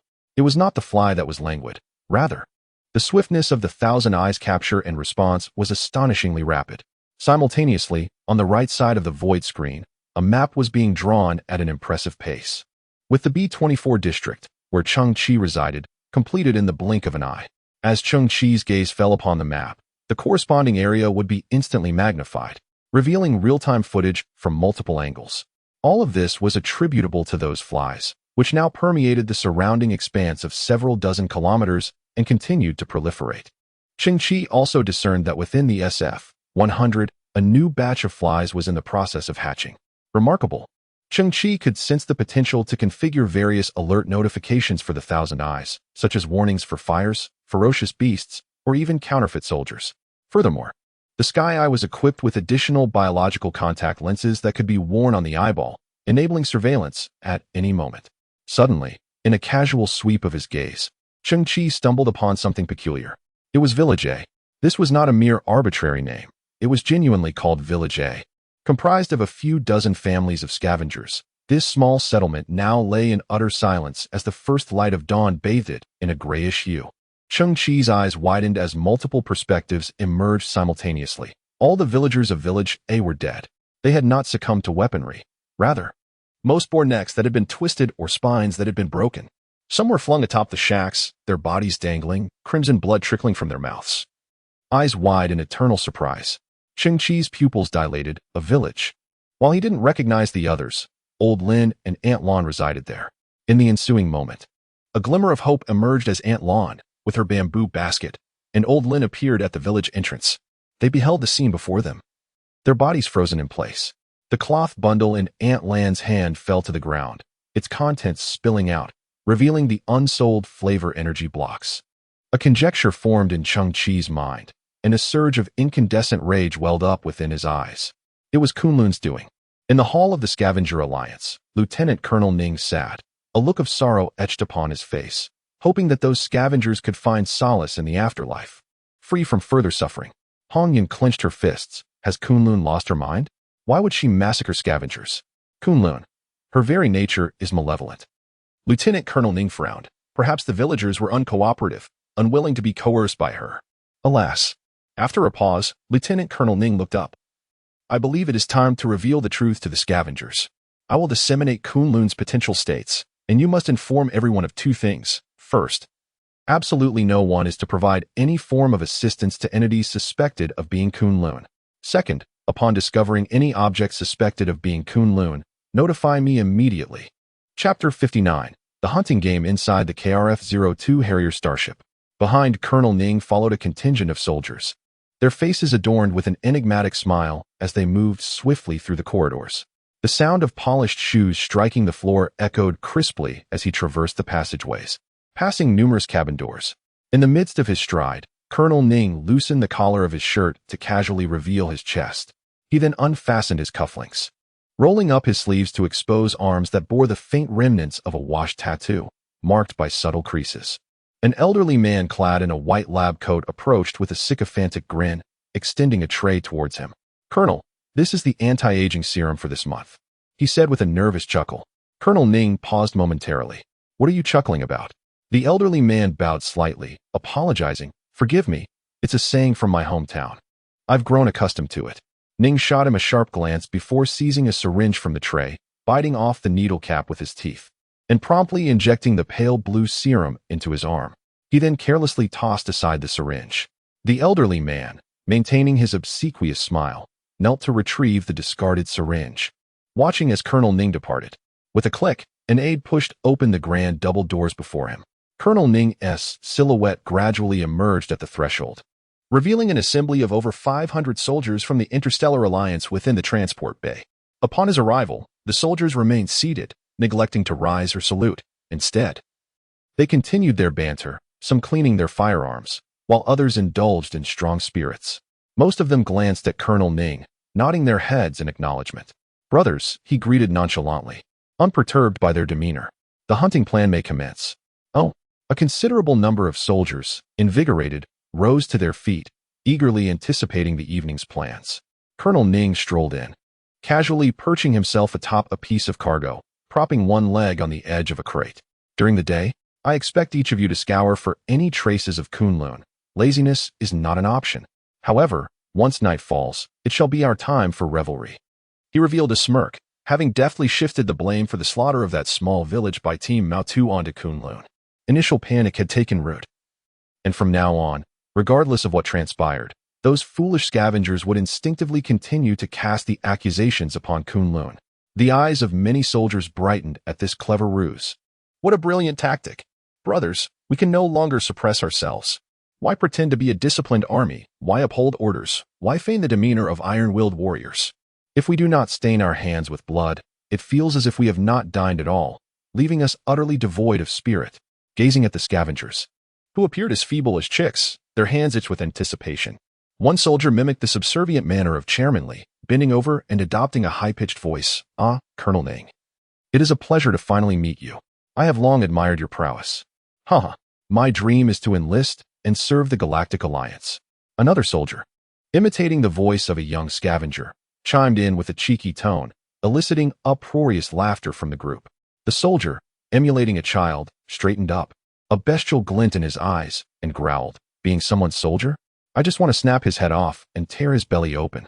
Lieutenant Colonel Ning exhaled slowly and said, the anti-aging agent we've been using has side effects, one of which is to stimulate the ferocity within. It's been tough on you all these years. It's nothing. A soldier with a massive scar across his face looked up and said, isn't it time for relaxation now? Same rules as always, points-based. Lieutenant Colonel Ning casually picked up a dagger, fiddled with it, and said, based on combat strength, the Fuzz group enters the hunting ground first. 10 minutes later, the stronger Beard group goes in, and after another 10 minutes, the Axe group, and so on. Children and the elderly are worth 1 point, women 2 points, and adult males 3 points. The dagger spun rapidly between his fingers. Lieutenant Colonel Ning looked up and said, if you find anyone alive, leave no one behind. If any group exposes our identity, their points will be immediately reset to 0, and other groups will immediately support and eliminate everyone within 100 miles. The total duration is 4 hours. Once dawn breaks, everyone returns to the base immediately. Many soldiers were already itching for action, their eyes gleaming with ferocity. Sounds awesome. Also, no firearms tonight. All hand-to-hand combat. Lieutenant Colonel Ning looked at everyone and asked, understood? Understood. A group of soldiers were impatient. When do we start, boss? 5-minute countdown. With a chilling smile, Major Ning plunged the dagger into the box. After tonight, a multitude of scavengers would meet their demise at the hands of Kunlun. Who would transform into the most terrifying demon? Who would dare to assist her? Who would conceal her whereabouts? A soldier cackled, indeed. They would be more than eager to provide us with information, hoping we swiftly capture Kunlun. A clever saying rings true. The eyes of the masses are sharp, and their power is formidable. Haha. Major Ning squinted, realizing that this would not only expedite the capture of Kunlun, but also provide satisfaction for his comrades. The Mao team, consisting of 12 members, was now fully prepared. Clad in black stealth attire, they stood poised at a 10-meter mark from the landing craft, ready to sprint. The so-called Mao team was actually the vanguard among the interstellar bandits, tasked with gathering intelligence and scouting ahead. Meanwhile, Within the cargo hold of the Hawk-class starship, a large screen illuminated, displaying the names of various teams such as Mao 2, Axe Team, and Beard Team, along with a form for recording points. They would report real-time battle updates via their communicators. 5, 4, 3, 2, 1, go. The Mao 2 team dashed into the landing craft, which roared to life and departed from the starship, descending towards the desolate surface of Earth. Beneath the cloak of night, the air currents swelled as the landing craft chose a secluded location far from inhabited areas, landing silently. Members of the Mao 2 group emerged from the hatch, their eyes glinting with fierce determination. This time, we must surpass the Hu Zi group. Those fools have mocked us for months. After all these years, our strength levels should have been reassessed. Indeed, I have long grown weary of bearing the title of the Mao 2 group. I propose that we set aside our competitive nature and instead focus on savoring the joys of the present moment. Life requires wisdom. Wisdom, my foot.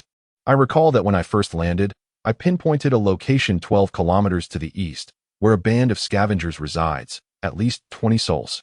Look at you, utterly lacking ambition. You'll never escape the shadow of the Mao 2 group, endlessly fixated on mere coordinates. I know of another place, home to no fewer than 30 people. A dog cannot change its nature, and you are no different. Alas, why are there so many flies? A garbage-ridden earth is indeed revolting. Chapter 60. Points in the darkness of the night. A youth clad in a blue scavenger's cloak emerged slowly from behind a mountain of refuse, positioning himself before the Mao 2 group. An unexpected visitor?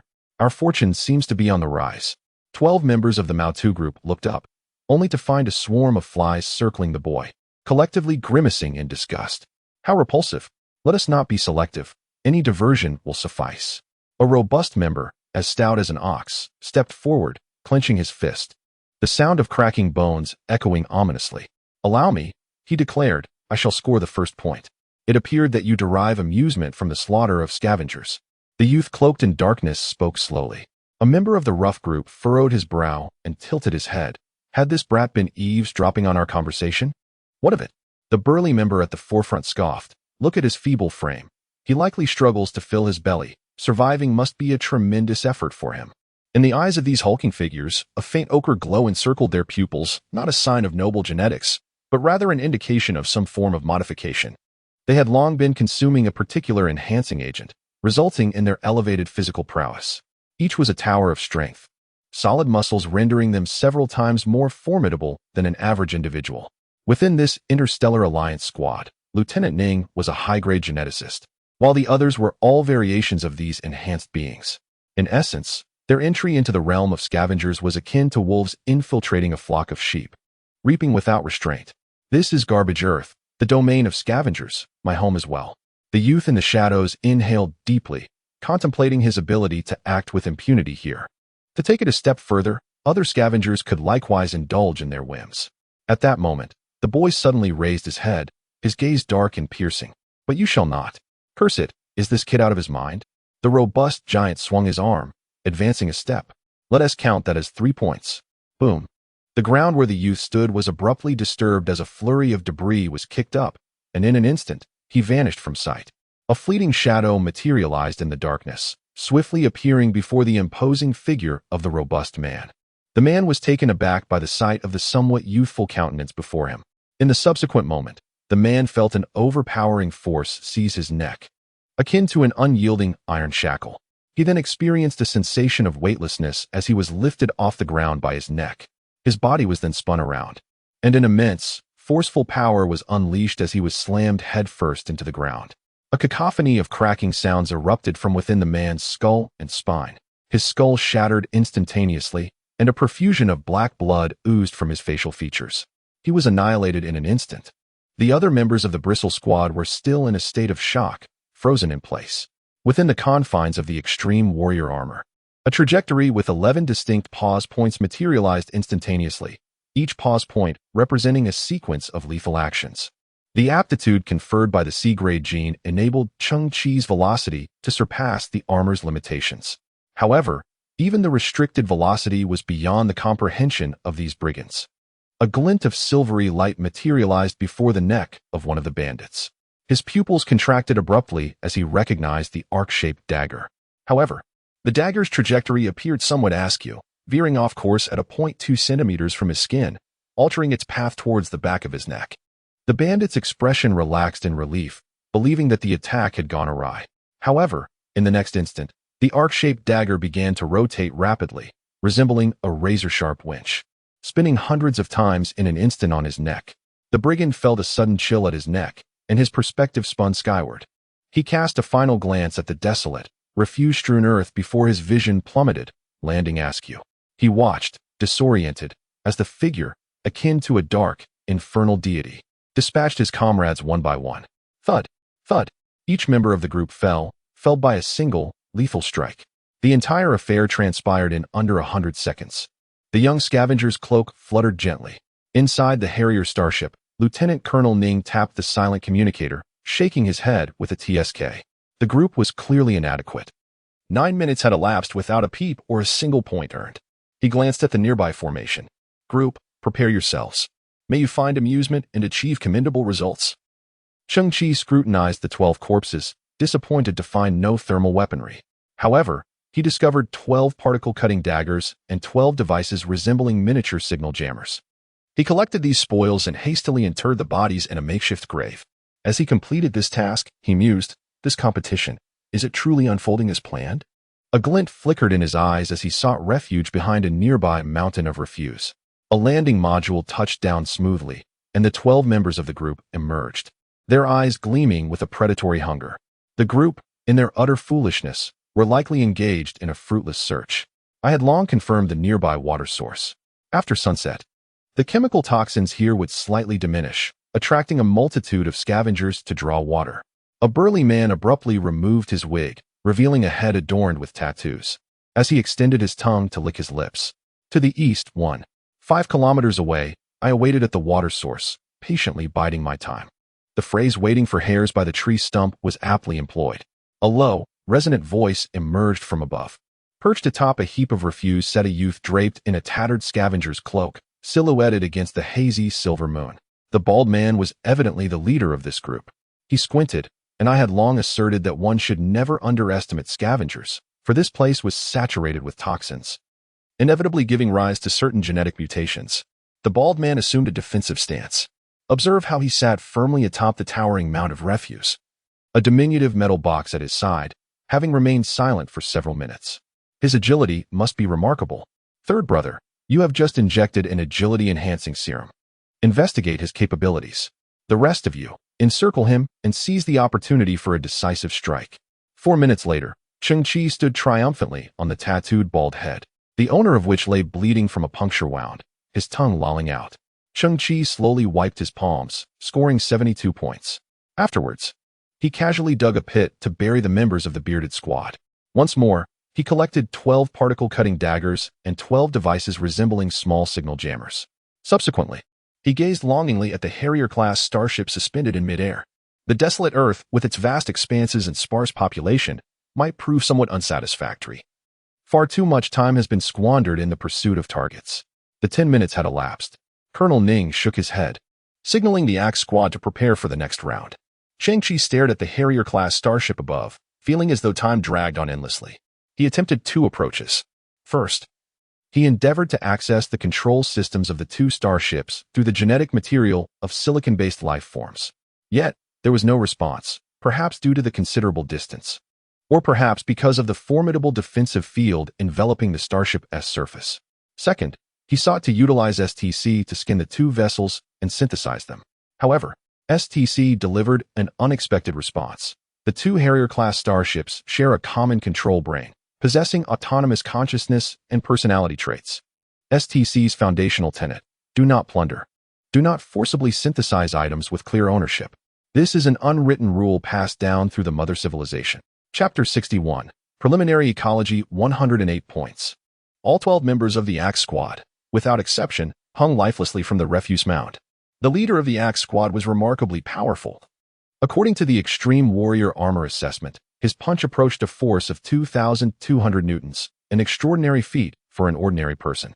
At this moment, he was impaled by several metallic spikes, blood dripping steadily, yet astonishingly, he still clung to life.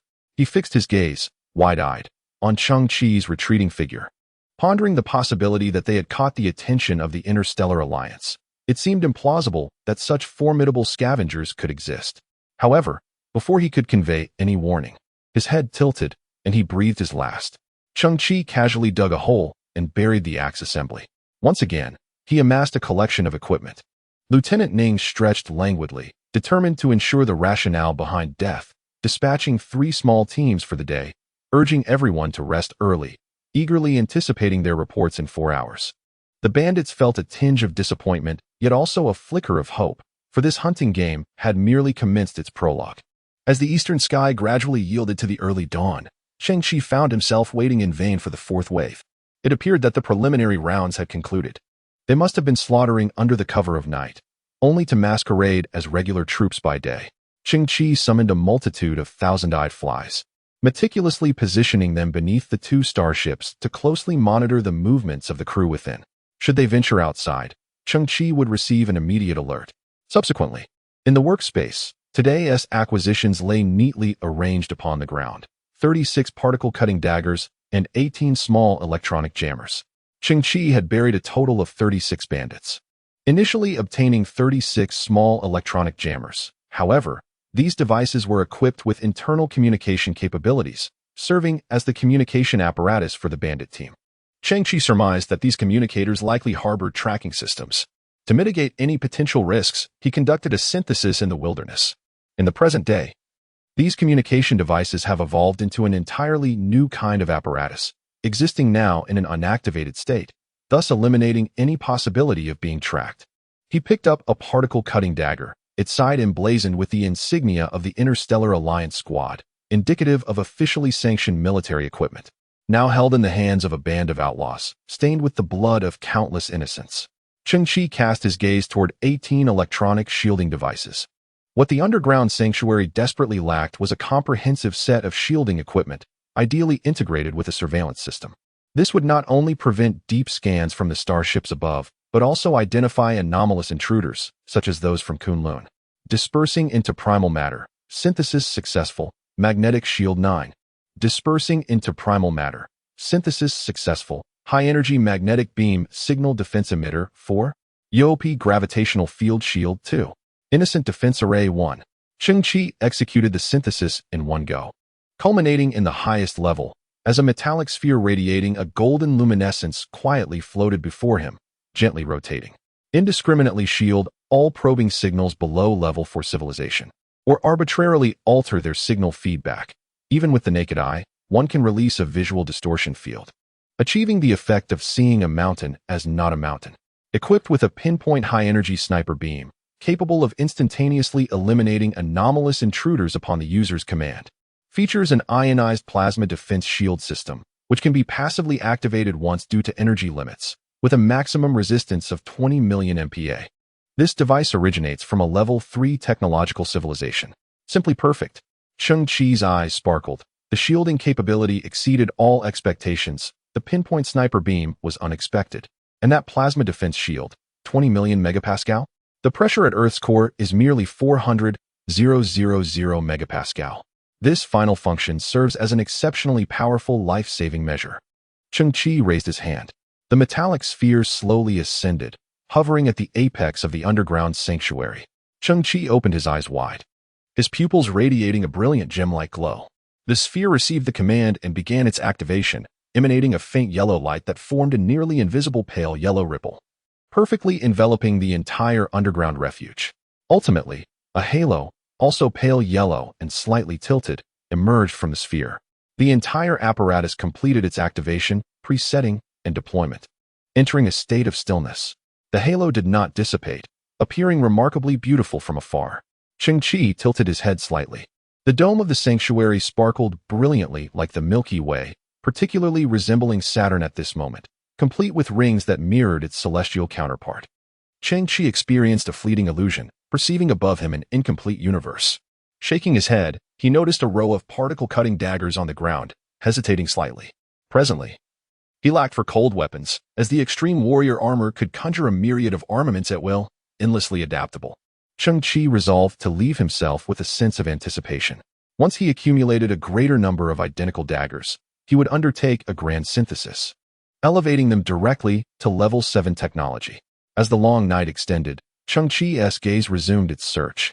Among the debris, he spotted a half-man-high aluminum barrel, which contained thousands of small green capsules, smooth and light, reminiscent of pills from a bygone era. Soil-less cultivation capsules. Upon contact with water, they can transform into soil-less cultivation containers approximately 10 centimeters in diameter, suitable for growing various potted flowers. This method of cultivation was remarkably convenient. Regrettably, the harsh and desolate environment of Earth, devoid of adequate sunlight, rendered the growth of healthy plants impossible. The sheer quantity present suggested the potential to synthesize something extraordinary. Cheng Qi raised his wrist-mounted STC, and a cerulean fan-shaped beam unfurled slowly. Synthesis successful. Max soil-less cultivation capsules, 3,365.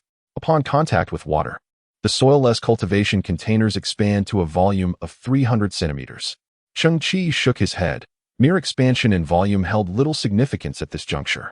Dispersing into primitive matter. Can ecological gel, 1682. Discarding the form of nutrient solution. It has been upgraded to a versatile ecological gel that integrates essential trace elements required by various plants while also providing moisture retention and breathability. This innovation mitigates plant disease incidence and shortens the growth cycle by 240. The planting medium has transformed, and efficiency has significantly increased. However, for the deteriorating ecological environment of Earth, this is still far from sufficient. Cheng Qi tilted his head, continuing the synthesis. Limited space detected. Executing synthesis operation with a reduced quantity, Cheng Qi paused. He had not encountered a similar situation before. The STC settings are remarkably user-friendly. KN-03 Ecological Planting Platform 8. This platform can be expanded to a 50-50 square meter ecological gel, featuring a miniature artificial sun that provides effective illumination for crops while purifying and filtering the surrounding air, thereby offering a high-quality growth environment and enhancing growth efficiency by 860. An artificial sun? Cheng Qi's eyes gleamed as he continued. Dispersing into primitive matter. Synthesis successful. SN11 Ecological Circulation Platform. Maximally expandable to 1,000 square meters of ecological gel. Equipped with an upgraded artificial sun, alongside an inorganic decomposition system. Effectively decomposes a variety of inorganic substances, transforming them into clean energy or essential nutrients for crops, while integrating the biological symbiosis enhancement technology of microbial civilization, creating a unique symbiotic relationship between microorganisms and plants, resulting in a 6,400 increase in plant growth efficiency. This technology originates from a level 4 technological civilization before Cheng Qi, a towering black rectangular structure, 5 meters in height, materialized, its surface etched with intricate electronic patterns, shimmering with a vibrant green light, symbolizing vitality. Is this it? Cheng Qi's eyes sparkled with intrigue. It stands to reason that a level 4 civilization would not rely on conventional agricultural methods to procure sustenance. Rather, they likely employ synthetic foods, protein synthesis, or entirely unimaginable means. The SN11 Ecological Circulation Platform, however, is not a mainstream device, rendering extensive research and development unnecessary. It's akin to a flashlight in human civilization. Indeed, it represents a level 1.5 technological creation, yet it sees negligible utilization. Nevertheless, Cheng Qi, fixated on the annotation of the STC, was astonished. Decomposing inorganic substances and converting them into energy or nutrients. Has this ascended to the realm of molecular manipulation? Inorganic substances encompass various materials such as metals, glass, ceramics, and sand.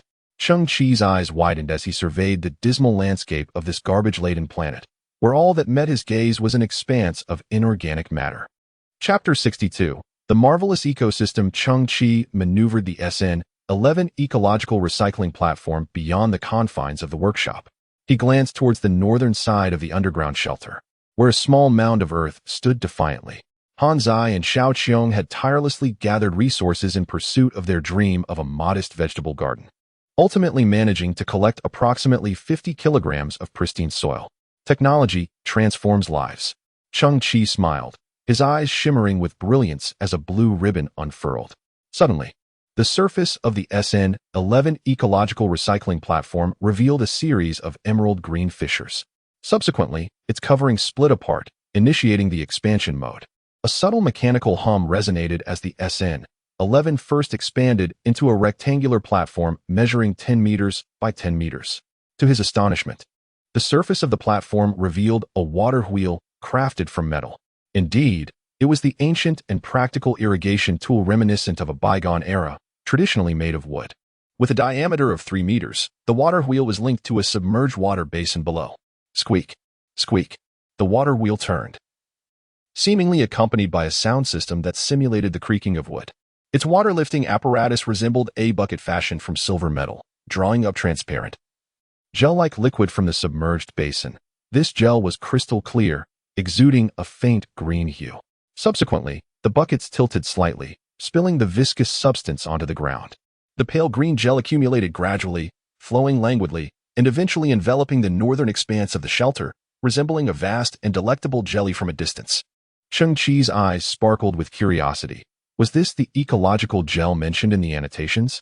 At that moment, the SN-11 platform reopened its hatch, and a small sun radiating brilliant light slowly ascended, ultimately hovering at the apex of the ecological dome. Cheng Qi looked up, realizing it had been a long time since he had truly felt the warmth of sunlight. Turning his gaze toward the shelter's dome, he beheld a backdrop adorned with exquisite metallic stripes. To the north, the Saturn formed by the Innocence defense system, and at the center, the sun created by the SN-11 ecological platform. It increasingly resembled a miniature universe.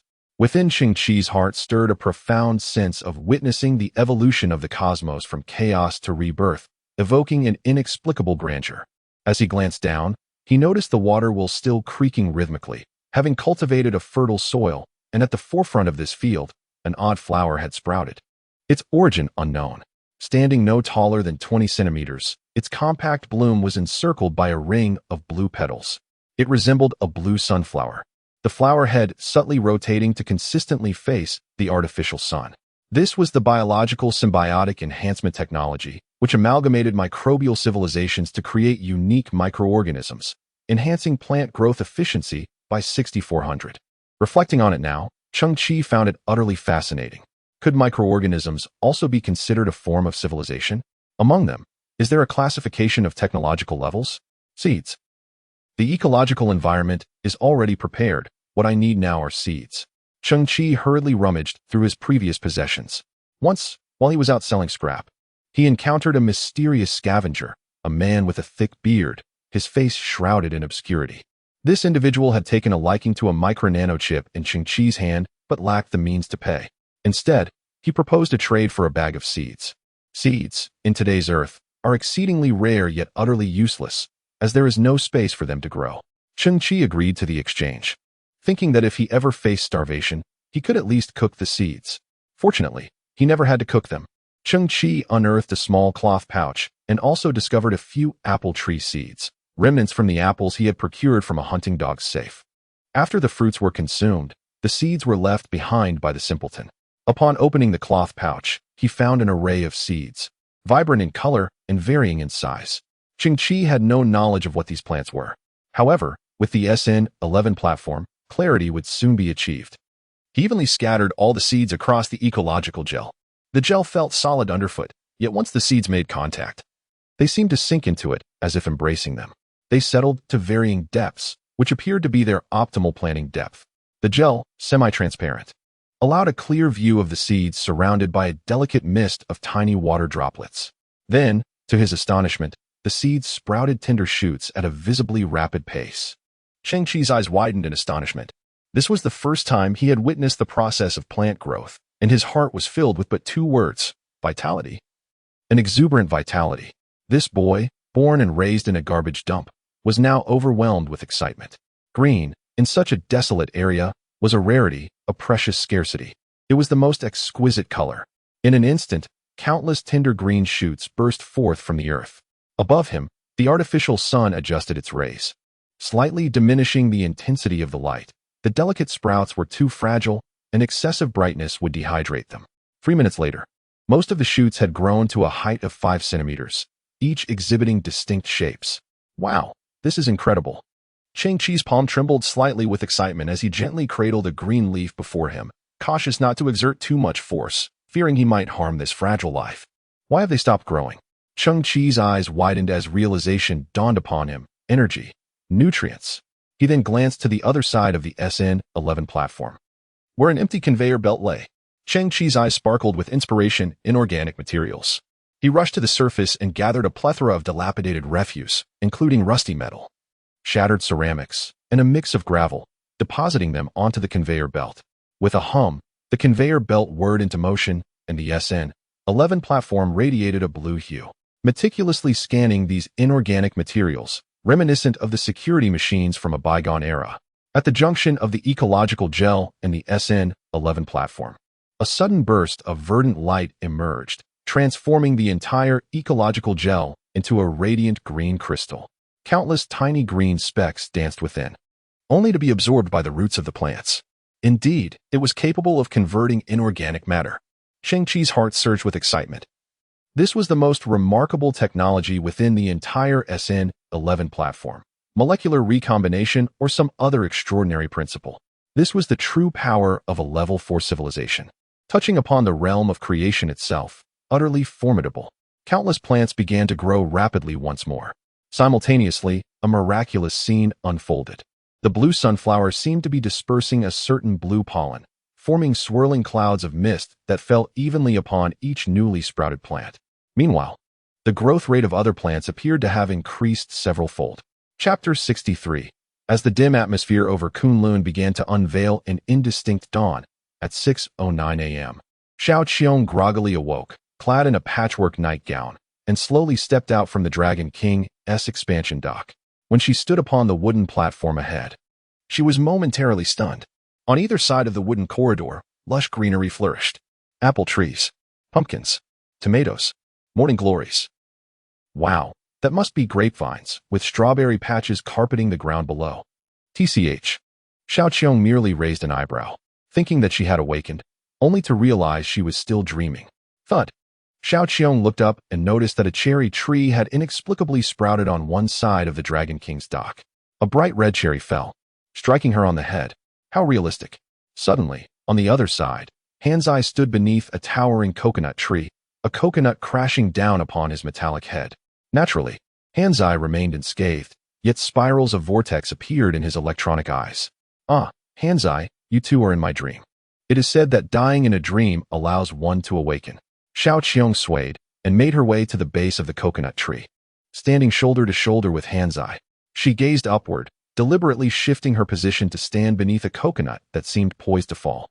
At that moment, Hanzai's eyes spun like a whirlpool.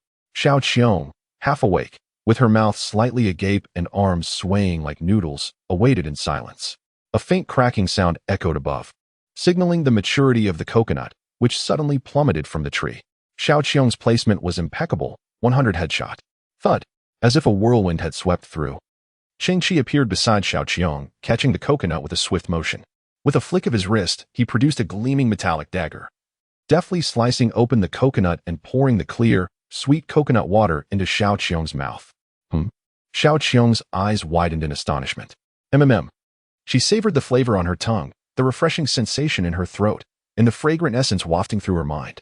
Henceforth, please refer to me as the inventor. Cheng Qi. The youth pointed behind him, exclaiming that he had toiled throughout the night, resulting in the creation of a device that could only be described as extraordinary. Xiao Qiong had finally awakened, discovering that reality surpassed her dreams. Cheng Qi, you are incredible. My heavens. Ha! A giant watermelon, a massive pumpkin, a large persimmon. Xiao Qiong's legs transformed into darting black dots as she dashed into the botanical garden. Cheng Qi chuckled softly. To him, everything before his eyes seemed like a surreal dream. He reached out to pluck a green apple, taking a large bite, the tartness flooding his mouth, confirming the authenticity of it all. Enormous grapes, giant strawberries, big chili peppers. What is this? Xiao Qiong stood deep within the garden, pointing at a 2-meter-high purple plant, momentarily bewildered. She had previously encountered a magazine that introduced various plants, yet this one was entirely unfamiliar to her. Cheng Qi approached, gazing up at the peculiar specimen. He too was at a loss regarding its identity. The seeds of this plant originated from a small cloth pouch, with their source untraceable. The plant before them was remarkably unique. Its roots, stems, and branches were arranged in perfect horizontal and vertical alignment, extending outward to form a standard geometric symmetrical shape. While its purple leaves were perfectly round, symmetrically distributed on either side of the branches. From a distance, this plant resembles a totem, its intricate geometric structure imbued with a sense of religious design, as if it were an embodiment of something enigmatic and ancient. Furthermore, the growth rate of this plant is significantly slower than that of others. To date, it has shown no signs of blooming or bearing fruit. In a typical environment, its growth cycle might extend to several centuries. Everything about this plant signifies its extraordinary nature. Cheng Qi speculated that it could be an extraterrestrial species or perhaps a remnant of an ancient plant from Earth. The true nature of this plant will be revealed when it eventually flowers and bears fruit. Big peaches, big celery. Little Qiong began to frolic and run around the botanical garden. Cheng Qi noticed that, in the distance, Kunlun, still fastened to its frame, seemed to have slightly revived. Perhaps due to accumulating some energy. She gazed at the verdant botanical garden, at the running little Qiong, and at the quietly standing Cheng Qi. It was a vast and beautiful field. A little girl with a red ponytail stood beside a robust man clad in military attire. "Daddy, can I keep my right hand?" The girl lowered her head and extended her hands. Her right hand was fair and human, while her left had transformed into a dark gray metallic form. Through the gaps in her hands, one could see that her feet had also been replaced with cybernetic limbs. The sturdy man bent down to stroke the girl's head, saying, "Child, without replacing your limbs, how can you hope to gain powers that surpass others? You are my progeny, and our lineage is destined to produce the most formidable soldiers." A smile graced the man's face, a testament to unparalleled honor. "But," the girl murmured, her gaze lowered, tears welling in her eyes, "I cherish this hand. I do not wish to replace it with a mechanical one." The man's brow furrowed in displeasure. "Have you been listening to senseless drivel again?" The girl fidgeted with the hem of her garment, her mechanical arm betraying her unease. "The other children are afraid of me. They distance themselves from me. What do they comprehend?" The man's voice escalated, laced with indignation. "Those commoners are oblivious to your worth." Startled, the girl recoiled as the man's tone intensified. He inhaled deeply, regaining composure, and gently smoothed her hair. "Bearing daughters should beget those like Kunlun, individuals who dare to pioneer. Be obedient." He pledged, "I promise you.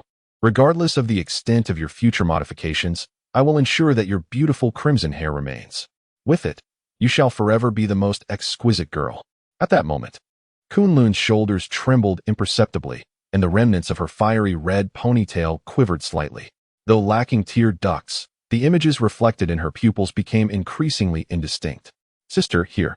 Little Qiong, standing beside Kunlun, offered a freshly picked peach to her lips. "Sweetness brings joy." Kunlun's expression faltered, a momentary pause in her emotional turmoil. Cheng Qi approached, stating, "Xiao Qiong, your sister does not require sustenance." Xiao Qiong turned her head, retorting, "You adults. I am well aware that my sister is a cyborg. What I am doing is to let her know that someone cares for her. I wish for her to feel a little better. Then I thank you on behalf of my sister." Cheng Qi nodded, his gaze firmly fixed on Kunlun. "I understand that your greatest agony lies in humiliation and resentment, especially after paying such a heavy price, only to end up in such a plight, while those responsible remain unpunished." Kunlun's pupils flickered, and his lips trembled. "Rest assured."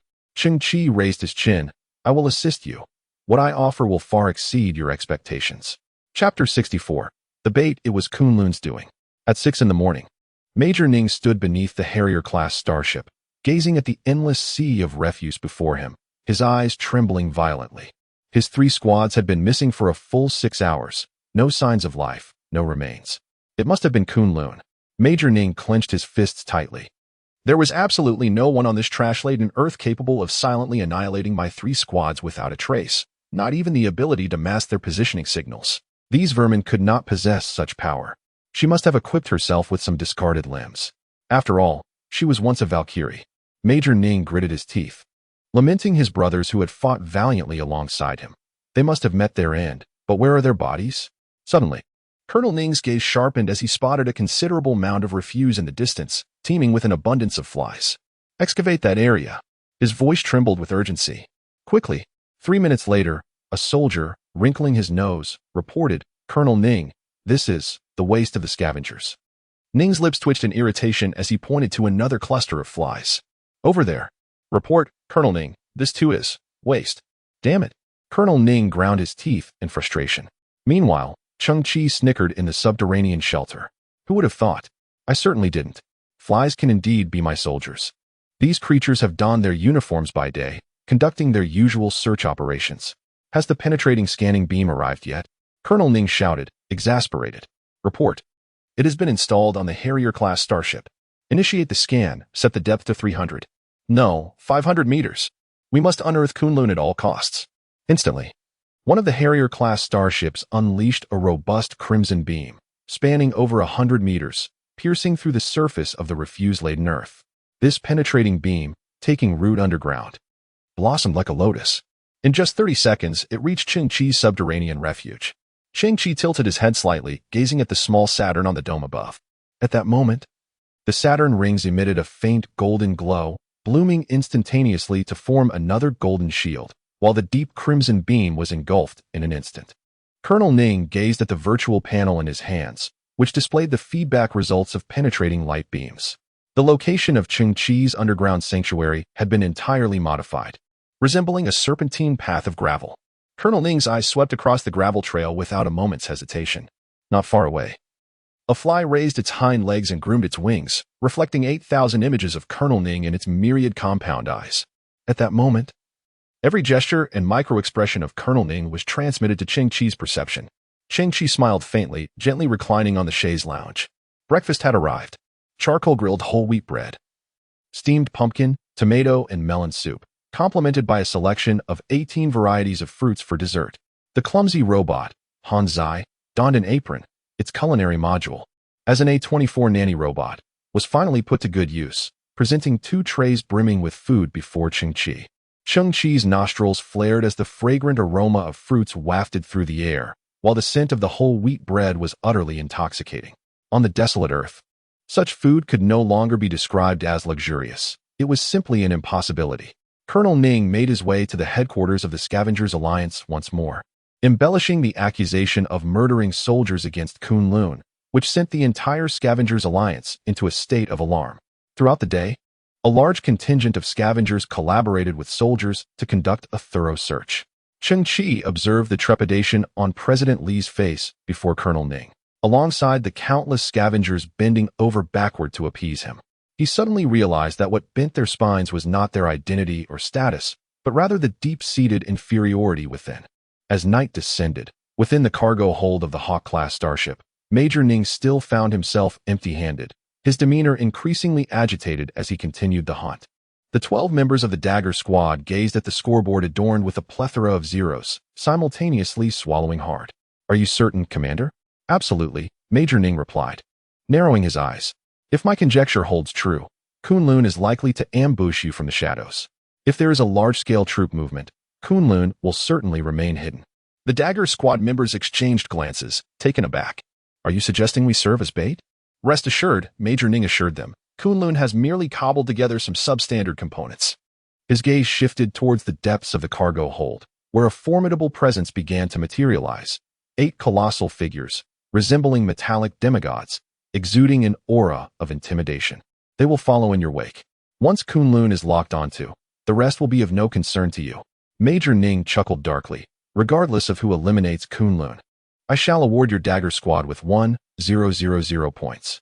After capturing Kunlun, we shall remain here for several days. This 1,000 points is indeed a considerable sum. Greed flickered in the eyes of the Dagger Squad members. Let us do it. As the night deepened and silence enveloped the surroundings, a landing craft descended slowly onto the desolate Earth. This time, the Dagger Squad was equipped with the ROM-16 beam rifles, stepping cautiously from the landing craft. Previous squads had landed and scattered like beasts in search of prey. However, at present, the members of the Dagger team are all suppressing their presence, gripping their weapons, crouching low, and remaining on high alert, akin to furtive mice. There is someone ahead. Who? It matters not who it is. Step back and let those 8 individuals advance. The psychological defenses of the Dagger team have crumbled in an instant, scattering in disarray. A heavy sound of machinery resonates as 8 formidable figures step forth from the landing craft with deliberate strides. A youth draped in a blue scavenger's cloak stands quietly at the forefront. The innocent defense array, positioned 20 kilometers away, emits a directional cloaking beam, enveloping a surrounding radius of 1 kilometer. Meanwhile, aboard the Hawk-class starship, Colonel Ning observes a different scene. From his vantage point, the Dagger team proceeds with caution, while those 8 elite warriors lie in wait in the shadows. I initially thought it to be something significant, only to discover it was merely a young scavenger. A towering figure emerges from the darkness, revealing a complex hydraulic power system and an imposing metallic body. The magnificent metal mask tilts upward, unveiling a face of resolute righteousness belonging to a middle-aged man. I am Long Zhanxiao of the Extreme Warriors team. I command you to step forward for inspection. Unbeknownst to anyone, a dark gun barrel has silently emerged from Long Zhanxiao's exoskeletal arm. Their mission is to apprehend Kunlun. There is no need to squander even a moment on such a wretched creature. Chapter 65. The True and False Heroes. Oh, are you the 8 members of the Extreme Warriors team? In the eyes of the boy clad in a blue cloak, a spark ignited, as he beheld the elite squad known as the Vanguard of the Cosmos, an extraordinary team that had ventured into the depths of a dozen uncharted planets and accomplished countless formidable missions. The arm, concealing a black barrel, hesitated momentarily. Long Zhanxiao revealed a hint of a smile. It was indeed them. 2 decades prior, they underwent facial reconstruction, fingerprint alterations, dental modifications, and genetic disguises, transforming from ruthless bandits into the ultimate warriors. They were instructed to act discreetly, to forsake all unnecessary displays, and to gradually fade from the public's consciousness. Yet, this was far from sufficient to satiate their vanity. After finally achieving a semblance of respectability, they found themselves deprived of the glory and accolades they so craved. Many years ago, one of the team members clandestinely ventured out, assuming the identity of an ultimate warrior, and engaged in an affair with his own wife, an ostensibly virtuous woman who was, in truth, exceedingly promiscuous and oblivious to the deception. However, the second-in-command administered a 6-fold analgesic, subjecting him to a brutal beating that lasted 2 hours. Since that incident, the elite warriors adopted an even more subdued existence, becoming nearly invisible. The young insect-like figure ahead was evidently an ardent admirer of the ultimate warriors. His expressions, demeanor, and the praise he offered filled Long Zhanxiao with an unexpected sense of pleasure. Gradually, he retracted the barrel of his weapon. A warmth surged within him, as he resolved to spare the boy's life. The youth tilted his head back, his eyes ablaze with fervor. What you wear must be the X-55 powered exoskeleton of the ultimate warriors, right? He exclaimed, a true devotee, indeed. The material is a titanium aluminum compound, with an output force ranging from 900 to 9800 N. The sounds of machinery and pneumatics resonated as Long Zhanxiao triumphantly clenched his fist, releasing a plume of white steam from his elbow. I have splendid news to share. Upon the completion of this special mission, our entire squad will be equipped with the new generation XX-23 Extreme Warrior armor. At that juncture, we shall be several-fold more formidable than we are now. Let us speak candidly. What you revere is, in essence, this impressive exoskeleton. As for who pilots this remarkable suit, that is of little consequence, is it not? The imposing figure paused, implying that whether it is I, Long Zhanxiao, or some other iteration of Long Zhanxiao, we shall all become your idols, correct? You Long Zhanxiao? If you are indeed Long Zhanxiao. The youth smiled, retrieving a warrior's insignia from his bosom and raising it aloft. Then who are they? Bathed in the dim and muted moonlight, the insignia spun gently, reflecting a faint luminescence. Crafted from high-strength aluminum alloy, these insignias are resilient against deformation and melting under ordinary conditions, ensuring that the names deeply engraved upon their surfaces endure beyond the ravages of war. At times, when the master has become mere ashes, one can still ascertain their true identity through the insignia. It provides at least a gravestone inscribed with the correct name. Gazing at that familiar name, Long Zhanxiao, his eyes narrowed sharply, and a chilling glimmer flickered within the narrow slits of his gaze. He slightly tilted his head, inquiring of a teammate beside him, who dealt with the corpses of those 8 individuals. Was it that fool, Ghosthead? Did he truly dispose of the bodies in the garbage wasteland? Boss, those 8 exoskeletons were in a state of utter disrepair, and the Alliance has issued new equipment. Therefore, Ghosthead likely discarded both the exoskeletons and the bodies in one fell swoop. That little pest, so well prepared, could it be that he salvaged those outdated exoskeletons? This wretched creature must have dismantled some weaponry from them, emboldening him to stand defiantly before us. Long Zhanxiao's eyes were filled with hostility as he gazed intently at Cheng Qi. It seems you possess knowledge of some forbidden information, do you not? Truly, you are a fool of the highest order. What of our elite team of 8? What does it matter? Do you seek vengeance for your imagined heroes? I shall inform you. With a sharp click, Long Zhanxiao's visor descended, concealing his fierce visage. His electronic eyes emitted a crimson glow. Whether in the bygone era or in the present, tales of heroism are mere anomalies, as the authorities prefer to propagate such narratives to you. You have been conditioned, relentlessly trained to cultivate that so-called spirit of selflessness, while the grim reality is that 99 of those who play the hero meet a gruesome fate. Boom. Long Zhanxiao's fists collided, producing a resounding crash. He then advanced, his steps echoing like thunder, charging forth with the force of a locomotive. The opposing exoskeleton was heavy and antiquated. In Cheng Qi's eyes, the scene unfolded at a pace akin to that of a tortoise. He raised his hand and leaned the 8 plaques against an abandoned refrigerator, their surfaces reflecting a silvery sheen directed towards the battlefield ahead.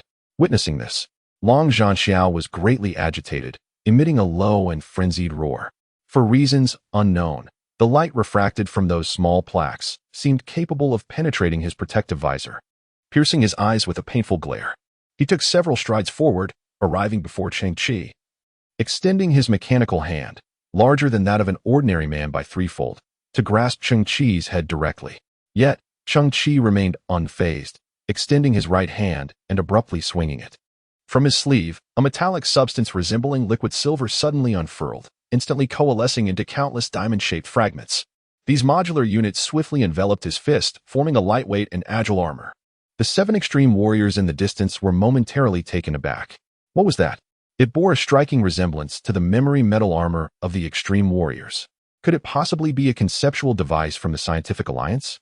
We applied for testing qualifications for a year and 4 months, yet never received approval. How could a mere scavenger possess such equipment? I must be mistaken. Long Zhanxi was equally stunned. Being so close, he had the clearest view. This was impossible. Yet, the momentum of his advance had already been established, leaving no room for adjustment. Long Zhanxiao clearly observed the little scavenger's left leg retract as the right hand, clad in silver armor, executed a straight punch. Boom. Cheng Qi's fist collided with Long Zhanxiao's palm.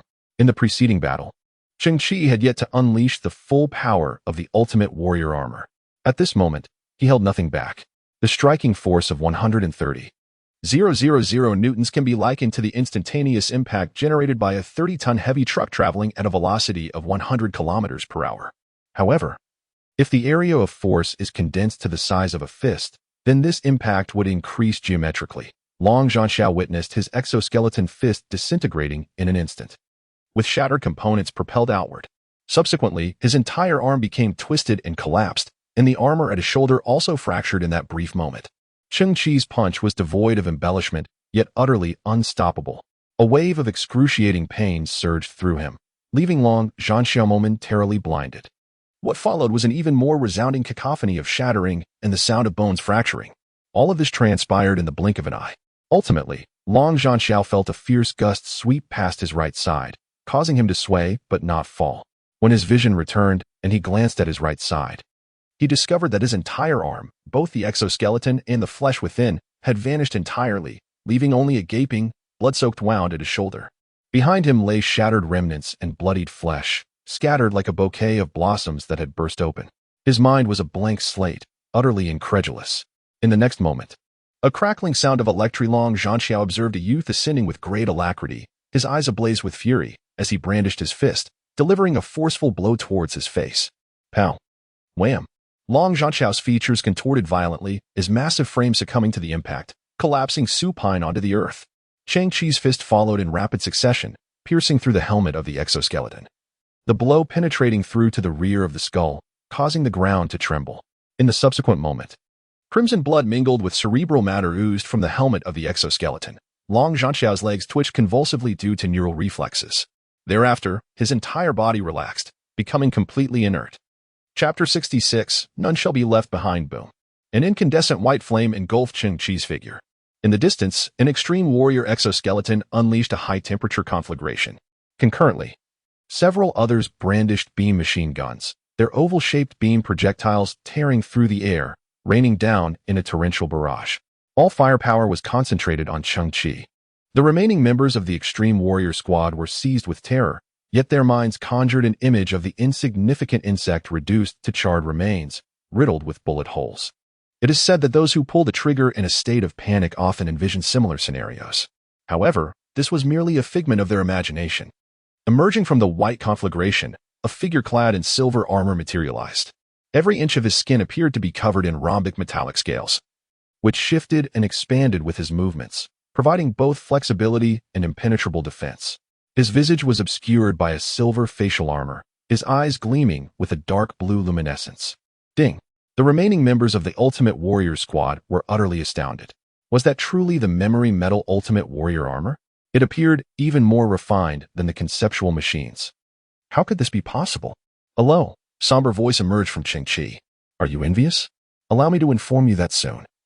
I shall possess armors that will baffle your comprehension even further, though regrettably, you shall have no opportunity to witness them firsthand. Amidst the scene, flames flickered, casting an intermittent glow upon the 8 true Ultimate Warrior squad badges, as if their spirits, watching from the heavens, were observing the spectacle before them through these insignias. Cheng Qi methodically ripped off the masks of the 8 counterfeit warriors, one after another, shattering their skulls in succession, though they all donned Ultimate Warrior armor. The gap between them was vast, marked by 2 iterations of advancement. In this very moment, a distant landing craft began to gradually power up, its thrusters emitting a blue flame. The pilot, pressed for time, had activated the engine before all members had boarded the vessel. Meanwhile, a member of the Dagger team sprinted across the ground, taking 2 steps for every 3 strides, leaping to grasp the landing craft's hatch, his body suspended in midair. What in the world is that? The 8 Ultimate Warriors were dispatched in an instant. How brutal. How could such a thing possibly exist on this wretched earth? What a mockery of a hunt. Members hanging from the landing craft shouted, "Who will pull me up? You bunch of bastards, hurry and get me up." A gust of wind swept by, and a shadow darted across nearly 100 meters with the swiftness of a cheetah, leaping into the landing craft. Don't be anxious. In the next moment, a figure clad in silver battle armor emerged from within the hatch, extending an arm with a smile, saying, "I'm here to pull you up." "You? How the hell did you get up there?" The member of the Dagger team, hanging from the landing craft, exclaimed in astonishment. "Don't touch me." He abruptly released his grip and began to plummet towards the ground. At that moment, the ground evidently appeared safer than inside the landing craft. Whoosh! The silver arm grasped the Dagger team member's hand. The boy smiled devilish. "That won't do. I won't let anyone fall." The Dagger team member's body stiffened, instinctively swallowing hard. Soon after, the hatch was forcefully slammed shut. Screams, collisions, and various sounds intertwined. Thud, thud, thud.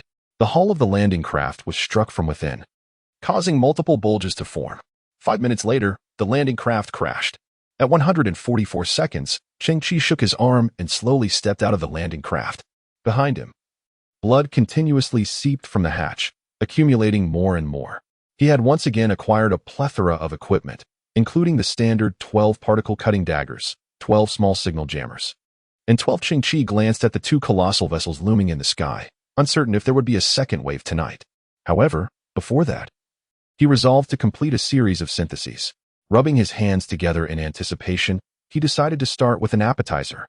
ROM-16 beam rifle, the standard weapon of the contemporary human civilization Legion, featuring an internal energy magazine of 240 rounds. Capable of launching high-energy beam clusters at a velocity of 900 meters per second, with an effective range of 900 meters, generating immense destructive power that can penetrate, erode, or shatter targets. It was not merely the 12 rifles. Even a single fully functional beam rifle with a filled magazine could dominate on this garbage planet. Yet, the regulation of weaponry was exceedingly stringent, making it nearly impossible to assemble a beam pistol from fragmented components. Disassemble into primitive matter. Commence synthesis. ROM-Long 102 Beam Rifle 6. Cheng Qi glanced at the annotations. The magazine capacity increased, the power amplified, and the weight reduced. But it was merely a more advanced rifle.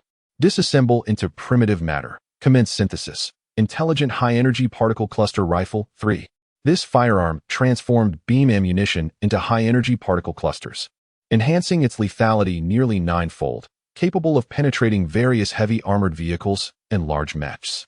However, due to the particle clusters requiring a fraction of a second to coalesce, The firing interval was consequently prolonged. Nevertheless, this weapon was equipped with an intelligent targeting system, enabling automatic target lock and assisting the user in adjusting grip strength and posture, significantly increasing accuracy.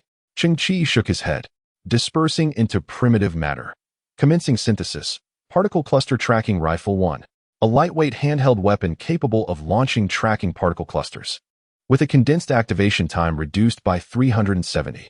The particle clusters can modify their ballistic trajectory through subtle particle oscillations during movement, penetrating 1 to 20 targets during energy dissipation. Cheng Qi picked up the dark red, approximately 50-centimeter-long lightweight rifle before him. Its design exuded a strong sense of advanced technology, yet surprisingly, a small sight resembling a glass lens was affixed to the top of the gun, which appeared somewhat outdated. Nevertheless, being a product of 3 syntheses, Cheng Qi dared not underestimate it. He gently raised the rifle, mimicking the stances of regular military soldiers etched in his memory, resting his cheek lightly against the stock, with one eye aligned to the diminutive glass sight. Suddenly, the small sight blossomed open like a lotus, splitting into 20 independent reticles. Could it be? Cheng Qi's eyes widened slightly. This firearm also integrated a gaze tracking feature. After he paused momentarily on the 20 targets of refuse ahead, the reticle transitioned from blue to red. Click. Cheng Qi pulled the trigger. Whoosh. A bright yellow particle cluster, the size of a bullet, was instantaneously accelerated through a coil and ejected from the muzzle. With virtually no delay, it pierced through the black iron barrel ahead. What unfolded next astonished Cheng Qi. The brilliant yellow particle cluster did not extinguish. Instead, it directly altered its trajectory, resembling a dragonfly skimming the water at 100-fold speed. In an instant, the luminous trail it left intertwined ahead, forming a radiant web. The sounds of impact echoed in quick succession. In the blink of an eye, 20 targets were pierced without exception.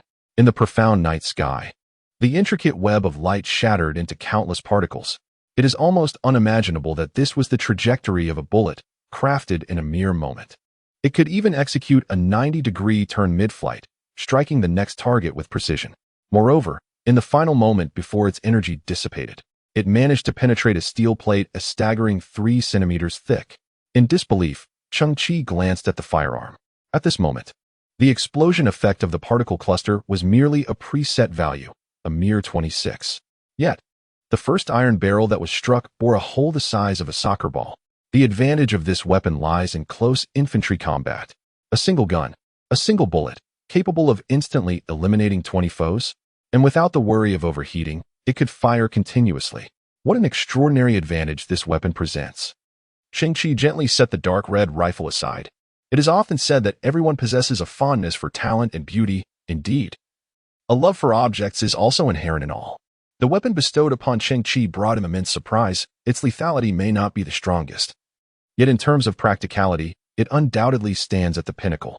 Cheng Qi was unwilling to mar its pristine surface so soon. He then turned his gaze towards the 8x55 Extreme Warrior exoskeletons.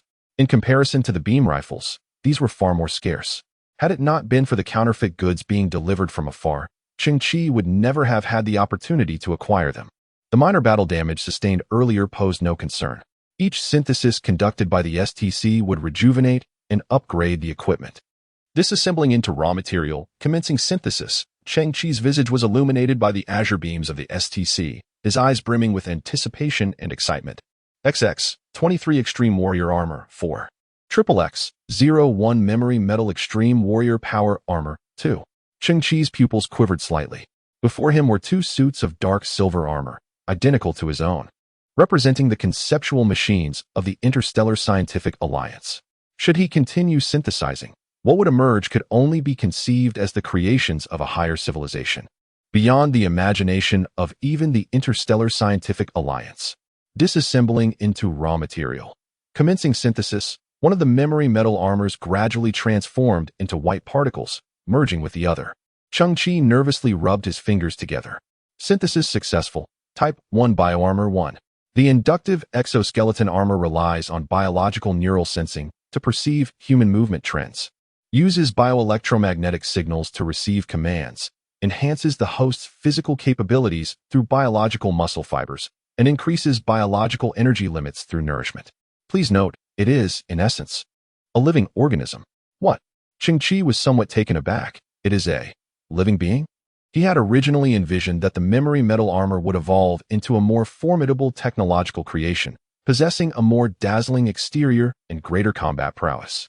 Yet, he could hardly fathom that the armor could evolve into a biological entity. Cheng Qi glanced at the so-called Type I biochemical armor. It was, astonishingly, a large eye over half a meter long. Its eyelids were tightly closed, and its entire body was intertwined with black muscle fibers, resembling the gnarled roots of an ancient tree encasing a colossal eyeball. The reason these structures were referred to as muscle was that Cheng Qi could distinctly observe the muscle fibers within, which were subtly writhing.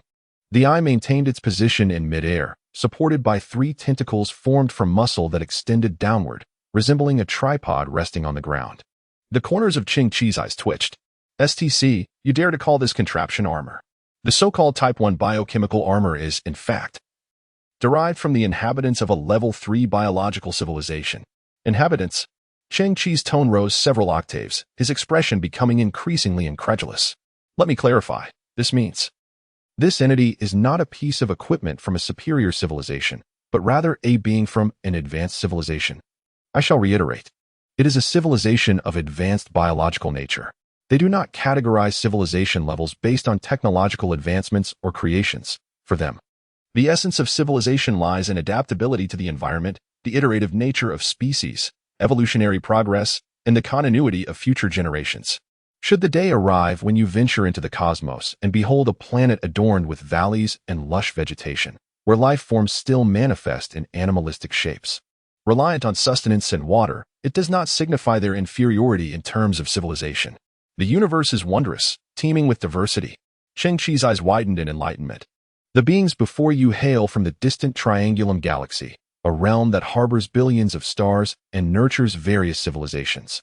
The so-called Type I bioarmor is, in essence, a biotic species endowed with autonomous consciousness.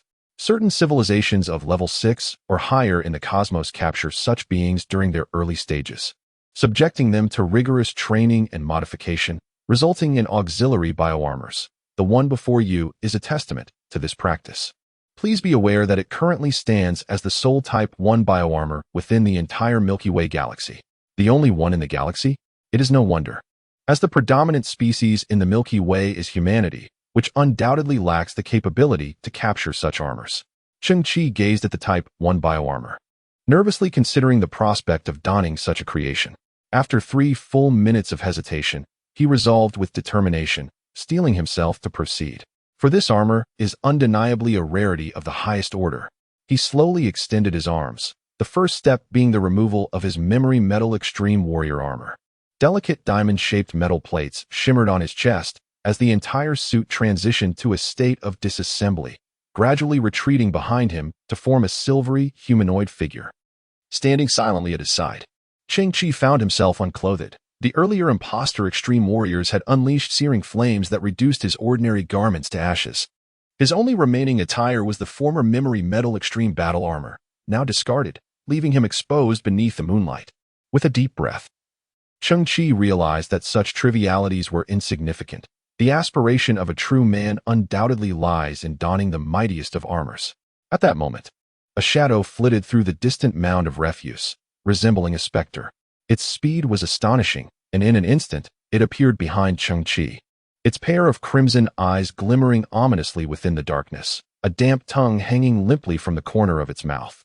In its hand, it wielded a particle-cutting dagger that crackled with electricity. With a swift motion, it slashed at Cheng Qi's neck from behind. Subsequently, its form left a trail of afterimages before vanishing into the depths of the refuse pile. All of this transpired in the blink of an eye. What was that? Cheng Qi stood firm, raising a hand to gently touch his neck, realizing that, indeed, he had been slashed. Yet, to his astonishment, he touching his neck. The localized crystallization remained, devoid of any scratches, yet possessing a scalding temperature. Cheng Qi furrowed his brow. The previous cutting motion had not caused any tangible harm, but due to the rapid friction, it had generated a considerable amount of heat. One could imagine that if it were an ordinary life form, its throat would have ruptured, and blood would have splattered everywhere. Perhaps deep gashes would have formed on the cervical vertebrae. Traces. A slit throat. Cheng Qi's eyes snapped open. This fellow had been biding his time, and he must be a member of the gang of bandits. He was highly likely to be the true culprit behind the massacre of the Limit Warrior Squad. Cheng Qi's conjecture was accurate. Upon noticing that Cheng Qi had deactivated his armor, the assailant had instantly emerged, intending to deliver a fatal blow. At that very moment, Cheng Qi sensed a gust of wind whistling from his left. Without hesitation, he threw a punch towards his left side. However, he struck nothing but air. And unsurprisingly, the familiar sound of friction against his neck echoed once more. Subsequently, the shadowy figure vanished like a phantom. Under the veil of night, Cheng Qi stood naked. His eyes narrowed. The velocity of this entity undoubtedly exceeded 28 meters per second. Was it even faster than himself, despite his endowed speed talent? What manner of being was this? Chapter 68. Biochemical Organism. Whoosh. Whoosh. Standing in place, Cheng Qi observed the dark mass moving rapidly through the piles of refuse. It would occasionally pause, revealing a pair of scarlet eyes, but only for a fraction of a second. Then it would transform once more into a high-speed blur, the eyes trailing faint crimson streaks. From time to time, Cheng Qi would hear a sharp, high-pitched laughter, reminiscent of the mocking cackle of some bizarre creature. Although the two attacks had not claimed Cheng Qi's life, that entity seemed in no rush, for it held complete dominion over the situation, toying with him at its leisure. Cheng Qi's gaze subtly shifted towards the Type 1 bioarmor. Let us assess your capabilities through this inaugural battle. With a grave expression, Cheng Qi slowly extended his arms, forming H-shape beneath the dim, nebulous moonlight. Cheng Qi had anticipated that the Type 1 bioarmor would unveil its resplendent eyes and perform a dazzling display before merging with him. However, after a prolonged 30 seconds, there was no sign of movement from the entity. At last, the enormous eyelids of the bioarmor stirred, and a soft, tar-like black tentacle emerged, inching its way up Cheng Qi's body. Its overall demeanor was lethargic, as if it were somewhat reluctant. The massive eye then gradually turned and pressed against Cheng Qi's chest. At this moment, the black tentacles that had enveloped Cheng Qi's entire being began to thin, increasingly resembling a matte black bodysuit. From the neckline, two slender tendrils extended, adhering to the temples on either side of Cheng Qi's head, spreading out like slime mold to form a web-like pattern. Subsequently, these webs seemed to merge with Cheng Qi's skin, flashing a fleeting dark luminescence before vanishing entirely. The large, closed eye upon his chest also grew lighter, ultimately reducing to a mere thickness of less than 1 centimeter, resembling an intricate, three-dimensional embroidery. In that instant, a certain connection was established. Cheng Qi was struck by a sudden hum in his mind, and he found himself gazing upon an extraordinary perspective. Before him lay a crimson planet, where rocks, soil, and rivers all bore the same vivid red hue, while 3 deep red suns floated in the sky. This place was adorned with an array of peculiar flora. Massive black flowers trembled gently, releasing clouds of white pollen, while countless vividly colored mushrooms twisted and contorted in their growth. A colossal bird, boasting over 20 claws, soared through the sky, only to be engulfed by a dandelion with a diameter of 10 meters. Numerous catfish-like creatures stood upon the ground, seemingly weeping or exuding some substance, their eyes streaming with a kaleidoscope of colors.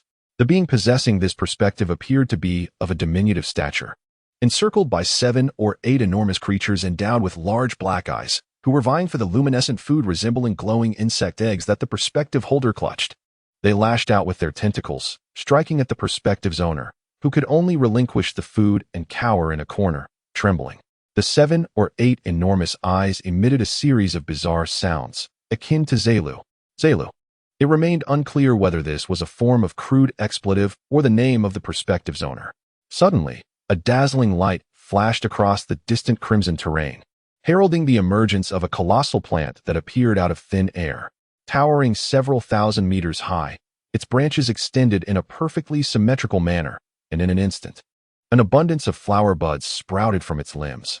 In the next moment, these buds burst open, revealing enormous eyes of myriad colors within. All living beings on the red planet instinctively assumed postures of submission.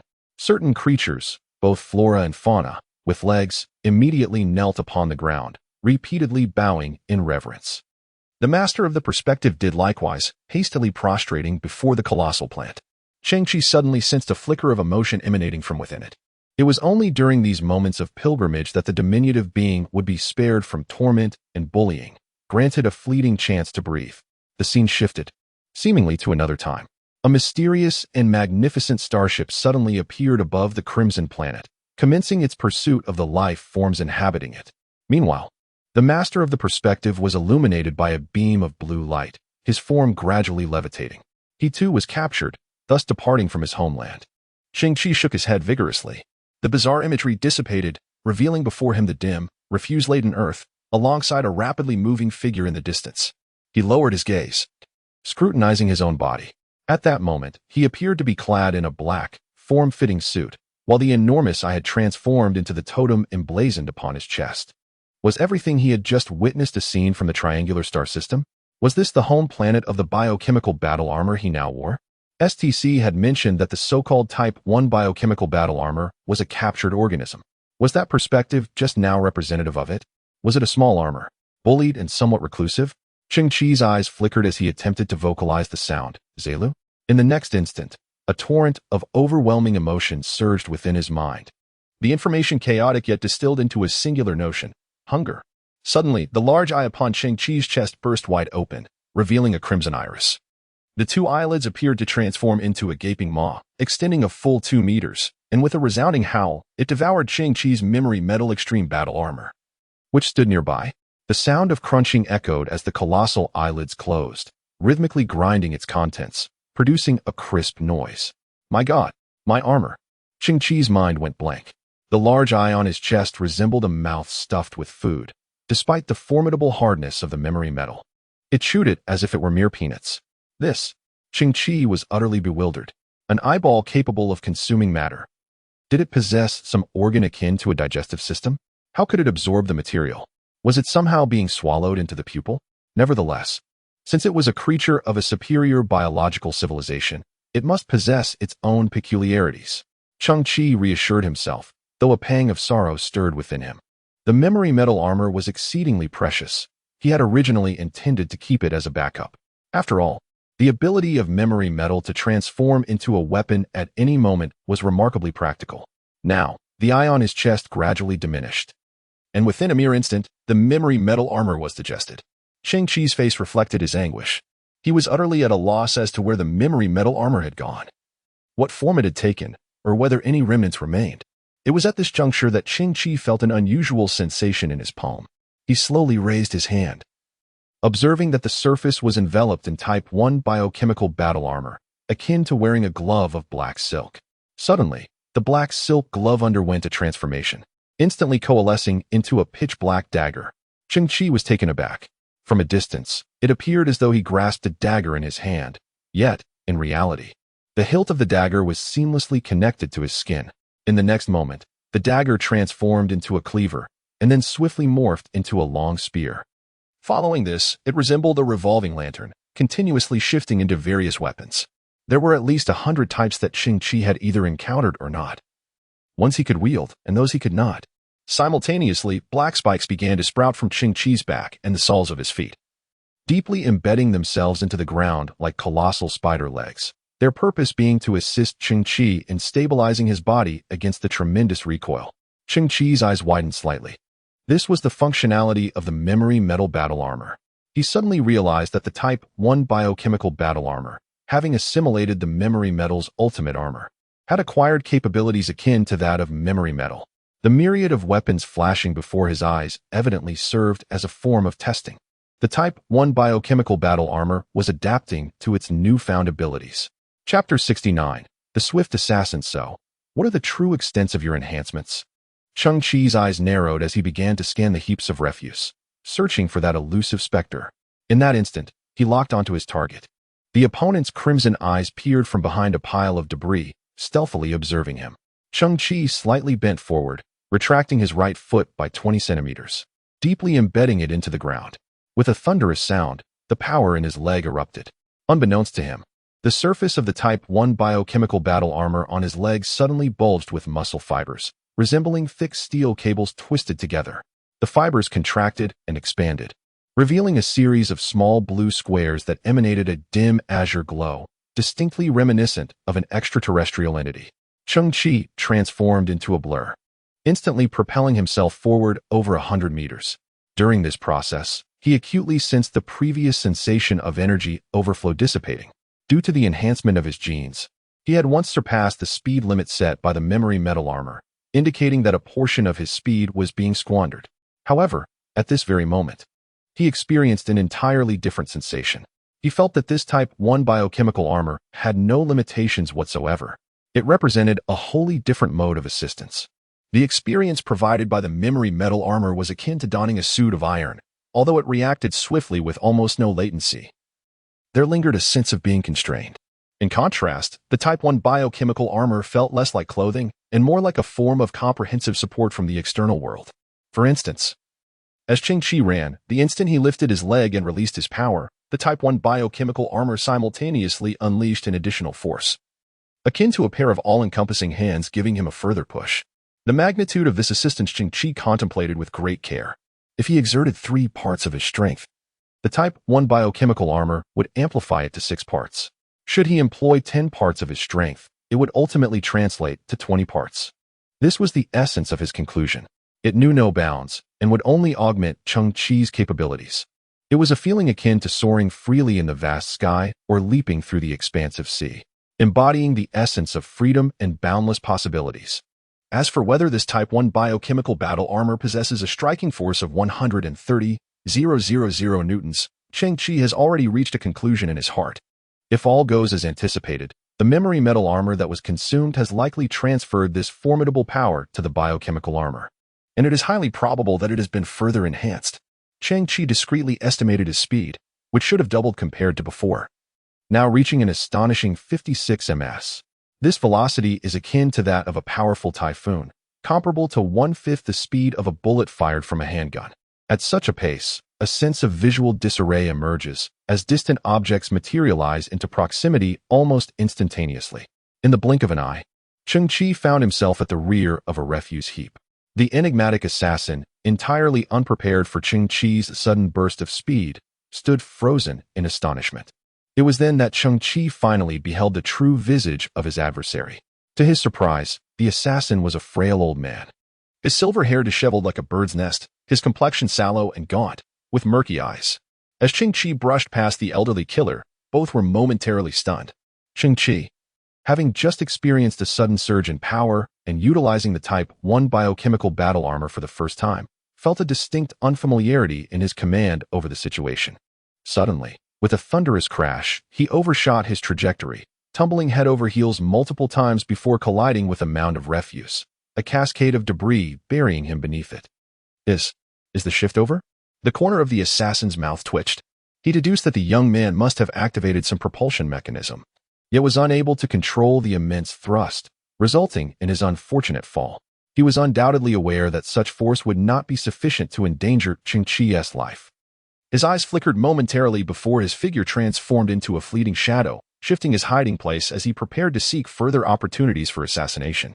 With a sudden splash, Cheng Qi emerged from the heap of refuse, springing to his feet, his expression unusually exhilarated, a hint of delight evident upon his countenance. With a thunderous crash, he sent a multitude of debris flying, his body surging forth once more. The aged assassin maneuvered nimbly amidst the countless remnants, his speed astonishingly swift. Suddenly, the assassin's gaze fell upon a youthful face adorned with a smile, appearing beside him. His immediate instinct was to survey his surroundings. Everything was racing backward at an alarming pace, the wind howling in his ears. To his astonishment, he realized he bore no equipment. It was inconceivable that any human could possess a speed surpassing his own. The assassin widened his eyes, secretly pushing his own speed to its utmost limit. To his bewilderment, the youth remained parallel to him. At that moment, Cheng Qi also cast his gaze downward, observing a nebulous shadow in the lower half of the assassin's body. Something thrashing about rapidly, clearly not resembling human legs. Suddenly, with a clatter, Cheng Qi stumbled over a massive piece of garbage, tumbling over several times before crashing into another heap of refuse. The assassin's expression shifted sharply as he hissed. In the next instant, Cheng Qi sprang up once more from the debris, invigorated. He transformed into a whirlwind, quickly closing in on the assassin. This time, it seemed the Type 1 biochemical battle armor had also undergone a certain adaptation and learning process. As Cheng Qi raced forward, certain parts of his battle armor unfurled to reveal countless diminutive black wings, reminiscent of an aircraft's stabilizers. These wings detected the surrounding airflow and adjusted their angles, significantly enhancing stability. Creak. This time, Cheng Qi extended his arm and seized the neck of the aged assassin, producing a sound akin to a squawking rubber chicken. Subsequently, he executed a sudden halt, skidding across the ground for several dozen meters, scattering debris in his wake, until he finally came to a standstill. The enigmatic assassin in his grasp had turned a shade of deep purple, his eyes rolling back in his head. The lower half of his body ceased its thrashing, suspended in midair, twitching slightly. Cheng Qi was taken aback. Shockingly, the assassin possessed 6 stout legs devoid of toes or even feet, forming a cylindrical shape of a pale gray hue, resembling miniature elephant legs. These peculiar limbs were evidently not the assassin's own. His waist bore a massive, exposed seam, indicating that his upper body was human while his lower half had been grotesquely stitched to some other strange organism. Indeed, it was these 6 unsightly and cumbersome legs that endowed the assassin with extraordinary speed. Cheng Qi tilted his head and noticed that the assassin wielded a particle-cutting dagger, its blade marked with the unmistakable insignia of the Interstellar Alliance's squadron. He was armed with military-grade weaponry, suggesting a direct connection to Colonel Ning's subordinates. First, the garbage squad, followed by the counterfeit extreme warriors, and simultaneously, a lurking assassin had been dispatched. The mantis stalks the cicada, unaware of the oriole behind. Colonel Ning was cunning. In his scheme, he was determined to eliminate Kunlun. Ugh! A strange sound emanated from the assassin's throat as he extended a gaunt finger, indicating Cheng Qi's palm. He attempted to speak, but Cheng Qi's grip on his neck prevented him. Cheng Qi's eyes gleamed as he slightly loosened his hold, and the assassin promptly fell to his knees. His neck was covered in pale gray nodules, indicating that his physiological structure had been gradually assimilated by those elephantine legs. He could no longer produce human sounds, but a small speaker was affixed to the side of his neck, its wires penetrating his throat, presumably to interpret his throat vibrations. Static crackled. A distorted, raspy voice of an elderly man emanated from the speaker. I was coerced. I was transformed by those bandits. They grafted alien organisms onto me. I was forced to obey their commands. The elderly assassin trembled, pleading as he spoke. Cheng Qi's eyes narrowed. Were you also responsible for the deaths of the 8 members of the Limit Warriors 20 years ago? I was coerced. I was born in a small mountain village. I didn't want to kill, but I had no choice. Because if I don't imbibe human blood for a day, I can't bear it. The elderly assassin's voice suddenly became shrill and fierce, his weak demeanor vanishing as he seized a dagger and lunged towards Cheng Qi's right eye with lightning speed. In his perception, Cheng Qi was under the influence of some sort of potion that made his body harden to a certain degree, which led to his 2 failed attacks. Yet this potent potion possesses its own vulnerabilities. In 99 of instances, a person's eyes remained a critical weakness. A sharp sound pierced the air as a pointed object punctured the leather. The assassin's aged visage contorted into a grotesque grin. However, in the next moment, his smile froze. The dagger's tip hovered perilously close to Cheng Qi's pupil, a mere 5 centimeters away, yet it remained suspended, advancing no further. The assassin's eyes bulged in disbelief as he gazed at Cheng Qi's palm, from which a pitch-black spike had materialized, piercing through the old man's chest. Having endured a life filled with despair and helplessness on this wretched planet, Cheng Qi shook his head, remarking, "Your performance is utterly lacking in authenticity." The assassin's facial muscles trembled in shock. How could he be swifter than I? He discerned my intentions. He appears so foolish. Why? With a mere feigned gesture. Cheng Qi was suddenly taken aback. The sound of chewing resonated once more from the large eyes, distinctively different from the crunching of armor. It was unmistakably the sound of flesh being devoured, sending a shiver down Cheng Qi's spine. It became evident that the Type 1 bioarmor sustains itself by consuming other entities. The memory metal armor, those 6 alien elephant legs, the sustenance it sought was far from ordinary. Cheng Qi pondered quietly, suddenly jolted by a realization. Wait. After the Type 1 bioarmor consumes something, it inherits the corresponding abilities and manifests them in a biological form. Thus, Cheng Qi lowered his head slightly, succumbing to despair as he discovered that his once dashing long legs had transformed into 6 grotesque, pitch-black elephant limbs. Chapter 70. The compromise. The 6 elephant legs appeared only for a fleeting moment. At this very moment, Cheng Qi sat silently atop a mound of refuse. 2 hours had passed. The Harrier-class starship had yet to dispatch a second wave of troops. Was this how the night would unfold? Cheng Qi felt a lingering sense of unfulfillment. In truth, he had been contemplating how to merge the two starships effectively over the past few days. First and foremost, it would be ideal to completely strip the contents of those two vessels. Secondly, it was crucial to maintain the integrity of both starships. Should they crash and explode into mere debris, the chances of synthesis would diminish significantly. Lastly, he needed to devise a method to nullify the ownership rights of the two starships, which were presumably held by their respective captains. Previously, it was discovered that the starship possesses formidable defensive force fields. A hasty attack would not only risk failure, but also expose one's own vulnerabilities. The starship is undoubtedly equipped with powerful and lethal weaponry. Furthermore, given their current status as regular troops, openly antagonizing them would provoke the ire of the Galactic Alliance, akin to disturbing a hornet's nest. In summary, a direct confrontation is not a judicious choice, rather a stealthy and surreptitious approach, allowing for discreet harvesting, presents a far more favorable compromise.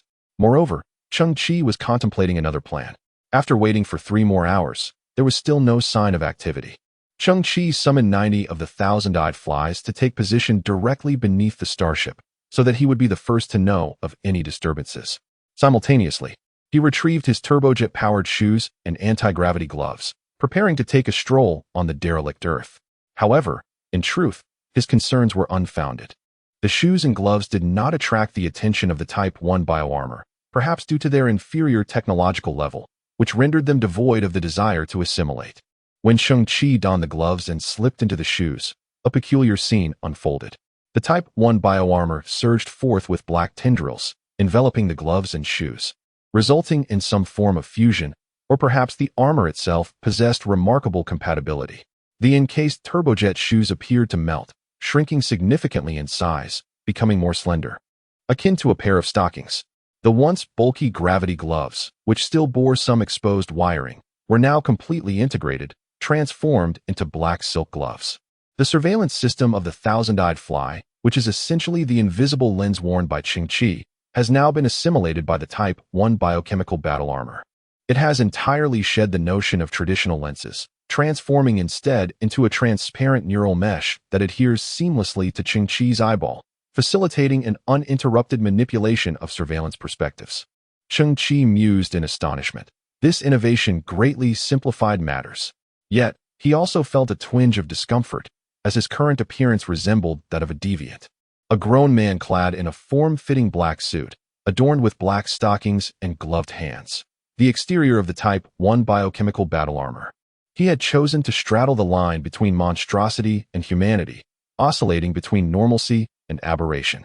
At that moment, 2 intoxicated scavengers stumbled by, leaning on each other for support. "What on earth is that fellow wearing?" one murmured. "Oh, what's so strange about it? In this oppressive garbage-laden Earth, it's entirely normal for people's mental states to exhibit peculiarities. Come on, let us not attract his attention." Cheng Qi pressed his lips together in contemplation. Just then, a singular eye embroidered on his chest began to slightly open, emitting a biological scanning beam visible solely to him, which meticulously examined the 2 scavengers from top to bottom. A faint whisper emanated in his ear as the Type 1 biochemical battle armor murmured to itself, having become somewhat more animated due to its recent intake of sustenance. In that very instant, the SM suit Cheng Qi was wearing underwent a remarkable transformation, replicating the appearance of the 2 scavengers and manifesting a new outer layer. Clad in patchwork trousers, a loose and tattered top, a black mask stained with grease, and a pair of worn-out shoes with peeling soles, Cheng Qi gazed at his own form, his eyes filled with astonishment. The attire of one of the scavengers mirrored his own exactly. He then looked at his hands. The black gloves had become completely transparent, revealing his skin beneath. "You can alter your appearance? Then I desire my own visage." As he uttered these words, the clothing that had just materialized upon Cheng Qi transformed into a black, organic substance, rippling like asphalt before, filling itself with color. It was his signature ensemble, black long trousers and a denim jacket made from radiation-proof material, complemented by a tattered blue scavenger's cloak riddled with holes.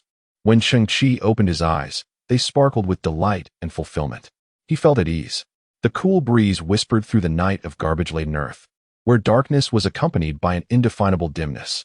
After walking for a while, Cheng Qi's gaze swept over the heaps of refuse surrounding him. Complete refuse was scarce. let alone identical technological artifacts.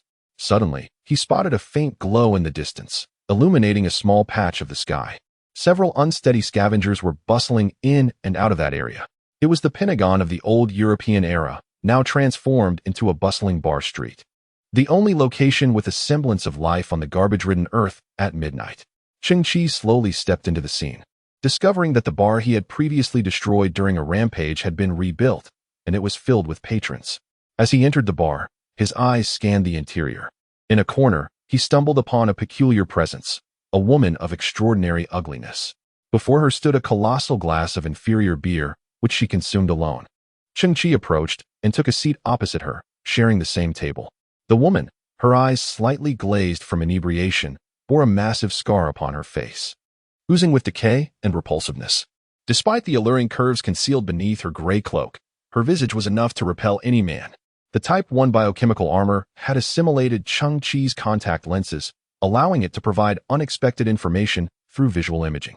For instance, the woman before him wore a relatively high-quality bioskin on her face, intended to disguise her true appearance. Her genuine features, if placed on the trash-ridden earth, could only be described as stunningly grotesque. Cheng Qi was certain she was the eldest daughter of the president of the Scavenger Alliance, Li Hongyan. Chapter 71, Talent Ah? Did you witness the scene that day? One drunken scavenger inquired of the other. What do you mean by that day and scene? There is no specific time or reference. I saw nothing at all. Within the bar, two inebriated scavengers engaged in conversation. The latter exhibited exceptional logical reasoning, striking at the heart of the matter. After arrogantly pouring a drink for himself, he tilted his head back to down the contents, only for the alcohol to flood his nostrils due to the paralysis of his cerebellum. It was the day the Interstellar Alliance squad arrived. Did you see it? Miss Hongyan. The eldest daughter of President Li, she is breathtaking. I saw it. But what of it? Such individuals are beyond the reach of those like us. Mere refuse. Miss Hongyan is as exquisite as a celestial being, akin to a flower blooming in a barren desert, a diamond amidst refuse, or a rare single-leaf plant clinging to a sheer cliff. Our aspirations to pluck her from her pedestal would only lead us to an abyss of despair. Ah, Miss Hongyan. Surely, she shall one day depart from our dreams, radiant and resplendent, gracefully turning away, carrying with her the hopes of all scavengers as she escapes this world of detritus. The only ones worthy of Miss Hongyan are those of superior caliber, possessing genes as flawless as the sculptures of ancient Greece. The latter mused, gazing at the ceiling, his eyes filled with longing. Ah, my dear brother, your eloquence is commendable. Another scavenger clasped his fists and inquired. We are but a makeshift assembly. May I ask your esteemed name? Of course. My nose is running with wine, the scavenger replied. I am Wang Zi. Oh, no rules. No rules. No rules.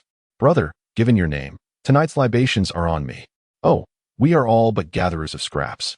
Why divide ourselves? Bartender, bring us another 8 cups. 5 meters away, Cheng Qi sat before Hongyan. Intrigued, she noted the vacant seats in the bar. Yet this youth chose to share a table with his utterly unappealing companion.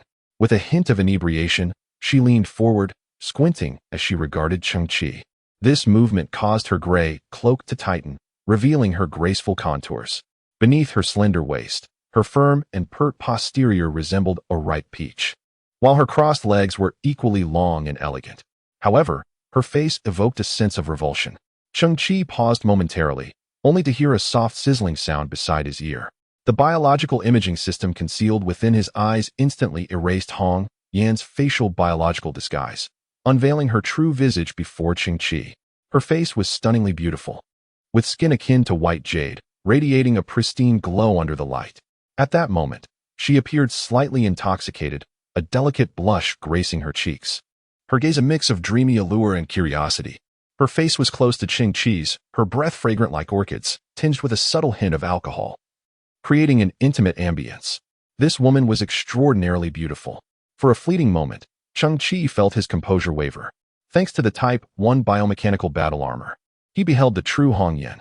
This flawless visage, coupled with her impeccable physique, viewed from such proximity, was an exquisite indulgence for any man with a normal sexual orientation. Moreover, at this juncture, Cheng Qi could feign impartiality, unabashedly admiring her, relishing the secret pleasure it brought. Hongyan tilted her head slightly, her mischievous thoughts evident. She was fully aware of how unattractive her face appeared at that moment, yet she was curious to see if he would express disdain. Gazing at Cheng Qi, she suddenly smiled, revealing an enchanting glance, her pearly white teeth gently biting her vibrant red lips, accompanied by a soft, alluring sigh. In the distance, a drunken man caught sight of the scene, his lips twitching in disbelief. My goodness, who can endure this? Cheng Qi's eyes widened in astonishment. My goodness, who can endure this? At that moment, Cheng Qi viewed the spectacle from a perspective entirely distinct from the other men in the bar. It was not merely a viewpoint, but rather a glimpse into a magnificent new world. Who could have anticipated that the stunningly aloof Miss Hong Yin was, at this very moment, exerting all her efforts to entice him? Her laughter was genuine, ringing with a crispness that held a sense of distance. Indeed, it embodied the legendary allure of a mature, sophisticated woman. Why would someone as unattractive as I am be seated at the same table? Cheng Qi shrugged, contemplating her flawless visage. The purpose of drinking was to unwind and find joy. Why should one be overly concerned with others' appearances? Hong Yin nodded in agreement. Cheng Qi began to grasp a profound truth. No wonder the vast majority of scavengers had never before encountered Miss Hong Yin. Indeed, some were even oblivious to her existence. It turned out that this woman typically presented herself in such a manner. Cheng Qi lifted his gaze toward the bar, where the owner, a plump middle-aged woman, greeted the incessant stream of patrons with a warm smile. I recall that this bar's business was not always so thriving, Cheng Qi mused. Oh, not long ago, a young lad killed a hyena and demolished this place. Then Rita rebuilt the bar. Hong Yin also cast a glance at the plump proprietress. Rita was earnest and diligent, prompting me to offer her several suggestions regarding management and marketing strategies. Consequently, the business began to flourish. Oh, Cheng Qi's eyes glimmered. He recalled that Hong Yin was a high-level geneticist, while those below level C possessed certain talents or gifts. Could it be that her aptitude lay in business and management? Cheng Qi chuckled. What ideas did you propose? Hong Yin mischievously smiled, tapping her wine glass and diluting the drink with water. Cheng Qi was taken aback. Aren't you concerned about damaging your reputation? On the contrary. Cheng Qi's gaze shifted. Thus, the original small glass of wine, when mixed with water, transformed into a large cup, becoming much more palatable. Absolutely correct. Hong Yin winked. This was an unspoken secret among the patrons, while other bars failed to comprehend this principle, even going so far as to eject customers who had finished their drinks. As a result, Rita's bar gradually emerged as the most popular establishment on the bar street. Cheng Qi gently applauded. Clever. Chapter 72. Day of Dreams. What is your name? My name is Cheng Qi. And you? I am Yun. Oh, Miss Yun. It is a pleasure to meet you. Hong Yin delicately cradled her wine glass, gently leaning against the back of her chair, surveying the entire bar. It is thanks to the unsung heroes of the Galactic Alliance that we can sit here, healthy and free from the threat of death, enjoying our drinks. Cheng Qi clicked his tongue and slowly remarked, Indeed, our safety is largely due to the guardianship of these unsung heroes. It won't be long before the human traitor Kunlun is apprehended. A glimmer of hope sparkled in Hong Yan's eyes. When that time comes, I shall make a grand move. Cheng Qi paused momentarily and suddenly inquired, Have you considered the possibility that Kunlun might be wrongfully accused, and that the team may not be as legitimate as it seems? Hong Yan set her wine glass down, saying, My friend, you must not have had enough to drink. You should understand that some matters are perilous even to discuss openly. Cheng Qi shrugged, shifting the topic. You mentioned wanting to make a grand move. How do you plan to do that? Speaking of which, Hong Yan suddenly perked up, her face betraying her excitement. I am in splendid spirits today because we have just received a substantial supply of aid. Therefore, I have decided to declare today as the dream day for all scavengers. Cheng Qi was taken aback. Huh.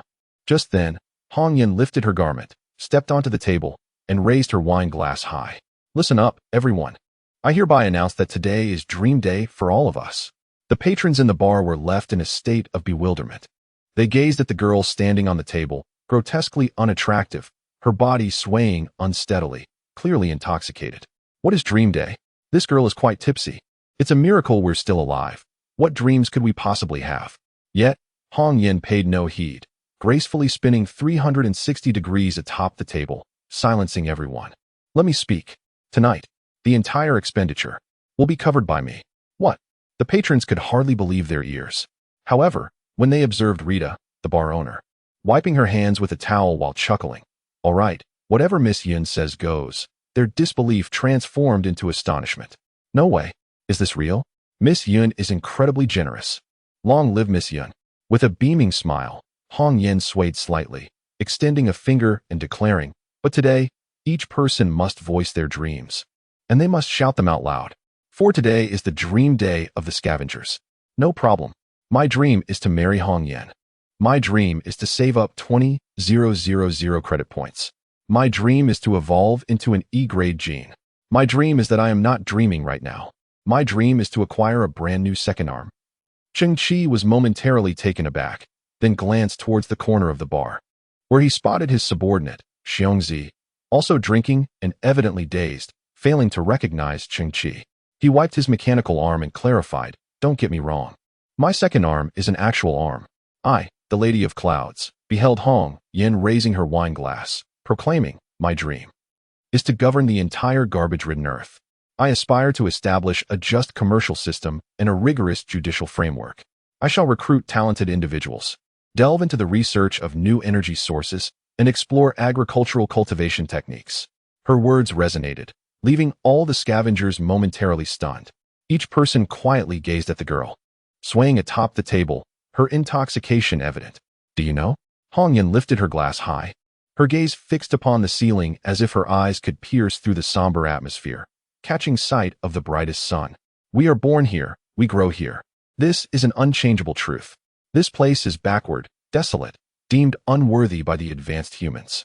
Yet, I believe we should not succumb to despair or wallow in self-pity. Do you know, perhaps due to the effects of intoxication?" A glimmer of tears shimmered in her eyes as she spoke with a deep conviction. "Self-reliance is the magic of the weak. I am convinced that within each of us lies an unimaginable strength. I believe we can transform everything within our sight through our own hands. I believe that a beautiful future, a splendid tomorrow, awaits us just around the corner." A profound silence enveloped the gathering, yet each individual secretly clenched their fists. Indeed, why should we passively accept all of this? Why must we remain forever shrouded in loneliness and despair? Why do we not resist? Why do we not rebel against this so-called fate? With that, Hong Yun raised her wine glass high, the liquid within swirling restlessly. She proclaimed loudly, "At that time, I, Miss Yun, will require the support and assistance of each and every one of you. No problem. We shall undoubtedly support Miss Yun. We will follow her to shatter the shackles of destiny." The crowd, intoxicated, shouted in fervor, and the self-styled scavenger named Wang Zi, filled with passion, downed a large mug of beer in one gulp before collapsing. Cheng Qi observed all of this quietly. It was a late-night bar, and everyone was somewhat inebriated. They were utterly oblivious to what they were saying or to whom they were speaking. Miss Yun was none other than Li Hongjian, the eldest daughter of the president of the Scavenger Association. As the aging president, it was inevitable that the position would eventually be passed down to Hongjian. It was then that the scavengers would come to realize that their drunken declarations today were no jest. Cheng Qi's gaze flickered. Yet, Li Hongjian was truly unlike any of the scavengers. She was a high-level geneticist. From just a few words, it was evident that she possessed certain talents in management. Could she truly alter this reality? Perhaps yes, perhaps no. However, she certainly needed an opportunity. Cheng Qi looked once more into Hongjian's eyes. At that moment, her pupils were entirely black, likely due to some form of biological camouflage glasses, though they appeared rather inferior. The Type 1 biochemical armor pierced through the Fade in an instant.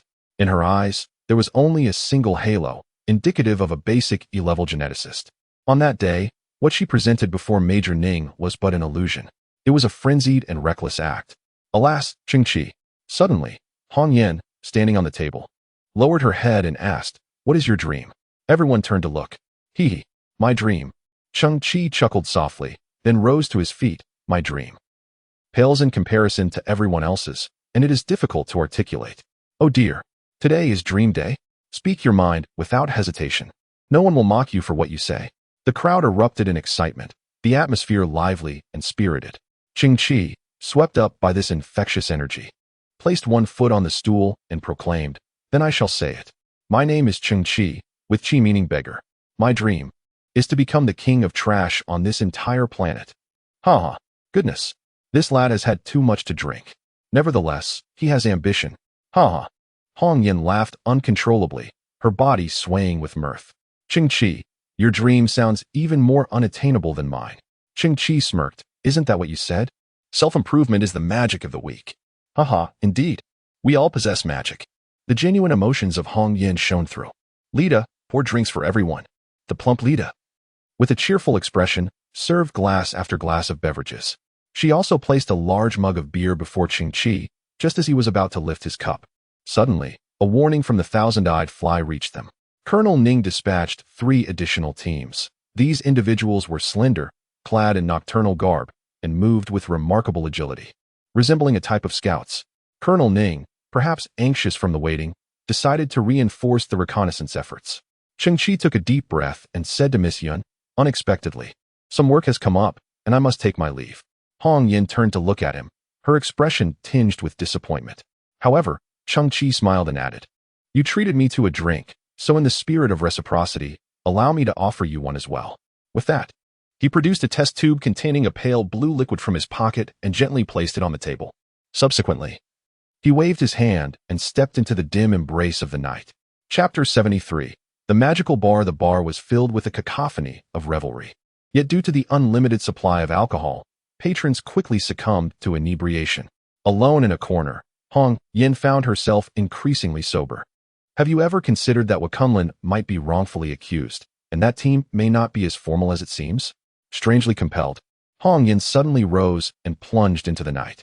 Utilizing the cover of a refuse pile, she stealthily approached the area directly beneath 2 Hawk-class starships. She yearned for a vague conclusion, such as whether the 2 starships were silently hovering in stillness. Suddenly, Hong Yin spotted a team clad in dark attire. She quickly concealed herself behind a mound of refuse, her eyes widening slightly as she observed in the shadows. They were armed with military-grade particle-cutting daggers. Could they be members of the Interstellar Alliance? But why are they not in uniform? What are they doing at such a late hour? Searching for Kunlun? Yet, why is there only a small squad? Hong Yin was perplexed, and in her distraction, her foot inadvertently stepped on a piece of metallic debris, producing a sharp sound. The small squad moved with remarkable agility, swiftly encircling Hong Yin's position within the next moment. In an instant, Hong Yin found herself exposed to the gaze of a dozen blood-red eyes. Her body trembled, and just as she was about to speak, one of the squad members broke the silence. A scavenger? How repulsive and grotesque she is. Scavengers are always like this, ugly as she may be. The hunting plan remains unaltered. A woman can still accumulate points. They might as well eliminate her. Without a hint of hesitation, one squad member stepped forward. Drawing a particle-cutting dagger, its cold gleam aimed directly at Hong Yin's ear. In this deadly game, the criterion for scoring points is to acquire the ears of scavengers. With a swift motion, Hong Yin instinctively raised her arm to block, but the particle-cutting dagger left a gash, half a finger long, on her arm. The assassin, growing impatient, twisted his wrist, positioning the dagger horizontally, directing its lethal edge towards Hong Yin's neck. First eliminate, then claim the ear. Suddenly, a mysterious force field resembling faint green ripples materialized around them. The assassin's eyes widened in shock. The dagger he wielded could not advance an inch. It was as if chaotic gravity had emerged, interfering with everyone's movements.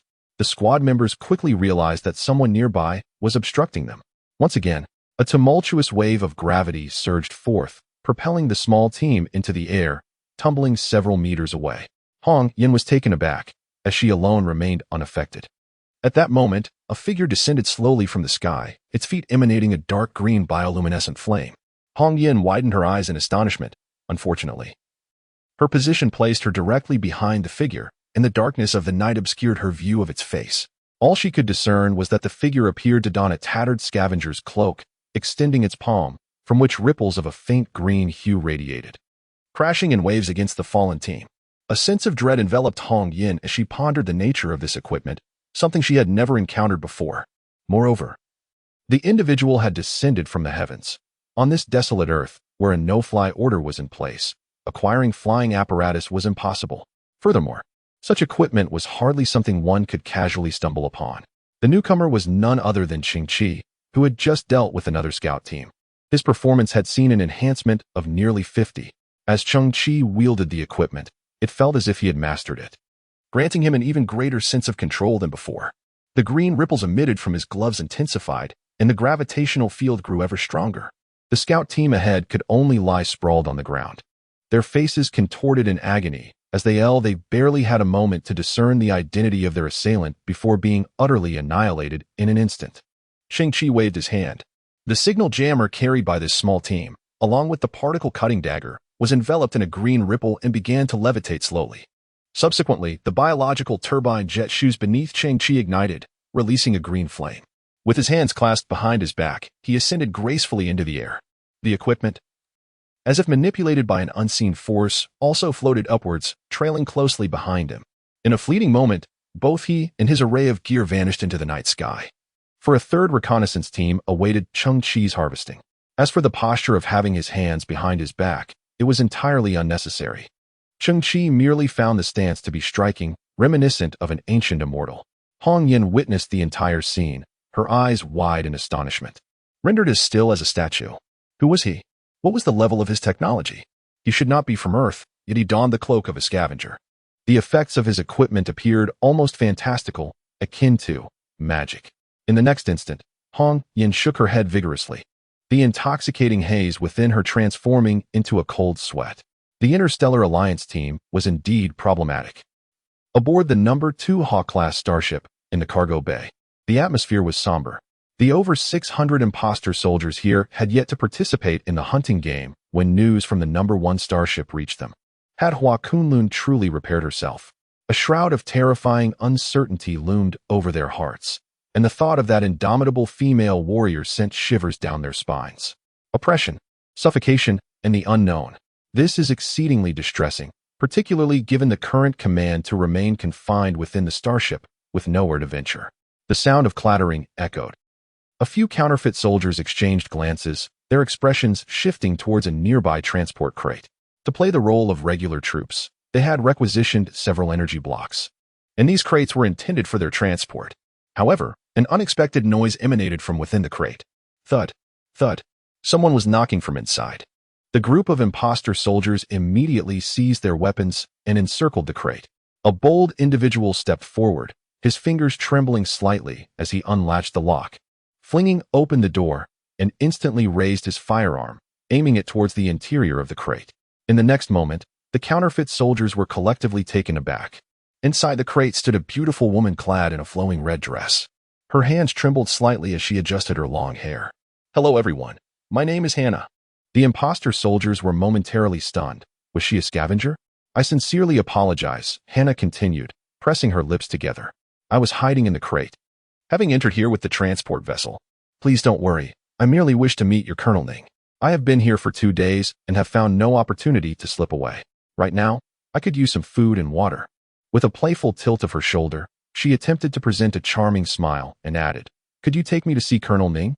Hee. Suddenly, a chorus of laughter erupted from the imposter soldiers. I had previously heard tales of low-ranking gene carriers transforming into subservient figures for higher-ranking individuals in a desperate attempt to ascend the social ladder.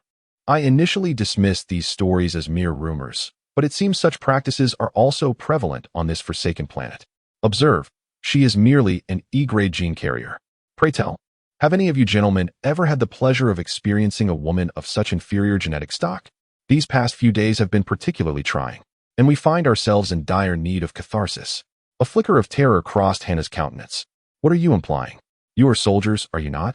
The imposters responded. Even if we were to present you to Lieutenant Colonel Ning, it is unlikely he would deign to acknowledge your existence. However, we, on the other hand, do not harbor such reservations. Behold, we too have undergone physical enhancement through the use of specialized agents, as evidenced by the faint amber halos encircling our irises. The 600 or so imposter soldiers began to converge upon her, their eyes gleaming with a malevolent light as they salivated in anticipation. Hannah could scarcely believe the scene unfolding before her. Her eyes widened in disbelief as she recoiled into the depths of the cargo container, exclaiming, "What do you think you're doing? Stay away from me." Chapter 74. The Prodigy General. The rhythmic cadence of Lieutenant Colonel Ning's military boots echoed across the steel floor of the bridge. A solitary bead of perspiration trickled down his forehead.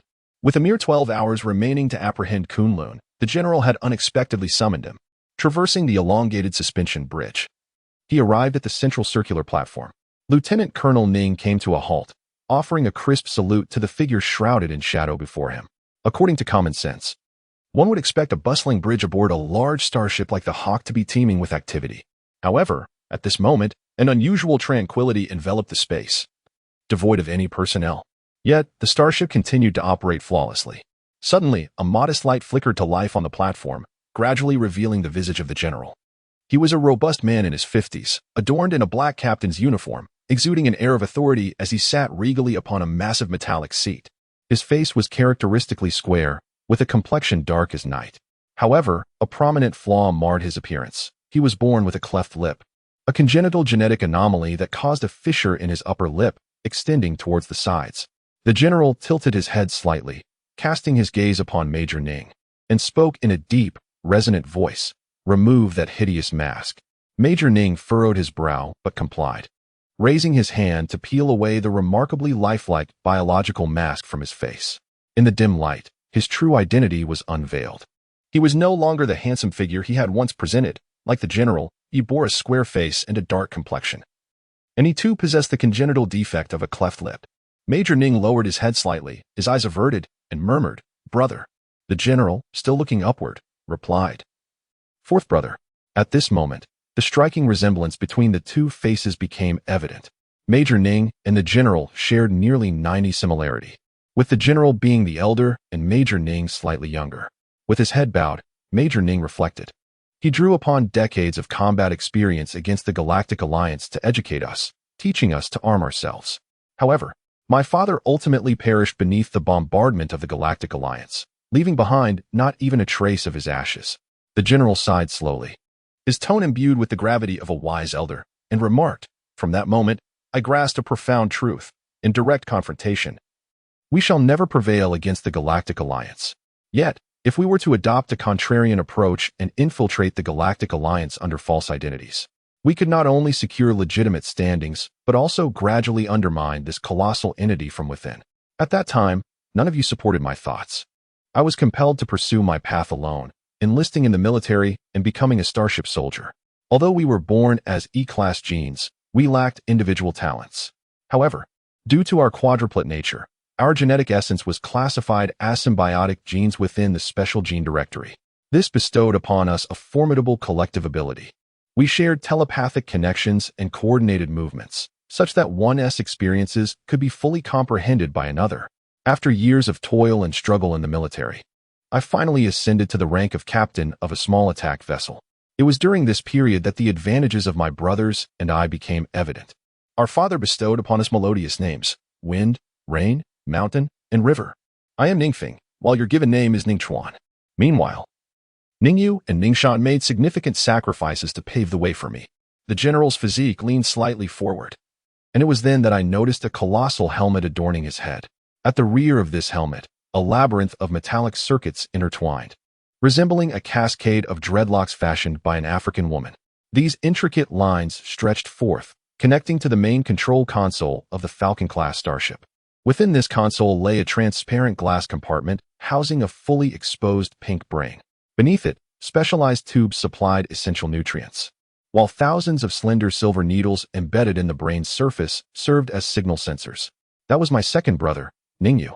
The general clasped his hands, gazing at the brain with a tender expression. I had linked him with the entire Falcon-class starship, and through the symbiotic genetic affinity shared between us brothers, I established a connection with him. This method was unique to us siblings. Only in this manner could the starship unleash its utmost combat prowess and unparalleled reaction speed, forging a flawless and harmonious unity between the vessel and its commander. Our journey together had not been easy. Ningyu and Ningshan had always been by my side, constantly relocating as they were installed into one starship after another. From small warships to the current massive battleship, their presence enabled me to execute the most complex maneuvers. No one could match my reaction speed, nor could anyone be more intimately acquainted with their own starship than I. The general's eyes widened slightly, and within his pupils flickered for luminous rings. With their assistance, I gradually transformed into the most resplendent genius commander within the entire Galactic Alliance, and I became one of the 20 distinguished generals. As he spoke, a commanding gaze emanated from the general, and it was I who enabled you, a once notorious interstellar bandit, to metamorphose into the esteemed Lieutenant Ning. Lieutenant Ning's body trembled uncontrollably. Indeed, his elder brother is one of the 20 generals. His present accomplishments stem from the sacrifices of his second and third brothers. The second brother's brain resides aboard this starship, while the third brother, Ning Shan's brain, is located on another Harrier-class starship. Thus, the elder brother can flawlessly command two Alpha-class motherships solely on his own. There was a time when the elder brother contemplated extracting his own brain to fashion it into a third puppet, thereby gaining control over an additional large starship. However, he required a certain number of human hands around him, which is why I stand here today. This explains the elder brother's earlier remark. If within 72 hours, the brain of Kunlun is not found, you shall not be worthy of possessing your own brain. Fourth brother, is it truly so difficult to capture a battered Kunlun? The general lowered his head, gazing down from his immense metallic seat at Lieutenant Ning, expressing a hint of disappointment. Chapter 75, Black Eats Black. Lieutenant Ning's legs quivered, and a faint stain began to seep from his groin. He was consumed by dread, recoiling at the prospect of being reduced to a mere cerebral entity, perpetually confined, subservient, and condemned to a bleak existence as a shipborne brain. It was, unequivocally, the most merciless and inhumane punishment imaginable. In the dead of night, he had once overheard mournful cries emanating from the ship's communication system. He remained uncertain as to whether those were indeed the souls of his second and third brothers. Ning Chuan, the general lamented, shaking his head, your father has always indulged you. Only as a last resort would I ever lay a hand on you. My physical prowess is inferior to yours. In the future, someone must carry on our family's legacy. Do you recall our ambition? We shall ascend, step by step, to the zenith of the interstellar alliance, and then instigate a coup. We shall become the veritable official power within the galaxy. We shall reign supreme here, with no one daring to impede us. As of now, we are not yet formidable enough, and Kunlun has become privy to our secrets. We must, without fail, prevent her from divulging this information. Lieutenant Colonel Ning continued to tremble. Although his elder brother's words had softened, his gaze remained that of a predator eyeing fresh meat. Yet, confronted with the present predicament, Lieutenant Colonel Ning remained at a loss as to how to proceed. Allow me to show you something. Above, the Harrier-class starship's imaging system abruptly activated, projecting a holographic image. The scene depicted the topography of the desolate Earth. A landing module from a Harrier-class starship gently touched down, and 3 scout teams emerged in quick succession. Lieutenant Colonel Ning was perplexed. Approximately 10 minutes ago, he was monitoring everything through the starship's scanning system. The 3 reconnaissance teams were dispatched under his command to investigate the whereabouts of the Extreme Warriors squad. As of now, the scouting teams were still searching, and Colonel Ning had received no feedback. Suddenly, the general's voice resonated, declaring, "What you see is merely an illusion." Colonel Ning's eyes widened in disbelief. What? The scene before him focused on one of the scout teams. Strangely, the image became increasingly blurred, as if someone were adjusting the resolution. The pixelation intensified, until the team members transformed into humanoid mosaics. Suddenly, another figure, shrouded in pixelation, descended from above. Instantly, bursts of red pixelation erupted from the scout team. The scene resembled a minor protection system, obscuring any hint of gore and rendering any dismembered corpses unrecognizable. Yet the audience could distinctly perceive the gruesome fate that befell the scout team. Colonel Ning's face gradually drained of color, and soon his eyelids began to twitch. According to his information feedback, the life signals of this scout team remained normal. I have previously achieved 7 first-class military merits. The Star Alliance rewarded me with a visual detector abandoned by a Level 4 civilization. After nearly 7 years of repairs, I finally installed this detector on the Harrier-class starship. Previously, I activated it, but within mere seconds, its internal energy was depleted. The engineers informed me that it was no longer operable.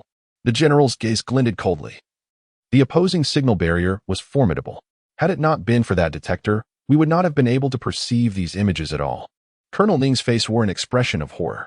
A Level 4 civilization detector can only reveal a mass of mosaics. The general spoke in a low tone. Someone is overestimating their capabilities, masquerading as a guardian in the shadows. Is that not reminiscent of Kunlun? He appears to don a blue cloak. Could he be a scavenger? How could such a scavenger exist? What is he doing? It seems he is digging a pit. Colonel Ning felt his mind beginning to unravel under the onslaught of vague information. His emotions were indescribably tumultuous.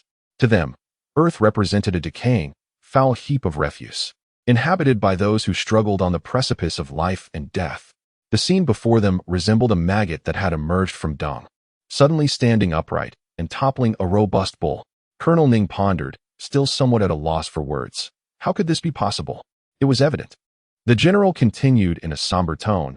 He has stumbled upon some powerful equipment, even a highly advanced signal jammer. Though the likelihood is exceedingly low, it appears he has fortuitously encountered it. Damn it. Colonel Ning glared at the screen, grinding his teeth. The ones he had slain were his brothers, with whom he had shared life and death. The silver lining was that Kunlun had yet to regain its combat capabilities. The general leaned back in his chair, the grim news being that a lone hero had emerged from the multitude of scavengers. Of course, even if fortune favored him, having acquired a high-level signal jammer, his luck must have run out. As for his combat prowess, while he possessed some tricks, the moment he showed his face before me, I could eliminate him in an instant. However, this individual might have some connection to Kunlun. I need you to locate him.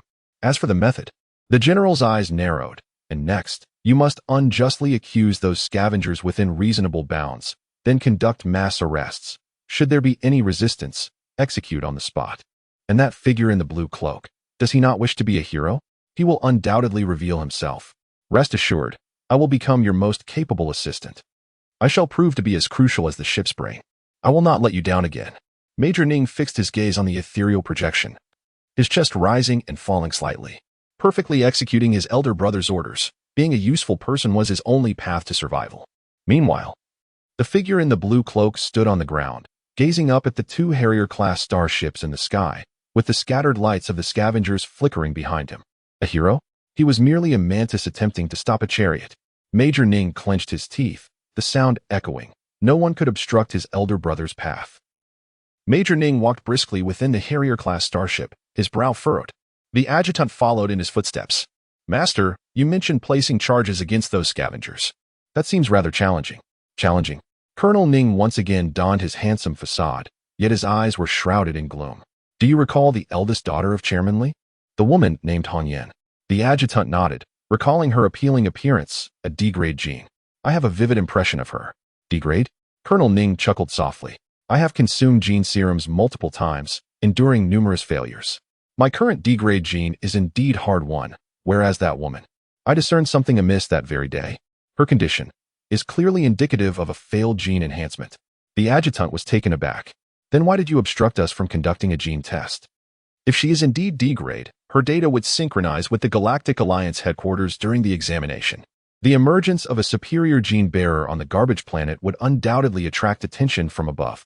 Colonel Ning chuckled again. Although the likelihood of that is almost negligible, I had no intention of taking any risks at that moment. I had promised my brothers to organize a hunting game. In other words, as long as the targets are mere refuse, it would not draw the Alliance's scrutiny. I understand, the adjutant nodded. You no longer wish to indulge them in a charade, but to expose them directly. However, deceiving the Alliance officers and fabricating gene identities is a grave offense. Chapter 76. Second Life. The hazy dawn slowly ascended. In this world, shrouded in the murky air of refuse, a glimmer of hope finally emerges. At the headquarters of the Scavenger Alliance, President Li's face flushed with indignation.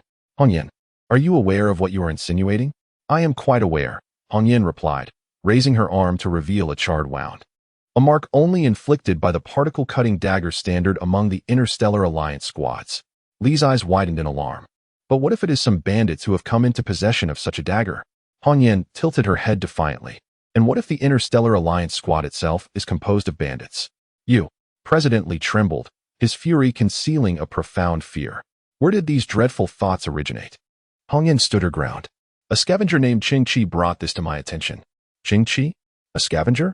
Li lamented, his despair palpable. How can we trust a scavenger over the regular army?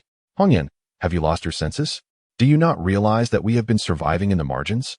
If the squad truly regards scavengers' lives as expendable, then why are we still thriving? Why do they supply us with provisions? Hong Yan's gaze flickered. Someone is watching over us.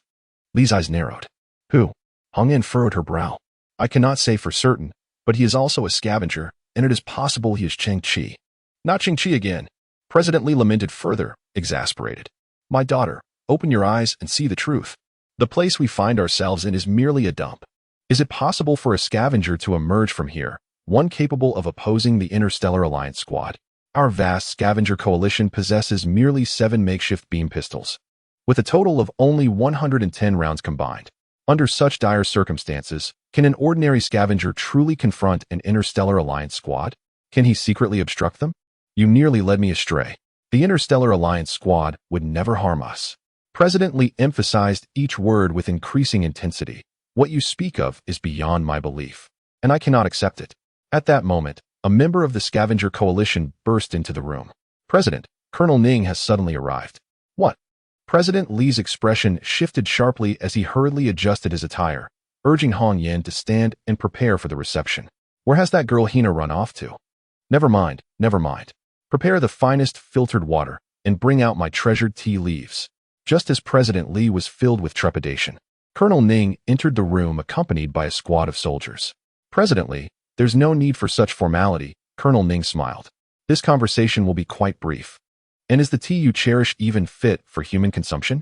President Lee was momentarily taken aback as Colonel Ning slowly seated himself in a chair, gazing into Hong Yan's eyes, where two luminous rings signifying D-class genes resided. President Lee. Colonel Ning slowly crossed his legs and inquired, do you comprehend the repercussions of fabricating genetic identities? Upon hearing this, a pallor washed over President Lee's face, as if he had been coated in a layer of white paint. His hands began to tremble, but he endeavored to restrain himself, concealing his hands behind his back. The crime in question is classified as a medium offense, ranging from levels 3 to 5. However, Hong Yan elaborated, this encompasses not only the forger, but all those who provide shelter to the perpetrator. They will face arrest and may be subjected to a maximum sentence of 10 years in prison. Miss Hong Yan is indeed well versed in the regulations. Yet, as you mentioned, it lacks comprehensiveness. Colonel Ning chuckled and added, allow me to supplement your statement. Hypothetically, if Miss Hong Yan's D gene were a fabrication, and you were merely deceiving a few scavengers on a desolate planet to garner some respect, then this would indeed qualify as a medium offense. However, if you were to deceive someone of my stature, a commander of an Interstellar Alliance combat unit, and leverage a fake D-class genetic identity to solicit resources worth millions of credit points, then that would amount to deceiving the entire Galactic Alliance. Such an act constitutes a level 9 felony, punishable by 60 years of imprisonment or even the death penalty. Colonel Ning surveyed the room, indicating that this scope extends beyond you and the several members of the Scavengers Alliance. It also encompasses those scavengers in the square who seized energy blocks. They are either complicit or involved in the distribution of the spoils. Not a single one shall escape. Suddenly, Major Ning clenched his teeth, his voice chillingly cold. If that is indeed the case, I shall exert my authority to suppress this entire wretched planet. Do you comprehend the meaning of suppression? Should there be any dissenters, I reserve the right to execute them on the spot. Chairman Lee, trembling like a leaf, forced a faint smile, saying, Major Ning certainly has a sense of humor. How could we dare deceive you? Perhaps it is the heavens' favor. Miss Hong Yan, she is truly gifted. Yet, Major Ning interrupted Chairman Lee with a gesture, dismissively waving his hand. Behind him, 4 soldiers entered the room, carrying a massive genetic testing device. At that moment, Chairman Lee felt as though he were on the brink of a heart attack. His entire body turned icy, as if he had suddenly plunged into the depths of a frigid winter lake. His mind was consumed by a singular thought. It is over. All is lost. Miss Hong Yan. Major Ning extended his hand, pointing at the genetic testing apparatus with a smile, if you please. The device had already been activated, its surface opening to reveal an internal human-shaped chamber. Its considerable size was due to the integration of comprehensive testing functions. Genetic classification is of utmost importance, and the Galactic Alliance has always approached it with caution. Once a test subject enters the apparatus, it conducts 12 assessments, including blood analysis, DNA profiling, and iris recognition, ensuring 100% accuracy. Miss Hong Yan, however, appeared calm as she stepped into the testing device, one deliberate step at a time. As the cabin door slowly closed, she cast a final glance at her father. Meanwhile, Chairman Lee stood utterly frozen, his heart ashen. The casing of the gene testing device pulsated with an ethereal blue luminescence, swiftly collecting samples and incessantly generating vast amounts of data. On the display screen, sequences of characters began to emerge. Ultimately, these characters coalesced into 2 lines of Chinese characters. Testing complete, and tester possesses high-level genes. Chairman Lee could no longer restrain his trembling legs, collapsing to the ground in despair. Hong Yan, originally classified as an E-level gene, indeed fell within the realm of high-level gene holders, so the machine's assessment was anticipated. However, this was merely preliminary information. The subsequent specific grade would deliver the true, devastating blow. Unexpectedly, you possess a commendable foundation. Colonel Ning scoffed, his gaze unwaveringly fixed on the screen. An E-level gene masquerading as a D-level gene constituted a significant deception. Ding. The precise gene grade of the tested individual is D-level. The gene testing machine rendered its final verdict. Chairman Li slapped his forehead in disbelief, lamenting incessantly. It's over. It's over. My daughter is actually a D-level gene. We have been deceived. Wait. D-level. Suddenly, Chairman Li's eyes widened in astonishment as he sprang to his feet. He approached the screen of the testing machine, vigorously rubbing his murky eyes. Gasp. Chairman Li inhaled sharply, retreating 3 steps in shock. D-level. It truly is D-level. How could this be? With a soft hiss, the hatch of the testing machine slowly opened. The first sight that greeted the onlookers was the 2 azure rings of light in Hong Yan's eyes. The visage of Hong Yan was already strikingly beautiful, and now, adorned with 2 mysterious and regal auras, her presence became even more aloof and proud. Colonel Ning was completely frozen in his seat, his eyes filled with disbelief. Am I mistaken? How could this be? The appearance she bore that day was clearly a consequence of the backlash from the potion. She even attempted to mask it with makeup. Yet, the genetic testing device does not err. Colonel Ning's mouth slightly agape, his head tilting slightly, stared blankly at Hong Yan. How could a D-grade genetic individual possibly emerge from this wretched planet? They could not have procured such a potent potion. They lacked the capability and the financial means. Yet the evidence lay before him, rendering Colonel Ning speechless. At that moment, a member of the Scavenger Alliance entered the room, carrying a pot of brewed tea. Placing it beside Colonel Ning, Hong Yan gently adjusted her attire and stepped away from the testing machine, walking gracefully upon the floor. This stunning woman lifted her chin proudly, her enchanting eyes glimmering. She recalled the dream from the previous night, reminiscing about the scavenger youth clad in a blue cloak. Last night, she had diligently sought the origin of this potion, which seemed to be the work of the genius apothecary Valente. Yet none of the accessible information had ever mentioned such a form of Valente's concoction. In the hazy dawn as the sun rose, she had ultimately faced that distant and dim sun, consuming the vial of potion. In this moment, Hong Yan stood before Colonel Ning, her figure elegant, extending her delicate and pristine hand to gently lift the teapot, pouring a cup of tea for him. Afterward, Hong Yanju stood to one side, lifting her pristine chin. Major Ning, this tea indeed hails from the desolate earth and has been shrouded in dust for quite some time. However, what is genuine cannot be feigned, and what is false cannot be real. At this moment, under new assistance and nourishment, it has miraculously been revitalized, as if by magic. It is authentic, with an enticing aroma. Would you care to sample it? Major Ning's arm trembled slightly as he instinctively took the teacup, gazing into Hong Yanju's eyes, his face still reflecting disbelief. How could this be? Chapter 77. Who is Hong Lian? Major Ning departed from the headquarters of the Scavengers Alliance, accompanied by a retinue. His teeth clenched, returning in defeat. The genetic level of Hong Yanju was astonishingly genuine, leaving him with no opportunity to unleash his fury. Major Ning, are you unwell? Several aides gathered around him. Major Ning's eyes blazed with anger as he waved them off and straightened his posture. The adjutant raised an eyebrow. What is this? The Star Alliance has already received Hong Yanju's genetic information, but their system is cumbersome and their response sluggish. It will take at least 10 to 12 hours before they dispatch someone to investigate and verify. This includes that man in the blue cloak, who has also learned our true identities. I must draw him out and extract clues regarding Hua Kunlun from him. Major Ning growled. Then I will kill them all and put an end to this. A glint of bloodlust ignited in the adjutant's eyes. And we can pin the blame for this massacre on Hua Kunlun? Not merely an act of framing without evidence. The visage of Major Ning gradually contorted. Following the conclusion, I shall report upwards. After the unbridled slaughter of innocents by this demon, Hua Kunlun, we were a step too late, obliterating her beyond the Earth's atmosphere. The scales of merit and demerit balanced. We could at least claim the title of nominal hero. The adjutant, wide-eyed, found this exhilarating yet exceedingly challenging. Should even a single survivor escape, thus, none must be spared. However, this is what they have compelled me to do. I have no alternative path to tread. Major Ning tilted her head, gazing at the headquarters of the scavengers, her eyes brimming with madness. Time is of the essence.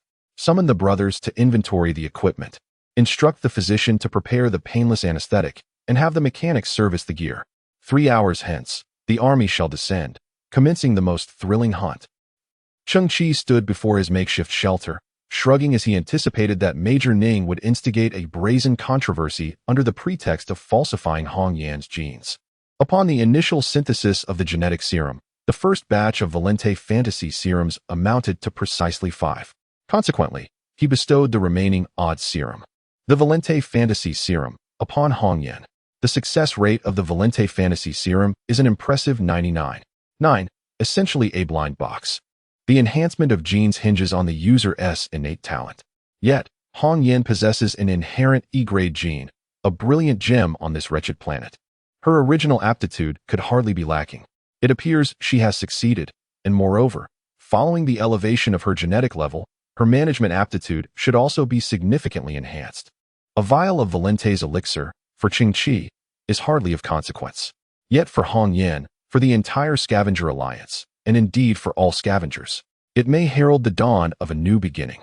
However, Cheng Qi narrowed his eyes slightly. For someone like Major Ning, extremism and madness are the norms.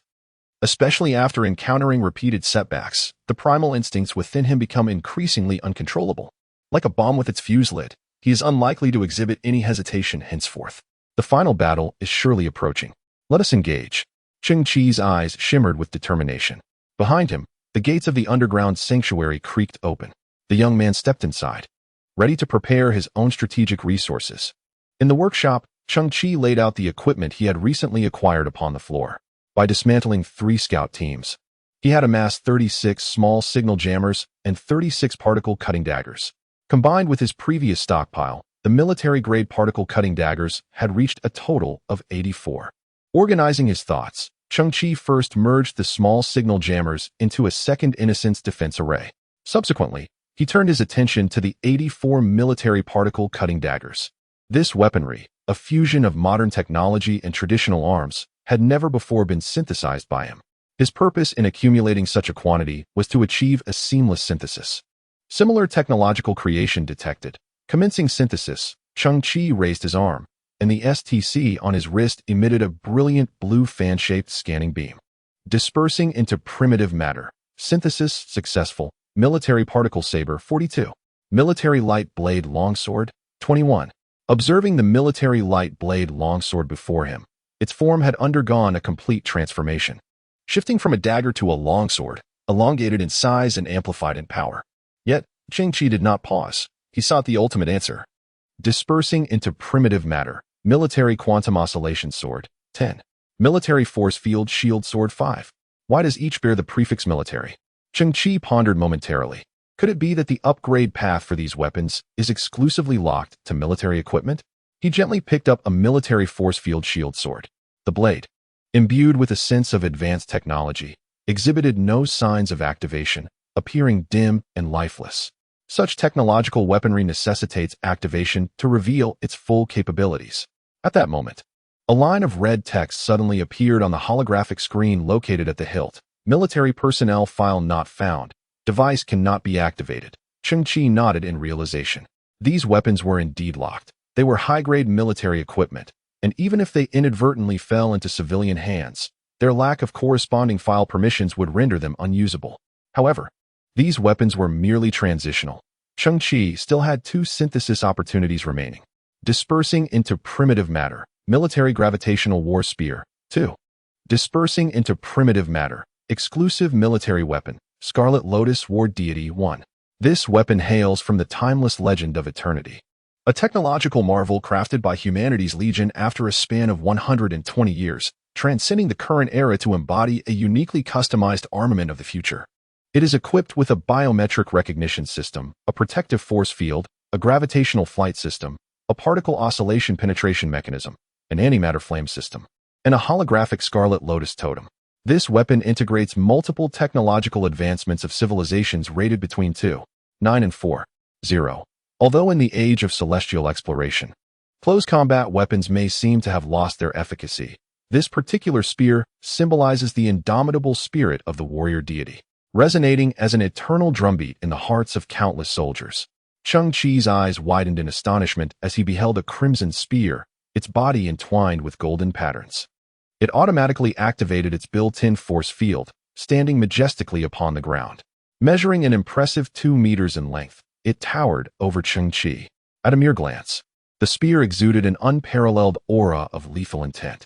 The red luminescence of its technological design flowed incessantly, resembling the reverse cascade of celestial waters, gathering at its tip. The bright blade at the spear's apex emitted a sharp, resounding glimmer, piercing Cheng Qi's gaze with its brilliance. A sharp intake of breath escaped Cheng Qi's lips. The sensation was akin to gazing upon a starry battlefield strewn with the fallen. The wielder of this spear would invariably be the victor, seemingly invincible, inspiring all bloodied warriors with its penetrating resonance and unparalleled sharpness. It was indeed the combat apparatus of humanity's future, integrated with numerous functionalities, including the elusive technology of antimatter that humanity has long aspired yet shied away from. This is a substantial windfall. However, could it be that the only customized weapon is indeed as I suspect? Cheng Qi's gaze flickered as he slowly rose, extending his arm to grasp the imposing spear. Buzz! The spear suddenly emitted a tangible defensive field, resembling a transparent barrier, which forcefully repelled Cheng Qi 2 meters away.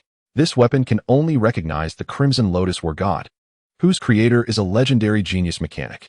Damn! Cheng Qi comprehended the situation entirely. It was precisely as he had feared. Even if he were to forcibly claim this weapon, the biometric system would render it inoperative. This is quite a predicament. Cheng Qi grumbled. Who is the Crimson Lotus anyway? Chapter 78. Know thyself and thy enemy father. If I equip those devices, will I truly become the mightiest soldier in the entire galaxy? Of course, not only will you be the strongest in the galaxy, but you shall also become the most formidable warrior in the entire universe. In the underground sanctuary, amidst an endless expanse of verdant grassland, a little girl with a red ponytail sat quietly with a robust man. The scenery was beautiful and serene, where any unpleasant occurrence would shatter this idyllic tranquility. Suddenly, the image blurred. A blinding flash erupted. The cacophony of screams and explosions resonated all around. In the dark expanse of the universe, hundreds of sniper beams struck the body of the adult flower Kunlun, rendering her as helpless as a kite severed from its string, riddled with countless wounds from the barrage of bullets. Within the sanctuary, her head began to tremble, emitting a low growl filled with both rage and fear. Cheng Qi leaned against the workshop door, arms crossed, quietly observing the flower Kunlun, feeling a twinge of regret in his heart. Cheng Qi sighed. The monkeys have finally arrived. It seems, after holding back for so many days, they erupted like a volcano, delivering heaps of refuse. Hanzai appeared at the entrance of the sanctuary, cradling a massive mound of refuse towering over 6 meters. The term refuse in Hanzai's dialect refers to garbage, and among the debris he carried, 80 consisted of damaged cybernetic limbs. Various parts scattered throughout. Cheng Qi nodded in satisfaction at the sight of Hanzai's garbage mound, silently commending the monkeys for their remarkable speed and capability. Struggling to turn her head, Flower Kunlun could only open one eye wide, while the other eyelid, hindered by damage to her control chip, fluttered mechanically after reaching a certain extent. Do you truly intend to assist me? This will place upon you a considerable risk. She gazed at Cheng Qi and continued. I understand that suitable parts are unlikely to be found on this wretched earth. I shall not impose unreasonable demands or expectations upon you to restore my full functionality. That would be an insurmountable challenge. A burst of electric sparks erupted from the neck of Hua Kunlun as she made a valiant effort to nod. Kunlun would forever cherish the outstretched hand of Mr. Cheng Qi, expressing her gratitude. Cheng Qi smiled knowingly, acknowledging her sentiment. Inside the workshop, Cheng Qi surveyed the cybernetic bodies strewn across the floor. Presently, there was no shortage of parts. Even artificial lung lobes were available. However, these cybernetic frames shared a common flaw. They bore no surface armor nor artificial skin, merely skeletal structures or incomplete cores. Cheng Qi picked up a cybernetic arm, which had been reduced to a singular dark metallic limb, marked with indeterminate bite marks, likely from a rodent scavenging through the refuse, only to discover it was inedible. He shifted his shoulders and, with a glimmer in his eyes, resolved to commence his task. Within Hua Kunlun's form, only a trace of residual energy remained. Yet, she resisted the urge to enter hibernation, her beautiful red irises fixed intently upon Cheng Qi's workshop. The space, constructed from weathered wood and metal, was intermittently illuminated by flickering blue lights, reminiscent of welding operations in progress. She yearned for the young mechanic to piece together a functional body from the discarded remnants. Though such an endeavor under these circumstances seemed exceedingly daunting, nevertheless, it was Hua Kunlun's solitary chance. Her heart fervently prayed for the ability to move, to act. 20 minutes later, Cheng Qi emerged from the workshop, cradling a collection of ebony cybernetic skeletal remains. Due to the damage to the module, Hua Kunlun's vision was somewhat blurred. She was utterly astonished that within such a brief span of time, Cheng Qi had managed to assemble those discarded skeletal remains. However, as Cheng Qi drew closer, her sight became increasingly clear. One of Hua Kunlun's eyes widened in surprise. Before her stood a set of thoroughly refurbished cybernetic skeletons. The rust had vanished, and the damaged areas had been restored, resembling a matte carbon fiber material. Yet the skeleton was adorned with intricate spiral patterns. No, this was something else. The intense fluctuations of thought ignited a spark at the back of Hua Kunlun's mind. Was that a microrotor skeleton? It housed hundreds of microrotor matrices, generating power through high-speed rotation of graviton particles, ensuring lightweight construction while enhancing the speed of both attack and motion, thus granting formidable advantages in combat or operation. Hua Kunlun found it hard to believe. This technology represented the pinnacle of the artificial limb branch of the Galactic Science Alliance, surpassing her own physical form by an entire echelon. How could Cheng Qi have mastered such technology? Yet, how did he acquire it? Such advancements could not possibly be disseminated. Even if leaked, they would not reach the desolate Earth. Suddenly, Hua Kunlun's eyes trembled violently. This technology must have been developed by Cheng Qi himself, coincidentally overlapping with the top-tier technology of the Galactic Alliance. The disbelief within Hua Kunlun intensified as a singular thought consumed her mind. Cheng Qi's talent was extraordinarily formidable. Yet, to complete the renovation of the skeleton and incorporate the microrotor technology in such a brief period, Hua Kunlun fixed her gaze upon the several wooden shacks. Does his workshop contain some form of large production line? The materials are limited. We shall make do with what we have. Cheng Qi approached Kunlun, grasping an arm that connected to the body of Hua Kunlun. In that instant, the end of the arm bone extended countless tendrils, slender as human hair, which twisted and turned through the air before gradually embedding themselves into Kunlun's tattered shoulder, beginning a fusion with her electronic nerves. Hua Kunlun's heart trembled once more. The rotor skeleton did not possess such connection technology. The rotor skeleton she was familiar with employed a method of physical hard connection. Those black filaments resembled some form of nanoscale biological nerve. Is this an upgraded version of the rotor skeleton? The warning signals from the emotional auxiliary module grew increasingly intense. For Hua Kunlun found herself more astonished and bewildered by the unfolding scene. I surmise that those counterfeit soldiers will soon tear off their hypocritical masks. Cheng Qi meticulously measured piece after piece of miniature rotor skeletons, scapulae, arm bones, ribs, with unwavering diligence. Hua Kunlun's expression gradually grew serious. I have a plan. Cheng Qi continued his work, stating, if they truly dare to disregard the consequences, then I am prepared to leave them here forever. Hua Kunlun paused momentarily. Cheng Qi then remarked, the ideal scenario would be for them to perish completely, while I render the Hawk-class starship incapable of combat without destroying it. Hua Kunlun's expression faltered again. Deep within her heart, the notion of leaving everyone here had already become an unattainable dream. Unexpectedly, Cheng Qi intended to escalate the challenge further, not to destroy the starships, but to render them devoid of combat capability. This seemed almost like a fanciful tale. Cheng Qi maintained a tranquil demeanor, for one must know oneself and one's adversary to emerge unscathed from countless battles. Yet, I was utterly ignorant of those two starships. The captain of the Hawk-class starship was named Ning Feng, a prodigious commander of the Galactic Alliance, celebrated as the most brilliant strategist in nearly 2 decades. His greatest asset was the 2 fully armed Hawk-class starships. Hua Kunlun furrowed his brow and remarked, in your confrontation with him, the instant you reveal yourself, he could effortlessly unleash the annihilation cannon aboard his starship, obliterating you in an instant. Within the Alliance, people often refer to the synergy between Ning Feng and his starship as the unity of man and the heavens. Cheng Qi paused momentarily in his actions, pondering the precise nature of the annihilation cannon's might. Due to the constraints of onboard dimensions, it was equipped with a secondary annihilation energy cannon. The instantaneous pressure generated by a single attack was 30 times that of Earth's core. As the name suggests, The annihilation cannon was designed to obliterate celestial bodies, a force that no individual could possibly withstand. Hua Kunlun's crimson pupils flickered, even at my peak. I would not have been able to endure it. Understood, Cheng Qi replied with an unusual calmness. The two starships are outfitted with a single annihilation cannon, correct? How can one prevent its subsequent discharge? Hua Kunlun's expression froze for a fleeting moment. She could not comprehend the meaning of the second shot as mentioned by Cheng Qi. For to the myriad of beings, experiencing the might of the annihilation cannon once was tantamount to experiencing it for the last time. The Hawk-class defensive force field, codenamed Heaven's Shield, stands as one of the most formidable protective barriers within the Galactic Alliance. To thwart the second firing of the annihilation cannon, one must breach the Heaven's Shield and destroy the cannon's core.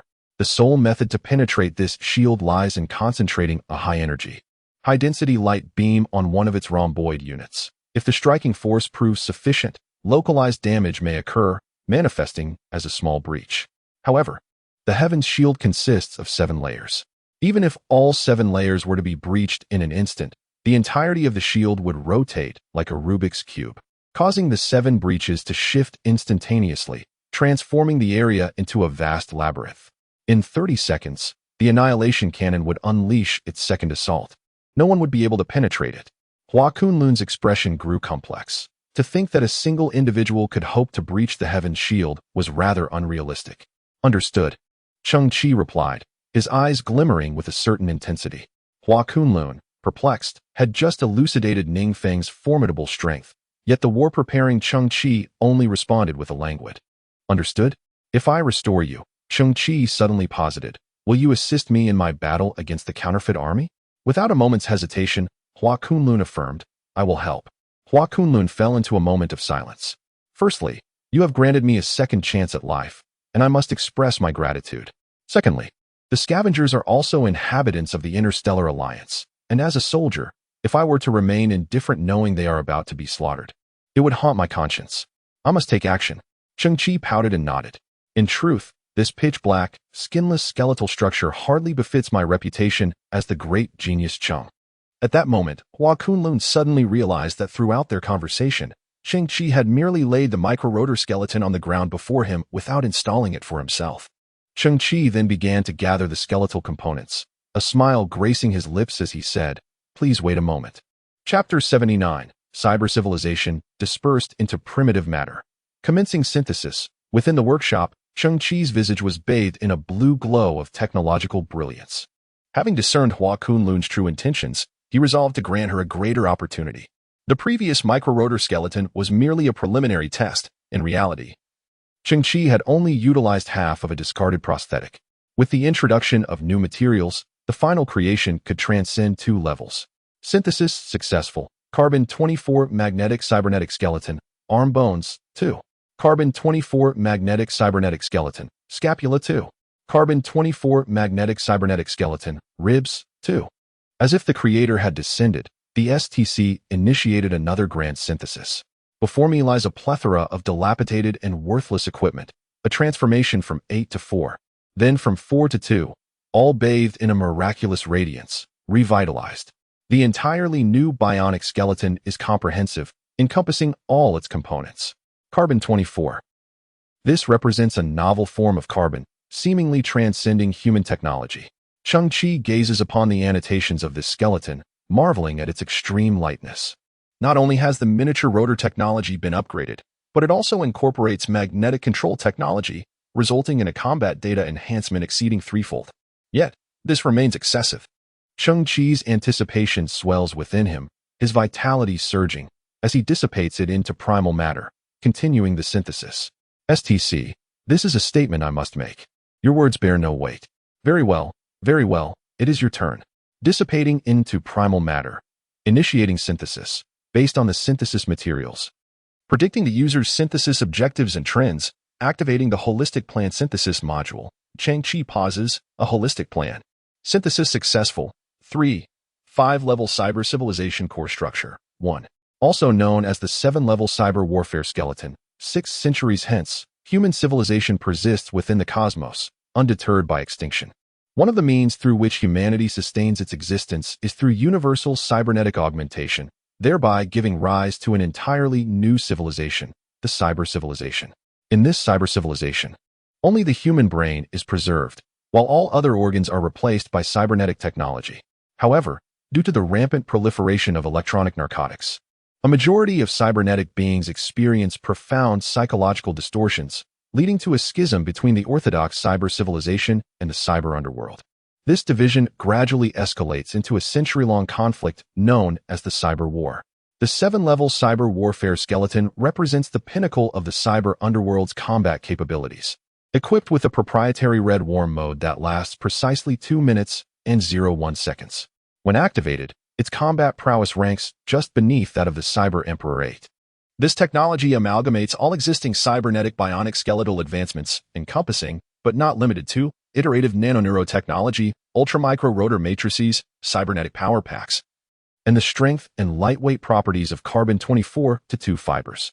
Integrated with the BCM5241 processing chip, this system enhances computational capacity, accelerates reaction times, and provides combat skill assistance, embodying the full spectrum of chip capabilities. The chip incorporates augmented reality, AR, technology, enabling comprehensive operational guidelines to be transmitted to the biological brain within a virtual environment, facilitating extensive combat training. The second reaction to this equipment is its sheer terror. The first, however, is an awe of the vastness of the universe, which embraces myriad civilizations, each flourishing like a blooming garden, enigmatic and irresistibly captivating. Previously, I had learned of microbial civilization, botanical civilization, and biological civilization. Now, we stand on the brink of cyber civilization. A glimmer of yearning surfaced on Cheng Qi's visage. One day, I shall venture into the vast expanse of stars and seas, to explore, to witness, and to discover. Cheng Qi gazed upon the remarkable creation before him, finally grasping the essence of the integrated solution module as described by STC. Before him lay a skeleton, approximately 170 centimeters in height, adorned in a pale red hue. It was no longer a mere collection of scattered bones, but rather a cohesive entity. Notably, within the eye sockets were cybernetic ocular implants, and upon the forehead rested a human brain auxiliary chip radiating a crimson glow, complemented by an entirely new mechanical spine. Encased within its thoracic cavity was a bionic heart, while its skeletal structure boasted bulging, red-fibered bionic muscles. However, the interior of the cranial cavity remained vacant, necessitating the implantation of a human brain to activate the entire skeletal framework. The core function of STC's integrated solution module essentially calculated Cheng Qi's fundamental objective and synthesized it in one fell swoop, eliminating the need for tedious assembly steps. Without this feature, Cheng Qi would have had to painstakingly synthesize each cybernetic bone individually, subsequently affixing them to Kunlun one by one. How remarkably human-like. A sudden commotion ensued as the workshop door swung open. Cheng Qi stepped out slowly. The head of the beautiful figure strained to tilt upward, her previously dimmed pupils, due to energy deficiency, now radiated with renewed brilliance as they turned towards Cheng Qi. A previously unseen cybernetic skeletal structure floated before her, its wrists and ankles emanating a soft crimson ripple of energy, allowing its form to hover gracefully. Truly, this was the second tier of a 3-5-level cyber civilization. Even in its dormant state, it stood as majestically as a deity of war. Hua Kunlun could distinctly perceive the power and enigma of this skeletal entity. Having once integrated the most formidable cybernetic enhancements of human civilization, she understood all too well that the technology before her likely did not belong to humanity. With her current knowledge, she could not fathom the nature or classification of this cybernetic skeleton. Turning her gaze towards Cheng Qi, a multitude of questions and overwhelming astonishment rendered her speechless. You have truly exceeded my wildest imaginings. The crimson pupils of the beautiful head sparkled with brilliance. The transplantation of a biological brain is a complex and intricate process. I shall endeavor to relay my experiences of modification to assist you in executing this operation. No need. Cheng Qi replied, tilting her head slightly.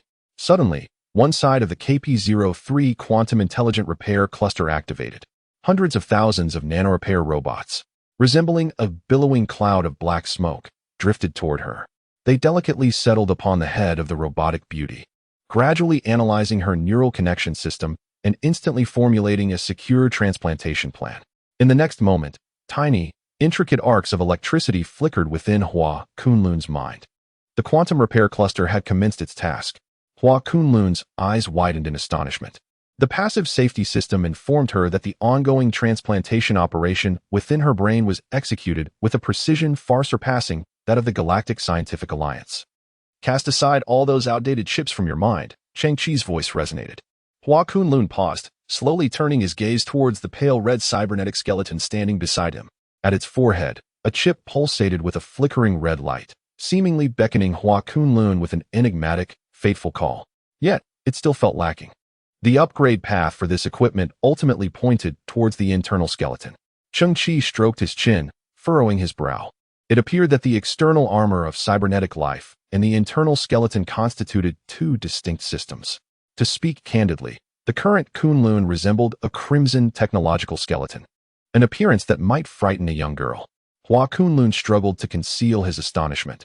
It was already remarkably advanced. How could he dare to wish for more? Yet, he noticed Cheng Qi still pouting and shaking his head. Hua Kunlun added, moreover, there should be no armor materials on Earth that could match this skeleton. Cheng Qi tilted his head, glancing at the ground on the other side of the shelter, where another assortment of refuse sent by the monkeys was neatly arranged. Among them were 15 metal smelting crucibles. These small devices were typically utilized by scavengers to melt various alloys, ultimately refining them into precious metals.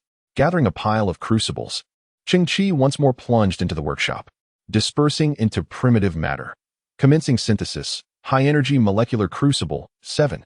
Halo smelting furnace, 3. Moro's intelligent forging production line, 1.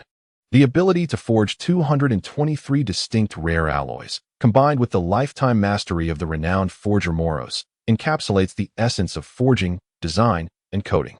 The ultimate performance of the products is intrinsically linked to the materials utilized, achieving an unparalleled enhancement of up to 300 in toughness, all while adhering to Moro's design philosophy of pursuing the ultimate mechanical aesthetics.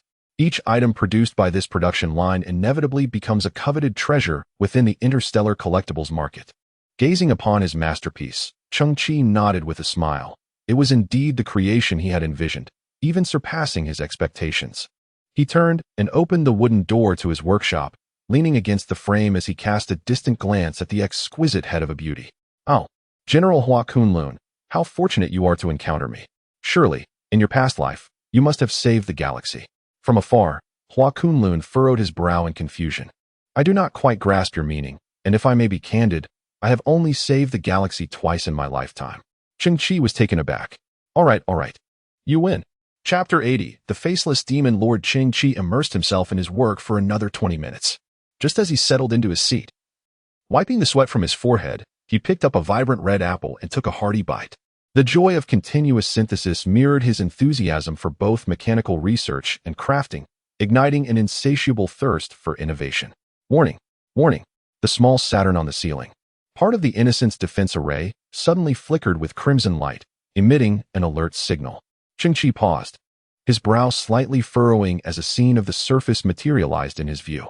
A small garbage transport vessel descended near Cheng Qi's makeshift shelter, emblazoned with the insignia of an interstellar alliance squad.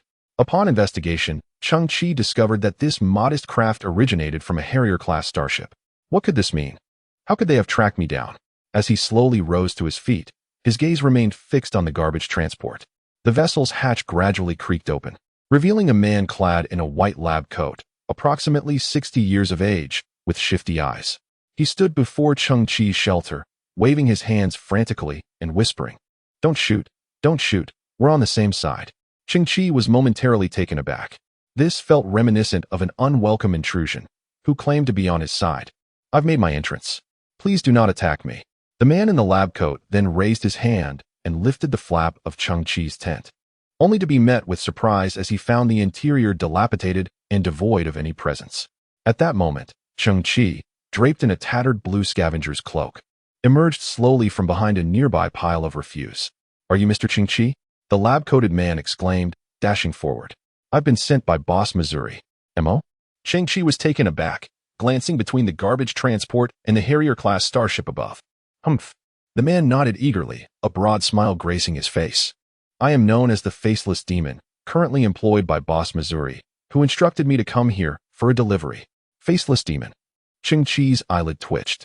In this day and age, there were still individuals who adopted such absurd monikers. Humph.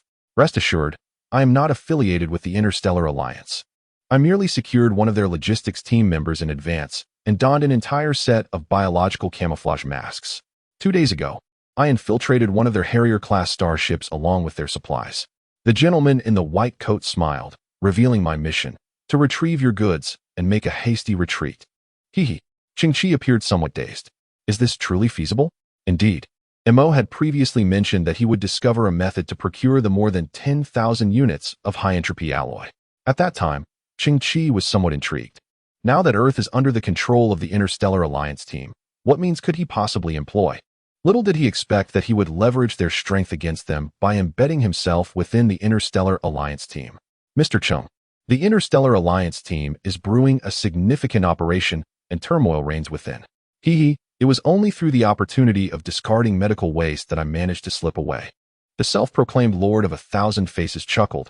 I merely disguised myself as a nutritionist, routinely delivering anti-aging agents and the like to them, remaining oblivious to their plans. You must exercise utmost caution, Cheng Qi tilted his head. Why do you keep laughing like that? Cheng Qi raised his gaze. Is it truly so easy to infiltrate a Harrier-class starship? It is not simple. The gentleman in the white coat patted his chest. This is my specialty. Cheng Qi remained somewhat skeptical. Do you know what goods you are to retrieve? 450 units of high-entropy alloy. Then you surely understand that this material is of considerable value. I must handle it with utmost care. I understand your concerns. The man in the white coat nodded and said, Firstly, you can contact Boss Missouri at any time to verify my identity. Secondly, before your arrival, Boss Missouri specifically informed me of your secret code. Cheng Qi paused, realizing he had never discussed any such code with Mo. What nonsense was this person spouting? The elderly man in the white coat, with a serious demeanor, glanced around, covered his mouth, and whispered, Mr. Cheng, please listen closely. The first part of the code is wolf heart, pig lungs. Cheng Qi was taken aback. The white-coated elder insisted, Mr. Cheng, you must reveal the second part of the code. Cheng Qi's eyelids twitched as he cautiously suggested, a meat bun hits a donkey? Code successful. I knew we were on the same side. The man in the white coat was visibly excited, exclaiming, We've successfully convened. Cheng Qi slowly rubbed his forehead, bewildered by the absurdity of it all. Subsequently, to ensure caution, Cheng Qi contacted Mo via a dedicated radio. Indeed, this enigmatic figure, the Master of Masks, was precisely the courier he had employed.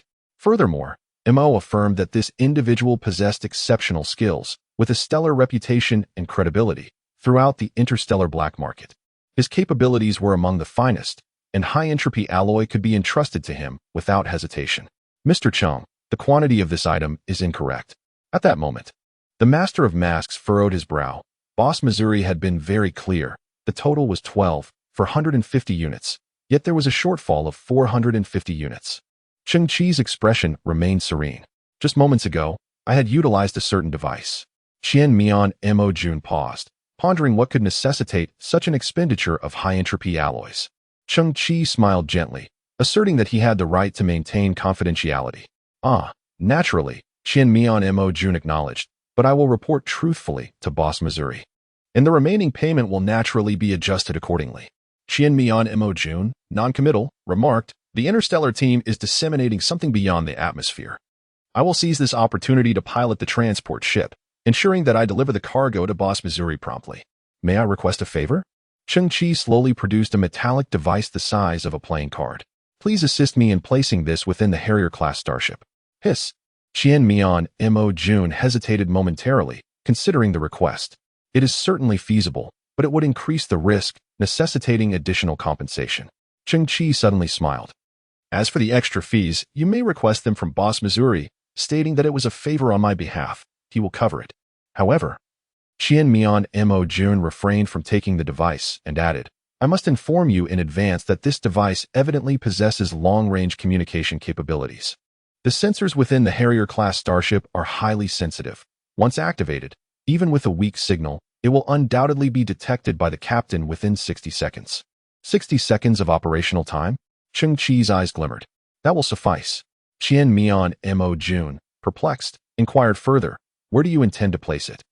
Did they not procure a batch of black market weapons? Cheng Qi's gaze flickered as he spoke. I need you to place this item in the warehouse where the black market weapons are stored. Ah, is this a bomb? Surely, you do not intend to obliterate those arms, do you? The faceless demon lord appeared somewhat bewildered, yet he shrugged off the thought. Reasoning that whether they were reduced to rubble was of no concern to him, his sole duty was to deliver goods and earn his reward. Subsequently, the faceless demon lord finally accepted the playing card from Cheng Qi's hand. Boss Cheng, I shall take this job. Chapter 81. The Prologue Within the Subterranean Sanctuary. Cheng Qi beheld the revitalized Hua Kunlun before him. She was now adorned with an entirely new exterior armor.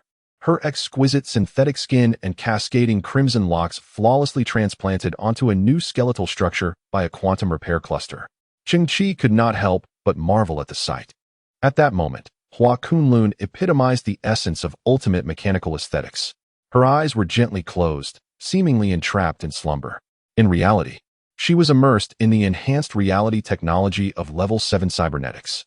Her consciousness resided in a separate virtual space, where she was learning to operate this new cybernetic body while simultaneously undergoing an innovative adaptive combat training regimen. Cheng Qi was uncertain how long it would take for her to awaken, but he had to depart. He traversed the wooden corridor of the underground sanctuary, glancing at the scavenger communicator standing to one side. With a gentle tap on the silent device, Cheng Qi revealed a hint of a smile as he remarked, I hope you will not disappoint me. All scavengers, gather immediately at Zone B24. The sky reverberated with a sound akin to seismic waves, resonating through every corner of the garbage-laden Earth. 2 Hawk-class starships, each stretching 20 kilometers, hovered at an altitude of several thousand meters, gradually adjusting their posture. Their bows tilted downward, ominously pointing towards the ground like 2 suspended swords. An ever-increasing number of scavengers congregated, forming a formidable procession that resembled a cumbersome beast slowly traversing the Earth. For reasons unknown, the temperature today was markedly lower than usual, with tendrils of cold seeping through protective gear and penetrating to the bone, provoking involuntary shivers. In the distance, small whirlwinds swirled, carrying gray metallic dust in chaotic spirals. President Li walked at the forefront of the assembly. The sudden command from the Interstellar Alliance squad struck him as somewhat abrupt, yet he dared not entertain negative thoughts. Surely, there was a unified directive, or perhaps, optimistically, they were about to distribute a second round of supplies. Casting a glance around the crowd, he noted the absence of his 2 daughters. President Li furrowed his brow. His children were displaying a lack of decorum. Suddenly, a grand spectacle unfolded ahead. The main hatches of the 2 Hawk-class starships thunderously swung open, and a line of landing craft descended towards the ground. Subsequently, squads of armed soldiers from the Interstellar Alliance emerged from the landing craft, their gazes icy as they formed into regimented ranks before him. President Li's heart quivered uncontrollably as he sensed an overwhelming pressure. At this moment, one of the Harrier-class starships suddenly emitted a beam of crimson laser, casting a vivid red line that stretched from north to south, illuminating the path before the scavenger crew. All of you, stand behind the line. A furious shout echoed from afar, revealing it to be Major Ning, standing at the forefront of the Interstellar Alliance squad, a full 100 meters away from the scavengers, his expression devoid of any emotion. President Li swallowed hard. At that moment, a young scavenger girl, no more than 7 or 8 years of age, clutched a nameless wildflower she had laboriously picked, daring to cross the red line and run toward Major Ning, believing him still to be one of the soldiers who brought her food. The wind, laden with metallic dust, swept past. The girl stood before Major Ning, holding up the white flower. His gaze drifted past the blossom to the weathered, cracked face of the child, her lips pale and fluttering. Suddenly, he smiled. Major Ning accepted the flower, and the girl beamed back at him. Yet, in an instant, he crushed the delicate petals in his hand, his smile transforming into a grimace filled with malice. The girl's eyes widened in terror. Disgusting. With a swift motion, Major Ning flung the shattered remnants of the flower at her face and kicked her in the chest. With a thud, she was propelled backward, landing amidst the refuse. What the hell are you doing? A gaunt youth from the scavenger crowd shouted in anger, preparing to advance. Are you deaf? Stand behind the line. Major Ning's voice thundered. Dare to cross it, and I will end you right here. He then turned his gaze towards the little girl, remarking on the tenacity of the urchin, lamenting her survival. Several scavengers tenaciously restrained the emaciated youth, who struggled and cried out, imploring them to release him, for she was his sister. This gaunt young man was none other than Monkey, who had been procuring refuse for Cheng Qi. President Li's frame trembled, yet he ultimately refrained from crossing the Rubicon. His facial muscles quivered, his voice tinged with trepidation, as he addressed Lieutenant Colonel Ning. Lieutenant Colonel Ning, what is the meaning of this? At long last, I am liberated from the necessity of feigning civility before you vermin. Lieutenant Colonel Ning's eyes gleamed with a fierce light. Were it not for the intervention of a presumptuous interloper, you would have been awash in your own blood 3 days prior. President Li's countenance underwent a sudden transformation. What? At that moment, a soldier of the Interstellar Alliance activated a holographic projector. A colossal screen materialized, upon which a blurred, pixelated image was displayed, barely discernible as a youth cloaked in the azure mantle of a scavenger. You are likely unaware that a simpleton has been furtively safeguarding you, are you not? This very individual has, in the course of recent nights, annihilated 8 of my squads. Lieutenant Colonel Ning's fury erupted. These 8 squads were intended to partake in a game of predation, with you as the quarry. I have never regarded you as human beings, but rather as repulsive, worthless vermin, devoid of any redeeming value or justification for existence. President Li's body convulsed violently. What? The little girl who was kicked away by Colonel Ning sat in the midst of the 2 factions, weeping inconsolably. It was truly vexing. Colonel Ning furrowed his brow and commanded, "Eliminate her." A team of soldiers pulled back their gun bolts, stepping forward from the ranks towards the girl, while the monkey, in utter despair, cried uncontrollably, yet was firmly held back by other scavengers. "Stay where you are. If anyone dares to take another step forward, I will shoot." In the distance, atop a mountain of refuse, a striking figure emerged, her gray cloak billowing dramatically, revealing her perfect physique clad in tight shorts and a fitted jacket. President Li's eyes widened in astonishment. Hong Yan. Behind her, more silhouettes gradually materialized. They were the guardians of the Scavenger Alliance, numbering not more than 30. Each with a resolute expression, standing in formation behind Hong Yan. The self-defense team? Colonel Ning turned to glance. A hint of disdain creeping onto his face as his gaze fixated on the peculiar weapons held by Hong Yan and her companions. Still uncertain where they had procured such grotesque arms, Colonel Ning gestured to a squad behind him, commanding, "Eliminate them all." A 20-member squad from the Interstellar Alliance stepped forward. Just as they raised their weapons, Hong Yan sprang into action. With a swift motion of her arm, the crimson-painted firearm clicked into place. In an instant, the singular scope blossomed like a lotus, transforming into 20 independent lenses. Buzz. The moment Hong Yan pulled the trigger, a beam of yellow light surged forth. Major Ning slightly opened his eyes. He had no time to react.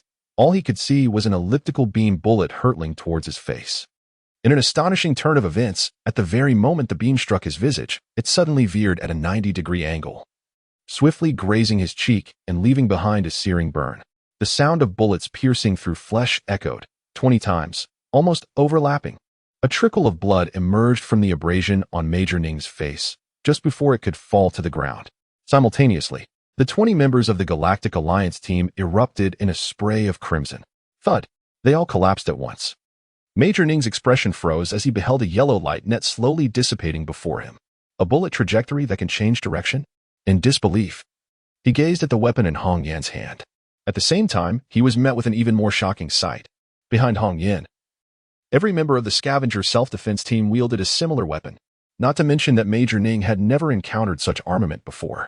President Li was equally astonished, exclaiming, "Hong Yan, where did you acquire these items?" Standing atop a mound of refuse, Hong Yan's cloak and long hair fluttered in the breeze, her silhouette appearing significantly more imposing than before. A resolute expression adorned her exquisite face, one that conveyed a sense of determination to survive against all odds. An hour ago, I introduced myself as Cheng Qi, a beggar. Now, we stand against a band of marauders disguised as regular troops. If we yield this time, how shall we confront the reemergence of space pirates, alien invaders, and more in the future? Yielding is certainly not the only solution, should you choose to rise in defiance. I have prepared some weapons for you on the northern side of Scavenger Square. Should you take up these arms, you shall stand alongside me on the same battlefield. My friends, I once heard a saying, and now I impart it to you. Self-reliance is the magic of the weak. At this very moment, Hong Yan's gaze traversed the several meters to meet her father's eyes. I have previously mentioned his name to you. Chairman Li appeared as if struck by lightning. instinctively glancing at the towering figure within the void projection with a face full of astonishment. Chapter 82. The man's arm against the chariot 2 hours prior. Within the clandestine cargo hold of a Harrier-class starship, in an unnoticed corner lay a peculiar metallic poker. Suddenly, a blue microdirectional stargate unfolded, illuminating the surrounding darkness. A steel matriarch emerged slowly, opening the transport space within its chest, from which a smaller steel matriarch further emerged. After the second steel matriarch was deployed, it too gradually opened its chest compartment, revealing a third steel matriarch. Within a span of 60 seconds, the starship's detection system could identify these foreign electronic devices. In an instant, 3 steel matriarchs extended a remarkable 176 mechanical arms. The ultimate technique, the matriarch moves, in a whirlwind of activity. All this transpired in a mere 50 seconds. The 3 formidable steel matriarchs swiftly swept away these clandestine weapons, stowing them meticulously within their depths before hastily fleeing, one after another, through the directional stargate. When Colonel Ning prepared to access these armaments, he was met with the stark emptiness of the warehouse. However, the steel matriarchs bore the innocent defense array, and he had not obtained any surveillance footage. Ultimately, he surmised that a traitor, driven by greed, had exploited the chaos to abscond with the equipment, intending to sell it for profit, as these items were unregistered contraband. Enraged, Colonel Ning could only grit his teeth and swallow his fury, for the essence of this team was comprised of morally bankrupt rogues. To make matters worse, a transport vessel had also mysteriously vanished from the starship. Colonel Ning would never comprehend the underlying mechanism of these events. The missing weapons had been synthesized by Cheng Qi into 200 particle tracking rifles, alongside numerous directed shock bombs. The particle tracking rifles, also known as battlefield phantoms, were now wielded by Hong Yin in the form of astonishing, unprecedented crimson firearms. Is it truly so? Just moments ago, Colonel Ning appeared astounded, but now a sinister smile crept across his face. Perhaps, it seems, you were left with merely these 30 individuals and 30 weapons? Simultaneously, the 20 fallen members of the Galactic Alliance team suddenly stirred and rose unsteadily to their feet. Their bodies bore varying degrees of bullet wounds. Some had been pierced through the chest, others had shattered shoulders, and some had entire arms obliterated. Yet, these individuals displayed no expression, standing up languidly. Concurrently, their league combat suits instantly deployed medical gels, sealing their wounds and providing rudimentary treatment. The scavengers were utterly aghast, and Chairman Li's eyes widened in disbelief. Hong Yun's eyes narrowed gradually. She observed that each soldier had a black vial affixed to their arm, a needle perpetually inserted into their veins, slowly administering the contents.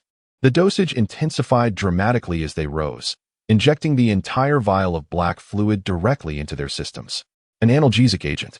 Lieutenant Colonel Ning's eyes glinted with a frigid light, enabling their minds to suppress all pain. As long as their bodies could still move, they would become tireless, unfeeling engines of destruction. As for you, trash remains trash. Such excellent weaponry, yet your accuracy remains so poor even with it. Hong Yun, I ask you, how many individuals can you definitively eliminate with a single shot? However, Lieutenant Colonel Ning, his face still streaked with fresh blood, raised a hand toward Hong Yun and bellowed, if you dare fire another shot, I will launch the planet-destroying cannon and annihilate half of your scavengers. Hong Yun's face paled, and her gun-wielding hand trembled slightly. Ha ha ha, trash. Lieutenant Colonel Ning roared with laughter. Surveying the tens of thousands of scavengers, how many would dare to stand against him? Did they think a few high-energy weapons could deter him? He too had walked a path of constant peril. Chairman Li, I possess the power to slaughter you all. Or I can spare your lives. It all hinges on your disposition. Colonel Ning squinted his eyes and commanded, kneel before me. As his words echoed, a massive black cannon, several dozen meters in diameter, suddenly extended from one of the Harrier-class starships. A pure black light brewed within, swirling and exploding, enveloping the ground in an intangible pressure. I demand to know whether you are concealing information regarding Kunlun.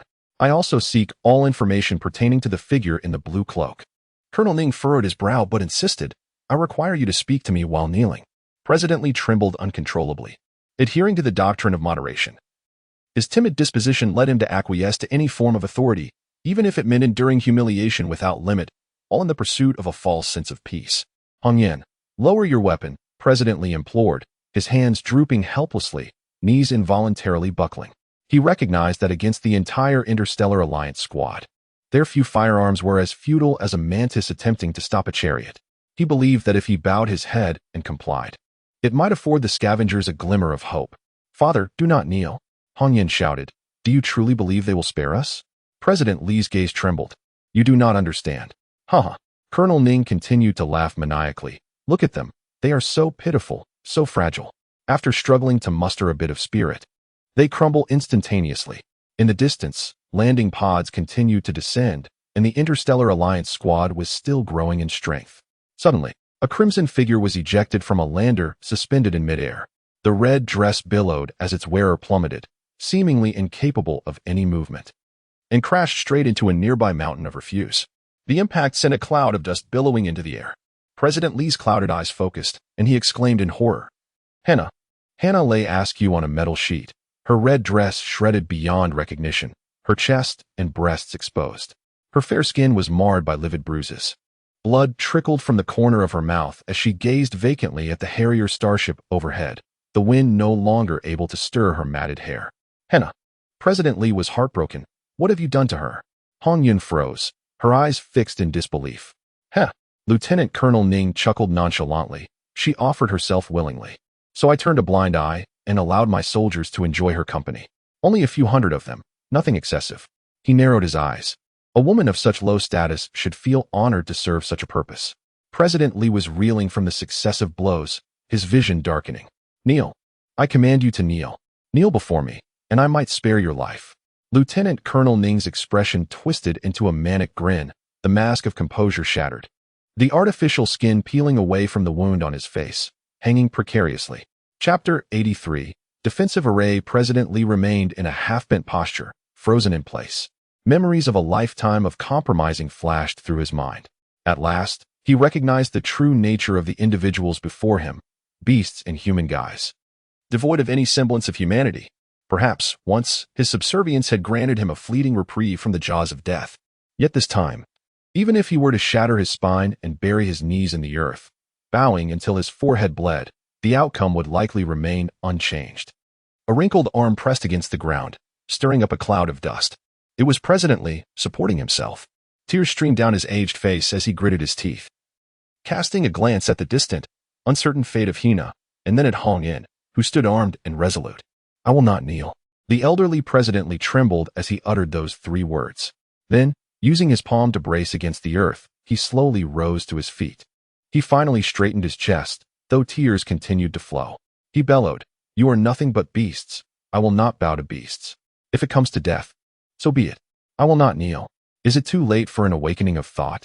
A flicker of panic crossed Lieutenant Ning's face, yet in that moment, the voice of his elder brother, Ning Feng, echoed in his mind. The annihilation cannon is fully charged. Lieutenant Ning's brow eased. He had previously been posturing, using a facade of toughness to suppress the morale of the scavengers, fearing that his own head might be obliterated by that unfathomable beam weapon. All that talk of blood on the blade had been mere rhetoric. Ultimately, he had secured time through his performance, and now he felt unrestrained.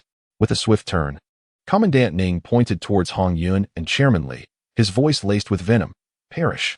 A resonant hum echoed as the planet-destroying cannon unleashed a terrifying ebony luminescence from its aperture.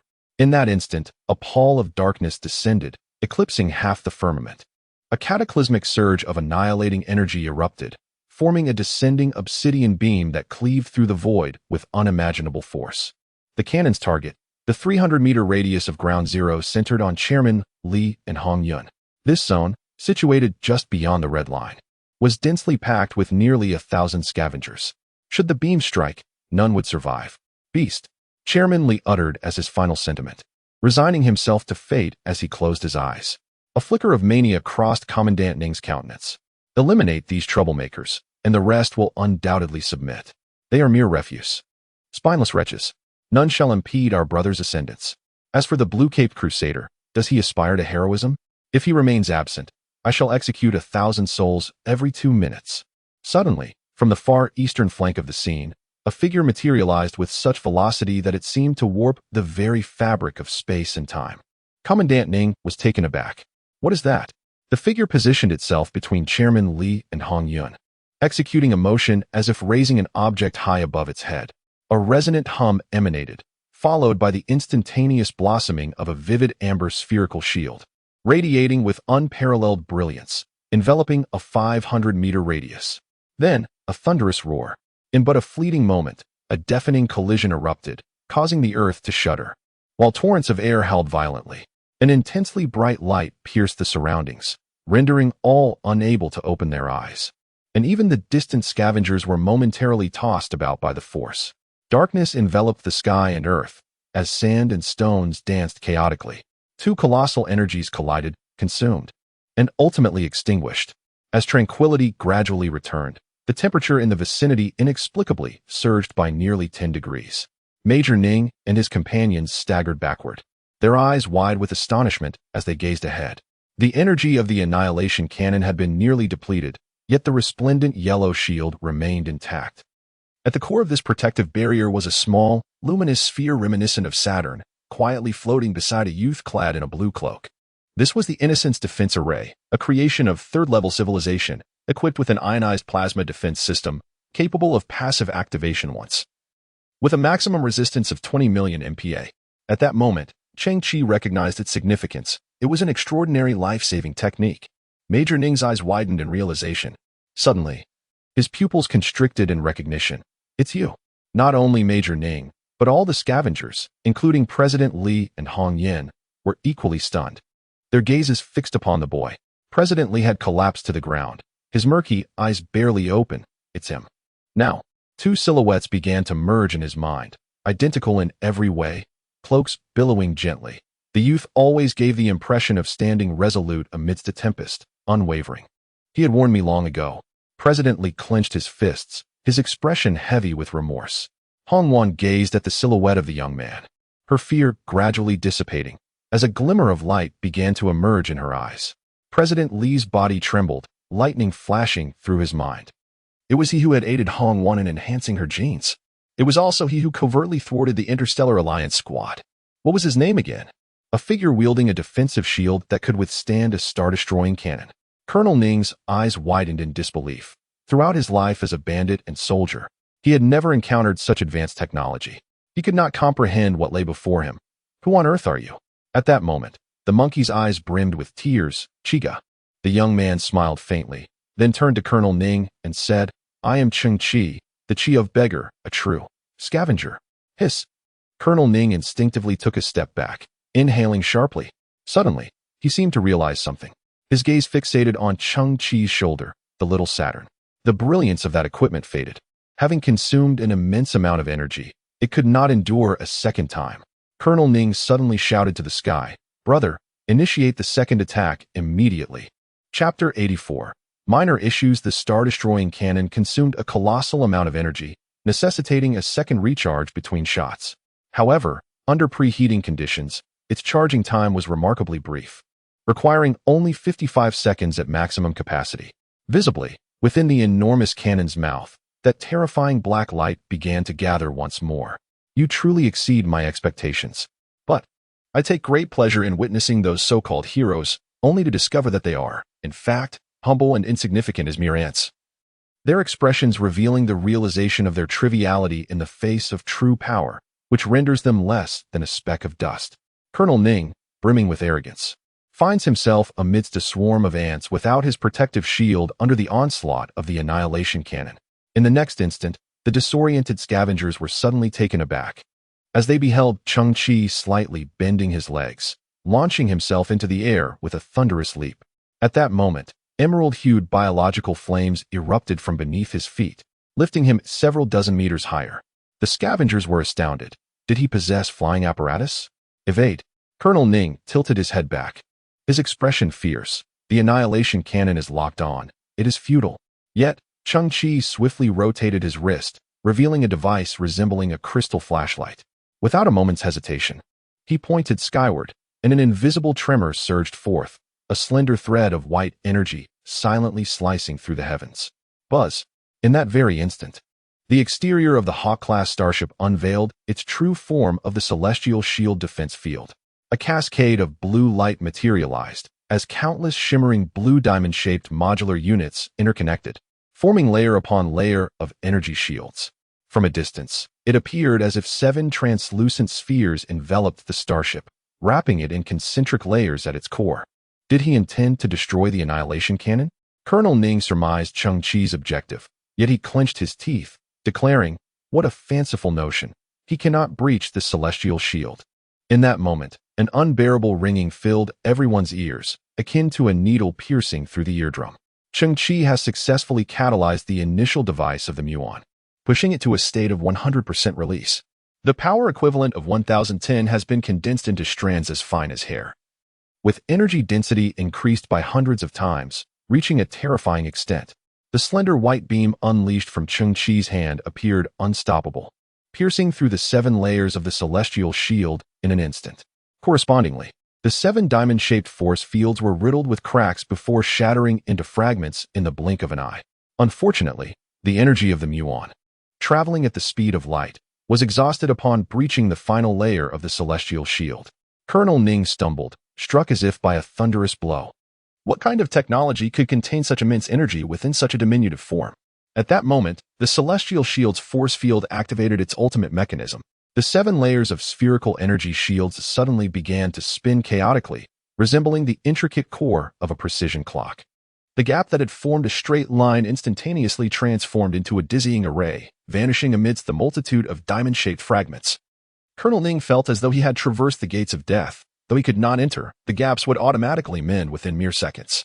At this moment, an astonishing scene unfolded before the eyes of countless scavengers. A mysterious flying object suddenly emerged from the distant sky. It was equipped with 8 unprecedented particle engines, its form almost akin to a streak of light, arriving in the blink of an eye. The crowd was horrified. It appeared to be an air cushion vehicle. How could it fly so high, so swiftly? Like completing a relay race, Cheng Qi, nearly a kilometer away from the Harrier-class starship, made no further moves but gazed upward at the enigmatic flying object. Colonel Ning, momentarily flustered, wondered what this astonishing entity was, its speed of flight remarkable. Seemingly poised to breach the defensive shield. Open fire. Shoot it down. The soldiers on the ground raised their weapons, unleashing a torrent of beams and bullets in unison. Yet, the aircraft exhibited extraordinary agility, executing intricate evasive maneuvers in midair, embodying the essence of navigating through a thicket without a single leaf brushing against it. However, fantasy is but a fleeting illusion, while reality remains steadfast. With thousands of soldiers firing, the barrage became overwhelmingly dense. Boom, boom, boom. It was then that 5 of the aircraft's engines erupted in thick black smoke, clearly incapacitated from the onslaught. Yet, countless soldiers, including Colonel Ning, were left in disbelief. 5 out of 8 engines had been destroyed, yet how could it still maneuver with such swiftness? Under normal circumstances, it should have plummeted to the ground. In the incredulous gazes of the soldiers, the aircraft evaded the range of ground weaponry, plunging into the first breach of the energy shield. Subsequently, with unparalleled piloting skill and a compact, agile frame, it deftly navigated the interstices of the energy barrier, finding one gap after another, penetrating layer upon layer of the shield, rapidly approaching the core of the annihilation cannon. Amidst the chaos, a brash voice resonated, "No problem, no problem. I once flew 120 kilometers with only half an engine in extreme conditions. When I fly, it's always as steady as can be." The scavengers were struck with astonishment. Was that truly a crow? At this moment, President Li remained seated on the ground, his pupils trembling in disbelief. Even a crow dared to defy the Interstellar Alliance squad. President Li shifted his gaze towards the youth clad in a blue scavenger-esque cloak. A portion of the scavengers appeared to have undergone a profound transformation, seemingly without a sound. The catalyst for this change was none other than the boy ahead. At this juncture, Cheng Qi narrowed his eyes slightly. He had previously gleaned information from Hua Kunlun regarding the annihilation cannon and the celestial shield of the Hawk-class starship. Although the Innocence Defense Array was a product of advanced technological civilization, its compact size and limited energy meant it could withstand only a single strike from the annihilation cannon. Thereafter, it was imperative to swiftly eliminate the perilous blade looming overhead. Having confirmed earlier that the thousand-eyed demon lord lacked the authority to approach the annihilation cannon due to his role as a nutritionist, Cheng Qi had reached out to the crow an hour and a half prior. After explaining the situation, the crow, true to his usual fervent nature, exhibited an unwavering spirit. Following a round of modifications, the crow acquired the ability to soar to new heights. At this moment, he bore 10 directional shock bombs, synthesized from the illicit equipment that Cheng Qi had provided. In a fleeting moment, the crow dashed through the final layer of the celestial shield within a mere 43 seconds, while the countdown for the annihilation cannon's charging dwindled to a mere 8 seconds. With a swift motion, the crow raised his hand, causing the 10 directional shock bombs to adhere to the surface of the annihilation cannon like magnets. The countdown for the bombs was a brief 5 seconds. In that instant, a triumphant smile graced his lips. He spoke with a slight tremor in his voice. "Ladies and gentlemen, I, the crow, have never disappointed anyone. No matter the circumstances, I can safely deliver anyone or anything to any destination." At last, the crow slowly closed his eyes, but this time, he would not retreat. Just then, he turned around and, in the final moment before the explosion, activated the directional stargate gifted to him by Cheng Qi, plunging into it and vanishing completely. Boom, boom. The starship, engulfed in fiery explosions, disintegrated, its massive structure collapsing. Colonel Ning was left in a daze. What? How could that pilot's skills be so extraordinary? Where did that ship come from? And what are the bombs? Where did he go? How on earth did they achieve such a feat? Chapter 85. A billion-strong army. Attack. A merciless assault. I refuse to believe that he alone, armed with those peculiar weapons, could defeat my army, which has been fortified with pain relief agents. Colonel Ning gazed at the smoking starship, teetering on the brink of madness, disregarding everything. With a sweeping gesture, he commanded the rear ranks to disperse, forming a fan-shaped encirclement. Whoosh! Hong Yin pulled the trigger first, and a brilliant yellow energy net instantly pierced through the bodies of several soldiers. However, due to their lack of training, she and the scavengers could not unleash the weapons at full power, unable to manage the formidable recoil. The soldiers' bodies erupted with gaping wounds, some even having half their faces blown away. Yet their expressions remained unchanged. They merely swayed their bodies before resuming their march, raising their weapons once more. Hong Yin was taken aback, perceiving them as a horde of mindless zombies, an overwhelming sea of darkness encroaching relentlessly. "Miss Yun, the moment you grasped your firearm, you have already done enough," came the voice of Cheng Qi. This arrangement was made with the intention of igniting the flame within the hearts of the scavengers. "And the rest, I shall handle." "You." Hong Yin gazed at Cheng Qi from a distance, questioning how he could possibly confront such an immense army alone. "That man. Focus your fire on that man." Colonel Ning snarled, his teeth clenched in a frenzied rage. "Trash. All of them are trash." To her astonishment, she noticed a rat perched on Cheng Qi's shoulder, a repulsive sight. "Disperse them like a beehive." Hong Yin paused, only then realizing that a fluffy white creature was indeed resting on Cheng Qi's shoulder. Cheng Qi exhaled slowly, glancing at the small white mouse adorned with a straw hat. "Squeak, did you hear that? He is cursing at you." Squeak. The tiny white mouse stood upright, its hat blown away by a gentle breeze, revealing its pink brain and crystalline appendages. With a highly anthropomorphized expression, it furrowed its brow, its small eyes ablaze with fury. Squeak. Roar. Roar. Across the desolate earth, from distant Kyoto to the very ground beneath, a cacophony of beastly roars erupted suddenly. The concatenated roars reverberated, shaking the very foundations of the world. Immediately, the acrid stench of blood permeated the air. Bewildered, the assembly instinctively recoiled. In the ensuing moment, a multitude of scarlet eyes materialized from within the refuse heaps and the fissures in the ground. These visages, grotesque and menacing, were the size of fists. A soldier felt a tremor beneath his feet, and in an instant, the steel plate beneath him was overturned. A horrifying spectacle unfolded as a colossal vermin, easily 5 meters in length, emerged from the garbage mound. Roaring with a deafening resonance, the crimson rodent unhinged jaws spanning 2 meters in diameter, spewing corrosive saliva towards the soldier. Though inoculated with an analgesic, the soldier's mental faculties remained unclouded. He could not comprehend the unfolding events, nor had he ever beheld such a ghastly creature. Moreover, the unheralded emergence of these beasts from the adjacent refuse heaps triggered an instantaneous surge of terror within him. His eyes widened as he emitted a piercing scream of dread. However, the gargantuan rodent afforded him no respite as it lunged forth, severing half of the soldier's body with a single bite. The crimson rat then tilted its head skyward, and the crunching of bones and rending of flesh echoed from its maw. Murderous rodents. Countless murderous rodents. The scavengers, too, were engulfed by an overwhelming dread. retreating backward on the ground. The murderous rodents were the bane of the scavenger's existence, and now, on the battlefield, an unprecedented breed of giant, crimson-furred murderous rodents had appeared. As time passed, the scavengers began to notice a peculiar phenomenon. The murderous rodents, as if commanded by an unseen force, refrained from attacking any of the scavengers. It was him, that boy. Someone cried out in terror, pointing a trembling finger at Cheng Qi. There stood Cheng Qi, motionless, slightly turning his head, wherever his gaze fell. A swarm of crimson-furred killer mice would emerge from the earth. President Li had become completely rigid with fear. Hong Yin, too, stared wide-eyed, astonished that he could command the killer mice.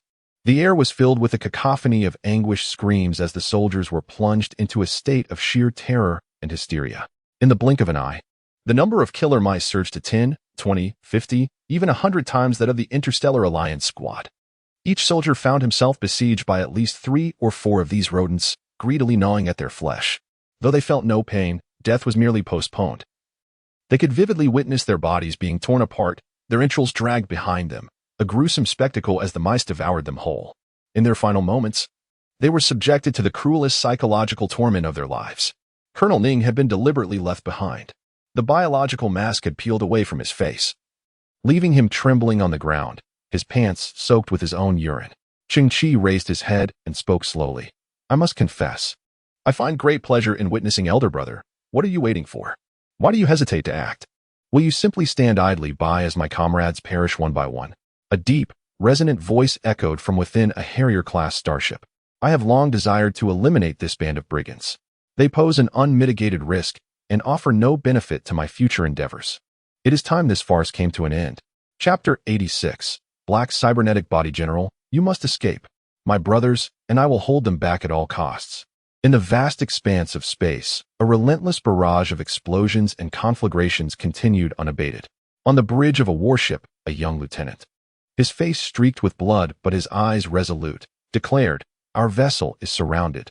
There is no possibility of escape. In 2 minutes, I will initiate a suicide collision. General, seize this opportunity and flee. If you can, visit my wife and my unborn child. Tell them that I was not a traitor. The scene dissolved into chaos. On a boundless prairie, a young girl with crimson pigtails sat beside her father.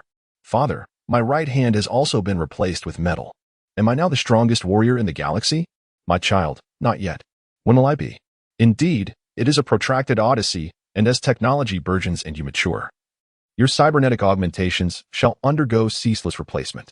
Ultimately, you shall metamorphose into the most formidable of warriors. The vista dissolved into a cacophony of disarray. Within the beleaguered starship, the bridge was already ablaze. A cataclysmic detonation erupted, rending a gaping aperture in the vessel's flank.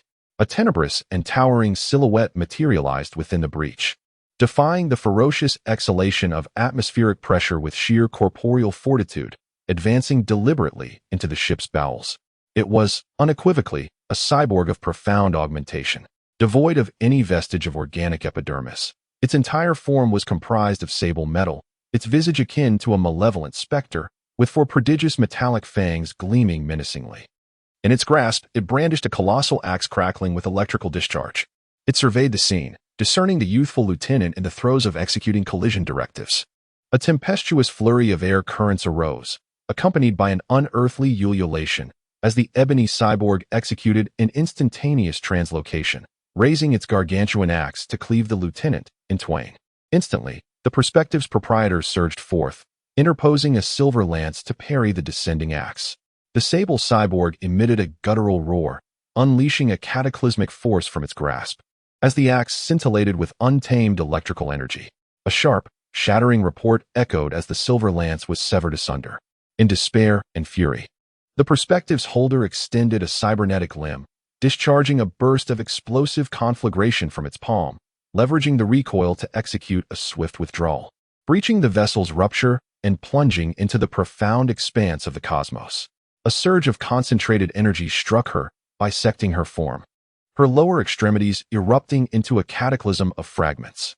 A resonant hum followed by a deafening roar heralded another strike, obliterating her left arm into a shower of debris. Amidst this devastation, she witnessed her 24th Fleet, encircled by nearly 100 warships, succumbing to a relentless barrage that reduced them to cosmic dust. Her design precluded the capacity for tears, yet her core wept as her world dissolved into an abyss of despair.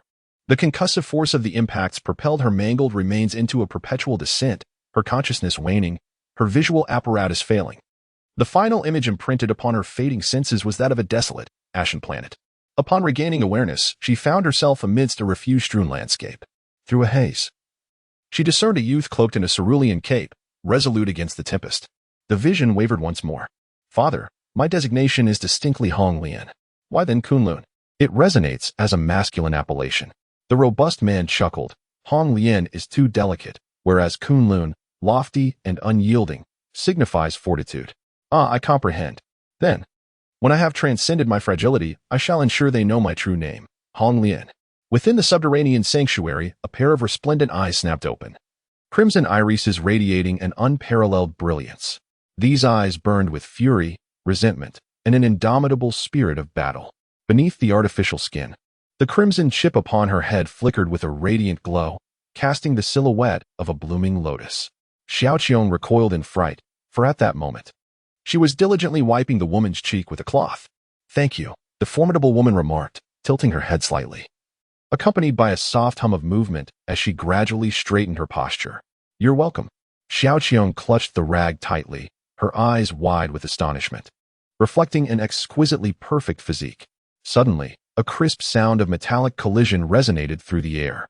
A slender hand, forged from scarlet metal, grasped the imposing spear known as the Crimson Lotus Warrior. "Exclusive military weapon, biometric identification confirmed," announced a voice. The golden patterns etched upon the spear glimmered brilliantly, converging upon the sharp blade, signifying the complete activation of this singularly designated weapon. "Now, let this farce come to an end." A deep, commanding voice emanated from within the Harrier-class starship. As the words echoed, the frontal armor of the starship slowly opened, revealing a square chamber within. There, a cybernetic robot, entirely composed of obsidian metal and wielding a massive axe, was secured in place. Its form was intertwined with robust conduits meant for energy replenishment. The sounds of rupturing valves punctuating the air as the wires began to fray. In that instant, arcs of crackling electricity danced across the axe, and the robot, adorned with 4 metallic fangs, emitted a primal roar reminiscent of a wild beast. It lowered its gaze, surveying the battlefield from its towering vantage point. The crimson halo in the perspective swept past a red-furred mouse, lingering not a moment, ultimately converging upon Cheng Qi and the chirping creature perched upon his shoulder. Its combat chip afforded it the most precise guidance. The boy in the azure cloak and the white-furred elder mouse were the orchestrators of the multitude of rodents. Should they be vanquished, the horde would inevitably disband. A howl erupted from the black cybernetic body, a bizarre and terrifying sound reminiscent of a fusion between a tiger's roar and a wolf's howl. The armor on its back slightly opened, unleashing a jet of black propulsion flames. It descended with the grace of a high-altitude dive, brandishing a colossal axe crackling with electricity. Raised high and aimed directly at Cheng Qi. Chapter 87. Red Lotus. After being branded a traitor to humanity in Kunlun, Ningfeng seized control of the cybernetic research team there. In a state of desperation, the team unveiled the rudimentary Carbon-12 technology. However, astonishing results were achieved following preliminary trials. This entirely new artificial body has been hailed as the most formidable synthetic construct anticipated within the next 5 years, with no other creation within human civilization able to rival it. Ningfeng, defying the consensus, bestowed upon this artificial body a peculiar moniker, the Star of Death. The researchers concluded that the Star of Death surpassed Kunlun by a full 5 levels. Presently, human civilization finds itself ensnared in a technological bottleneck, with advancements in high-end technologies occurring at a glacial pace. If a particular domain were to suddenly reveal a magnitude of superiority, it would undoubtedly be a rare occurrence, accompanied by an exaggerated disparity.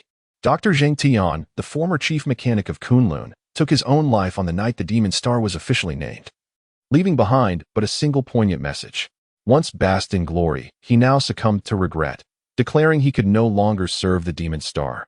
Unable to accept the reality of it all, within the confines of the Hawk-class starship, General Ning silently observed the unfolding situation below. It was revealed that the catalyst behind these events was merely a young scavenger, still reeking of youth. One could not deny the remarkable fortune this lad possessed. Perhaps he had unearthed remnants of advanced civilizations amidst the detritus of Earth, acquiring an array of sophisticated equipment in one fell swoop. Yet, he remained just a scavenger. As for the beam device that had pierced the celestial shield, while its energy was formidable, it was merely a handheld apparatus. Its potential for destruction hinged entirely on the wielder's capability. A mere glance would suffice to sever his head from his shoulders. Once that individual fell, the matter would be settled. This boy piqued interest. Cheng Qi tilted his head, gazing at the descending black cybernetic form, his arm twitching slightly. What could that be? Suddenly, a chorus of astonished cries erupted from the scavengers behind him. Cheng Qi paused, turning his gaze toward the distant horizon. There, the gray clouds were abruptly illuminated by a brilliant source of light, transforming into a vivid crimson, reminiscent of a sunset. The source was swiftly approaching, growing ever larger. As some scavengers fell into a trance, entranced by a sight they had never before witnessed. In the heavily polluted atmosphere of Earth, such sunsets were but a myth. In the sky, the black mechanical fiend suddenly came to an abrupt halt. Its crimson eyes narrowed slightly as it scanned the celestial anomalies. Suddenly, a deafening sonic boom resonated through the air. In the distance, a glowing red entity continuously shattered the barriers of air, creating an illusion akin to instantaneous teleportation. As it approached the battleground, it pierced through the final barrier of air and vanished entirely.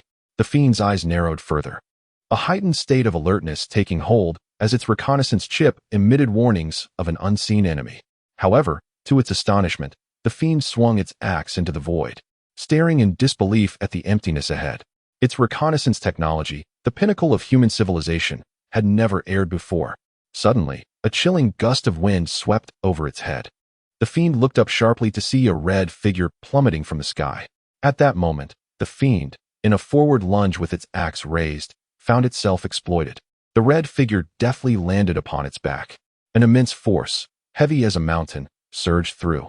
The tremendous impact caused the fiend to lose its balance, and it was forced to plummet from the sky, trampled down. Boom! On the ground, the red-haired killer rats within a 100-meter radius scattered in disarray. The upheaval of dust creating ripples in the air. The entire ground formed a funnel shape, sinking several meters deep. Amidst the swirling dust, a figure of striking stature stood proudly upon the fiend's back, motionless. Roar! The fiend, pinned beneath, felt its facial armor contort as it released a furious bellow, raising its colossal axe in a desperate attempt to cleave at the figure on its back. Suddenly, the figure bent its legs slightly, leaping into the air.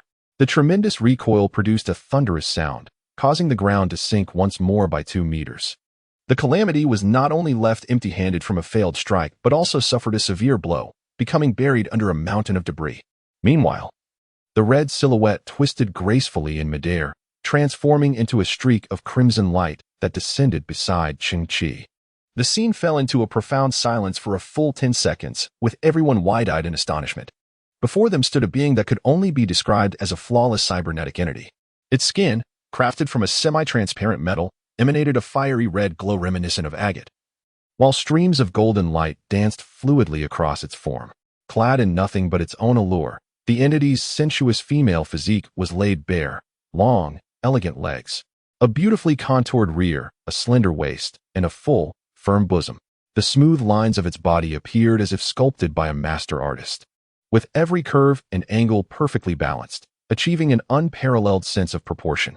Its visage was adorned with artificial skin, immaculate and flawless, with features both cold and stunningly beautiful. A cascade of long red hair, reminiscent of the Milky Way, flowed down, appearing as if composed of delicate strands of red fiber, gently swaying in the air. In its right hand, it wielded an imposing red spear, which shimmered with lively golden light, standing poised against the ground with its tip directed skyward, exuding an aura of enigmatic technology and an air of fierce lethality. As it slightly opened its eyes, the crimson irises radiated a fierce brilliance, embodying an unmatched spirit of valor. Countless scavengers stood entranced, utterly captivated by this exquisite form. She was like the evening glow, a breathtaking anomaly never before witnessed on this desolate planet of refuse. Lieutenant Ning's expression was one of utter astonishment, as he stumbled backward in fright, stammering, Kunlun. Meanwhile, Ning Feng aboard the starship widened his eyes in disbelief, his pupils reflecting the flawless form before him. She had been restored. Who possessed the capability to repair her to such an extraordinary state? Ning Feng gazed intently at Kunlun's body, and his brow twitched in sudden realization. The metallic skin enveloping her form was composed of high-entropy alloy. Furthermore, it was high-entropy alloy that had undergone tempering. The entirety of Kunlun's surface was clad in high-entropy alloy. This was beyond Ningfeng's comprehension. The quantity of high-entropy alloy, even within the vast expanse of the galaxy, could rightly be deemed rare. After years of warfare and extensive accumulation of wealth, Ningfeng had only managed to amass a mere 900 grams. Yet, the high-entropy alloy adorning Kunlun was evidently of superior purity.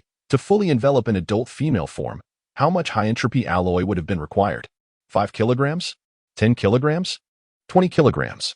Or perhaps even more? Such figures were astronomical in Ningfeng's eyes. In the desolate realm of Earth, how could anyone possibly procure such an abundance of high-entropy alloy to fashion a metallic skin for Kunlun? Extracted from refuse? That seemed utterly implausible. Consequently, wouldn't Kunlun's agility and defensive capabilities be of an unfathomable caliber? You have granted me a second life. The crimson silhouette slowly turned its head, revealing a perfectly sculpted profile, far surpassing Ningfeng's wildest imaginings.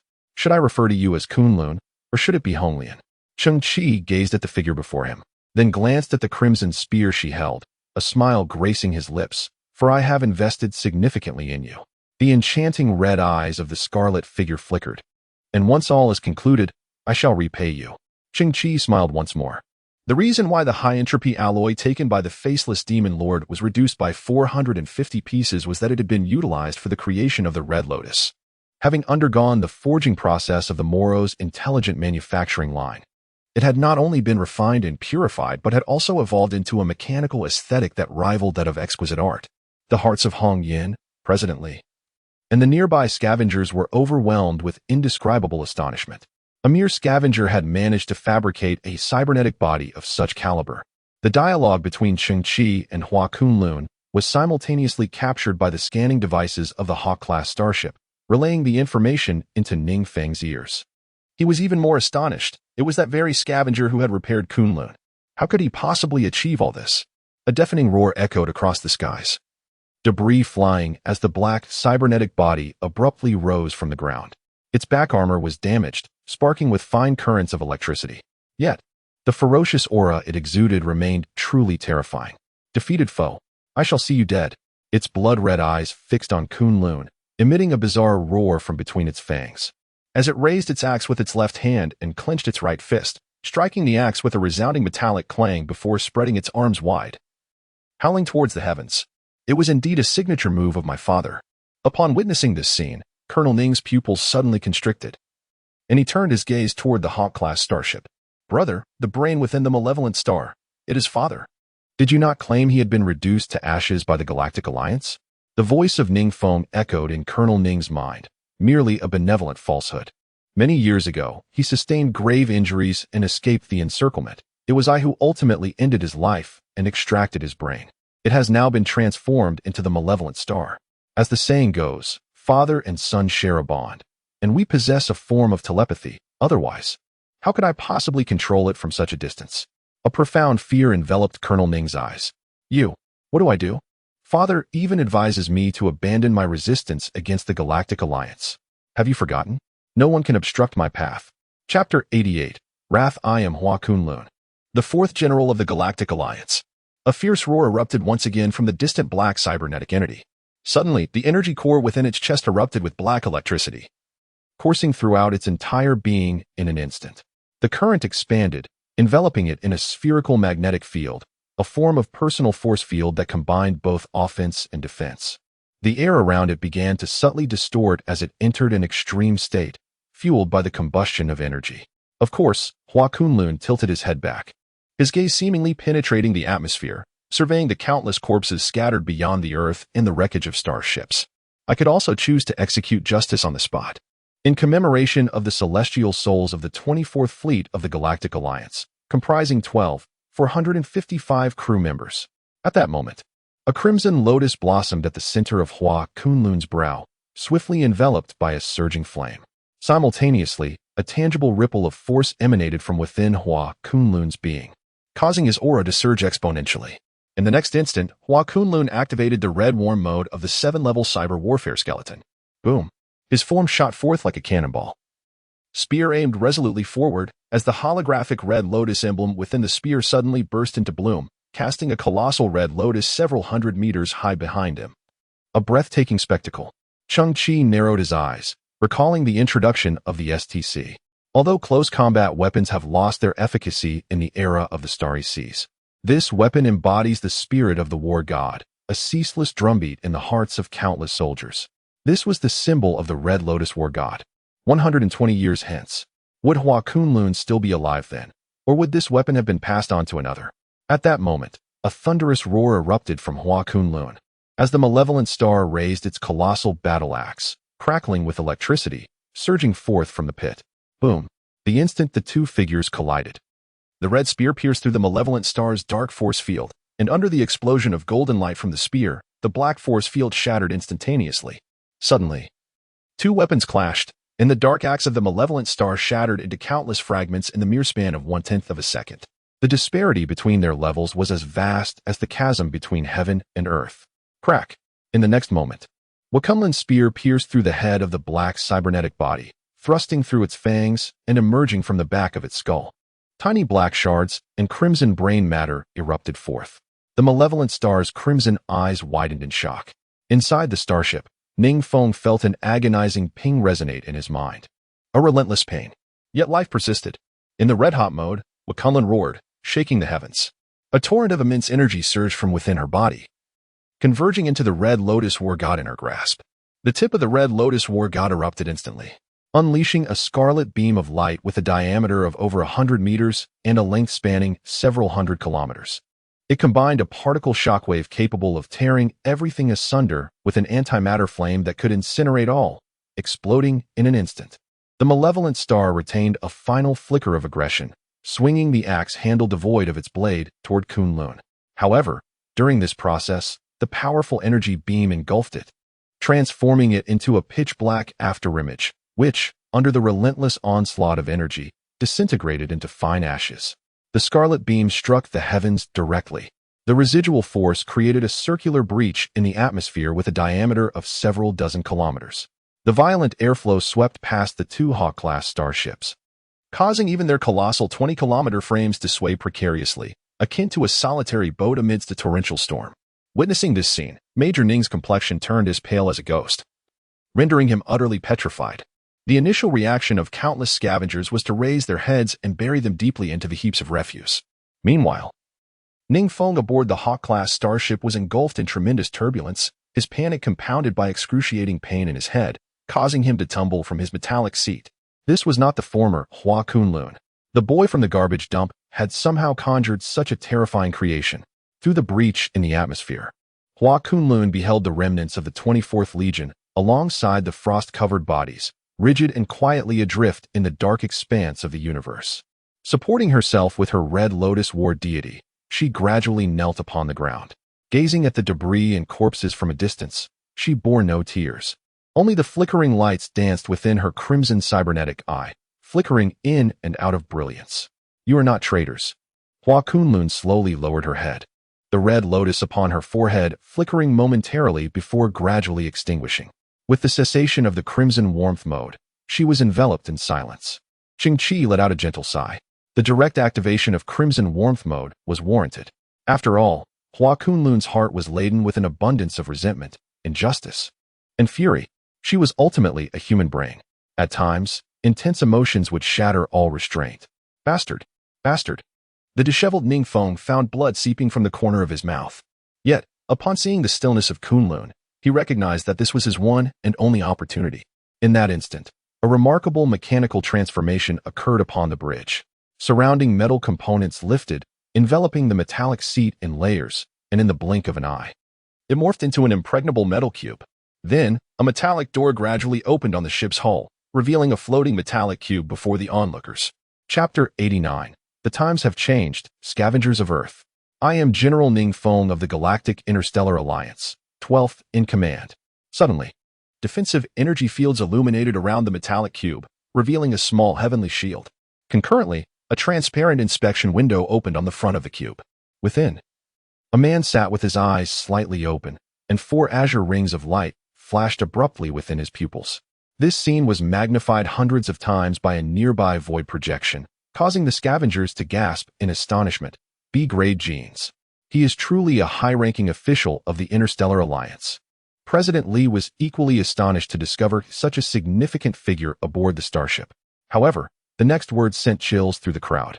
I have witnessed you. The traitors of the Alliance, collaborating with Kunlun to rebel against the Interstellar Alliance and slaying thousands of its warriors. Genes represent everything, at your core. There are only despicable lies. He uttered these words as he activated the ship's recording system, seeking a flawless pretext for the impending massacre. Genes are the most faithful expression.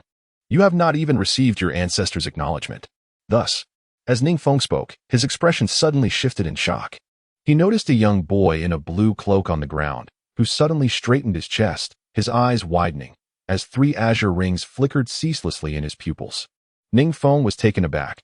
How could a C-grade gene emerge on this wretched Earth? This statement has sparked a tremendous uproar. The scavengers, belatedly aware, turned their gaze towards Cheng Qi, each one rendered speechless in astonishment. When did this occur? Among them, there emerged an individual with such a noble C-class gene. President Li had already approached Hina, having been astonished to discover that she was, remarkably, still alive. He held his second daughter tightly, his expression equally shocked as he regarded Cheng Qi. The genetic manifestation in Cheng Qi's eyes exuded a vibrant clarity, radiating an air of nobility. President Li's pupils trembled. He was acutely aware that this was no mere fade. Meanwhile, Hina's entire body was rigid, paralyzed, and unable to move. Her pallid face quivered slightly, fixating on Cheng Qi as she emitted a cryptic sound. A mere C-class, yet you have not entirely discarded inferior genes. Moreover, in comparison to me, you remain an inferior existence.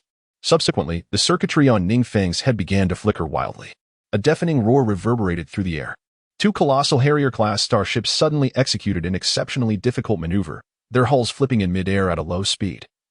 With the prow aimed at the stars and the stern directed towards the ground, the nuclear fusion thrusters at the rear began to accumulate immense thermal energy.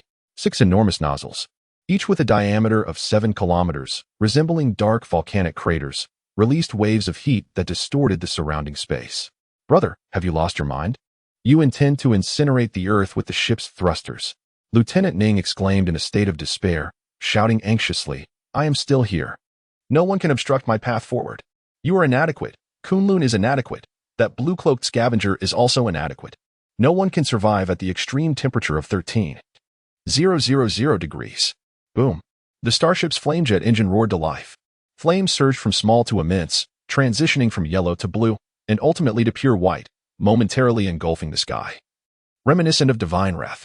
At that moment, Cheng Qi waved his arm, and a green ripple enveloped the distant Kunlun and the chittering creature on his shoulder, drifting away towards the scavenger crowd in the distance.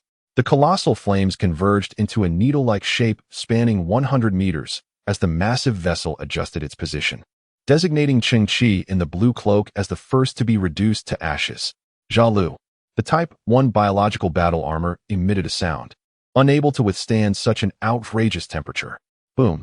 The white-hot flame descended upon the ground, devouring everything in its vicinity, along with Cheng Qi's frail form.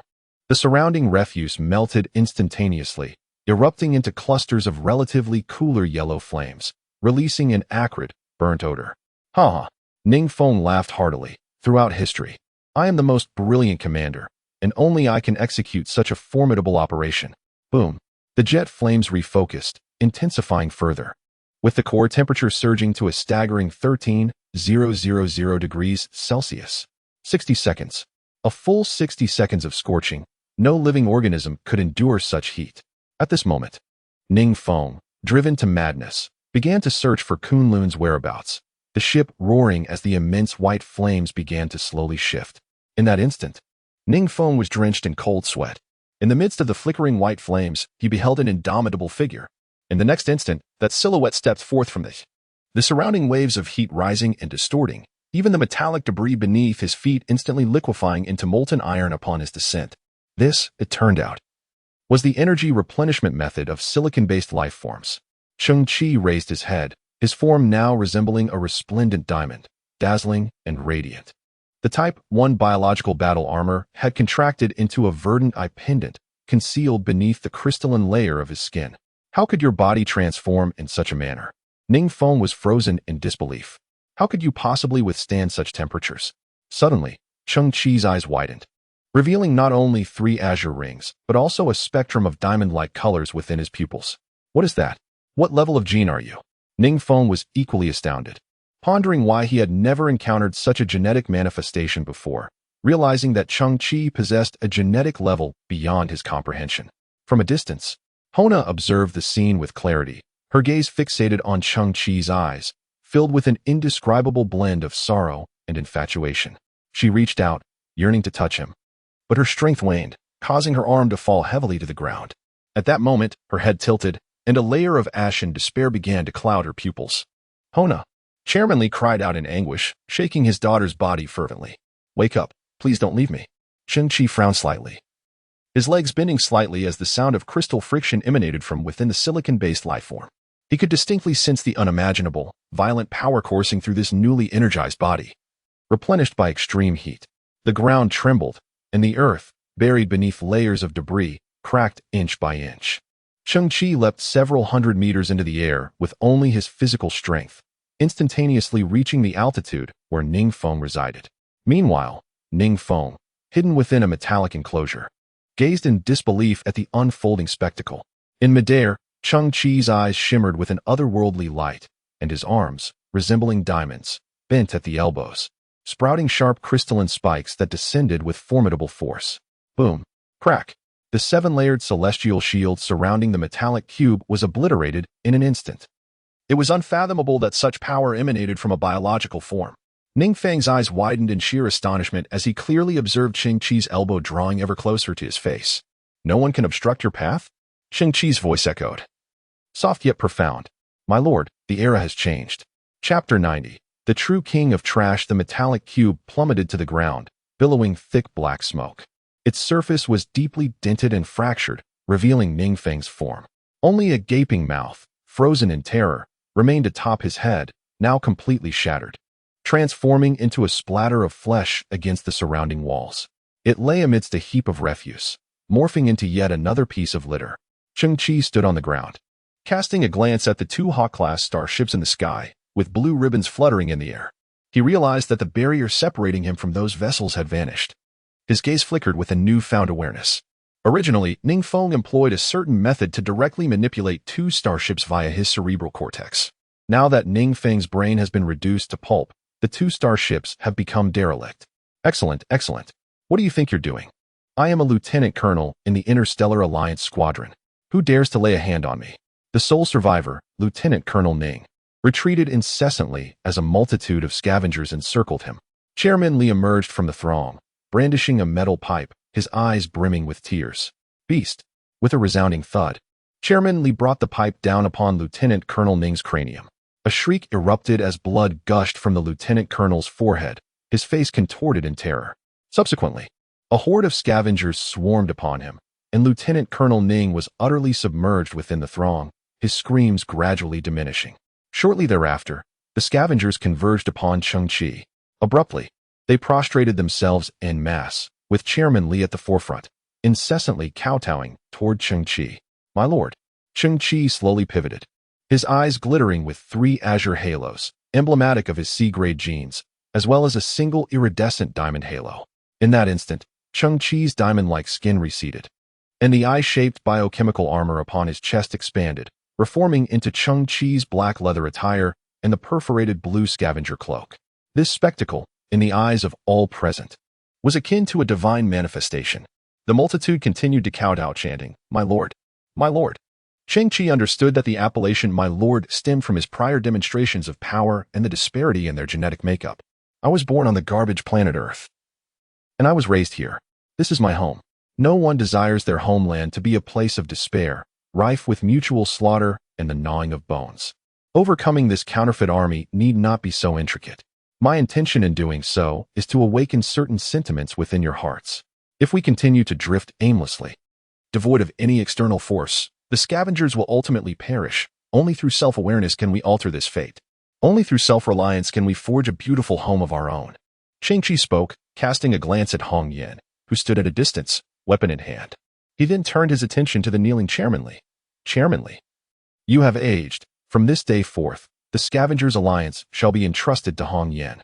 Thud, thud, thud. Chairman Li repeatedly bowed his head, responding, "Yes, understood. I will heed your words." "What is this?" Hong Yan stood beside Cheng Qi's makeshift shelter, observing a rectangular metallic apparatus on the ground.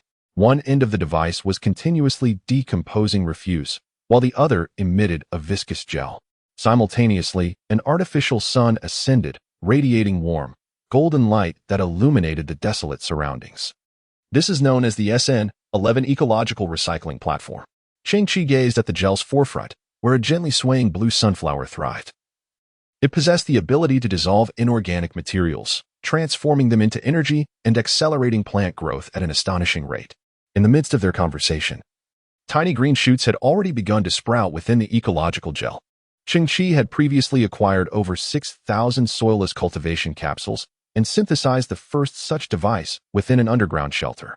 At that time, the STC indicated insufficient space.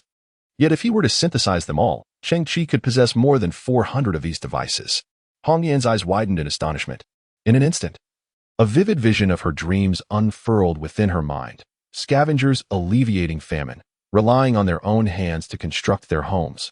As the entire garbage-laden earth gradually embarked upon a standardized and sustainable path. Moreover, the scene in Hong Yan's mind surpassed even her dreams in perfection. The overwhelming garbage vanished, giving way to a verdant earth where trees flourished and golden wheat fields swayed in the breeze, stretching endlessly. The small tender shoots before her had grown several centimeters taller. Increasingly astonished, Hong Yan turned to the other side of the shelter, where 100 SN-11 ecological recycling platforms were arranged. "Did you create all these?" she gasped, her breath trembling. "This must be advanced technology, is it not?" Cheng Qi nodded, affirming, "Indeed, it is quite advanced." Hong Yan was left speechless, unsure of where to begin. "Those weapons you have kept are meant to arm the self-defense forces. They require training to unleash their true potential. As for these recycling platforms, you must utilize them fully. They are merely sufficient to address immediate needs, while further transformation will necessitate the scavenger's direct involvement." Cheng Qi gazed at Hong Yan, saying, "Young girl, I support your dreams." Hong Yan's eyes flickered with surprise. "That night, you recognized me, did you not?" Cheng Qi shrugged.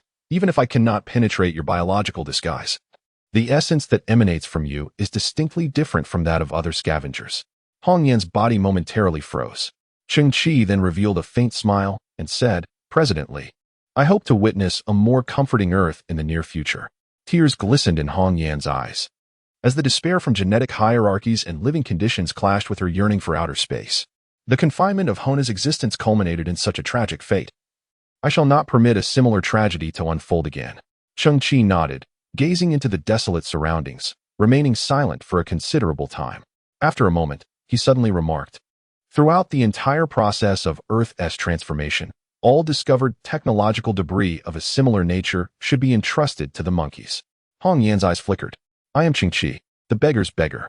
My aspiration is to become the sovereign of refuse here."